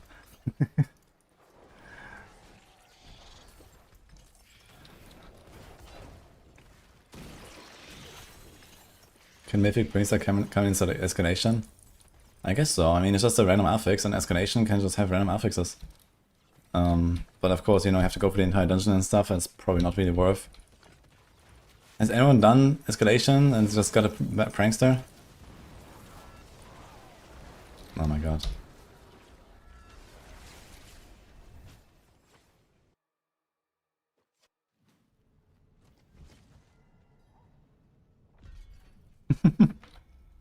Thank you, Aros. And gills. Appreciate it.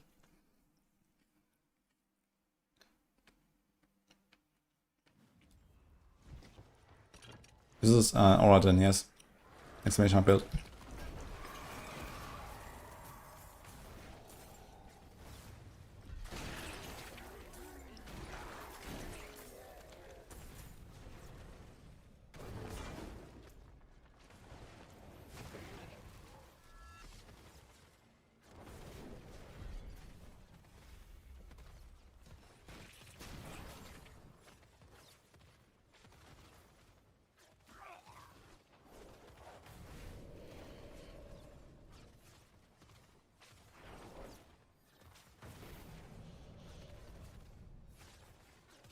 Wait, why did it happen so late?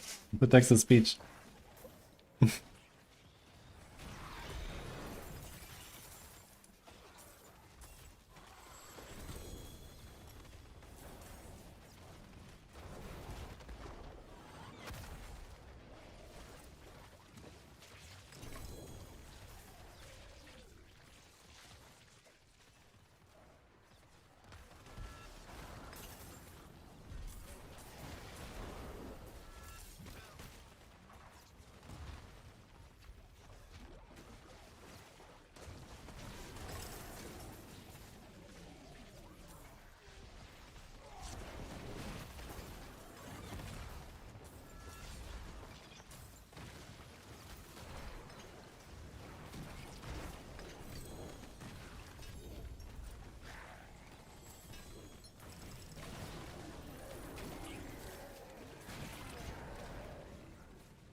And it's just super fun. Karma collector. Try it. I'm gonna do more of it too. I think a type exclamation mark build for this aura then. What build plays the most like smashing straight through packs of enemies without stopping? You should play Divine Lance, I think. I played it a bit yesterday and today. Pretty nice. Not like the best or so, but it's pretty good.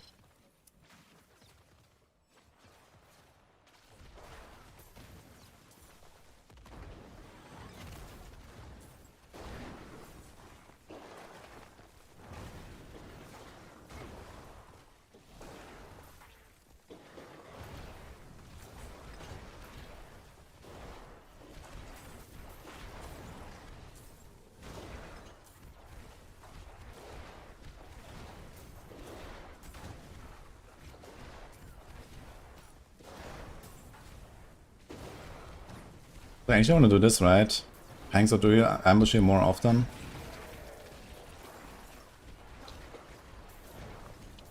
So actually, wait a minute, so always includes a legendary rune, so Pangs, or do you? Okay. But now they come more often, so I get kind of a bonus here anyway.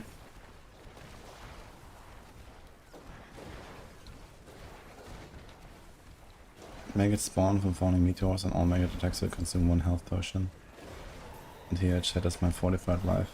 Barriers. Okay. I guess you want to do that way. Just understanding when I couldn't click, hence ignite any beacon. Yeah, Undercity can sometimes be a bit weird.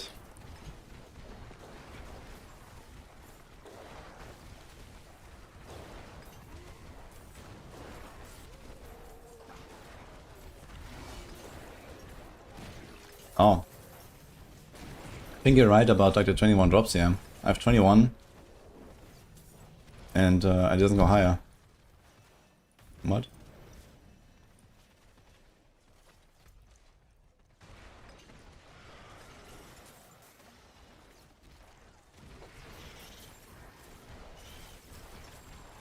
What the fuck?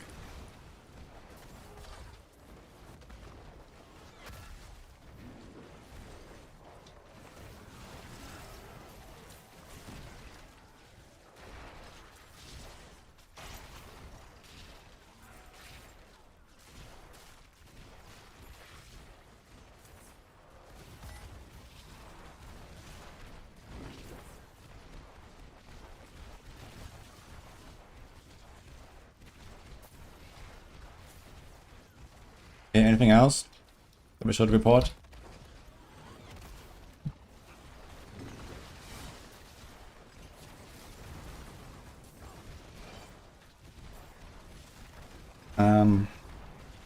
So early game you use Powerful Penitent and later Coat of Arms times out. So follow whatever the skill tree says basically in the variant. So the starter might be Path, and then later you might swap it.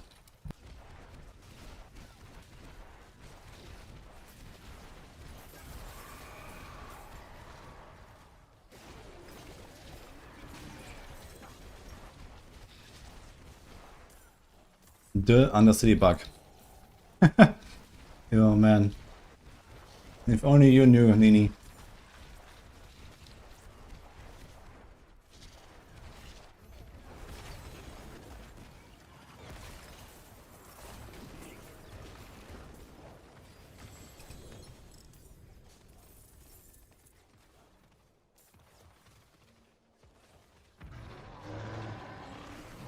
Hey, yes we are.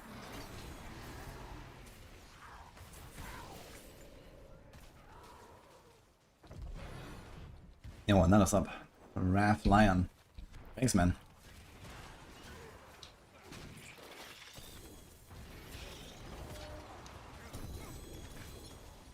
Yeah, this like Pangs of Durious ambushing actually seems to be a lot more often. Maybe I should have done this earlier.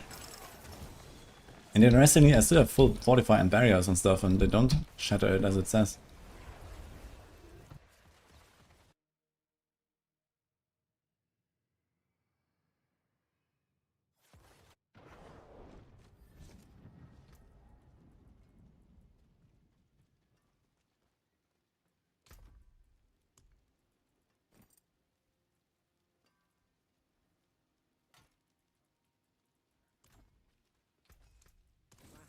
things on your return.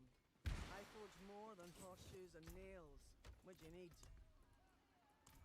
Okay, so first Band of First Breath drops under the map on Zia. Okay. Wait, is it on Zia or another boss? Okay. No, Varshan, someone said, right? This is Varshan.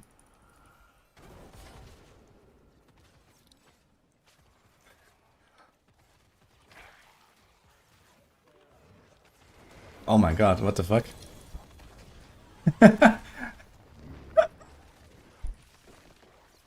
Oh shit. Oh shit.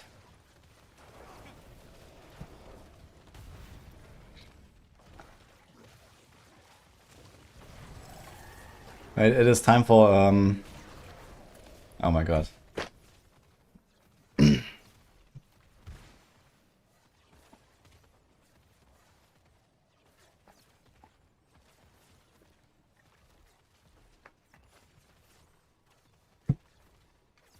Thank you, Alex.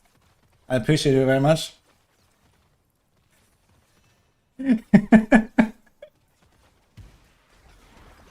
Okay, are you ready?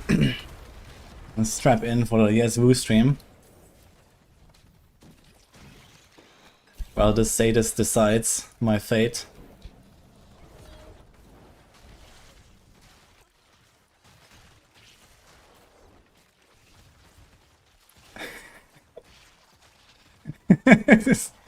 I should have seen it coming after I saw SVR in chat.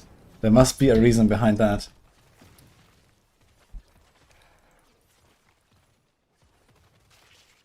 Okay, so do you have any requests, Alex?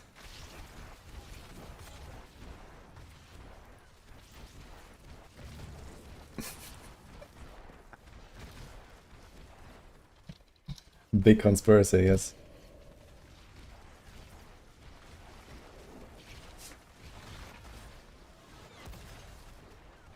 You know what? Fuck it.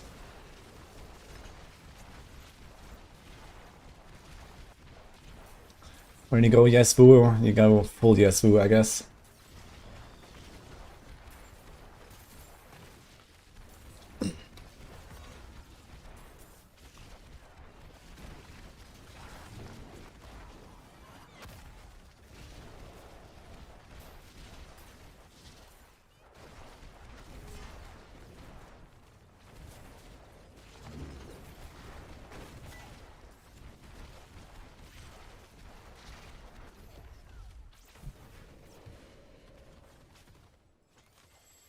Okay, here we go.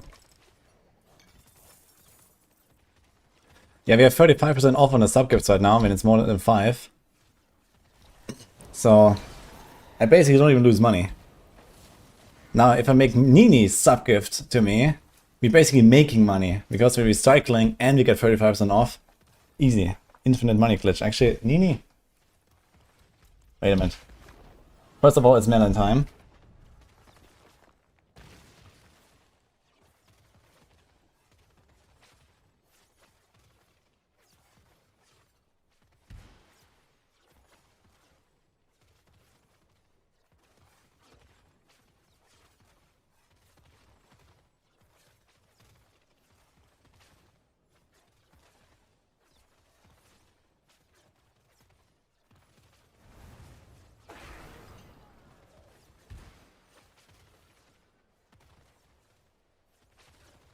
Okay, here we are.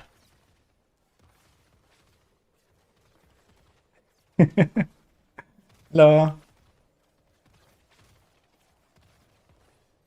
Yeah, there he is. The shoe thief. Ah, yeah.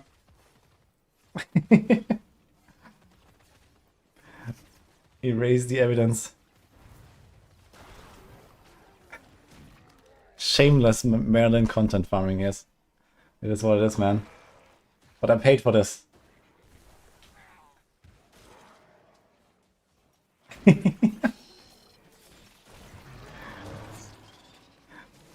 Ugh. Okay, wait, my cable is like tangled here.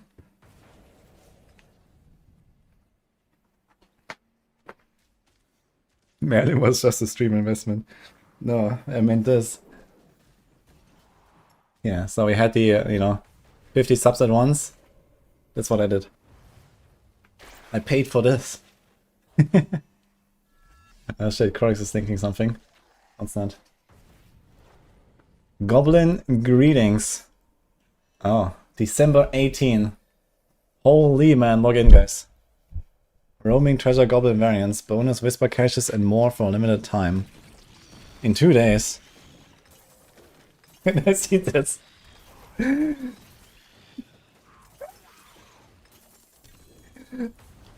Oh shit.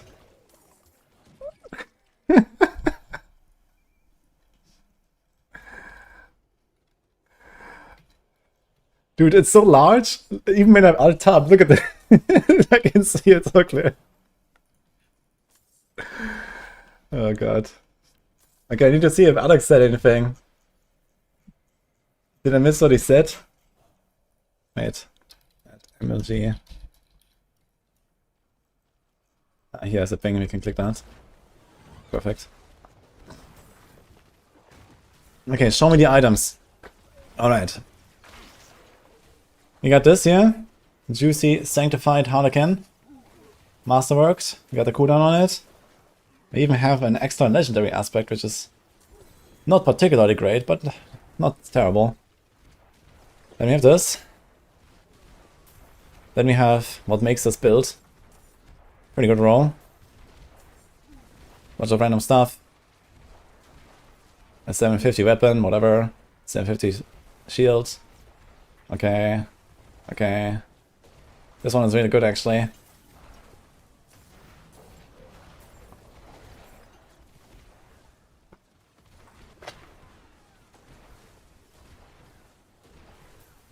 Should you change your build to Shield Bash? Shield Bash is solid. Cornix can give you more input on it. And Sabi mode is already item stats. Ah shit. Wait. Okay, I'm gonna turn this off. I'm gonna show this again real quick.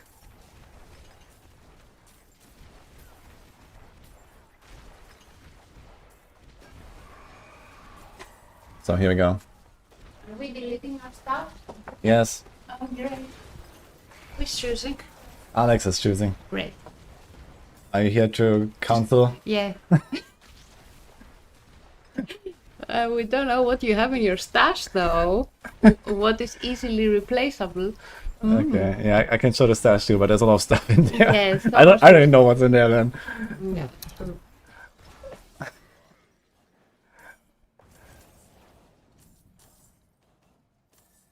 Chronic should have asked some more stash ups.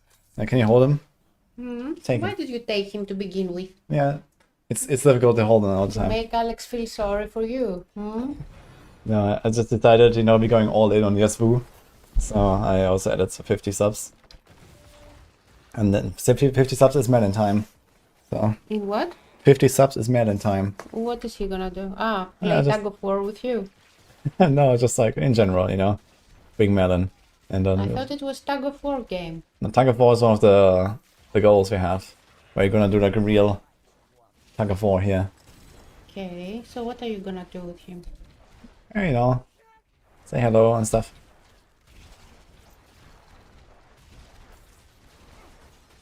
Someone, Again, I need to see if I missed a message now someone from. is waving at me. Yeah. Who's that? Symphony. Hi.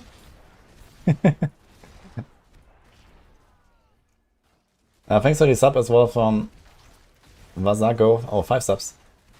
The Sundown Kid as well. Thank you. Appreciate it, guys. And with that, we also reached the next goal because suddenly we got 250 subs at once. Oh my god. Is it the one we're playing together? That is actually one of the things we're playing together, yes, I think. Wait. Shit. So, Yeah. It Takes Two with Nini. Are you ready? No, I hate these games.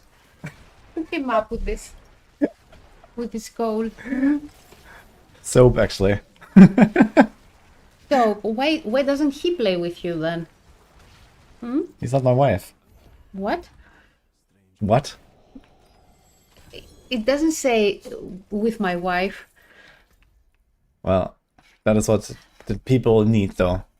Of that game. Wonkas can play with you. He knows the game already. Split fiction. Or you can play with Alex. I played It Takes Two with my GF. We enjoyed it. See, other people enjoy it. Yeah, I'm not an enjoyer of this kind of graphics. I like playing serious games. Don't you know this for me by now? I can't. Okay. Merlin, wanna kill Dad in hardcore? I trained wow, you so well. serious. I mean, Nini makes fucking 2 mirrors every PoE league and grinds like 2 characters to 100 or some shit.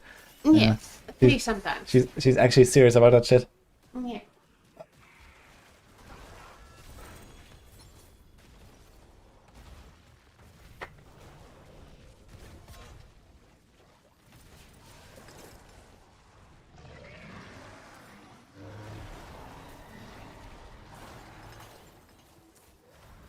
Maxroll wife, yeah.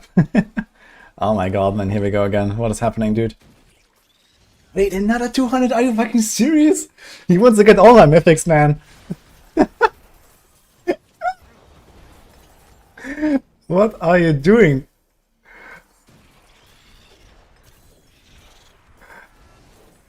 Maxroll sugar daddy, yes. Oh god, dude. Wait, how much time did we just add to the fucking timer, by the way? I think since the start of the stream it has doubled or something. Yes, me. We're doing well on the Subathon, I guess.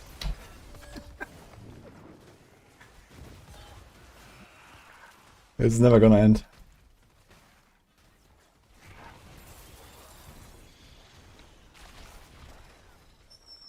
Casually promoting 20% of the chat to subscriber, that's true. What is Jeff Bezos gonna think, man, when no one can see the ads anymore? Oh. Poor guy.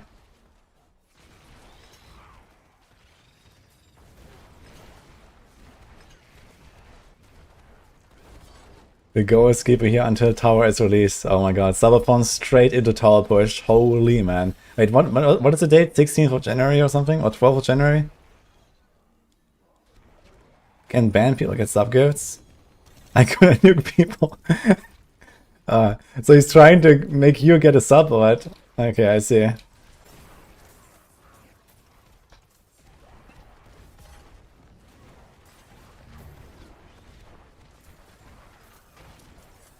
Oh, look at that. Rainbow, thank you. 2 ain't enough. Oh no. Dude, I really need this build to function still, you know, I have so much shit to do. I need an AFK farm. Else I'm never gonna get shit done. Holy.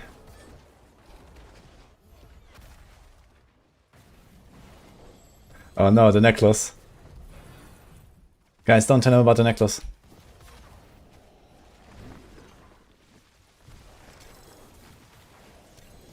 There is no necklace. Yo, I got a grand amethyst. Wait, and a grand ruby. Wait, what the heck is going on here?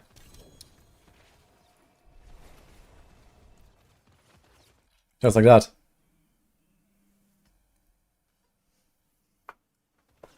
I did not delete anything yet. Okay, so like an hour ago or so, I posted on Twitter.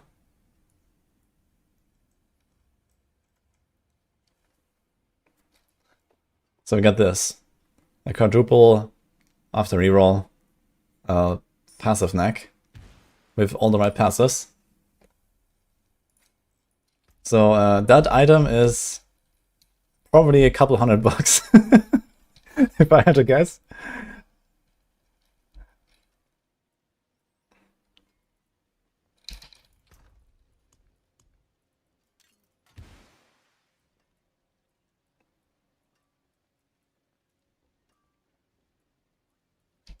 See some steel you need? What still got some good in it?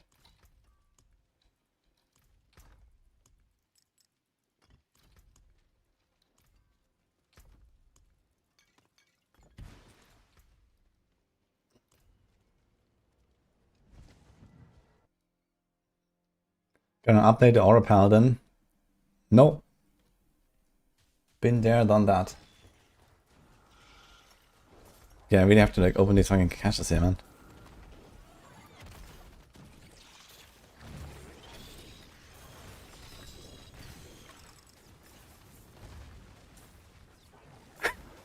Paying money to remove gear. Holy fans. Oh, that's amazing, dude. That's great.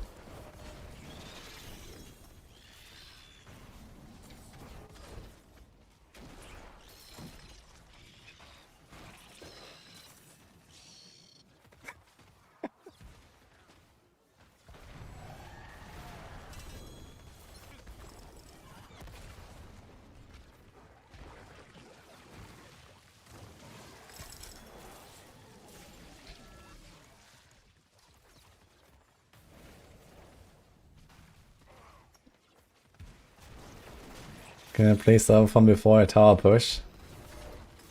Subathon.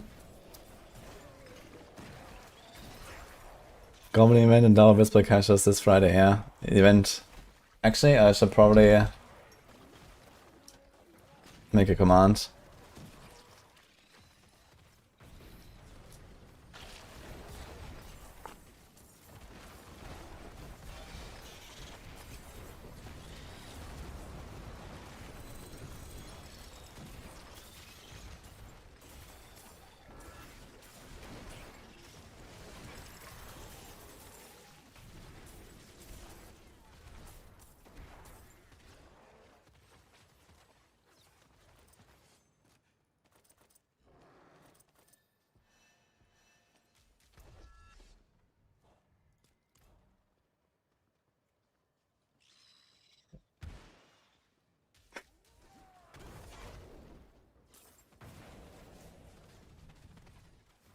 Do World Tier 4 Lilith now, do next 5 world bosses. I mean, World Tier 4 Lilith is not a problem. The world bosses scare me though.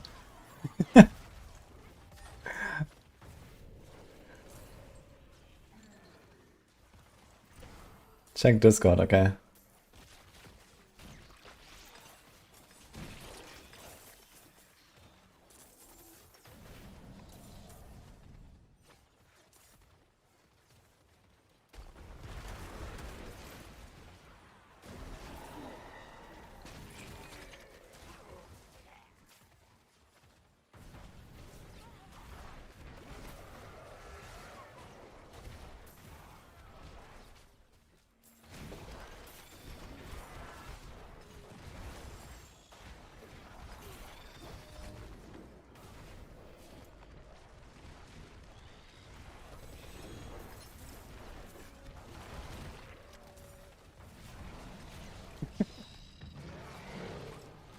Oh shit, Nini also. Wait.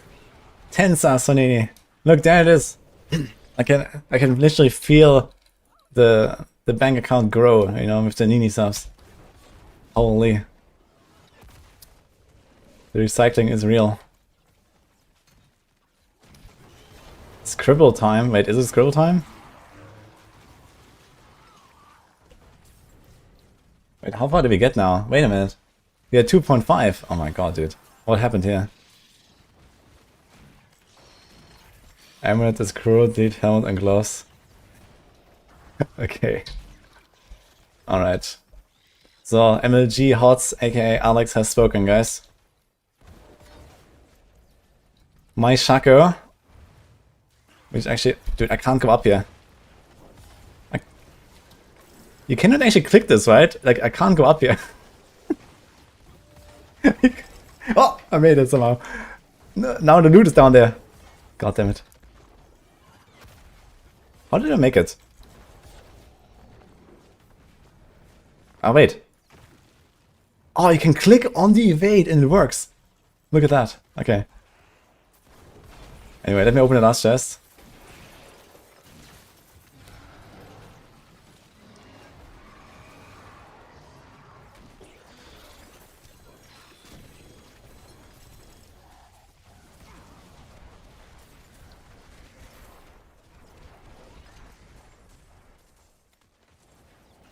I'm supposed to play Scribble right away. I paid for this. Yeah, wait, I still have to delete the items, man. So, Give me the items to play Scribble. Yeah, exactly. Okay, yeah, I'm turning this in here, and I'm going to delete my loot. Alex, are you gonna So he join us says, in Scribble? yeah, Alex needs to join for Scribble. Mm-hmm. Okay, we're going to play Scribble with chat. If you guys don't know what it is, it's a game where you draw things and other people guess what you draw. It's a very fun little game. Are you cheating the no evade rule? I clicked it. I couldn't climb the fucking wall. Okay, are we done here? I was gonna say fuck it. Okay.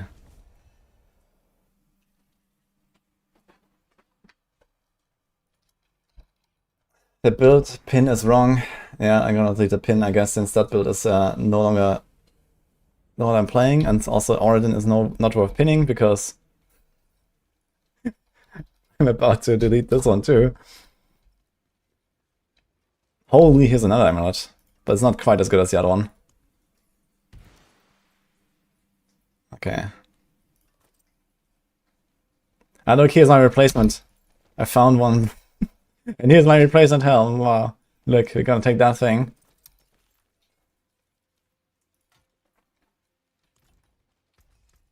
Use it well. Okay, it's gonna show this one more time. Okay, guys, so with my subathon, if someone gives 200 subs at once, I delete an item of their choice. And now we just had Alex, who gifted 2 times 200 subs. What a sadist. So I think it's time to say goodbye to my Oradin for a little while, because he chose my Shaco and my Dawnfire, which looks like this, which is nearly max rolled on the affix, double GA, triple GA, including the Holy Light Aura. And this one rolled a nice defensive effect. So, goodbye, goodbye.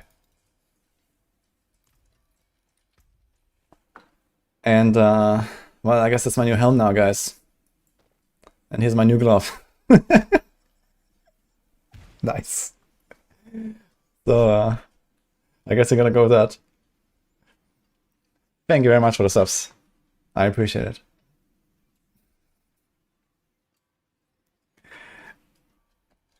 Okay.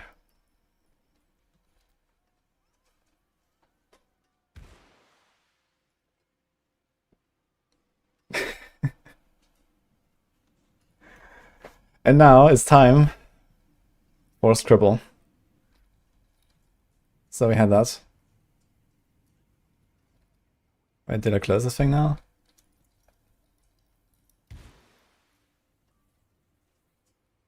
This is my only Shaco, by the way. I don't have another one right now. Okay, Scribble session with chat.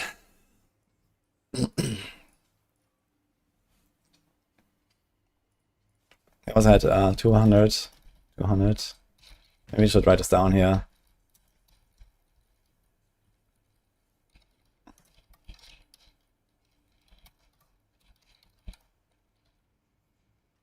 And the timestamp, I guess. I'm gonna do that in a second. Alright, I'm gonna set up a Scribble session. So Nini, are you joining? Alex? Okay.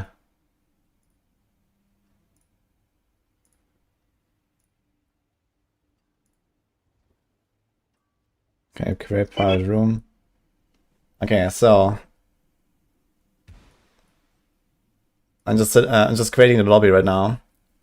We are out having a meeting. Okay, well, enjoy evening, guys. Thank you so much again. Yes, we'll keep going, I guess. Bye, Alex and SCR. Yo, Falcon, thanks for the sub as well.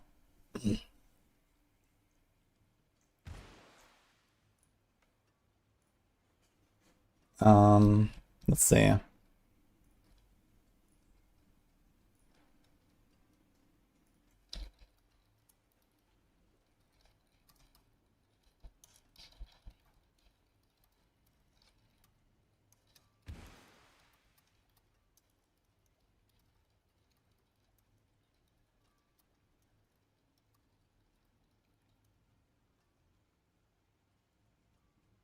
Okay, 8 players. I guess 8 players is fine, else it's gonna be like so long, right?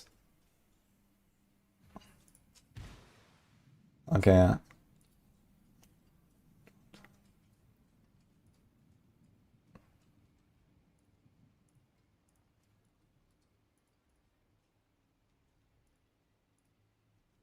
Okay, I think it should be fine.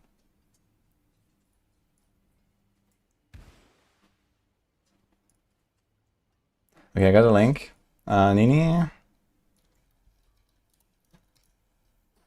Wonkas, do you wanna join or something?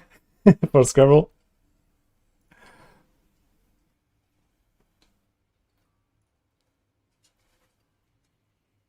Why is the hardcore stream that far up? Nini hardcore stream? I mean, that far up, huh? It's 7,500, come on. I mean... Okay, I hear Nini is joining. I'm inviting anyone else? I'm mapping.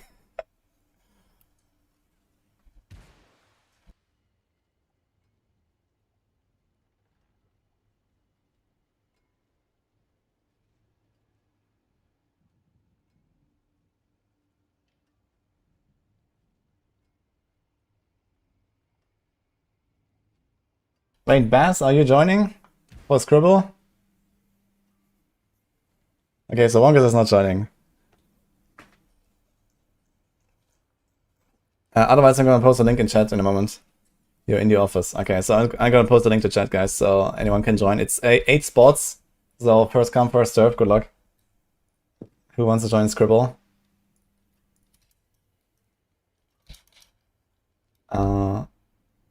Shit, guys.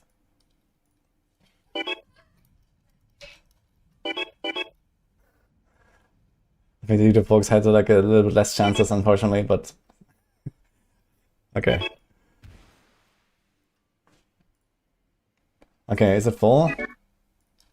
Someone left? Okay, there must be one more spot now, I think. Okay, 1, 2, 3, 4, 5, 6, 7, 8. Yeah, some people are joining and leaving. Okay, please stay, okay? If we start, you stay, alright?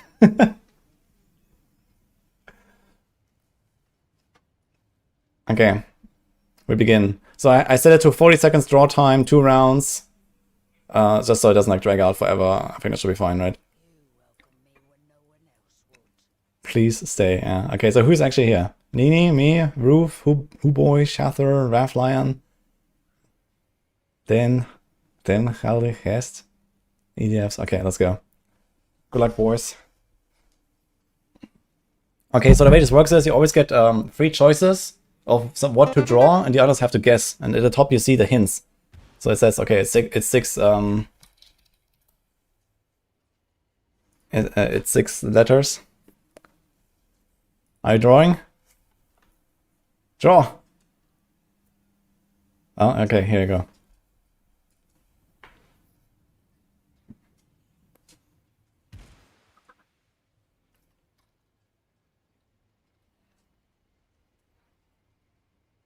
No. What? Oh. Museum. Okay. Hard to draw, I guess.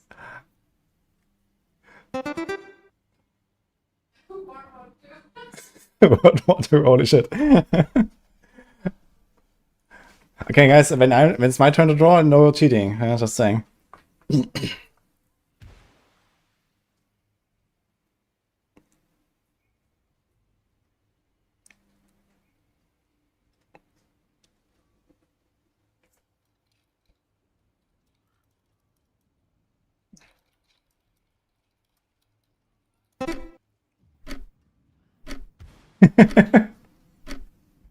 Nice.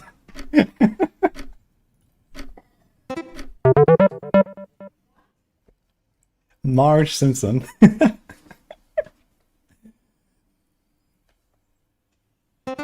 was good.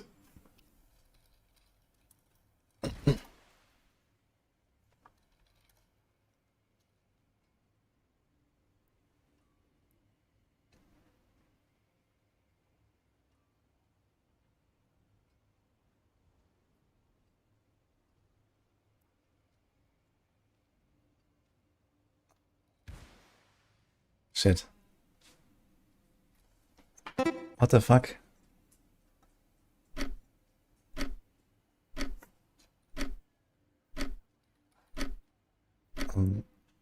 And oh, Hank, what the fuck? Okay.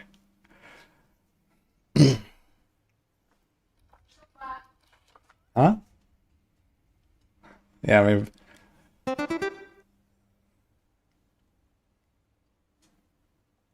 The money bags, yeah. Here's another one.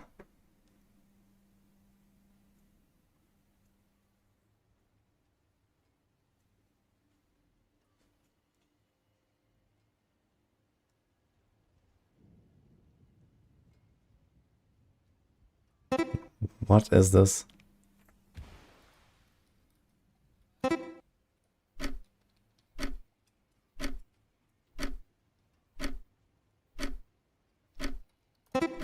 Ah.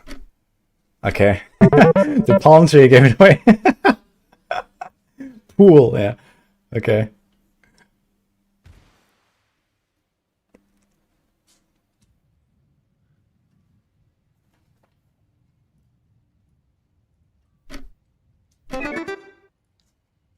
Okay. Problem solved.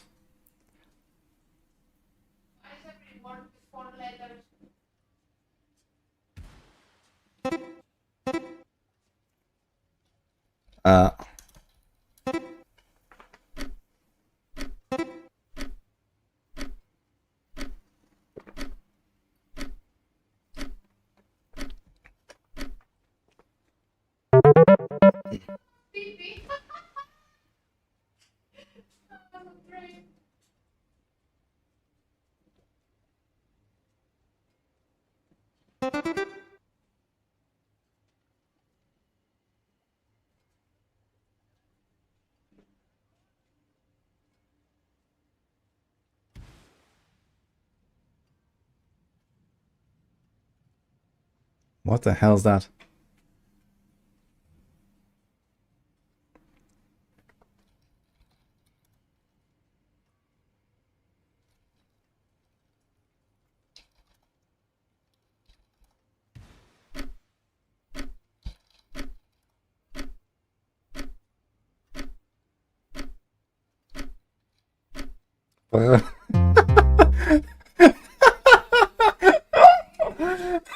Okay.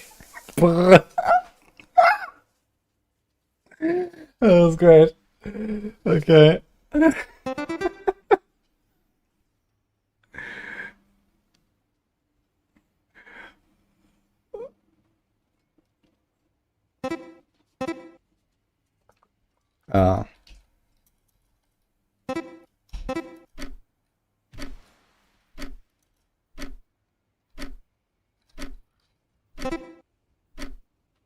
Nice. This might be the end. Nice.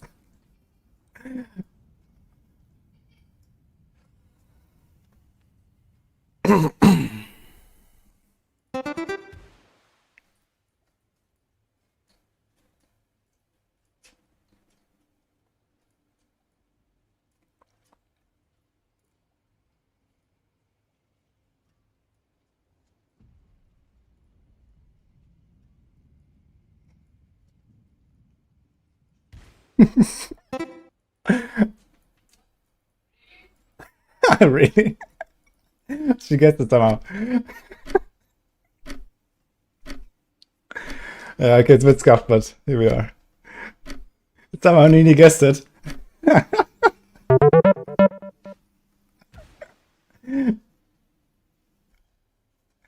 Okay.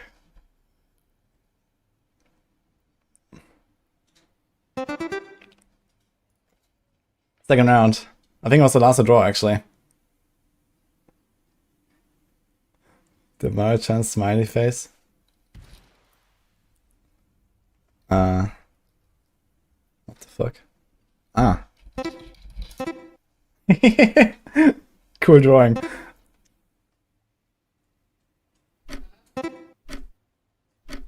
Literally a burning trash can.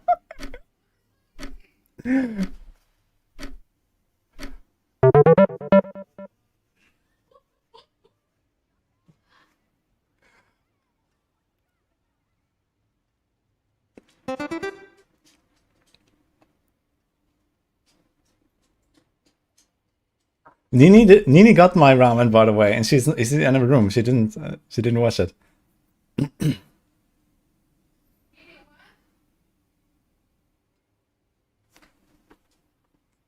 Oh my god.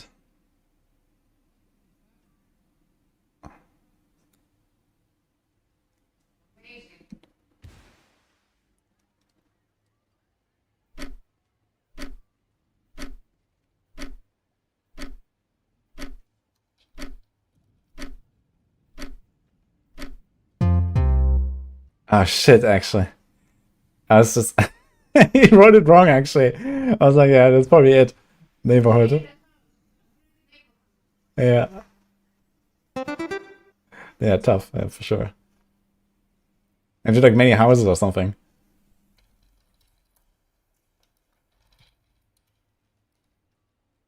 What the hell?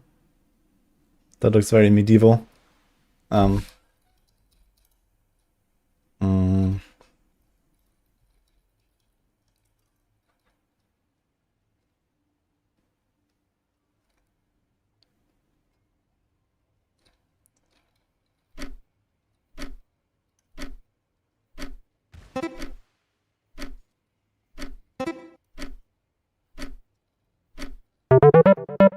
Shit.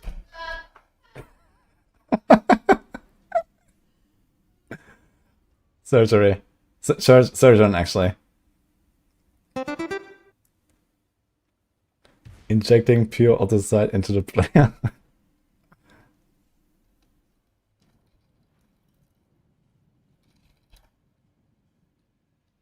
What is this?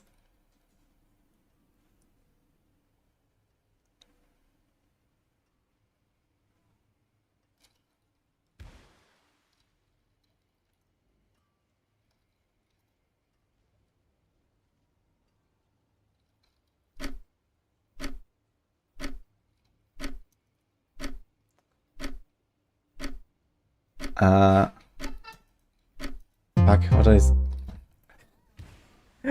Science, man. Holy... Science, yeah. Making them. Oh god. It's always fun to play Scroll, man. Okay, what do you have here?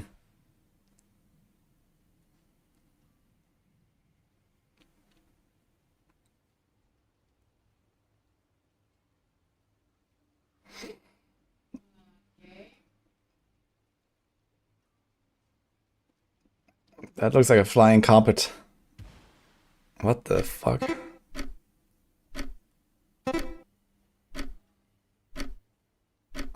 I think it's supposed to be a flag. Ah, shit. Too late. I realized it last moment, yeah.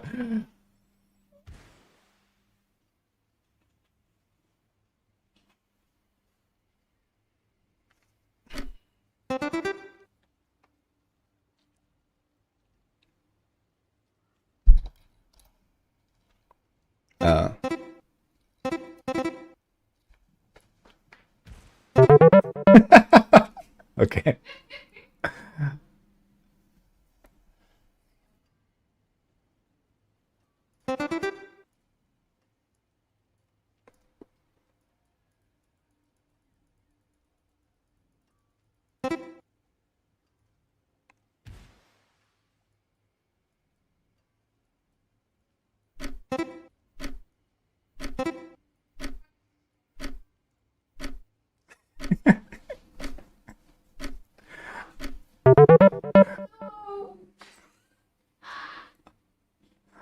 Alright, there we go. Arrived Lion 1.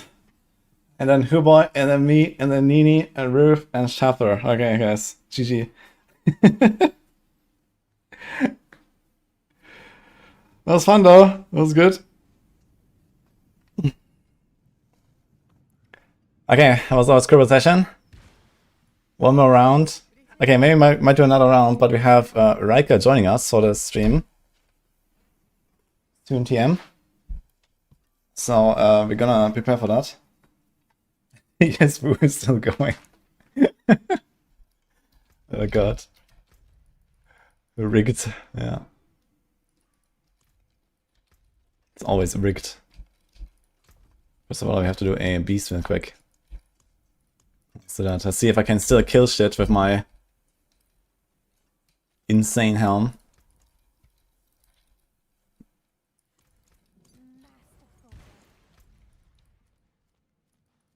Let's see. Check the DM.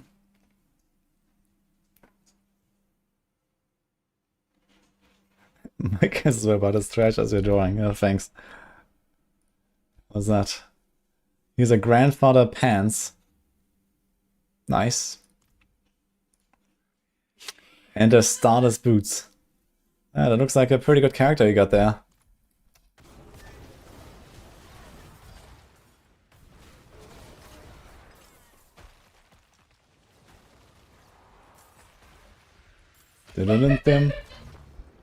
I hear Nini laughing in the other room and some scribble sounds. Evening pattern, how are you? Did you guys hear it? She's going again, man.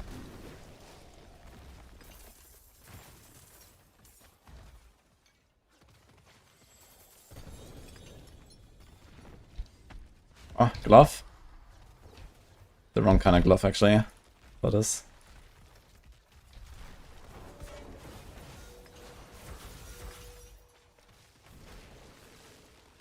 Still going. Okay, doing another round. His scribble is just like the game now for the chat or something. Everyone just keeps blasting. Scribble.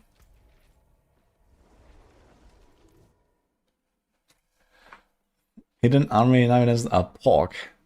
Wait, there was some stuff I still wanted to send to Blood earlier about bugs or something. What was that again? I remember this was when the whole like sub streak started. And now I forgot. We were talking about something that I wanted to add.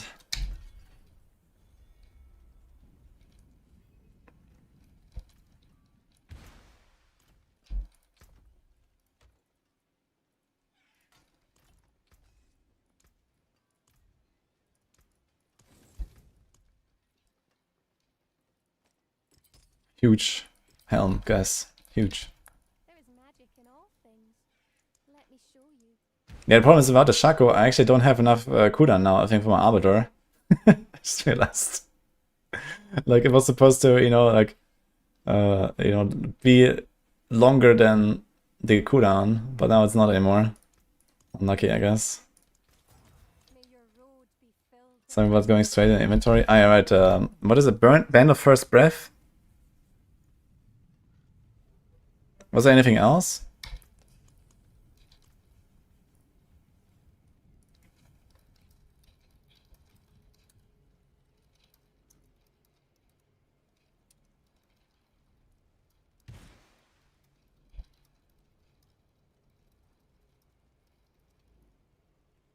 Okay. So Riker's gonna join us in a few minutes. I'm gonna BRB like a minute or two.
My god, these dubs are still going, huh? Okay.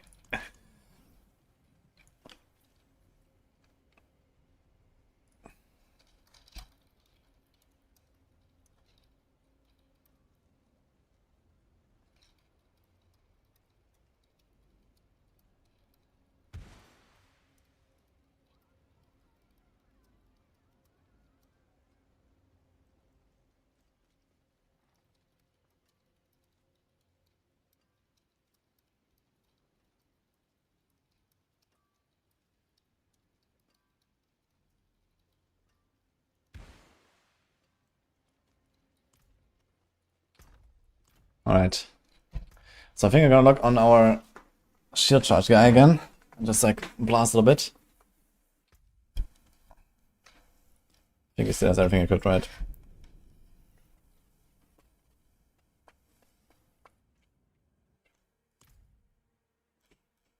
Thank you, button. Okay, is Riker here?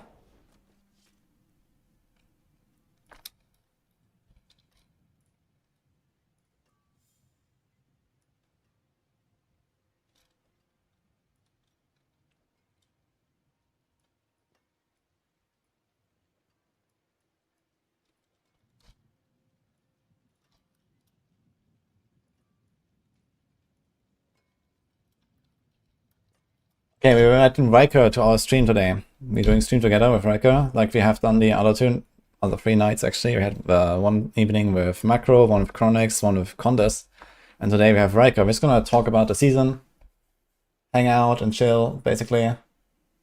And yeah, just kind of, you know, chill for an hour or 2 or something. So that's the plan. I'm gonna set up the voice call.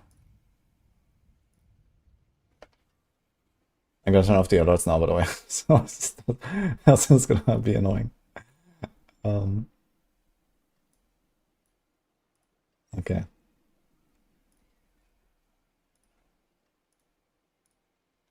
Hey Woody, how you doing? Oh, hi, Rika. And friends. Hope everyone is fine. I'm doing good. And you? Wait. Oh, you didn't hear me. I hear you now. I hear you now. Okay, I thought it was a problem on my end. No, okay, I realized I pushed talk on. Okay. Okay. I was talking. How you doing? Anyway, yeah, I'm doing good. Yeah, and hello everyone, and hello to Rika's chat. Yeah, I'm doing great. I hope you too. Doing great. All right. So you were telling me about the stream together feature.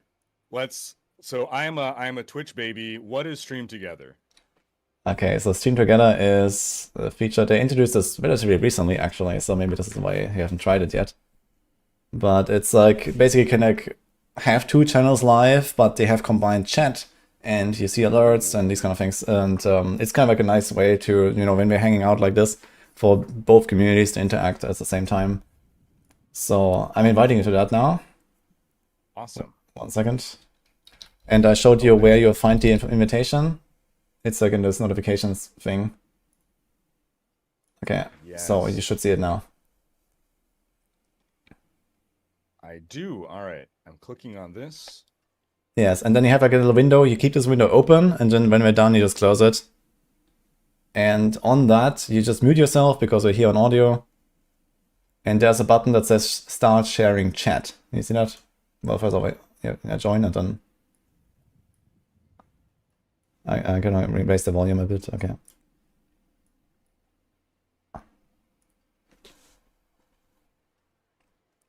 Found it?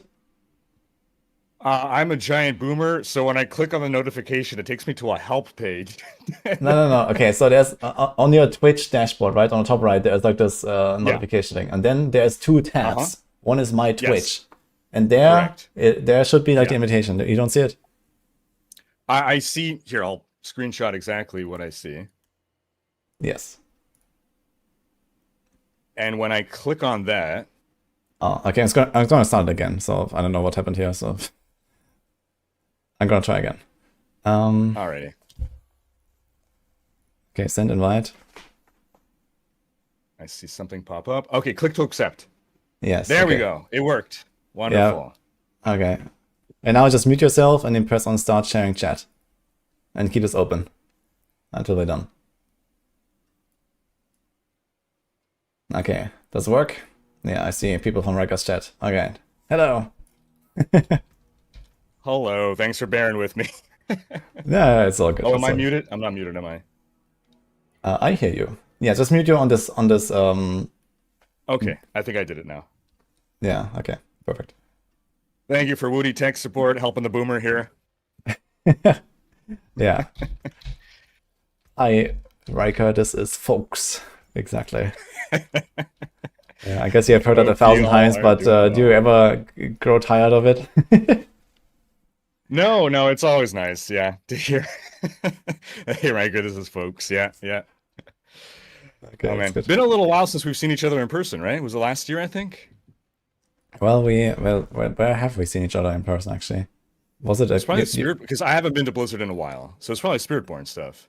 Did you go to BlizzCon? Sorry, to Gamescom? I did not this Yeah. year. Yeah, exactly. So it was probably done, the Spiritborn thing, I guess, or something. Yeah. A lot has happened since then, especially dropping last week. Wait, what happened last week? I heard that they're releasing Hello Barbie Island Adventure 3 in the Q2. I'm pretty hyped for that. Yeah, sounds sick, actually. Yeah, Okay. like I'm working on Alex has me in charge of the new Maxroll branch for that. Okay, I see. So you're like behind the scenes already preparing. Yeah. Okay, Oh, yeah. Big sounds investment exciting. into this. I'm building up a team. Yeah. All right. Only the creme de la creme, I imagine. The creme de la creme. Uh-huh. Okay. Chat. Sorry, you didn't make the cut. Yeah. You're the okay. best D4 player, but just when it comes to Barbies, it's, I've seen, yeah, I don't know, man. Okay, I can live with that, I think. It will pop off like crazy, they say. All right, okay. I'm sure of it. Okay. Anyway, so I mean, I don't really have like a clear structure for this or something. No, it's just more like a casual hangout. It's just I want to get some streamers, on my stream, just like talking and interacting with the community. So that was mostly the idea. So if you have anything you want to bring up yourself, feel free to do so. Right, so we can just kind of chill and blast. And meanwhile, how has your season been so far? I'm not sure how much you have played or what you have been doing. Like, I've not really been looking at anything from anyone, basically, so I have no idea. I fully understand. Yeah, we've all just had our head, in the tunnel and working on our stuff, yeah. I mean, by my standards, I've been blasting. It's like a nothing compared to like going without sleep, Woody level of blasting, but no, I've been loving the season. Honestly, when we did the PTR for Season 11, I was like, this is going to be a D4 bad season. Like, Season 10 was, like, really popular. Everyone loved it. And I was seeing Season 11. I'm like, okay, it's an adjustment season, and people are not going to find it fun. Not only do I feel they really turned things around and made Sanctification fun and pretty much addressed all the major criticisms of Season 11 PTR, but then the Paladin was just, the icing on top. The number of people that I've seen say, like, I was on the fence about Vessel of Hatred, but I just insta-bought for Paladin, Legacy of Lord of Hatred. Like, it's great to see the community happy again. I gotta say, it's great to see people happy. Yeah, I agree. I think that's generally pretty good vibes right now, so that's cool to see. And we needed it, man. We needed it. Yeah, for sure. And it seems like they have a bit of momentum now, right? It's like, okay, Paladin is out, Season 11 is good, Season 10 was good.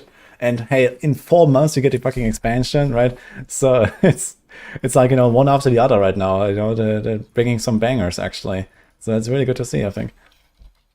Absolutely, they have cooked. I think that's the biggest surprise for me, because I don't think a lot of us were predicting Paladin, but April launch date, I thought summer at the earliest. I actually thought after BlizzCon. I was like, man, we're gonna have to wait so long for a big thing. But April 28th, man, that is amazing news. That is amazing news. Yeah. And a Goblin event, POG. Yes. Yes, that is the best. I mean, that's the most hype thing. Yeah, okay. Folks, starting on this Thursday, yeah, you're gonna have a Goblin event, everyone's favorite. I mean, it's nice. They're doing it kind of early, so it's just like, something to keep the momentum going a bit. I mean, why not, right?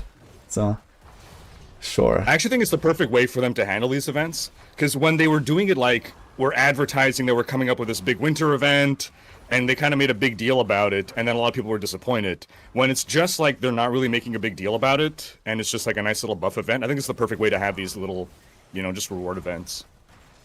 Yeah, I think so too. I mean, if they want to do something like a big midwinter event or something, you know, then, you know, if it's cool enough, sure, right? But what they had, it felt like was kind of like not really exciting. You know, it was like, okay, you do like 2 events and then you've seen it and then you grind it for half an hour, you're done with the thing. Yeah, so it's like whatever. Bingo. Speaking of events, do you think we're having an event coming up in February with that little blip on the what's next radar? Well, Chronix had some interesting ideas about that. What was he thinking? Wait a minute, I need to try to find this the screenshot. Where did Chronix send that? Okay, yeah, I'm gonna send it to you. I found it. Very funny one. I'm gonna show it in chat as well.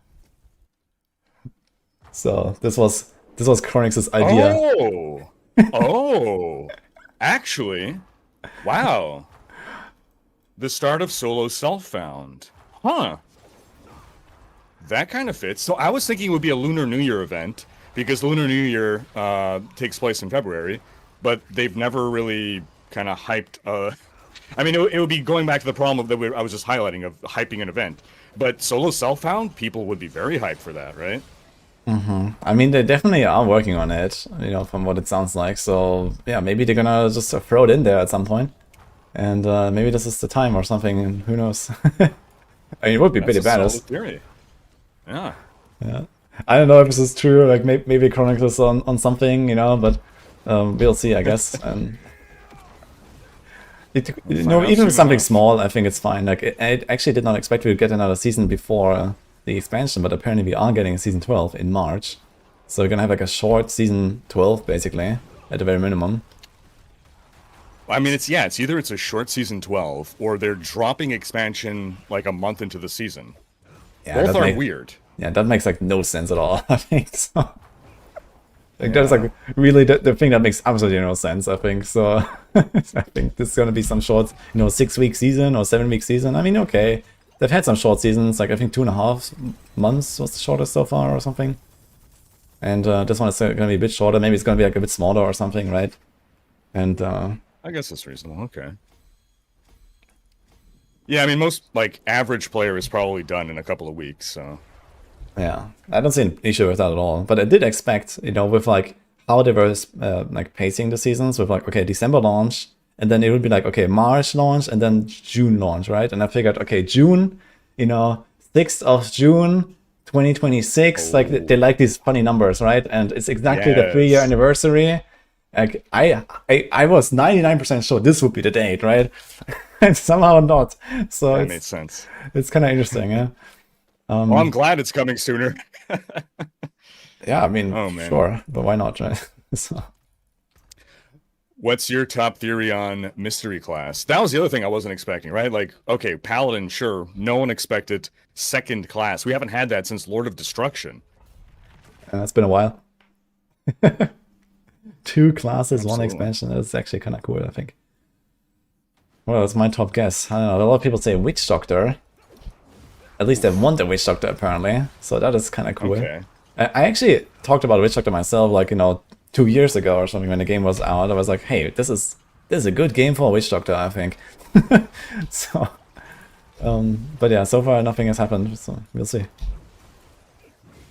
All right. What do you think? I know we got that silhouette. A lot of people, I mean, Witch, I think. I don't think Witch Doctor, but I think Witch is a solid possibility. Because the silhouette, it does look like some kind of more sinister-looking class. It's got those, like, spiky, evil-coated pauldrons and maybe some kind of, like, a cape or a cloak. And it didn't seem to be wielding a weapon. So some kind of caster kind of makes sense. I kind of like the Witch theory. Yeah, they also like, kind Amazon of hinted... is what makes... Mm-hmm. They hinted a little bit at something, right? With like, there's like something lurking in the shadows, or I don't know what they said exactly, but it definitely hinted at something like that, right? I guess we'll find out. What I don't think it is going to be Amazon. It makes most sense to be Amazon. That's the one thing. everything is pointing to Amazon because it's the Scovos Isles, and back when they released the Spiritborn, they had this whole spiel about, yeah, going forward, we like the idea of having the class integrated with the content of the expansion, like the new region, because Nahantu and Spiritborn go hand in hand. So if we're going to Scovos, it makes sense to have the Amazon. But I feel like if it would be the most obvious thing, they wouldn't be keeping it like this big mystery. Yeah, I guess so, yeah. I mean, maybe there is some other sort of connection that they just, you know, okay, there is like this, let's say, past connection or so, but now that we actually go to Skullverse, you know, like for the first time, maybe they have something else going on, or maybe there's something in like the lore or in, I don't know, the books or whatever, right? Where there's other stuff that you can find connections to from Skullverse. It's not just Amazons, I guess, right? So... That's fair. Yeah. So Oracle was another guess. So like Akara from Diablo 2. That sounds cool. Yeah, they're oracles, and they're more castery. Not really evil coded. I mean, we met Akara. She seems more like a holy type person, but... I mean, that sounds cool. Yeah. Oracle. I think in general, like, this game needs more casters. So, you know, this is also why I think like Amazon would probably not be a likely choice. I feel like this game is already very, like, you know, melee and attack heavy in general, right? Like, we have so many close range builds at a very minimum. You know, if you include stuff like ball lightning or whatever, you know, I think something like more ranged, more caster would make a lot of sense. Especially now that we got a Paladin, which is also mostly a melee character. And Amazon is also a lot of melee, right? To be honest, you know, okay, there's bows and there's spears, but it's more melee than ranged. I feel the Amazon. I mean, there is, like, for me, when I think Amazon, I think Javazon and I think Boazon, but, like, Rogue has the bows, and when we saw the reveal trailer for Paladin, he was throwing that lance, and I'm like, okay, we're not going to have a Javazon if we already have the Paladin, like, throwing lances as well. Well, where's my Lightning Fury, though? True. Like, if they don't make a Lightning Fury, you know, unique or something for this Javelin, then I don't know. That's fair. That's fair. That is what we need, dude.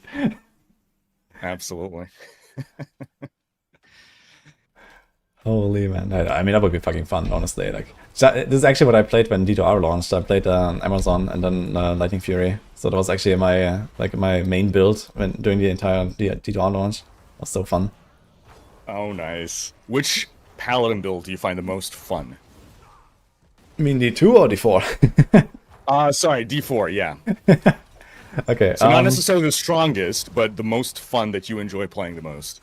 I mean, I've played like around 10 builds or so now, I think. So I've been like, you know, going back and forth between all of them, like usually 2 per day or so.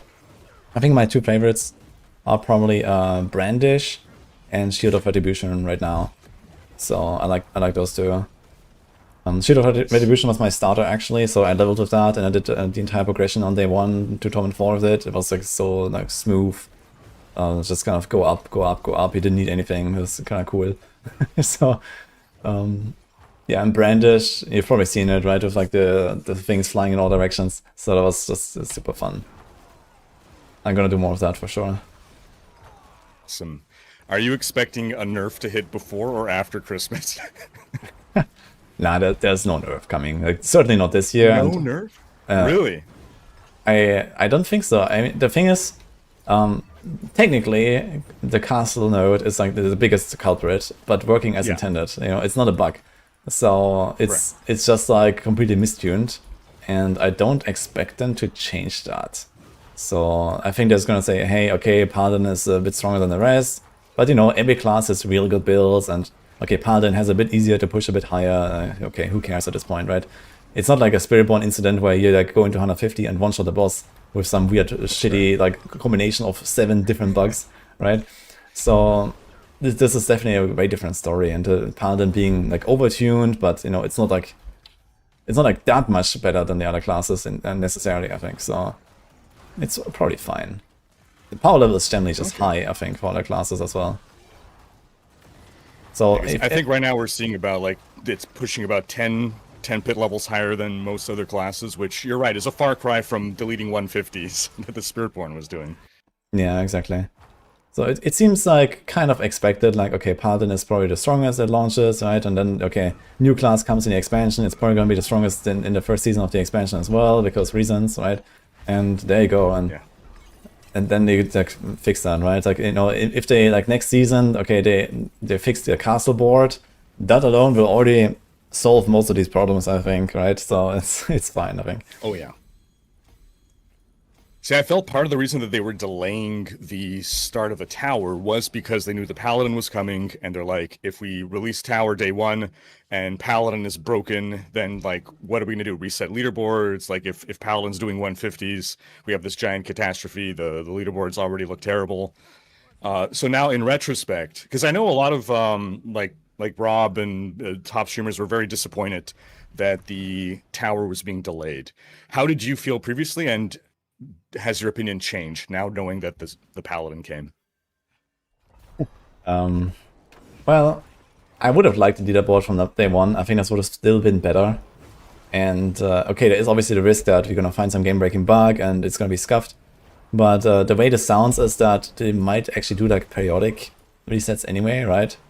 So okay, like if like week 1 is scuffed and then they fix some game-breaking bug and then it's fine, you know, that's okay as well, I think, right? So I think it would still be better to just launch the tower day 1, especially with this label as beta and a new class, you know, we don't necessarily expect everything to go perfectly, right?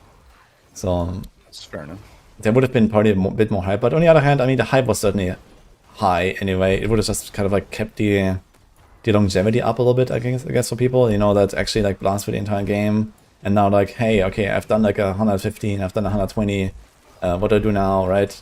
And okay, you get reroll, maybe try another Paladin build, and yeah, maybe at some point people are done and move on, instead of actually sticking around and like, hey, okay, like I can try to like Giga Sanctify and then try to push, and yeah. Probably most people are not really doing that because they're already cruising through the entire game anyway. Yeah. But it's okay. I mean, it's what it is. It's the last launch without a tower, so I can kind of live with it, you know. So with that thought in mind, I'm like, okay, like next season there will be a tower on day 1, you know, and I will go for the rank 1, right? So it's fine. It is what it is. Fair enough. Yeah, I was thinking that they would do a balance patch in January, like right before I mean, the they will tower. probably do that, but I think they will mostly buff stuff. I think lately I've seen that they mostly just buff stuff and bug fix stuff, and they don't usually nerf stuff. Unless it's like literally game breaking. But yeah, we don't have really game breaking stuff, it's just like OP in terms of Paladin, I think. And they will probably not touch it, I think, mid-season. That'll be weird, I think. Alright, you've convinced me. I saw some theory that the castle node was developed prior to the rework to armor and the defenses in general. That the numbers would make more sense under the previous paradigm of how much armor we'd be stacking. Like that it would have equated to maybe like 90% more damage instead of the like 2,000 or whatever we're getting now. I mean, we used to have like how much armor actually? Not that much actually. We used to have like 1,000 armor. So now we have 60,000 armor. So I think that doesn't really check out. Yeah, I think times 60. I mean, the node needs a nerf of roughly 90% from where it is now, right? It needs to go down roughly 90%, I think. So basically one digit. Yeah, it's like one digit too much. So Yeah. if it was like 0.2%, then, you know, that would kind of check out or something with like the typical Paladin nodes, I think. So I'm not sure exactly how and when that was developed and what they were thinking, but this is what needs to happen now, at least. And then it would still be like really powerful, right? But it would not be like, hey, you click this thing and suddenly your character is literally 15 times stronger. And now imagine the people that, you know, okay, they make this paragon board and they don't look at the guide or something, right? They just like cook their own thing and they just never click castle, you know, the entire season. Oh yeah. Like they're gonna have just such a massively different experience compared to everyone else. Like it's like not even the same universe, right? So this is like we talked about. I talked about this yesterday actually with Condis, and you know, like what about the people that just don't click castle, right? And it's fine that the Paladin is like OP and stuff for like the first season, okay, but it's basically all situated in like this one little thing that you can easily miss, right? And that is a bit of an issue, I think, so. They should have like made this like a normal node like the others, and like, I don't know, make all of them like a little bit stronger or whatever, then, you know, and then like, you know, nerf them all next season or something. So then, okay, they could have still accomplished the same thing, but they wouldn't have these like, this kind of like people falling through the net kind of. Yeah, makes sense. Chat saying, I've heard enough. Nerf Barb. Well, I mean, on topic though, before Paladin, when he made our tier list, Barb was the the number one. Yeah, it was pretty crazy. Yeah. So Right? they're doing pretty well. Yeah. They also have like 5 S tier builds or something, so I think it's fine. Barb's in a pretty good place, surprisingly, this season. It's been a while where they've kind of been down, but yeah. A question about class popularity. Someone asked me this today. They asked, like, how would I rank what I estimate class popularity to be? Like, what is the most popular to least popular classes? And I really don't know. I used to know because I used to make video guides for every class in D3, and I would see, okay, no one watches the Spiritborn guides. So Spiritborn is the least popular sorry, no, I keep saying Spiritborn. Witch Doctor. Witch Doctor is the least popular class in D3 because season over season over season, year over year, the Witch Doctor guides get the least views. Do you have any, but for D4 I have no idea. So do you have any grasp on what you would rate like the popularity of how many people are playing each class? I mean, yeah, I can I kind of like give my gut feeling on it based on, you know, some pre-season polls I do, or like just also the tier list. Like I feel like, you know, both of these things kind of play into this. If a class is very strong, then usually it's played more. Especially if the class is strong with like a very good and very comfy build. You know, something like Evade Spiritborn is just like an evergreen, right? There will always be people blasting on Spiritborn because Evade with Spiritborn exists. So that's just how it is, I guess. But in terms of like the ranking, yeah, I mean, Paladin is obviously by far the number one. I think there's no question. I'm not sure how many people exactly, but I would guess at least half are probably on Paladin right now. If I had to guess. From like the active player base, I guess. Most likely more. And then... When you look in game and it just feels like the Spanish Inquisition. It's just paladins everywhere. Knights and armor. It's probably way more than half, to be honest. Maybe it's like 3/4 or something. Who knows? But yeah. There's certainly, like, I actually asked chat. Honestly, let's just ask chat right now. So chat, what is your class right now? Like, what are you playing? Yeah, then we get a bit of an idea. But yeah, I would say Paladin, like maybe 3/4, and then the last quarter is like distributed between the rest. And out of those, I would say Sorg, the most popular. Crackle is just OP and very fun. And then you probably have a decent amount of Spiritborn and Barbs. And then you have the other three, and if Necro probably the least popular. So that's my guess. Yeah, sounds reasonable. Do you think historically, prior to the Paladin, how would you rank the Rogue's popularity? Yeah, I think before Spiritborn, Rogue was also some sort of like evergreen, like, you know, this kind of like the blaster class next to the Sorg kind of deal. You know, like the fast pace, like usually like more like skill intense and so on, I think. And like the you know, the blasters really liked Rogue, I think. And I think that has then shifted to Spiritborn with the expansion. Also, like personally, I have not enjoyed Rogue nearly as much since Vessel of Hatreds compared to before. Okay. Just because of class changes that have happened and like how the class plays these days. It has downgraded, I think, over time. And I mean, it's still like, you know, one of my favorites, and I do play a Rogue, you know, at least with 1 or 2 builds every season and so on, dynamic guides and whatever, but you know, I stay up to date with it, but there's not really many builds where I'm like, hey, I want to make like 10 different Rogue builds every season, you know. I have like a few favorites now, and those are still enjoyable, but not much, unfortunately. So that's a bit sad. Yeah, it's a great point that like it feels like the play style of the Rogue that people enjoyed, the Spiritborn kind of scooped up a lot of those players. Yeah, exactly. I mean, there's certainly overlap with just like the fantasy of it, right? They're both dex classes, they go fast and whatever, right? So they need to jump around. And yeah, Spiritborn just kind of like does everything a lot better in most cases. And yeah, on top of that, you know, like the Rogue meta has been, number one, very stale since the expansion, and number two, like with this whole Shadow Clone fiasco, was also just like not really fun, the stuff that you played most of the time. They have done a lot of fixes now, and not every build runs Shadow Clone anymore, but for a while that kind of plagued the entire class and just made it so unfun to play. And then we had like the basically Death Trap meta for like a year now. Every season, Death Trap #1. So there's that. Yeah. That hasn't really shifted. Yeah, so it can do something there. I hope that the expansion with like the new skill trees and stuff is gonna do some big shake up there. And you know, like just imagine like in 4 months from now, every class is gonna feel as good as a Paladin. You know, just imagine that, right? And that makes me very optimistic. Yeah. Yeah. So, like just as like you have like these like, you know 3 dozen different build options, and you know you can like now it's also gonna be like more modifiers you can put on your skills. It's not just okay you choose like this one of the 3 options, but also there's gonna be the other 2 paths, right? And you customize it even further or something. So I imagine there's gonna be tons of cool updates you're gonna see on the old classes that we already kind of get a taste for right now with the Paladin.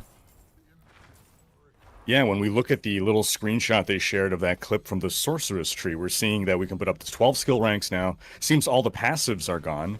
And we have like 3 times the choices, 3 to 4 times the choices to make to customize the skill relative to that just binary 1 or 2, right?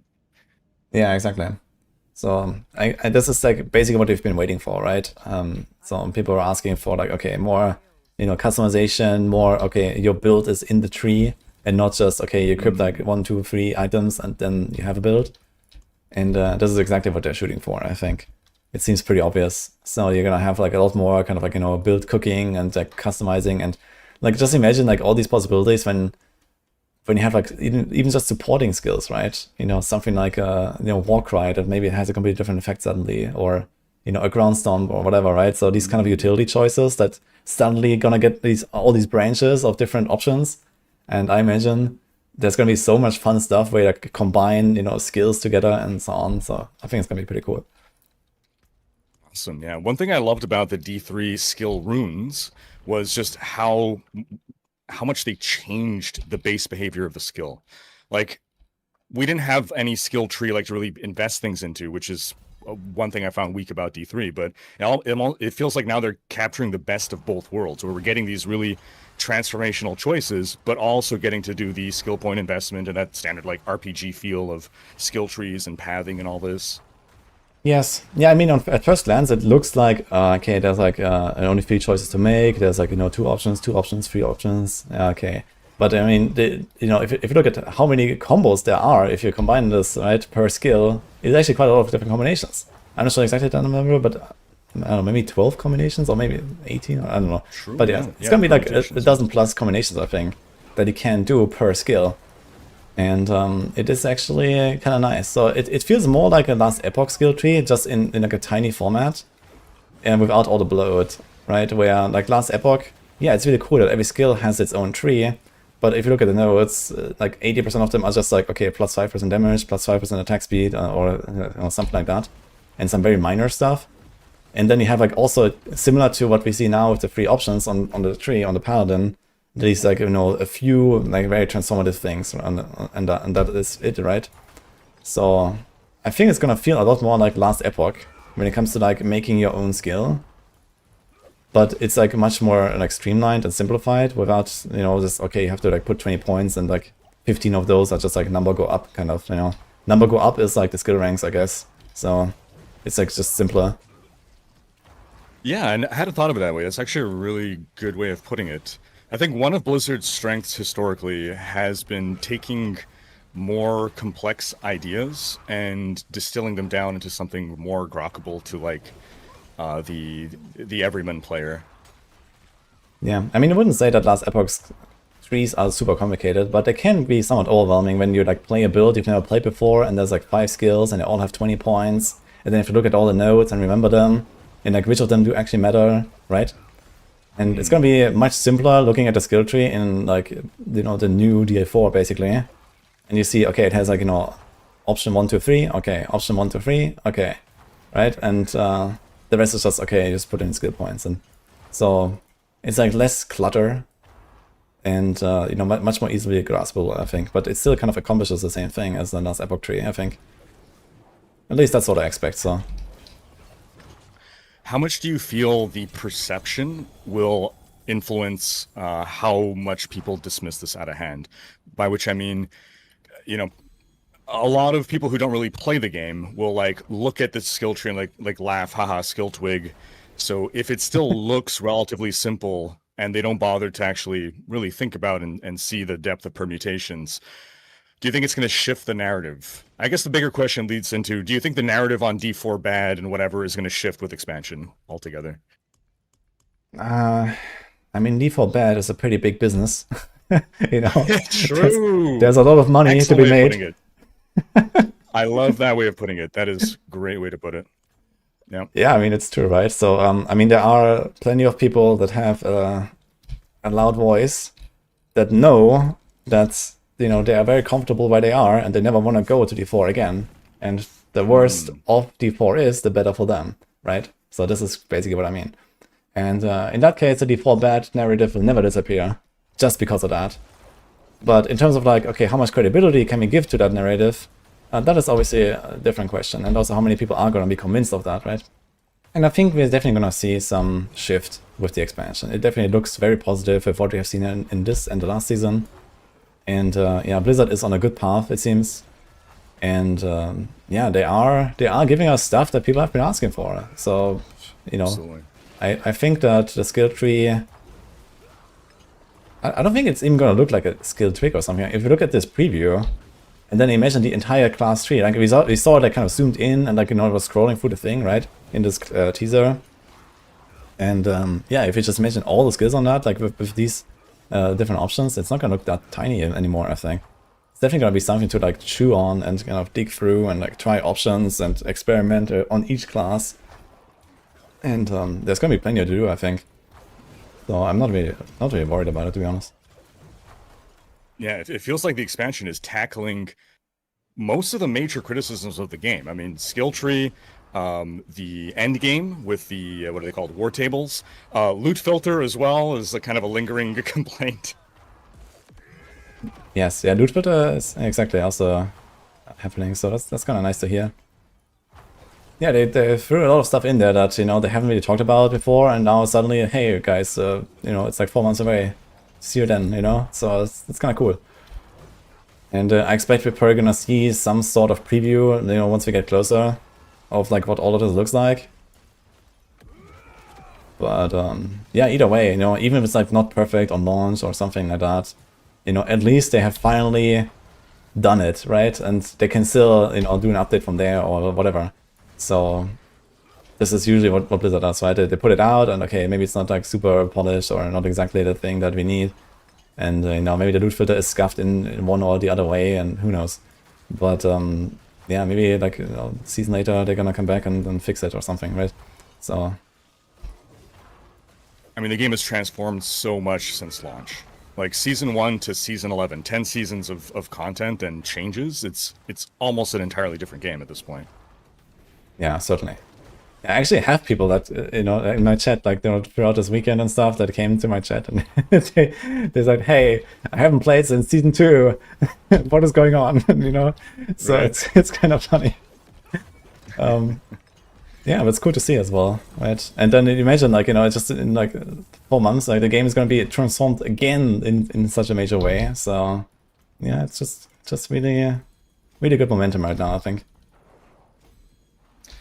Do you think once we get this expansion that we're going to see things settle down with regards to like 2.0 this, 2.0 that, like reworking core systems multiple times throughout the game's life? Do you think we're going to simmer down on that?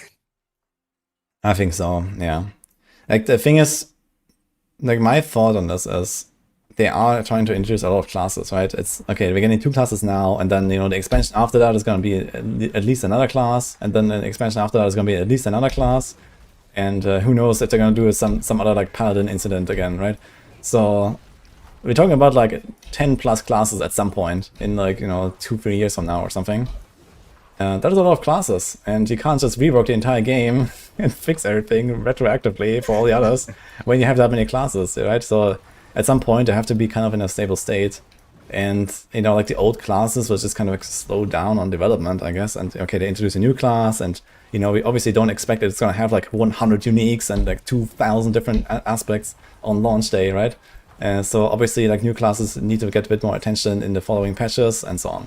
And then at some point, okay, you've kind of like figured out, you know, 20 different archetypes for the druid. You know, maybe it's gonna leave the druid be right now and maybe balance the numbers a little bit, and that's about it, right? And same thing with the rogue at some point, and same thing with the barb at some point, and then you're gonna focus more attention on, you know, the paladin, and then the expansion 2 class, and then the expansion 3 class, and so on, right? So I think this is So it just sounds like you're. yeah, I just mean like It this. sounds like you're expecting a lot more expansions to come. Yeah, of course. I mean, hey guys, we made Diablo 4, and 3 years later you got Mephisto. See you in Diablo 5. Like, I mean, what do you expect? Exactly. There's gonna be a lot of expansions. Yeah. So. Well, so I guess I'll give some reasons to. I mean, while I would love that to be the case, and I'm sure the devs want that to be the case. Like, we've seen Diablo 2, for instance, had 2 planned expansions. They ended up scrapping the second and moving on to D3. D3 had 2 planned expansions. They scrapped the second and moved on to D4. While I'm certain they have a plan for multiple expansions for D4, we had, who was it? It was Mikey Barra made a comment while he was still briefly president of Blizzard, where he tweeted something that seemed to signify that we won't have to wait as long for D5 as we had to wait for D4, which was 11 years. I remember that comment, yes. Yeah, I saw that. So you still think that we're going to have, like, I guess, what would be your time horizon for a D5? When would you want a D5? Like, no sooner than X year? And when do you think we'll get a D5? Okay, when do I want a D5? I mean, best case tomorrow. But, no, it's not that, you know, I'm kind of happy with, like, where D4 is right now and where it's going, so, you know, it's fine. But obviously, you know, D5 would be hype and, you know, it would be fun and so on. But yeah, realistically, I don't expect it as soon as it sounded way back when that tweet was made. I expect it later. So I think this tweet is just inaccurate, basically. And like D4 is gonna last a lot longer than we initially thought. So that's just definitely what's happening, I think. So just the fact that there is not even a hint of Diablo in this game yet, and they cannot finish Diablo 4 without having Diablo in the game. Like that is no way, man. They cannot do that. So they have to at least do a third expansion that has Diablo, at the very minimum. And So you would not be content with D4 just being the Age of Hatred, and it's about just Lilith and Mephisto? no, like I would not. I think it would not. Like people would not accept that. Yeah, they have to make Diablo, right? How about dropping Diablo as just a season theme, like they did with Belial and Asmodee? Yeah, I mean that is like a logout angle actually. So that is not happening. So hey guys, we made Diablo. Enjoy. Yeah. No cinematic. Yeah. Yeah, I mean, they can't do that, right? So at the very minimum, Diablo needs its own expansion. And potentially more than one. Yeah. And then there's still Bale somewhere. And okay, you can maybe combine this somehow or whatever, right? And I don't know what the story is going to be. But yeah, I would expect we're going to get one expansion Mephisto, one expansion Diablo, one expansion Bale. So that is like kind of the minimum I expect. So this means 4 expansion totals, I guess. I hope for that. I hope for that. But I mean, something you just highlighted as being something probably significant to Blizzard is when I asked when would you want D5, you said immediately. So, right, every time they drop a new mainline game, right, that's like if we're looking at it, so there's 2 ways to look at it. There's looking at it from the dev perspective and looking at it from the executive's perspective. And I'm sure the devs want to have this like 10-year plan of multiple expansions to get to tell their grand story and everything. But at the end of the day, it's the top level executives that are making the call on, you know, they're looking at the number sheets and they're going to decide when it's time to allocate resources away from D4 and onto D5. Yeah, okay, but even the devs must have some people that tell them, hey guys, we cannot finish Diablo 4 without Diablo. And Diablo needs, you know, his own grand entree, right? So it you cannot just drop Diablo into this game, or just don't not do it at all, right? There needs to be something big, and at the very minimum, an expansion. Yeah, so someone needs to tell them. Yeah. Woody, let me ask you something.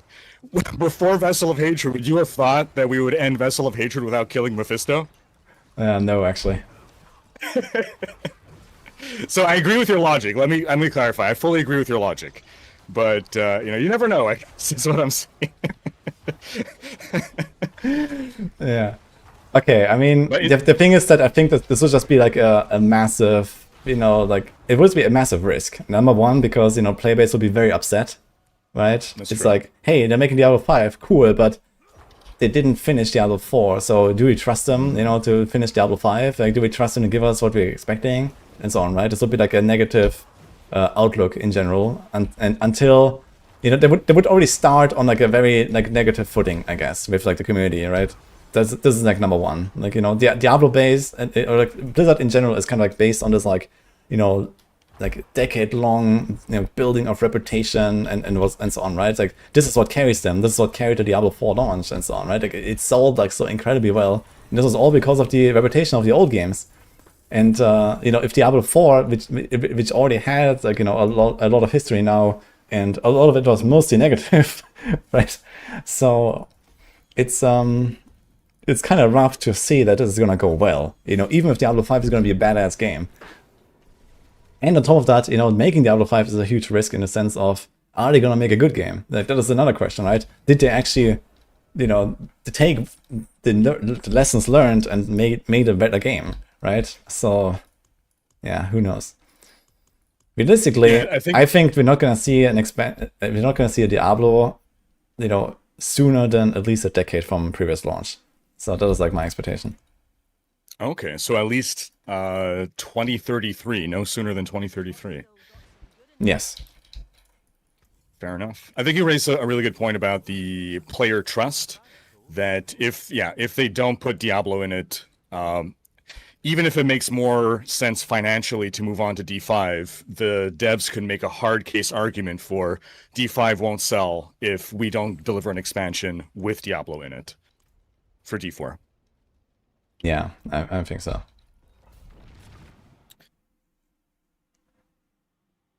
A game without Diablo and a game named Diablo without a title or antagonist is a joke in itself. Yeah, that's exactly what I mean. They need to put Diablo in this game. And honestly, I kind of like the idea that Diablo is coming later and there's like this big build-up and all that kind of stuff, Like, I imagine this to be like fucking badass whenever the time comes, right?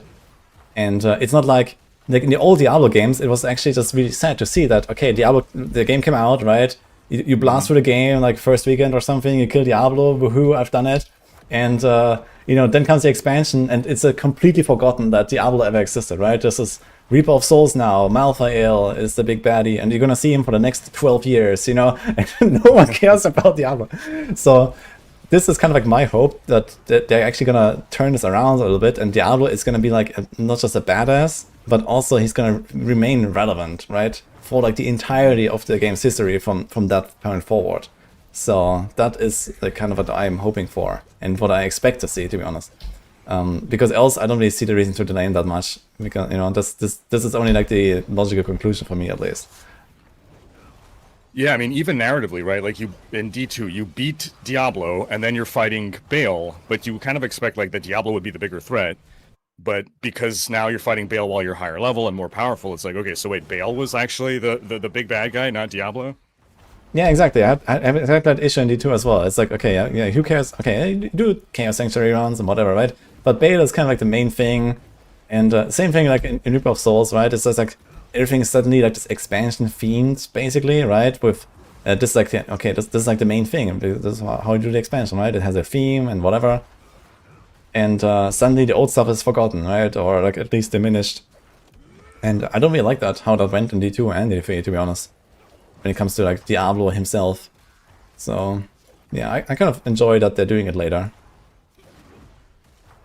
Diablo 4 might be the first game that has allowed them the opportunity to do that, though. Because, like, let's say, if we look at Diablo 2, they weren't guaranteed to be able to make an expansion. Like, if, let's say D2 did not sell well, there would have been no Lord of Destruction. So imagine saving Diablo for an expansion, and then, yeah, sorry guys, we're canceling your expansion. Yeah, oops. Yeah. That's going to be expansion 3. Oops, it's all Diablo. Yeah, okay. I mean, of course, now they actually have like the financial security. They don't have to worry about anything kind of deal, right?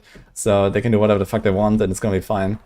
So I'm not really too worried, is what I'm saying. Fair enough, fair enough. I mean, they sold so many copies of this game and its expansions, and who knows how much with like MTX that, you know, they can like fund their development team for the next century. So it's fine, you know? I think they're gonna be okay. What's your theory on where the Joes are? Because we haven't heard from Joe Shelley in like, what, 2 years? And we haven't heard from Joe Pipora in like a year and a half or something. I thought they were working on expansion 2, but at the Game Awards, we see the interviews are being done with Brent Gibson, who was introduced with Vessel of Hatred. So now I'm wondering, okay, what's going on?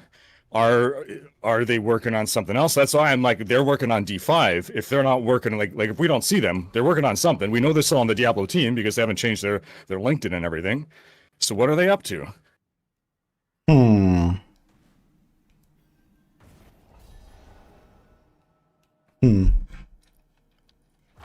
I don't know. I mean, it could be that maybe Brent Gibson, because Lord of Hatred and Vessel of Hatred are kind of tied together, maybe he oversaw those two and the Joes are overseeing the next 2 expansions. I mean, could be. I don't know exactly what they're doing, to be honest. But they're doing something. I know that. So I know they're doing something. And they're somewhere. And you're right that, you know, like they haven't changed their like profiles and stuff. So I think it's just like, okay, they were like kind of like, you know, very public at the start, and like, you know, the game director is like always on the campfires and whatever, and then I guess they kind of like maybe they realize, okay, it's not really for them being in that kind of spotlight or something, and they're like maybe better off in like another position and so on. So they took other people for that. And okay, I don't think you necessarily need to have the game director on a campfire. It's fine to have other devs that are like, you know, senior devs or whatever overseeing stuff, you know, showing this off. So yeah, I'm okay either way, I think. I didn't consider the possibility that it was just that they wanted to fade from the public eye. Huh. Interesting theory. Okay. Okay. Chat is going wild right now, it's funny.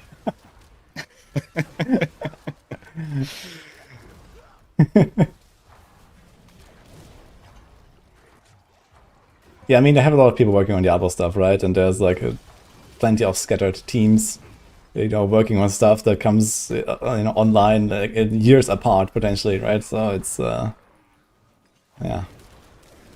There's plenty of room. In a recent interview with IGN, I believe it was, at the Game Awards, Johanna Faries, the president of Blizzard, made a statement that was kind of broadening. When she was talking about Diablo, she used the word entertainment, I believe, instead of just games. And I think that kind of opened up the possibility of us seeing, like, maybe finally getting that Netflix series. Oh. Would you want to see some kind of, like, non-game media or entertainment come for Diablo? And if so, what would you want?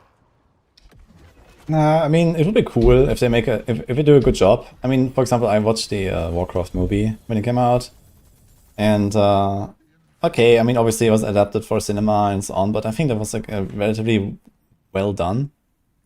And I mean, if they do something like that for Diablo, I mean, I don't mind, but I also don't really care too much about it, to be honest. Fair enough. Yeah, I thought the Warcraft movie was okay, but I think we see like Netflix adaptations of things like Arcane for League of Legends was phenomenal. You know, I hear great things about the Castlevania series, for instance, and we almost had that. You know, allegedly, we almost had the Diablo Netflix series. This was a few years ago, where the director even leaked it on Twitter, and he had to delete his tweet, and then he got fired, and then because of Bobby Kotick being pissed off at executive shenanigans, because Netflix like poached an Activision executive, he canceled the deal, you know, as the story goes. So it would be nice to finally see. This you was know, the reason, something come to really. light there. Is even what? This was the reason why it was cancelled. Allegedly, yeah, that because Netflix poached an executive, Bobby Kotick got pissed and canceled any relationship between Blizzard and Netflix. Yeah. Holy shit, man. Okay, I didn't know that. I know that it kind of like quietly disappeared or something. I had, like, you know, I heard about this plans for the series, and I was like, oh, nice, okay. And then it just never anything happened. I was like, what the fuck? But I never investigated. But that was actually a very hilarious reason why it didn't happen. Thanks, Bobby. Thanks, Bobby. Yep. That Bobby being gone is also the reason that Blizzard is back in China with NetEase, because it was Bobby during the renegotiations of the contract. Bobby pissed off and offended the executives at NetEase, so they like destroyed the effigy of Blizzard at their headquarters. They were so mad, and then when he left, only then could Microsoft come in and like kind of make peace and heal that relationship. Oh my god, man. Yeah, I've seen that actually, that people were very upset in China at some point, but I'm not sure exactly what happened there. Yeah, thanks, Bobby. Holy shit, man. Like, how does someone like this end up in this position? Like, can you explain this? Like, how is that possible? Yeah, morally bankrupt psychopaths who take advantage of people are able to... It's like exploits in real life, right? It's like the meta of real life. Be a giant scumbag with no morals, screw over people, cheat, lie, do whatever you got to do to get to the top, right? It's turbo HUD, it's botting, it's use all the hacks that you can possibly to get ahead. Dude, actually, now that you put it that way, it actually makes all sense, yeah. Holy, that's actually... Okay, I'll take it. See, you're in Europe where like the capitalistic culture doesn't allow this stuff as much. I mean, it's still there, but like, yeah, over in the West here, it's really ramped up to 11. Like, you know how you guys in Europe are like the best Diablo players? Like the best capitalism players are in America. Okay, yeah, that sounds real, actually. At least you got something going for it.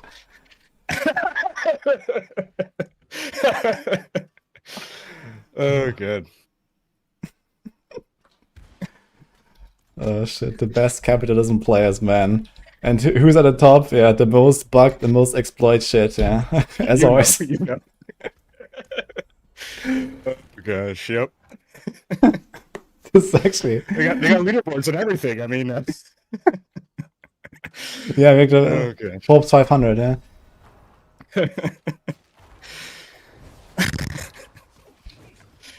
They do their live streams to their shareholders. Oh god. SSF Forbes when. Yeah, that's what you need, man. I mean, IRL SSF leaderboards, man. Holy, let's go. SSF hardcore, by the way. Forbes is a leaderboard, not like this. I mean, that's what it is, you know? That's literally what it is. So it's just a fucking ranking. Yeah. Now, how do you get to the top? Yeah, that was actually a good tangent, I gotta say. Thanks, Bobby. Another. Thanks, Bobby. I would have never learned this, you know, lesson of wisdom from Riker without Bobby. So. Oh man. So of the myriad things we know are coming with Diablo now, what are you most excited about? I mean, new class is obviously exciting, but I think I'm more interested in, like, you know, past the like kind of like glory days of like the first weeks of like, playing the class that are obviously like the craziest. You know, like, okay, we find this build and we find that thing and whatever, right? There's gonna be lots of crazy shit. Yeah, I think generally just like a better progression is hopefully what's coming. Right, where it's like, okay, I don't just, you know, play the game for like a day and I one-shot everything in T4. And I understand that I, you know, experience the game quite differently than many other people. But there are also plenty of people like me that have this problem where it's like, hey, I don't really feel a challenge, I don't really have anything to do, and I don't really have to think about anything, you know, my build can be scuffed as fuck and it doesn't matter, right?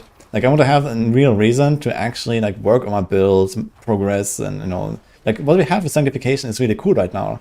But do I really need it? You know, like, you know, there's no reason really to go for all that cool shit. And, you know, actually like, worry about any of it because, well, you know, there's nothing to go for after that, right? So that is like one of the things that is kind of like really missing, I think. And yeah, I mean, I talked about more torment levels, and you know, we're gonna get crafting, and we're gonna get the leaderboards, and we're gonna get, you know, all this kind of stuff, and then these war plans, which is, you know, probably some sort of like endgame customization, so people can farm what they want in, you know, some cool ways, hopefully. So all that stuff sounds like this should go in the right direction of what I'm looking for here.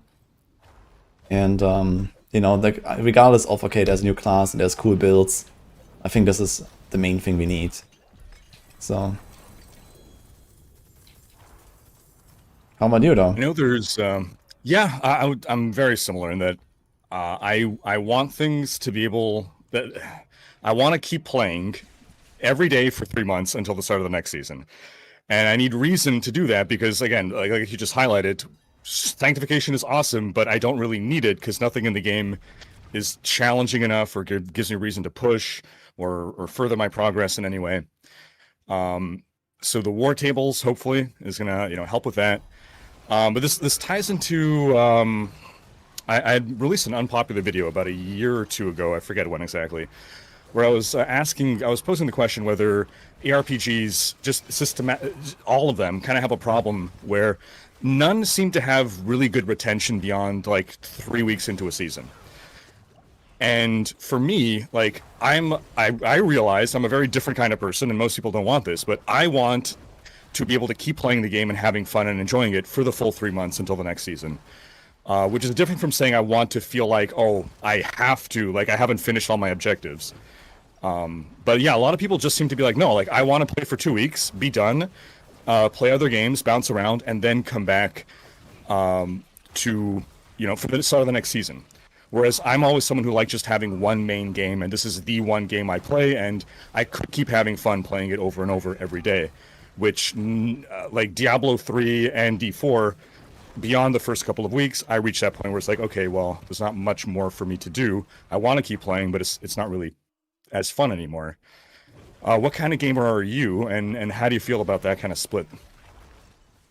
Well,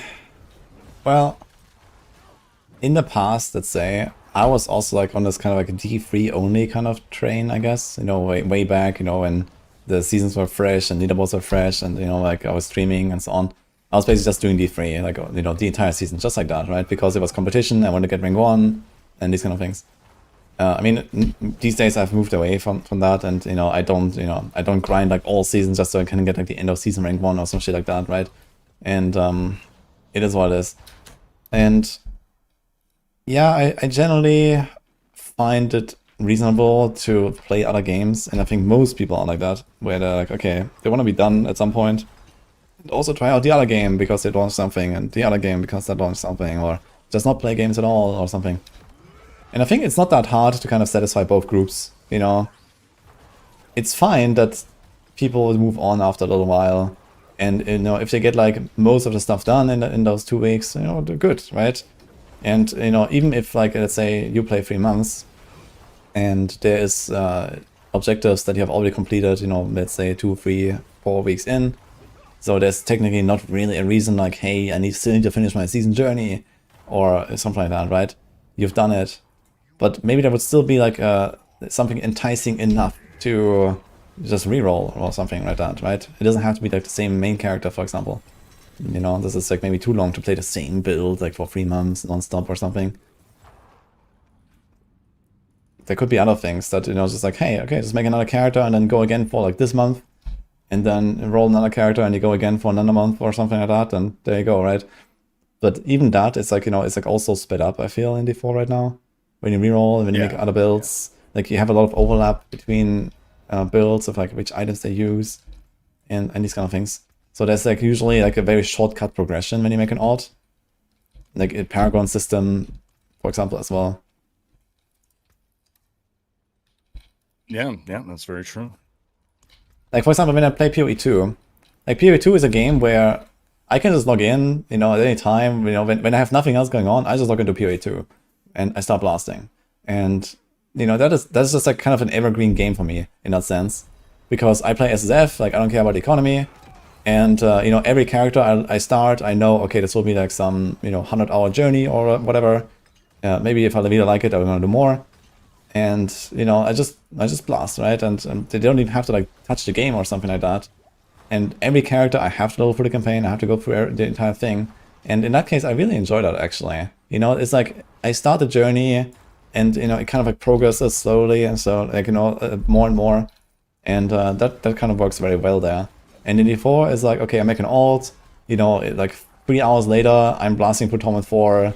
You know, 3 hours after that, I'm at a pit 90. And you know, okay, what now, right?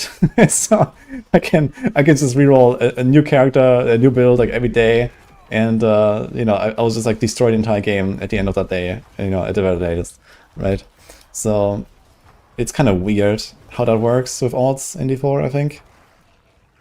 So maybe that's like too sped up basically with like, you know, how you just fast forward through everything. But okay. Yeah, that's the tough part, right? And I think that's the big difference between people like who stream and people who, you know, like the average player. And I feel it's really tough to actually make a game that satisfies both. Because where do you balance it? Do you balance it around someone who can play for 8 hours a day, or do you balance it around the person who plays for 3 hours a week? Yeah, I mean, I'm not sure if you really need to answer that question. So as long as both types of players have fun, you know, that question is irrelevant. So it is absolutely acceptable or even expected that a lot of people will just never finish the objectives, that whatever the objective may be, right? Even if it's like a super low bar, even the season journey in Diablo 3, you know, where a blaster can log in and you literally do it in the first 4 hours, right? Even that, many people don't finish. And this doesn't have anything to do with that being like a too hard objective for people to reach. It's just that people don't finish it, you know, no matter what you said, you know, no matter how low the bar is, a lot of people just not do it. You know, so I don't think this is really the problem and really like the thing that you should like balance around, you know, as long as people log in and have a good time, even if it's just like for 5 hours the first weekend and 5 hours the second weekend, and all they did is they level to level 40, oh, so be it, you know, as long as that was enjoyable for them, I don't think there's anything wrong with this. And if there's like, you know, another 500 hours of things they could do after that, and they just choose not to do it, then it's up to them. So what's the problem exactly? I mean, we've seen the continuing development of D4 towards a game that is easier and easier and easier to farm and faster and faster and faster. And a lot of that has been in response to community complaints of it takes too long to reach level 100, it's too hard to find mythics, all these objectives, it's too hard to get, and Blizzard makes everything easier, easier, easier. So while I do agree that, you know, some people like that, they don't bother completing the season journey, but that seems more like they don't care to, as opposed to like they really wanted to try and they just couldn't manage to accomplish their goal. I feel like when people do have goals that they don't accomplish, they feel unsatisfied. Whereas if they just don't really see it as a goal that they care about, then they're fine with not doing it. Yeah, I guess it comes down to like min-maxing. Okay, how hard is it to do, or how long does it take, versus what do you get for it, right? So there needs to be like maybe a reason to do it. So, you know, they have like this little like, okay, you get a pet or you get some other thing, and you know, people like to collect a pet every season, right? And true. You know, if you make it like too hard, then people are gonna get upset. And you know, I'm fine with like making that somewhat achievable, as in, okay, you don't have to like giga try hard and you know, blast the game like an expert or something. And you know, it's fine if you just like, you know, play the game normally. You know, I don't know, do your like pit 75 or whatever. I know it's a relatively low bar, and you know, you complete the season, right, and it's okay. You know, this is fine. Anyone can do that who wants to do it, basically. If you like set your mind to it, even if you're like a very casual gamer, and you know, maybe in the season before, like, you know, all you've done is like you reach Torment 3 and then logged out or something. You know, if you then at some point find the resolve, hey, I want to finish the season journey, you will finish the season journey. So that's what I'm saying, right? So in that case, I think this bar is relatively well set, but they have not really thought about adding something other than that, right? So, okay, we have the season rank now, and this is like a really good system, but they could just add some more steps to it, you know, that maybe is not designed for the more casual players. That is actually designed for the blasters. That, you know, like the you know, like in PoE, for example, the challenges, the 40-40, right? There's like some challenges that just you'd have to blast like 5,000 maps in order to finish those. And why do we not have anything like that, right? Like, why is there no season rank objective that says sanctify 10 mythic effects on your gear or something like that, right? Something crazy. And then at some point you get like, I don't know what, you know, some like it doesn't even have to be like something super crazy, like cosmetic reward that is like that you can't get, but something that you can go for and just like show off like how much of a nerd you are, right? So this is basically what we need and that we're missing right now. So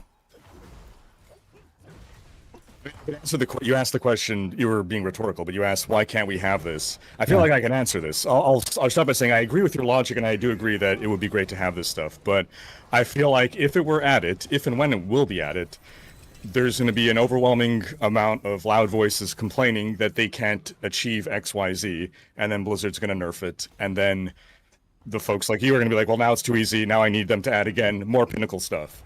And that's why so PoE gets away with having Pinnacle content. PoE gets away with a player base being totally okay that the average player is not doing all the top bosses and whatever.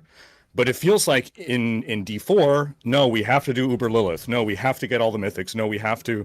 I think it's just like the player base is so distinct that the average Diablo player wants anything in the game to be achievable to them, no matter their skill level and their how much time they have to devote to the game. Yeah, but I mean, if you just try to please the masses like this, I think you're gonna run into a lot of issues. Like, you know, it might sound good at first glance, like, hey, you know, the casuals are carrying our game and they're gonna be happy, but you know, in the end, you have, you know, hashtag D4 bad, and everyone's gonna hate on it.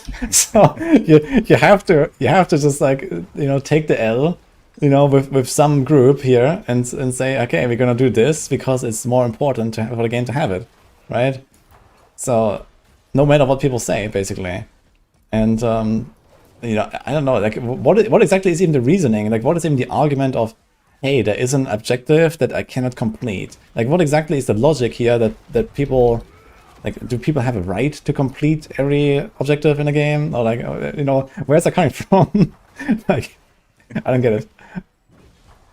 Yeah, no, I feel you. So it's difficult for me to, because I you know, I agree with your point of view. So I'm trying to play devil's advocate here. So it's difficult to express the mentality that I'm not sharing. But while, again, so I agree with the logic of what you're saying. But has anything the D4 team has done so far lead you to believe that we're gonna end up with that situation? Because I just see time and again them changing things to be more accessible and easier, and caving into those demands as opposed to the demands of those pushing for the aspirational content that not everyone could complete. Yeah, I think that what they're trying to do is like what we see with the tower now, and also with this like I don't know, what is it called, endless horde or whatever in the expansion. I think they're probably trying to like tuck this away in like some sort of, okay, there's like the leaderboard thing with the tower, and there's like this other thing, and I absolutely believe there's gonna be a leaderboard for this like endless horde wave mode, whatever. Right? And then it's gonna say, hey, here's your endgame thing. And other than that, the game is just gonna be like, you know, face roll, enjoy. And maybe they hope and believe that this is gonna be enough. Realistically, I think the game needs, you know, more than that. And not just this, okay, like try hard, like PvP, leaderboard stuff, basically. For, you know, to actually stay engaging for a lot of people. Because there's all plenty of people that are blasting, but they don't wanna care about leaderboards or something like that, right? Because there's always like, you know, cheese and stuff as well going on, and it's like, you know, a very, very separate thing from the rest of the game, and it doesn't like progress your character, right? Like it's not just, okay, hey, I made a badass character and a badass build, but also like, does it give me anything? No, right? Like, why am I even doing this, right? So there's also this perspective.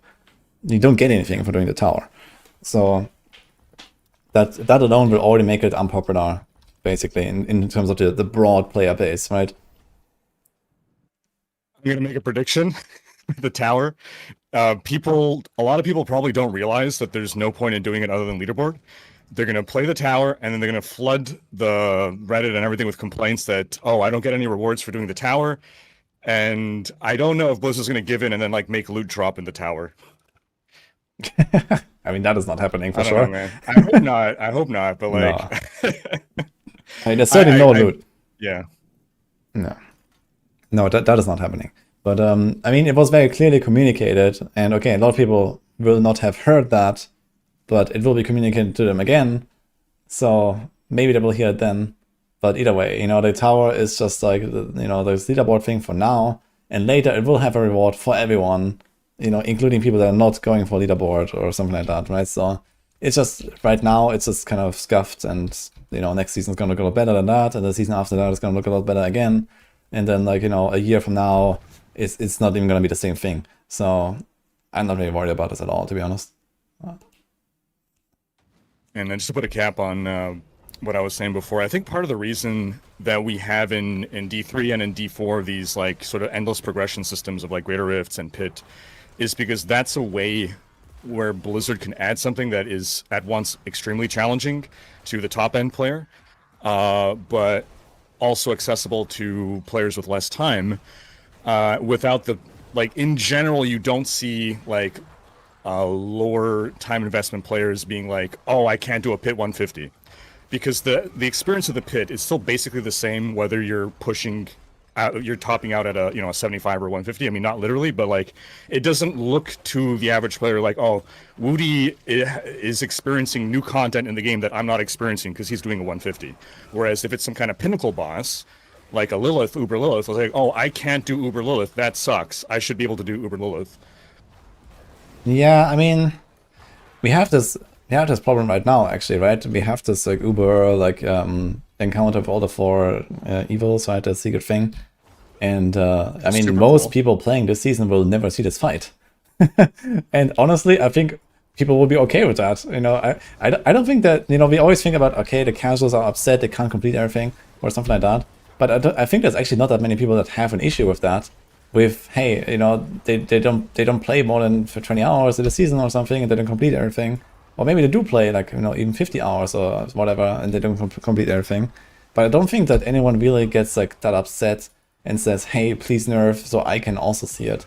You know, maybe they're gonna play more next season and they're actually gonna do it or something like that, right? So it's like you're also kind of like taking that away from people. Like when you say, hey, we're just gonna nerf everything to make it easier so that everyone can do Tom and 4 Lilith, you know, then you're also taking away the experience of actually doing T4 Lilith the non-nerfed way from people, right? They will never have the option to actually, no one can go back now to do, season 0 Lilith, right? And you robbed people from that experience as well, of like, hey, this time, this season, I'm gonna log in, I'm gonna play the Paladin, I'm gonna do fucking Lilith, and there you go, right? It doesn't exist now. So you remove that part from the game, and I don't think this is necessarily an upgrade, right?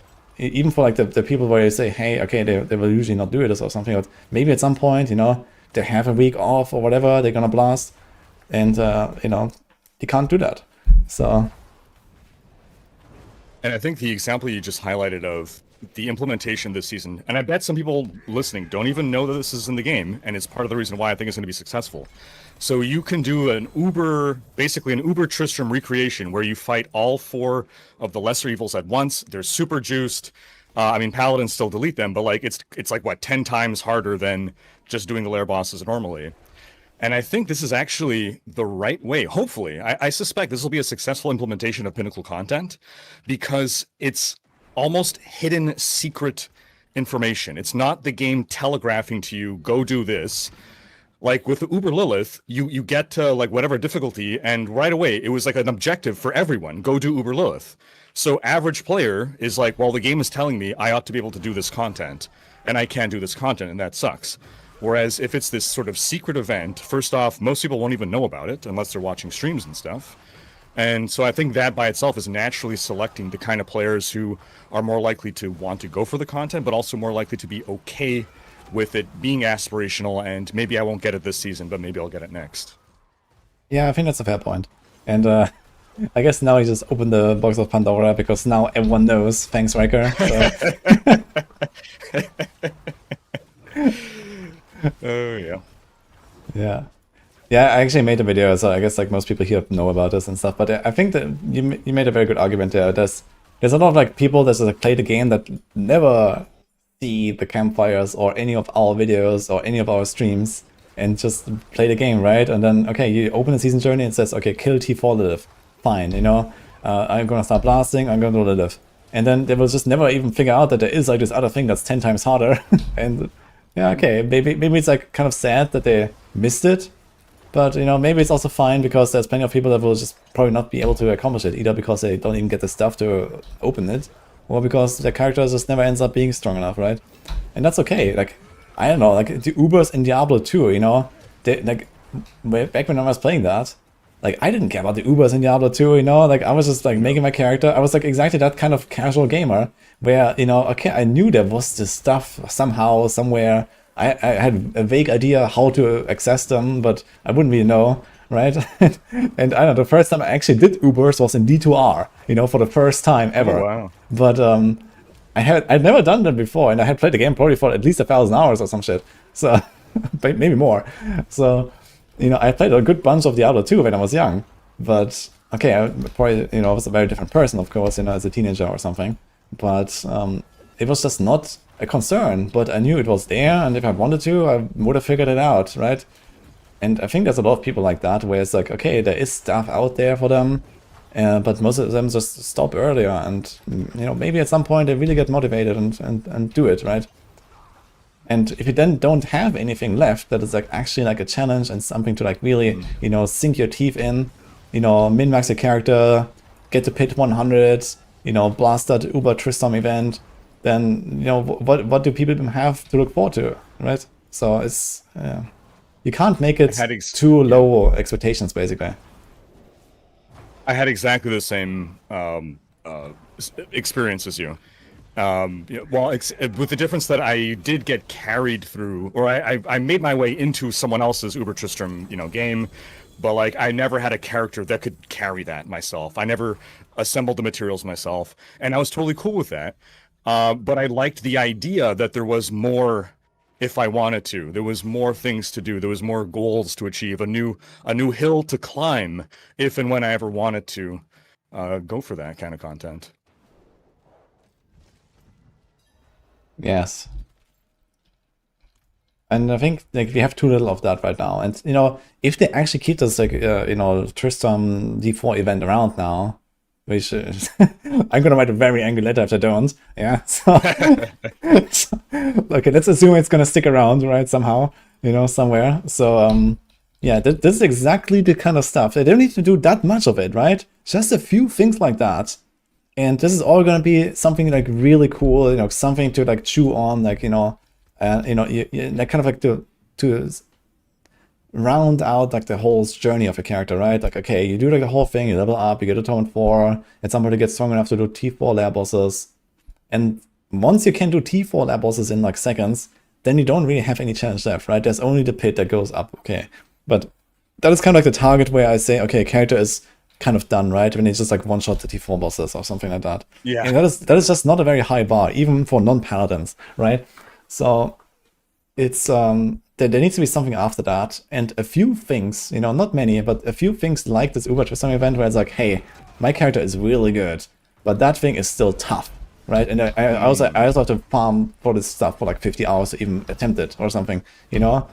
That is perfect, you know? I think that is perfect. That is so good. Like this whole thing, like I'm at least days away from even attempting this for the first time. So that is perfect, you know? Absolutely. I also like how they didn't even like mention this at all. It was like a surprise. Like, oh, there's something else to do that they didn't talk about in the campfire. We didn't experience in PTRs. Like, surprise content to discover. I think discovery is something that we lack a lot in games these days, or at least in Diablo games. Yeah, absolutely. Yeah, that's actually one thing I like a lot about PoE leaks. And where it's like, okay, you know a lot of stuff in advance, right? Like, okay, roughly how it's gonna be, and they leak like some of the uniques and like the skill tree updates, but you never really know, right? Until it actually goes live.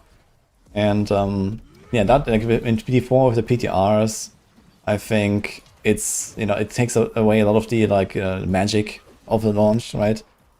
where it's like, okay, like, you know, we've played all these builds for an entire week, we benchmarked everything, you know, down to the exact pit tier, and, you know, we make the tier list, like, we know exactly, okay, this build does 117, this build does 115, this build will do 112, okay, you know, so we know everything, right?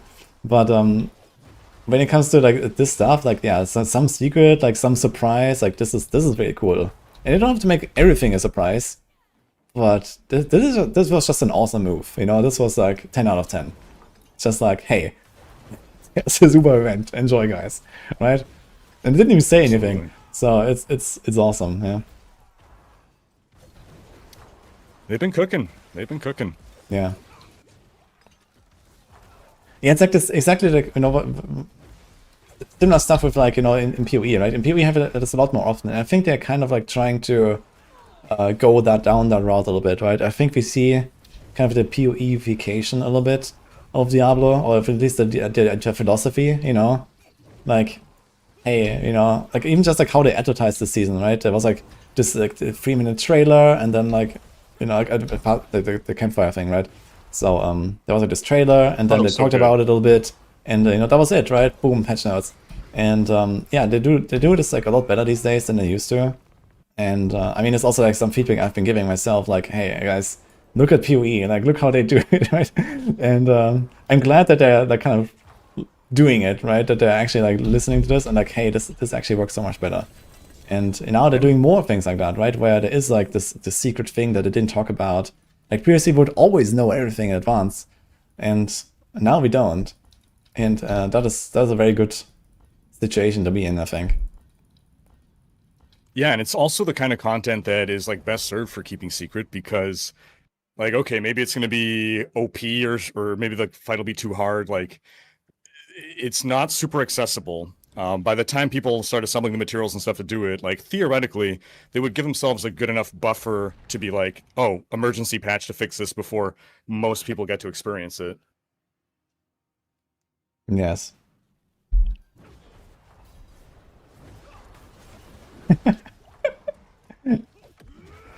I'm doing chat a little bit right now to see like some of the comments. The irony is it's the streamer to blame. They want content, and then when secret is discovered, they instantly TikTok and YouTube are blasted with do this, get that. Yeah, okay, but either way, it's like the problem. No, I don't think this is a problem. That's just how it works. And you know, the thing is that there is anticipation, right?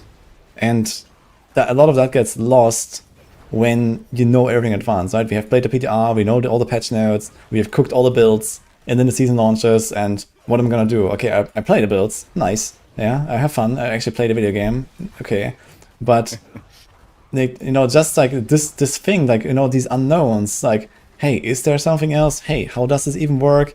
Like, what does the system do?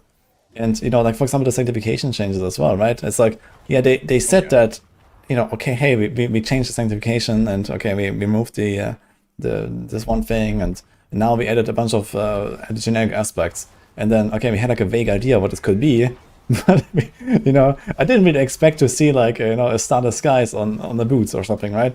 So suddenly you have this stuff, yeah, the double Shaco, and it actually works, right? So this is like, yeah, this is like cool stuff, right? And suddenly like, wow, like, you know, the yeah, like no one expected that really, and here we are, right? So that is really cool, and so there's like a few things like that in this patch that like, you know, okay, it's like even though we find it out in like the first days or whatever, right? Okay, hey, this thing is super broken and whatever, right? And hey, like try to do sanctification and you get this, and maybe some people actually get lucky now. You know, there's still this it's a very different, you know, experience compared to just knowing it in advance. You know, even if like instantly every streamer is gonna make a video about it, and you know, I have made a video about this secret, you know, Uber event. Yeah, I've done this video to like raise some awareness and show off how cool it is and so on, because I was a big fan of this. And yeah, it's still something like, it would be very different when if that was on the PTR, right? This would be just a very different experience. It would be just like suddenly from the start, like this is your goal, right? Like, okay, you know, this is kind of the target. Your character needs to do this event or you suck or something like that, right? But now it's like, hey, I had completely different plans, and I'm just gonna pursue my plans, and you know, maybe I'll do this, or maybe not, or maybe I change my plans now, and you know, I'm going for this, and suddenly I'm gonna play my character like a week longer than I actually wanted to, because there's this thing I wanna do.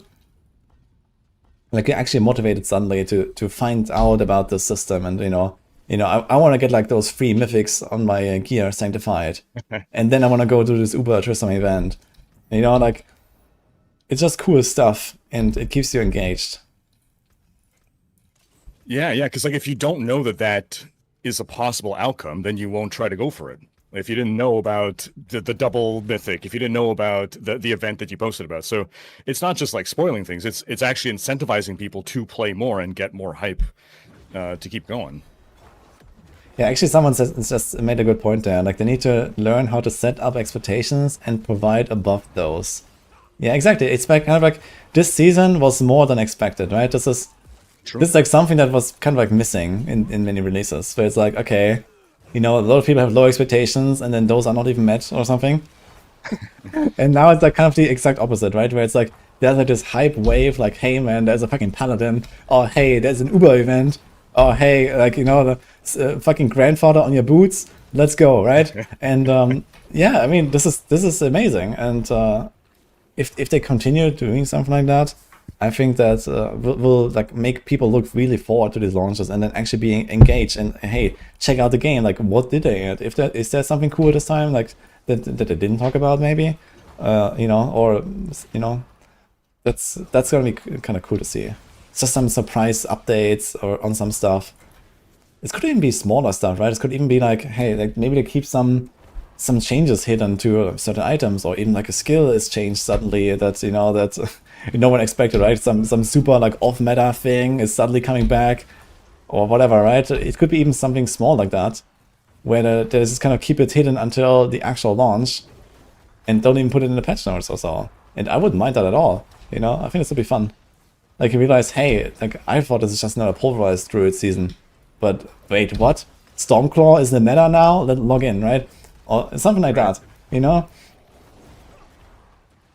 And I know some people just argue against having a PTR at all in order to not have like anything spoiled, and it would be more exciting and more people would play, but I feel like the PTR has tremendously helped D4. I mean, Season 11 would not be what it was without PTR. Imagine it launched in the state that it was at the start of PTR. Yeah, I mean... Yeah, of course. I mean, I'm personally also like a enemy of PTR, to be honest. I know how important it is for D4, and I absolutely do not recommend them to stop doing PTRs.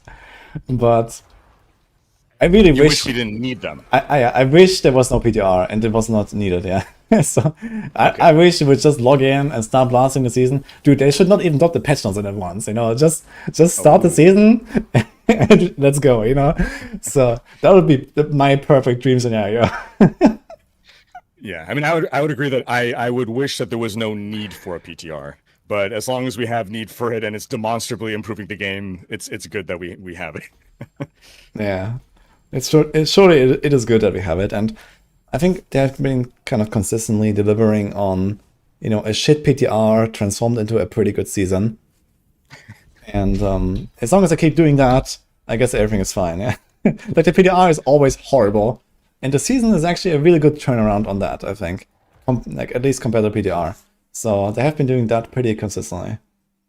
If we can get 3 seasons in a row where PTR launches and it's awesome, and they don't have to change much, then we can say, okay, no more PTR, right?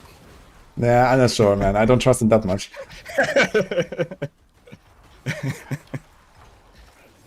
You know, like 3 seasons is like maybe just a lucky streak, you know. So it's. So what's the minimum? What's the minimum? I don't know. I'm gonna give it like let's say 2 years or something, yeah, of like flawless delivery, and then we can talk about it. Oh man. Yeah, but I mean, realistically. Go ahead. Yeah, I mean, realistically, I really would like them to do like secret testing, like PoE does, right? With like, they just like take some of the blasters that are not content creators and stuff, and just let them test the patch, and just give them all an NDA. And you take like 20 people like that, maybe less. And you can get like 90% of the work done that they can get done with the PTR, I think. So just hire the Maxroll team. yeah, Have you guys exactly on not retainer? the Maxroll team is what I'm saying, right? So Not the Maxroll team? Wait, why not? yeah, like I want only people that don't make content or don't make guides. You know, Oh, like gotcha. they need to Okay. sign a fucking paper that says, okay, I will not tell anyone anything. Yeah? Oh, I understand. Okay, gotcha. But that's tough because then, like Maxroll scoops up all the best players, so then they're not going to have the best players to test their stuff. Yeah, it's a struggle, I guess. But I mean, there's still plenty of blasters out there, right? So it doesn't have to be like the best player or something like that. They need to recruit for this. So, but I guess there is probably like a general problem in like D4. There's blasters out there, but you know, would they want to do that? And you know, most likely for free or maybe for like very little compensation. I don't know. So I guess you would have to compensate them, and I'm not sure if like Blizzard is willing to do that. So this comes down to QA, and it's an industry issue where QA is quality assurance, right? These are the people that test for bugs, but they also test for balance and such. And in general, QA is like the least paid, easiest entry job in the gaming industry. I feel like there should be a category of QA that consists of like people who are super freaking good at video games. People that are paid well enough that they're not going to become streamers and content creators to just like, I'm a pro gamer and I'm balance testing. Like the QA is focused just on balance, not on bug finding. And I think that for whatever reason, the industry just does not seem to value this. Yes. Yeah, it definitely seems that way. Yeah, so there needs to be like 3 levels, right? There needs to be like junior QA, senior QA, and blaster QA. So we need like for that 3rd level, basically. True, absolutely. Yeah, they're like the highest pay grade, and then his name is Mark Roberts. Yeah, there's one guy. Yeah, we need Mark Roberts. You need someone like Mark Roberts in the D4 team. Yeah, basically. Oh, from chat saying the leaderboards is an opportunity to scout out talent. Okay, you win rank 1 leaderboard, you get 100,000 a year salary at Blizzard testing their. I mean, yeah. That's the reward for pushing. If I was game director, like I don't know, I would set a bounty like that. Why not? That'll be cool, man. Yeah. That's the reward. Yeah, you get rank 1. Use all the exploits, I don't care, you know, and go, right? Like this is exactly what they want. So easy clap. There you go. You get an unpaid internship at Blizzard. Yeah. Oof.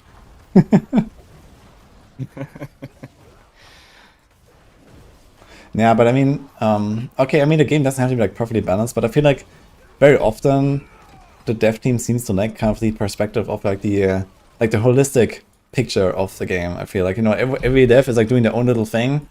Like one guy's balancing this class, one guy's balancing this this item, one guy's balancing the loot drops, the other guy's balancing the other loot drops, and you know, suddenly we have like a up to the side incident like hey, you get like 50 up the side for doing an Infernal Horde, or you get 10,000 if you do a Treasure Breach dungeon. Enjoy, yeah.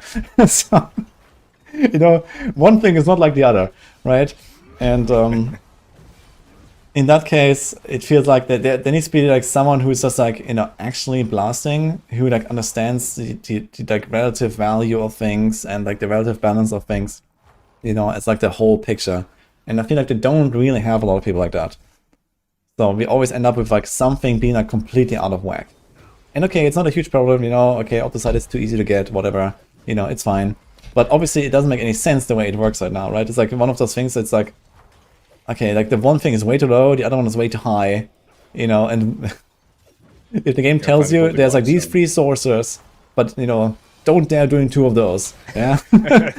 Right? So it's kind of weird. Yeah, true.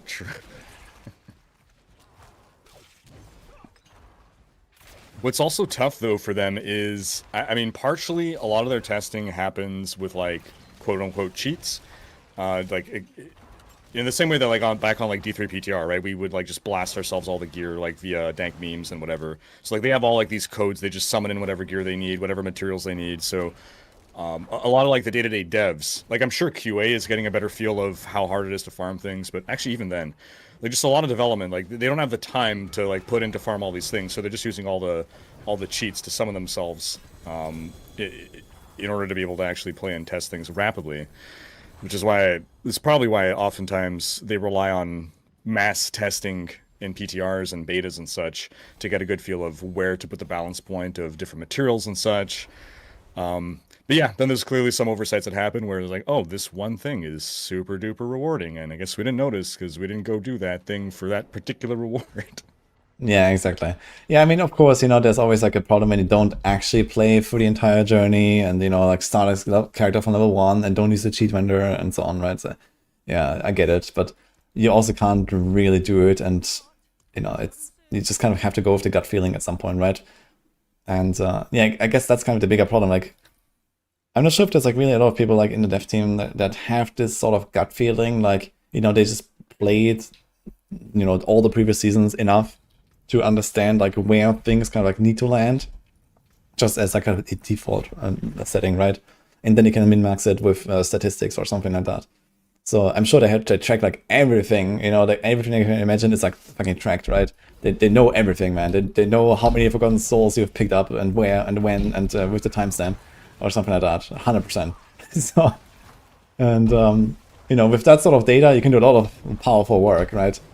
And that, this is like one of those things where I feel like, yeah, they have the data, but do they also have like the feeling for it, right? So this is like the thing I would be worried about here. And they have been like consistently, like just as an example, like, loot drops, material drops, this is something that they kind of change in a big way every season, almost. Where like, okay, now suddenly this thing is super rewarding, and now this thing is super rewarding. And, on one hand, it kind of keeps it fresh, but on the other hand, they never seem to like hit the mark in one way or the other, where I feel like, okay, like now this is like the perfect state, right? And then there's like another wild swing in another direction. So it's kind of odd, I think, how that works sometimes. And maybe this is like trying to like on purpose, go in very far in one or the other direction to like figure out, okay, so where do we even want to land? And then maybe at some point after like 5 seasons of like doing these wild swings, they realize, okay, we want this, and that, and we're gonna try to find like a middle ground, and then this is what it's gonna be, or something like that, right? The other complicating factor for them is that they're like simultaneously working on different builds of the game and different seasons. So it's like, okay, this team that's working on the next season, like they come and test the previous season, and like they're coming in with a certain thought of the balance changes or the new content that is affecting XYZ, and depending on what build you might be running, maybe you don't even have access to like the season theme for this. So things get really complicated even without running like concurrent seasons. Like just in like a regular AAA game development, you're already having like multiple builds being worked on, where like the QA is like maybe testing an older build, and not the exact live build that is currently like already patched out XYZ or changed and tuned these numbers.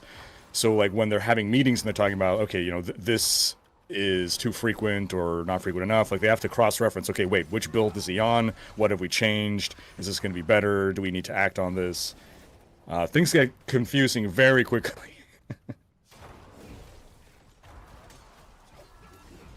Yeah, I agree. I can see that point for sure, that, like imagine like, I don't know, you test like season 3 and then season 4 with like Loot Reborn or something, right? Like there's like a completely different game and completely different philosophy and how everything works, and yeah, I can see that. And it's like, it goes back to what we talked about earlier with like, okay, is the game like slowly getting into like a more stable state? Like, are we gonna get like another Loot Reborn 2.0 or something? Are we gonna get another skill tree reworked 2.0 or something like that? So, let's say the expansion launches and this is just the skill tree now, right? And this system is just done, right? Plus minus balance changes, or okay, this thing didn't work out, we're gonna replace it, whatever. But the system is done, right? And yeah, if they bring more things into a position where it's like it's just over, this is done, we move on to actually do other stuff now, then yeah, then they have like more ways to fine tune it over time as well, and like kind of just like bring more stuff into the spotlight, I guess. And it's gonna be going to be way easier to like prepare for a season for them, I think. Do you think we need a Paragon Reborn? Yeah, need is a strong word. I think like Paragon is okay, but it's like not in need of a rework, but it's relatively mid as a system, I think. So it's like, okay, this should be done at some point, but it's not like a burning issue or something. Yeah, I'd agree with that. I think like it could be made to be cooler and more interesting, but like it's fine. It's not hurting anyone right now. I mean, it does accomplish the goal it has relatively well, I think, which is just like, okay, number go up, you know, you get like mildly rewarded for logging in, even if you don't get any upgrade or something, you know, basically like this whole idea of the D3 Paragons with +5 main stat, but actually done in like a reasonable way and, you know, a bit more interesting. So I guess if you look at that, like the goal has been accomplished pretty well. The question is, was this the right goal kind of deal? I think is maybe more the question I would ask here. Like, should it only be so bland? And in fact, you know, the Paragon system has only become more bland over time. You know, it has not become more interesting. They added an extra board and stuff, and they rebalanced things, but generally they took out depth from the system more and more over time, right? They limited how many boards you can have, so now you can't do like some wacky shit like, you know, 9 glyphs or something. Or, you know, they also like just kind of like made every glyph the same. You know, every glyph is just like 10% damage, 10% damage, 10% damage, you know, with a different flavor. Right, and you have 20 of those. Like, why? You know, like, what is that? Like, okay, it's the number go up system. Okay, but why do we need 20 glyphs? Just give me 5 glyphs and make them all say 10% damage everywhere. That's exactly what it is. You know, like, why do I need 20 glyphs? So they're all the same, right? So yeah, there could definitely be like more exciting stuff in there. You know, and at the very minimum, I don't know, just cull a bunch of these glyphs. And legendary glyphs or unique glyphs, or you know, make these rare nodes maybe like at least slightly more interesting. Like, you know, they've tried a little bit. You know, there's cooldown, there's movement speed now on the Paladin boards, and you know, stuff like that, where it's like, you know, at least you feel it a bit, right? And it's not just, okay, number go up a little bit, but I think this could be like a bit more exciting. And what I hope will happen at some point is that, you know, with like, you know, the likely removal of the passives from the skill tree, that we're gonna see like a lot of stuff come back in like the Paragons, right? Where it's like, okay, this is like sort of your active skill system, the skill tree, and then you have your passive stuff with like more interesting effects than before in the Paragons.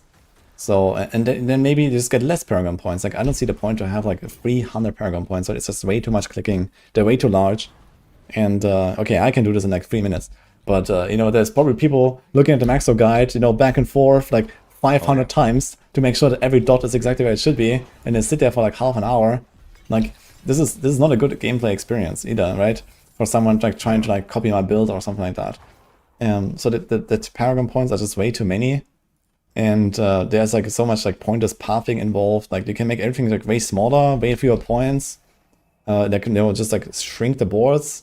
And also make it more interesting at the same time, I think. So this is what I would like to see. Where like rare nodes actually matter, and I cannot choose all of them, you know? So this is kind of the way it should go, I think. When I first saw the Paragon system, I thought it was something more than what it ended up being. I thought it would be more like build defining and impactful. I almost saw it like a build your own ascendancy, like in PoE. And I think if it were more like that, where like the Paragon boards that you pick really do matter, and they are almost treated like ascendancies, I think that would feel a lot cooler. Someone says, build a power into the skill tree and ditch the Paragon system entirely. Huh. I really wouldn't mind that if the skill ranks mattered a lot and if leveling was a lot longer. You know, if they go back to like D2 style leveling, right, where you get to level 99, but not really. And your character is done at like 85 or something. Oh, but they won't, because people complained that 200 was too hard to reach. Can't go back now. I mean, they can do whatever the fuck they want, right? So, to be honest, so, they can make Diablo without Diablo. You know, they can definitely go back to the old leveling system if they want. So. But I mean, I'm not sure if they should do that, but it is an option, and I think this is an idea that could be explored at the very least, right? It's like, okay, why do we need the Paragons exactly? Why can't we make a leveling system like the other games? You know, but on the other hand, I don't see them going away from the Paragon system though. I think it's okay the way it works. It's like, it's kind of risky to move away from that, I think. And there's not really a need to. They should just make it cooler, and that would already do a lot. Yeah, true.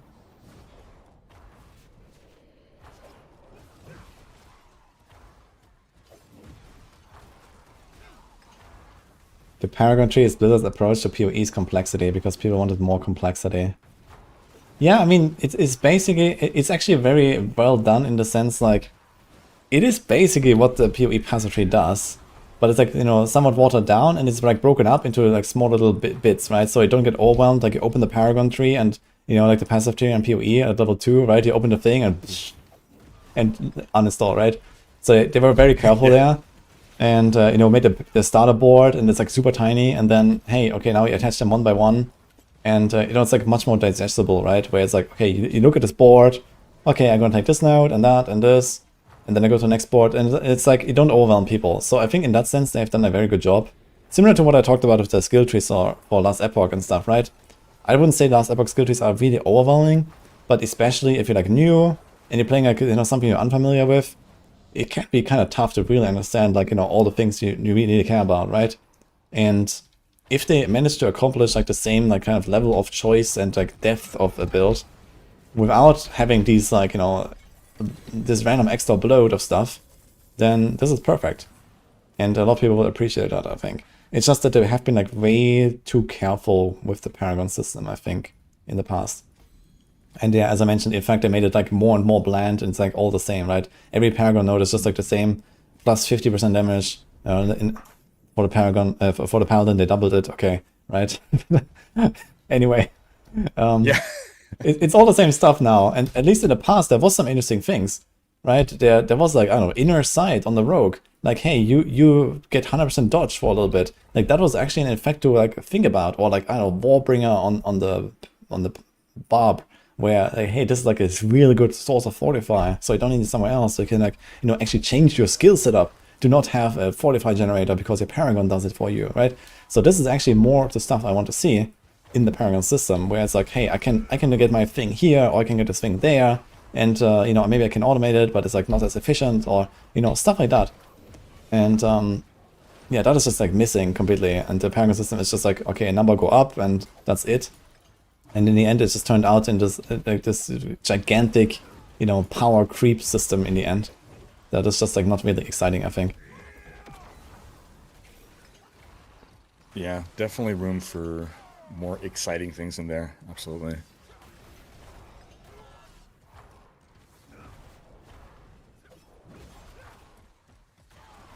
It's funny. I know you are in favor of not having the restrictions on the number of boards. I actually like that we were limited to 5 because I feel like because the meta previously was just always go grab as many boards as possible to grab as many glyphs because all the power comes from glyphs, right?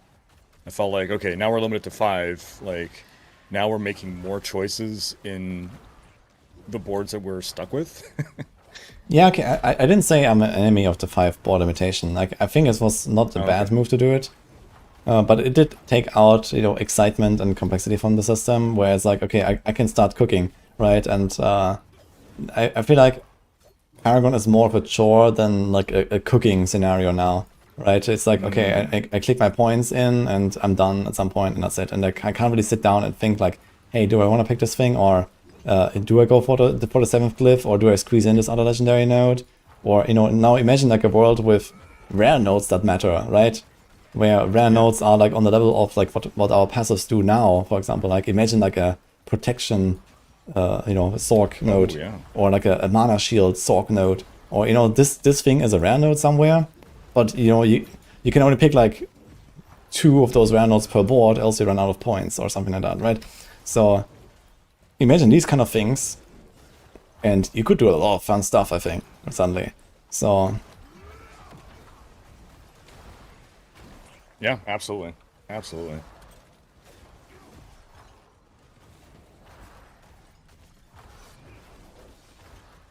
I don't know. Like if I was going to like rework Paragons, this is roughly what I would do. You know, just like take maybe not exactly what we have as passes right now, but at least like take inspiration from what passes do currently. Like not just the okay plus 5% damage, you know, but the actually like utility passes and these kind of things, and just put like plenty of those like somewhere sprinkled into the Paragons, and see what happens. You know, so I think that would be very fun.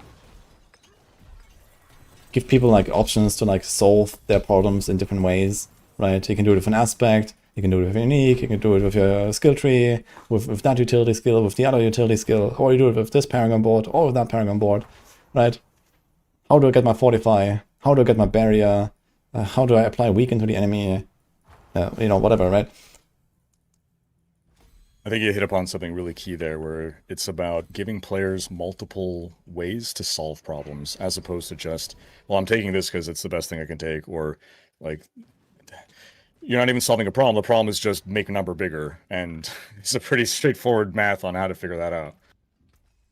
Yeah, exactly.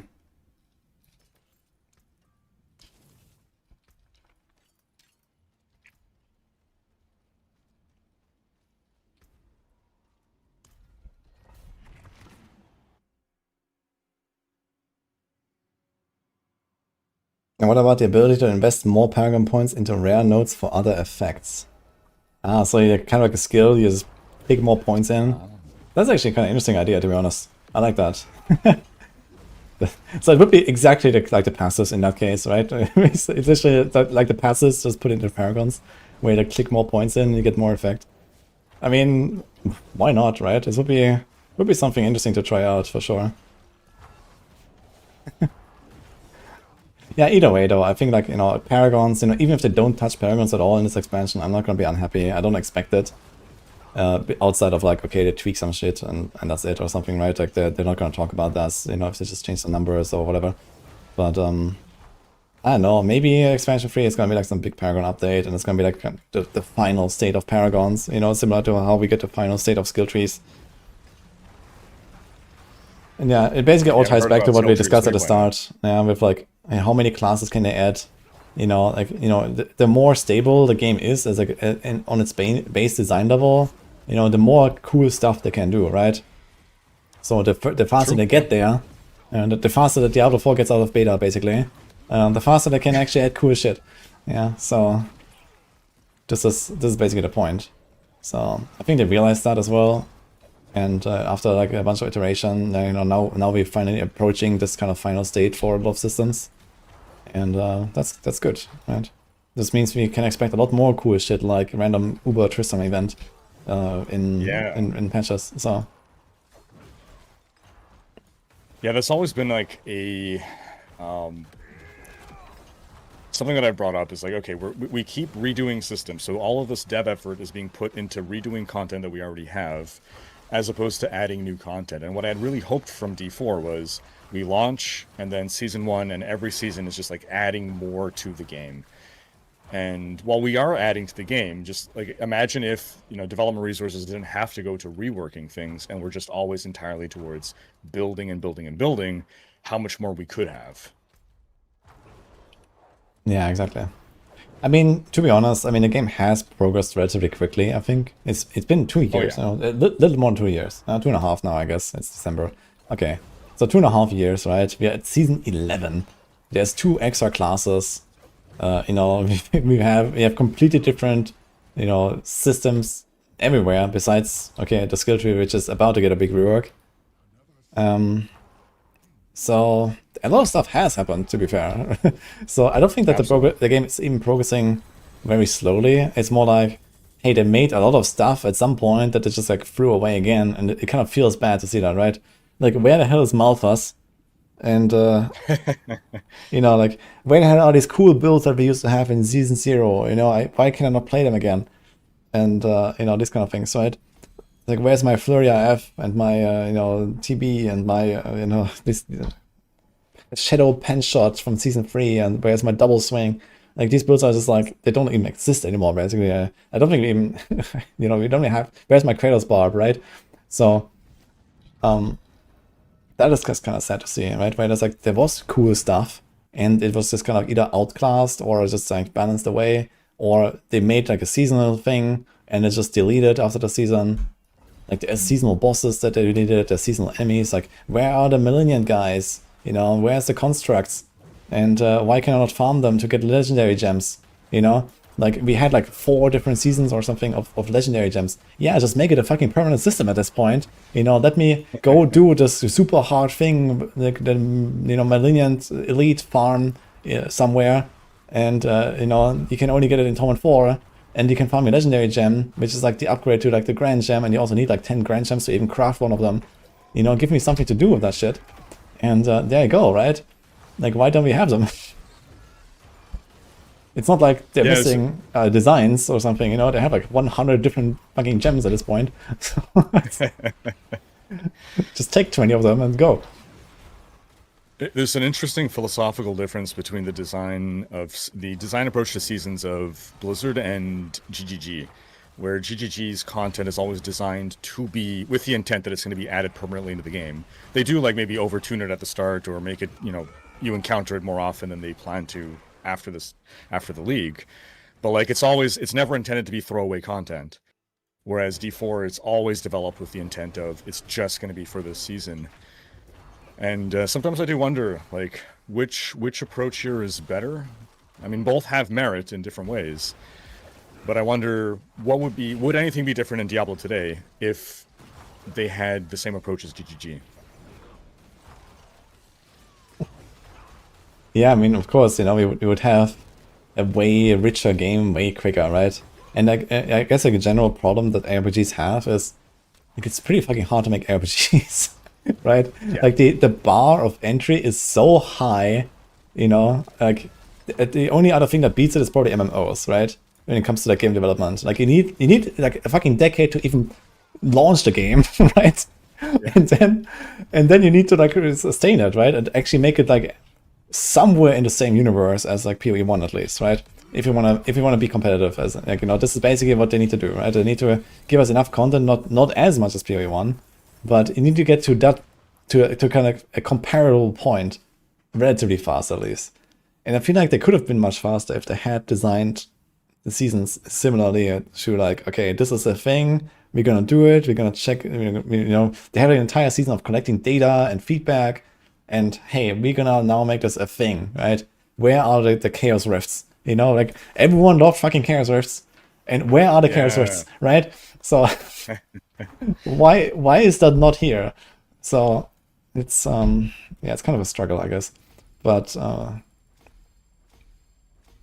it's okay. I wonder if. Mm-hmm. Go ahead.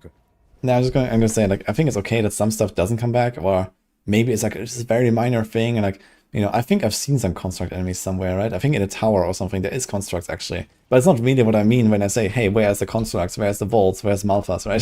So, yeah, exactly. Okay, there's like another monster type, and it's just fruit in there because reasons, right? But this is not what I mean. Bring it back, right?